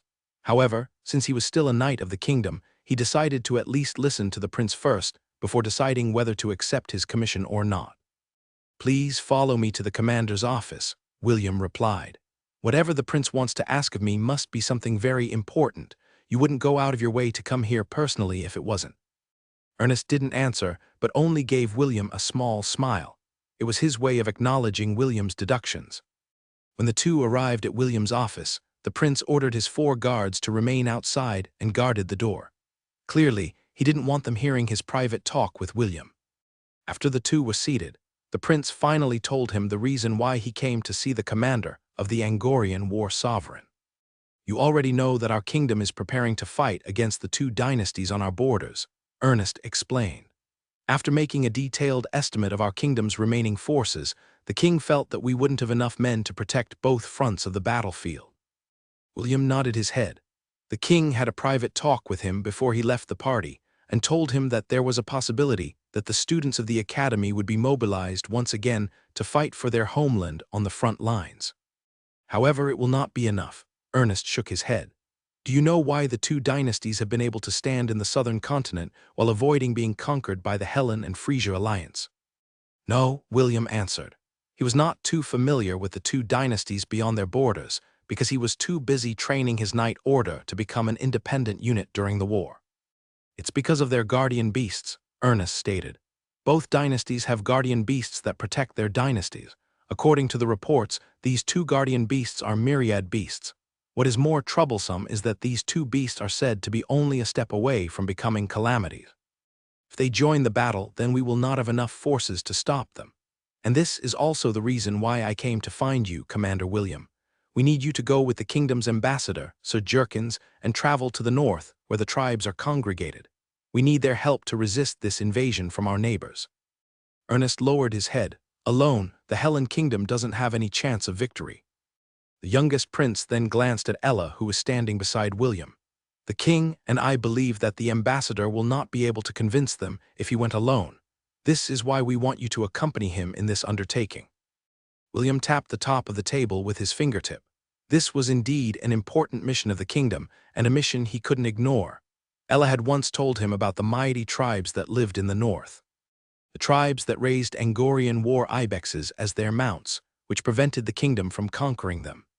It was the era when the southern continent was still in a turmoil of warring kingdoms and dynasties who were battling for supremacy. The half-elf was currently torn between doing his duty and protecting someone important to him. He knew how important this mission was, but he was unwilling to leave Wendy in the academy to gradually be corrupted by the mastermind hiding in the shadows without him around to protect her. Ernest waited patiently for his answer. He eyed William with concealed interest. ESD had often told him stories about this half-elf who had saved his life twice many years ago. The youngest prince wanted to know if William was really as amazing as the stories that were told to him by the person whom the young prince loved and respected in his heart. Lionheart flapped his wings as he fought against the wind. Currents. Dave, who was wrapped in thick clothes, was currently sitting behind the Griffon's back as they traveled through the dark skies of the northern regions. The flying carriage they pulled behind their backs flew steadily amidst the strong winds that passed over them. Flying alongside them was another Griffon pulling a flying carriage that belonged to the foreign ambassador of the Hellen Kingdom. These two carriages flew side by side throughout the night in order to arrive at their destination as soon as possible. Inside the carriage of the Angorian war sovereign, Wendy slept peacefully with her head resting on William's lap. She was covered with a warm blanket and a sweet smile hung on her lips. William, too, had his eyes closed. His right hand rested on the armchair of the couch, while his other hand rested on top of Wendy's hand, which was placed over her belly. The other members of the Angorian war sovereign was similarly resting on the comfortable couches inside the carriage. Flying carriages were built for long travels, so there was sufficient space inside to accommodate up to a dozen people. Ian looked at William and Wendy with an envious gaze. With a glance, he could tell that their relationship had grown closer, and he was feeling bitter about it. It's not fair, Ian thought. We were the ones who saw him first. Ian covered his face with a blanket because he didn't want to look at the two that were making his heart ache with bitterness. He doesn't understand why he was feeling this way. But the thought of William being together with Wendy was making him feel sad. Kenneth opened his eyes and gave his ex-roommate and the beautiful girl sleeping on his lap a glance. Before he too closed his eyes to sleep, for him, it didn't matter who William ended up with. What was important to him was the boy's happiness on this journey to the north. William brought his own night squad with him, Wendy. Ian, Kenneth, Bruno, Brutus, Amelia, and Dave were the people he had chosen to accompany him on his mission at first. He was planning to bring Priscilla or Spencer along, but rejected it after some careful consideration. Priscilla was his vice commander, and she needed to be in the academy in case of an emergency. As for Spencer, he was Wendy's twin brother, so William wanted to bring him along at first, however. Knowing the Siskin's overprotective tendency, he decided to kick him off his list, since he had already accepted Wendy's feelings for him. Having a third wheel was annoying, of course. Spencer discovered that his sister was going to accompany William on his mission. Because of this, he decided to tag along as well. He tried to convince William to take him. But the half-elf refused firmly. The excuse William gave Spencer was that the inter-division battle was just around the corner, and he had to train his subordinates properly in order to have a chance of winning. Naturally, Spencer didn't buy his BLLSHT, but he was powerless against the commander of a night order, so he grudgingly took a step back while cursing William inside his heart on the second day after they left the academy. The group finally saw the famous mountains of the northern regions in the distance. I can't even see the peak of the mountain, Wendy muttered as she gazed at the towering mountain in the distance. White clouds shrouded the peak of the Kyrantor Mountains, and only the middle part of it could be seen. They were currently camping 10 miles away from the base of the mountain and having their breakfast. All of them were wearing winter clothes. Because the temperature was very cold, William passed Wendy a cup of coffee before drinking his own. It was the biggest mountain that he had seen in both of his lifetimes, although he didn't have the opportunity to see Mount Everest, the highest mountain on Earth. He had seen pictures of it in magazines and watched documentaries about it on television for some reason. William felt that the Kyrantor Mountain's height surpassed it by a good margin. As to how high that margin was, he couldn't really tell at this point in time. Take a good look at it. Ladies and gentlemen, Sir Jerkins said as he made a gesture towards the mountain, this is the last frontier of the southern continent. And hailed as the unconquerable lands of the north, the Kyrantor Mountains, the members of William's group had been briefed about the contents of their mission during their journey. Of course, the part about the war was not said in order to prevent any leakage in information. William only told them that the Hellen Kingdom had finally decided to form an official alliance with the northern tribe, and their duty was to ensure that the proposed alliance would come into fruition. What are our chances of success? Sir Jerkins, Amelia asked. I've heard from my father that the northern tribes don't like to deal with the people in the kingdom. Amelia's father and the ambassador were good friends. Jerkins would often come to visit them whenever he had time, so Amelia treated him as if he were her own uncle, of course. She still called him sir to show her respect for his position in the kingdom, so Jerkins' gaze softened as he looked at the young lady whom he treated like his own niece. He then smiled and spoke his honest take on the matter. Our chances of success are less than 10%. Jerkins admitted, this is why we should do our best this time around. I just pray that we came at a good time and that the chieftain is in a good mood." An hour later, they cleared their camp and resumed their journey, their destination. The town of Northwell at the base of the mountain, it was one of the 3 towns that the tribes used to trade with the Helen Kingdom, according to their agreement. Teleport gates were not allowed to be erected in any town near the base of the Kyrantor Mountains. This was to prevent any attempt at invasion from the Helen Kingdom. When the 2 griffons landed near the gates of the town, the guard captain blew a horn to alert the mayor of their arrival. Sir Jerkins smiled wryly when he heard the horn because he was familiar with the sound it made. The tribes used different horns to pass their messages, and the horn that the guard captain used was the horn to announce that pesky guests had arrived in their domain. Well, at least they didn't sound the horn of battle, so Jerkins shook his head helplessly as he ordered the Griffon rider to stand his ground. He didn't want the first lookout of the tribes to have a bad impression of them, because if they somehow annoyed this particular mayor, forget about going to see the chieftain, they would immediately be barred from climbing the mountain. A sturdy man, who looked like a barbarian bred for war, walked out of the town's gate with a group of people behind his back. His name was Cadel Gunnar. The mayor of Northwell, he held the title, the first guardian, because he was responsible for protecting the main town at the base of the mountain, Sir Jerkins. "You're back again," Cadel snorted. His tone was laced with displeasure towards this bearded ambassador who always had a smile on his face. Sir Jerkins gave Cadel his trademark gentleman's smile and nodded his head. "It's been 2 years since my last visit. I hope you've aged well during that time." Lord Cadel, William and the rest of his order also disembarked from their carriage and stood behind Sir Jerkins. The red-headed boy wanted to know more about the mayor, and decided to let the ambassador do all the talking. Cadel scoffed and scanned the people that had arrived in his domain. He then gave Sir Jerkins an annoyed gaze and asked him the most important question. "Why are you here?" Cadel asked. He was a busy person and was preparing to meet with the great chieftain because of the ceremony that was about to take place. "I came to meet with the great chief to pass along the message of our king."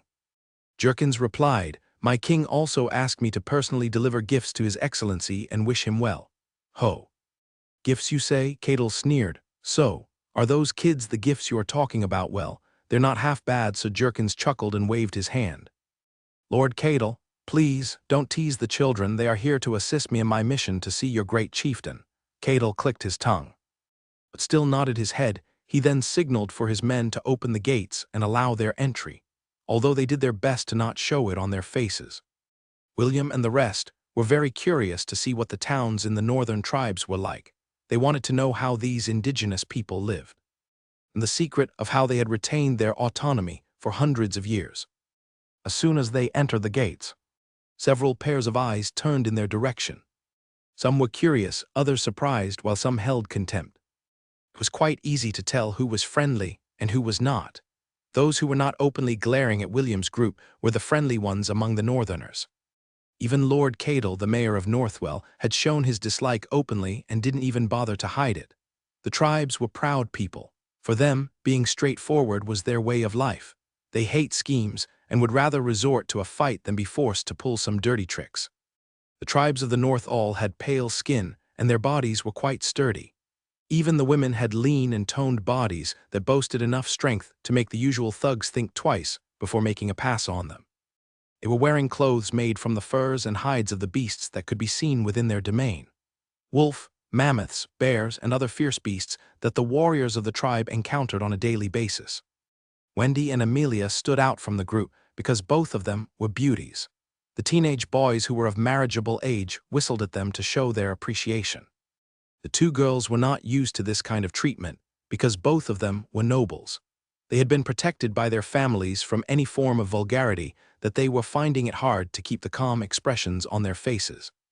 Brutus and Bruno flanked Amelia on both sides, while William held Wendy's waist and pulled her closer to him. This was their way to tell the northerners that these 2 ladies were hands-off, but the young men of the tribes didn't seem to get their message. Aside from the town wall, there were very few solid structures in the town of Northwell. The majority of the residents here lived inside tents made from mammoth hide. It was not only Wendy and Amelia whom the residents were paying attention to. They were quite surprised to see a fluffy Angorian goat with a coat as white as snow walking beside William. Here in the north, only warriors were allowed to rear goats. With a glance, the people could tell that the goat was well taken care of, which raised their impressions of the red-headed boy standing beside it. After arriving at the mayor's residence, Cadel took them to the living room, where it was warm due to a fireplace that was burning brightly. So Jurken's guards were not allowed to enter the residence. Because of this, they had no choice but to watch over their carriages that were parked outside the mayor's house. The ambassador didn't say anything because he already knew Cadel's temperament. The town's mayor sat on a big comfortable chair beside the fireplace, while William's group sat on the sitting mats that were provided for them. After everyone was seated, the talks finally began. "You said you came here to talk to the great chieftain, right?" Cadel asked. "Are you planning to form an alliance with us so we can become your cannon fodders to fight your enemies?" The Jurken smiled when he heard Cadel's inquiry. His face showed a calmness that befitted his position as a foreign ambassador. However, deep inside, he was shocked that Cadel had known the purpose of their visit. This was a highly confidential matter, and the people that knew about this mission were only a handful of people. So Jurkens was sure that none of these people would betray the kingdom, so there was only one possibility. They managed to get here first, Jurkens thought. We may be a step too late. It only took the foreign ambassador a brief moment to organize his thoughts due to the many years of experience in handling political negotiation with foreign factions. Cannon fodders. Nonsense. Jurkens firmly shook his head in a righteous manner. The Hellen Kingdom and the northern tribes have kept a good relationship for over hundreds of years. We have already had a few exchanges in the past to promote the strong bonds between our people, 2 years ago. Your great chieftain even said that he would seriously consider forming an alliance with the kingdom. You were there when the great chief and I talked. Remember, Cadel snorted. But didn't argue with his guest, just like the ambassador said. He had been there when the great chief was on the verge of accepting the proposal for an alliance. There were even talks about marriage between the Hellen royal family and the chieftain's family. However, there was one problem. Noah didn't have a daughter. The great chief requested that a princess marry one of his sons in order to finalize the alliance. This was the way of the north, and the tribes recognized these kinds of exchanges, even though Noah wasn't able to fulfill that specific request. He decided to do the next best thing, and played matchmaker for the great chief's granddaughter and his youngest son, Prince Ernest. The great chief considered the matter. But he said that he needed more time to think about it after all. He loved his granddaughter so much, and the thought of her leaving the north to live with the prince in the Hellen capital made him sad. The great chief's granddaughter had just had her birthday this year and was now 11 years old. She was a year older than Ernest, and some said that, even though she was still young, her beauty was starting to show. The elders of each tribe were even in the process of selecting their most promising youth to become the chieftain's next son-in-law. Cadel was even thinking of sending his youngest son, who was only 9 years old this year, to become one of the groom candidates for the great chief's granddaughter. That was how fierce the competition was, and everyone was hell-bent on taking the initiative to win her good graces. The tribes will have a gathering 5 days from now. Cadel announced, the second eldest son of the chief is looking for a bride. Because of this, the tribes will have a gathering at the third peak of chivalry. I will be departing tomorrow, so you can come with me, but flying carriages are not allowed. Cadel had a gloating look on his face as he scanned the faces that were looking at him. We also don't have any available mounts for any of you to use. If you like, you can walk your way up the peak, however. By then, the gathering will already be over. Jurkens frowned. The only means of transport used in the north were the war ibexes. Mammoths, sledge dogs, and llamas. They didn't allow any flying creatures to fly towards the peaks. Those who dared to do so would be shot down immediately. The only exception to this rule were the warriors of the tribe that had gained permission from the oracle that lived on the first peak of divinity. Can't you spare us a few mounts? I brought gifts from the capital. I'm sure that the great chief will love them. Jurkens negotiated. These gifts would also be a good present for the second warrior of the tribe. Cadel frowned. What Jurkens said was reasonable, however.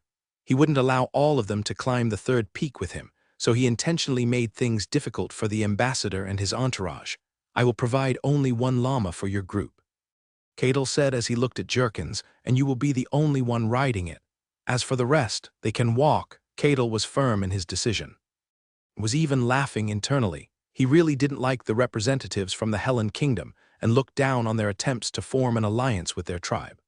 I'm looking forward to seeing the expression on Jurkens' face once he realizes that he's not the only special guest that will be attending our tribe gathering. Cadel sneered internally. The mayor of Northwell felt that this was the perfect opportunity for the northern tribes to head south. Not to form an alliance, but to expand their domain and conquer the rich and fertile lands of the Helen Kingdom. William and the others returned to their carriages because they didn't want to experience Cadel's hospitality. Only Jerkins remained inside the mayor's residence, because there were still a few things he had to consult with Cadel about in regards to the tribe gathering that would be happening a few days from now. Inside the carriage of the Angorian war sovereign, William was having a meeting with his members and discussing their next course of action. Wendy, Amelia, I am going to give the two of you an important mission, William said with a serious expression. From now on, until we return to the Helen Kingdom, the two of you will be my fiancées. Wendy easily agreed to William's request because she trusted him completely. As for Amelia, William's order was too sudden and too ridiculous, which made her unable to give a proper reply. William smiled at Wendy before looking at the bewildered Amelia, who was looking at him in an anxious manner. Listen, we are going to a gathering where the second son of the great chief will be choosing his brides, William explained. Do you know, 99% of the time, the antagonist will always flirt with the female leads because they are beautiful or they fall in love at first sight upon seeing them. I still don't understand. What does that have to do with me becoming the commander's fiancé? Amelia asked back. The reason is simple. If we are going to follow the standard script of light novels, Wendy and you will become the prime bride candidates of the second son of the great chief if the script has to be followed, William answered. I am very sure of it. Then I will have no choice but to fight with him in a duel in order to prevent the two of you from becoming his lovers. Amelia blinked her eyes once then twice, before reluctantly nodding her head. Although she still didn't fully understand William's words, she couldn't deny the possibility of being targeted by the second son of the great tribal chief of the northern tribes. Ian was frowning, but didn't interject his thoughts into the conversation. He also understood William's logic, and it would give the two girls added protection if they were to go and meet the ruler of the Kyrantor Mountains. I understand, Amelia replied weakly, but I'm not very good at acting. It's fine, all you need to do is. William gently held Wendy's shoulder and pulled him closer to him. Stick to me whenever there is an opportunity, like this. As if helping William show the right way of showing affection, Wendy hugged William's body and rested her head on his chest. Her eyes were closed and there was a sweet smile on her face. Clearly, she wasn't acting. She was really showing her affection to William, which made Amelia blush in embarrassment. I know that this is going to be hard. William understood Amelia's hesitation because it was only natural for her to act this way. But, if you are given a choice between becoming my fake lover or becoming the bride of the chief's son, what would you choose? This was a no-brainer question for Amelia. She'd rather become William's fake lover than be forced to marry someone she hadn't even met. They were in the northern regions and not in the Helen Kingdom. They were in enemy territory, and if the tribes were hell-bent to keep them there, it would be very hard for them to escape their grasp. I understand, Amelia sighed. I will do my best to act as the commander's fiancé. Please forgive me if I'm no good. It should be me who should be asking for your forgiveness. William bowed his head in apology. I'm sorry, Amelia. Raise your head, Commander. This is a mission. I will do my part as a member of the Angorian war sovereign. After Amelia accepted William's suggestion, the half-elf discussed possible scenarios that might happen. It is almost a guarantee that a duel cannot be avoided, William said. When this happens, I want all of you to remain calm and not move from your positions. I will handle everything. As for you, Dave, you will leave Northwell after we start our climb to the peak. Return to the place where we camped earlier and wait for my signal. You remember how it should feel, right? Dave nodded his head. As one of William's true knights, William would be able to summon him once a day, just like how he could summon the members of his herd anytime. When they were still in Launt, William secretly tried using this ability to summon Dave and Conrad. After their initial surprise, the three found the knights summoning a very sound strategy in storming the enemy's base once William had made a successful infiltration. This was another one of his trump cards and the reason why he left Conrad at the academy. The half-elf was confident that he would be able to summon his dragon knight as long as they were both in the southern continent. You said you wanted to see me. A man wearing a gray robe greeted Lionel while the prince was having some tea inside the Sky Pavilion. The Sky Pavilion was actually a high-class brothel that was reserved only for the nobility of the Hellen Kingdom. Although this was a brothel, this was not a place for prostitution. The ladies that worked here only used their charms and skills to entertain their guests.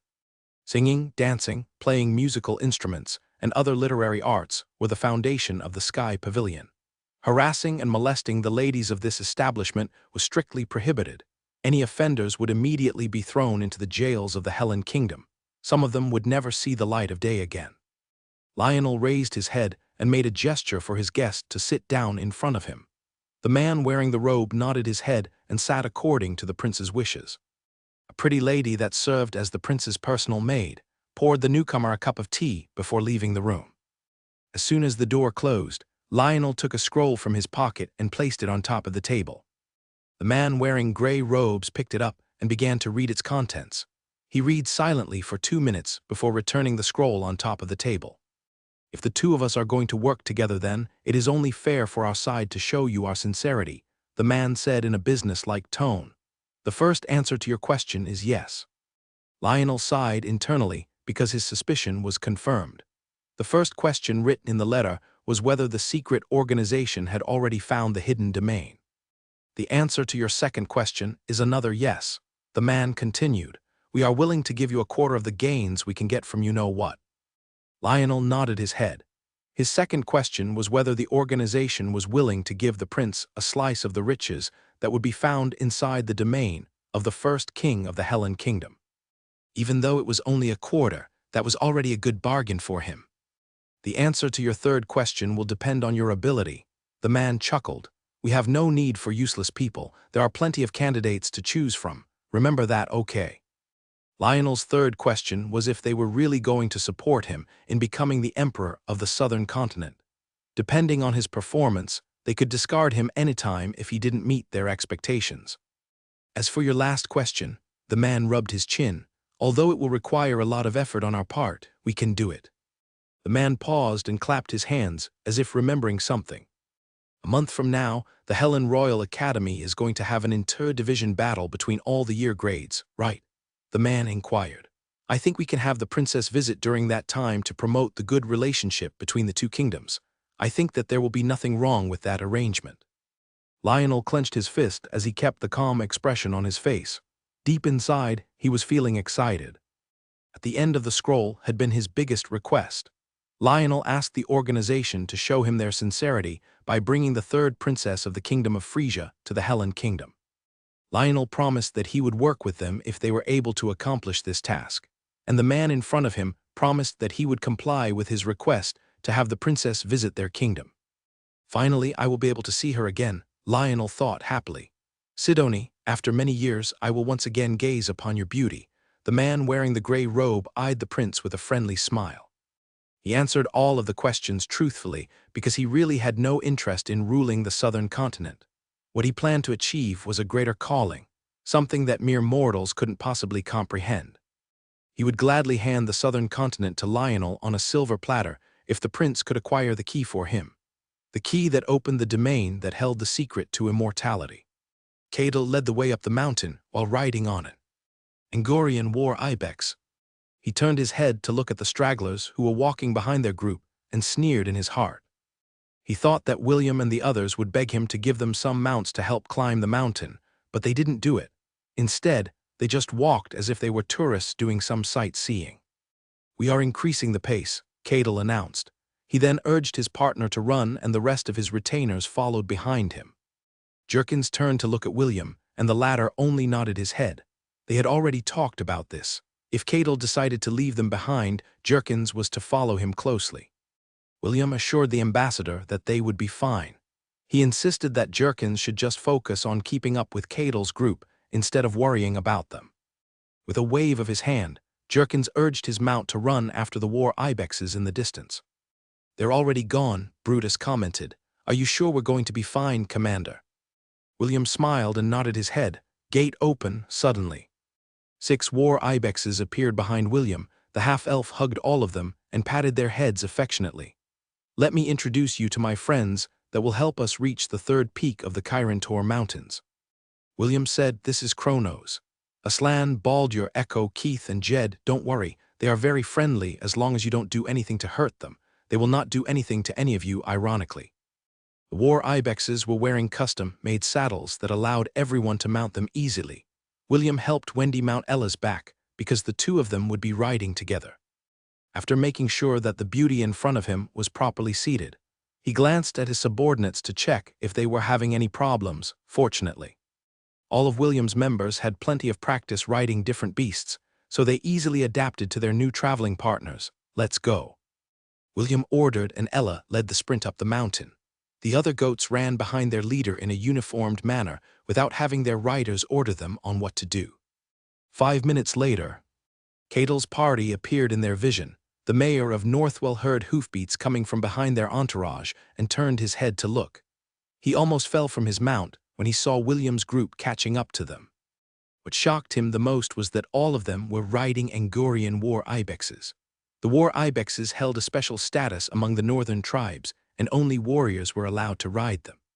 Even in Catel's own entourage, only 3 people had war ibexes, and the rest were riding llamas. This just proved how hard it was to have a war ibex as a mount within the northern regions of Kyrantor. William maintained a gap of 50 meters between his group and Catel's. He knew that if he got closer to Catel's group, the latter would question him about how he got the war ibexes. What William didn't know was that each war ibex in the northern region had a special rune stamped on them that proved that they belonged to the northern tribes. Of course, these runes were not present on the goats in William's herd because they were not raised in the Kyrantor Mountains. This meant that they didn't belong to the tribe, and the latter couldn't force William to surrender these goats to them, although he still had doubts in his mind. Catel didn't stop his mount from climbing the mountain. He could ask his questions later. What mattered right now was to get to the 3rd peak as soon as he could.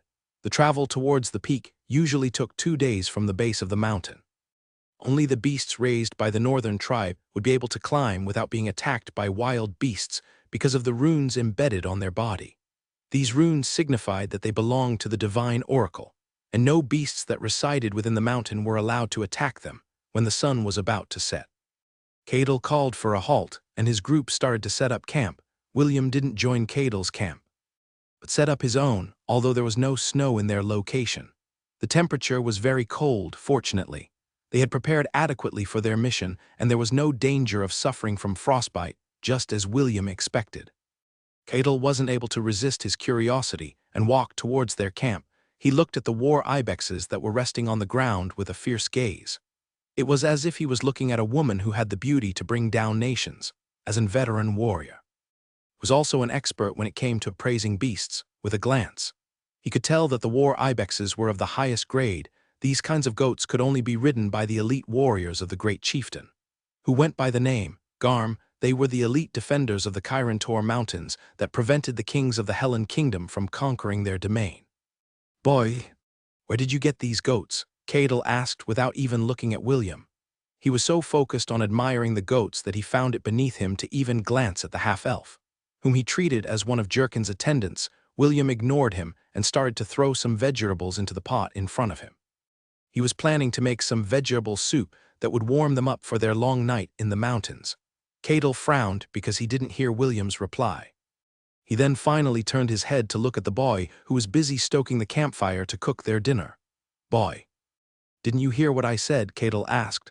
This time, he made sure to increase the volume of his voice. "Oh." Then William scratched his head. "I saw them wandering around at the base of the mountain. Maybe they got so attracted to my handsome face that they decided to help us climb the mountains. Isn't that right?" William faced the goats as he asked them this question. "See?" William smiled as he looked back at Catel. "It's not my fault I was born handsome." Catel's lips twitched as he did his best to stop himself from slapping the boy silly. There was no way that these goats would follow someone just because they were handsome. He had never heard such a BLLSHT excuse in his entire life.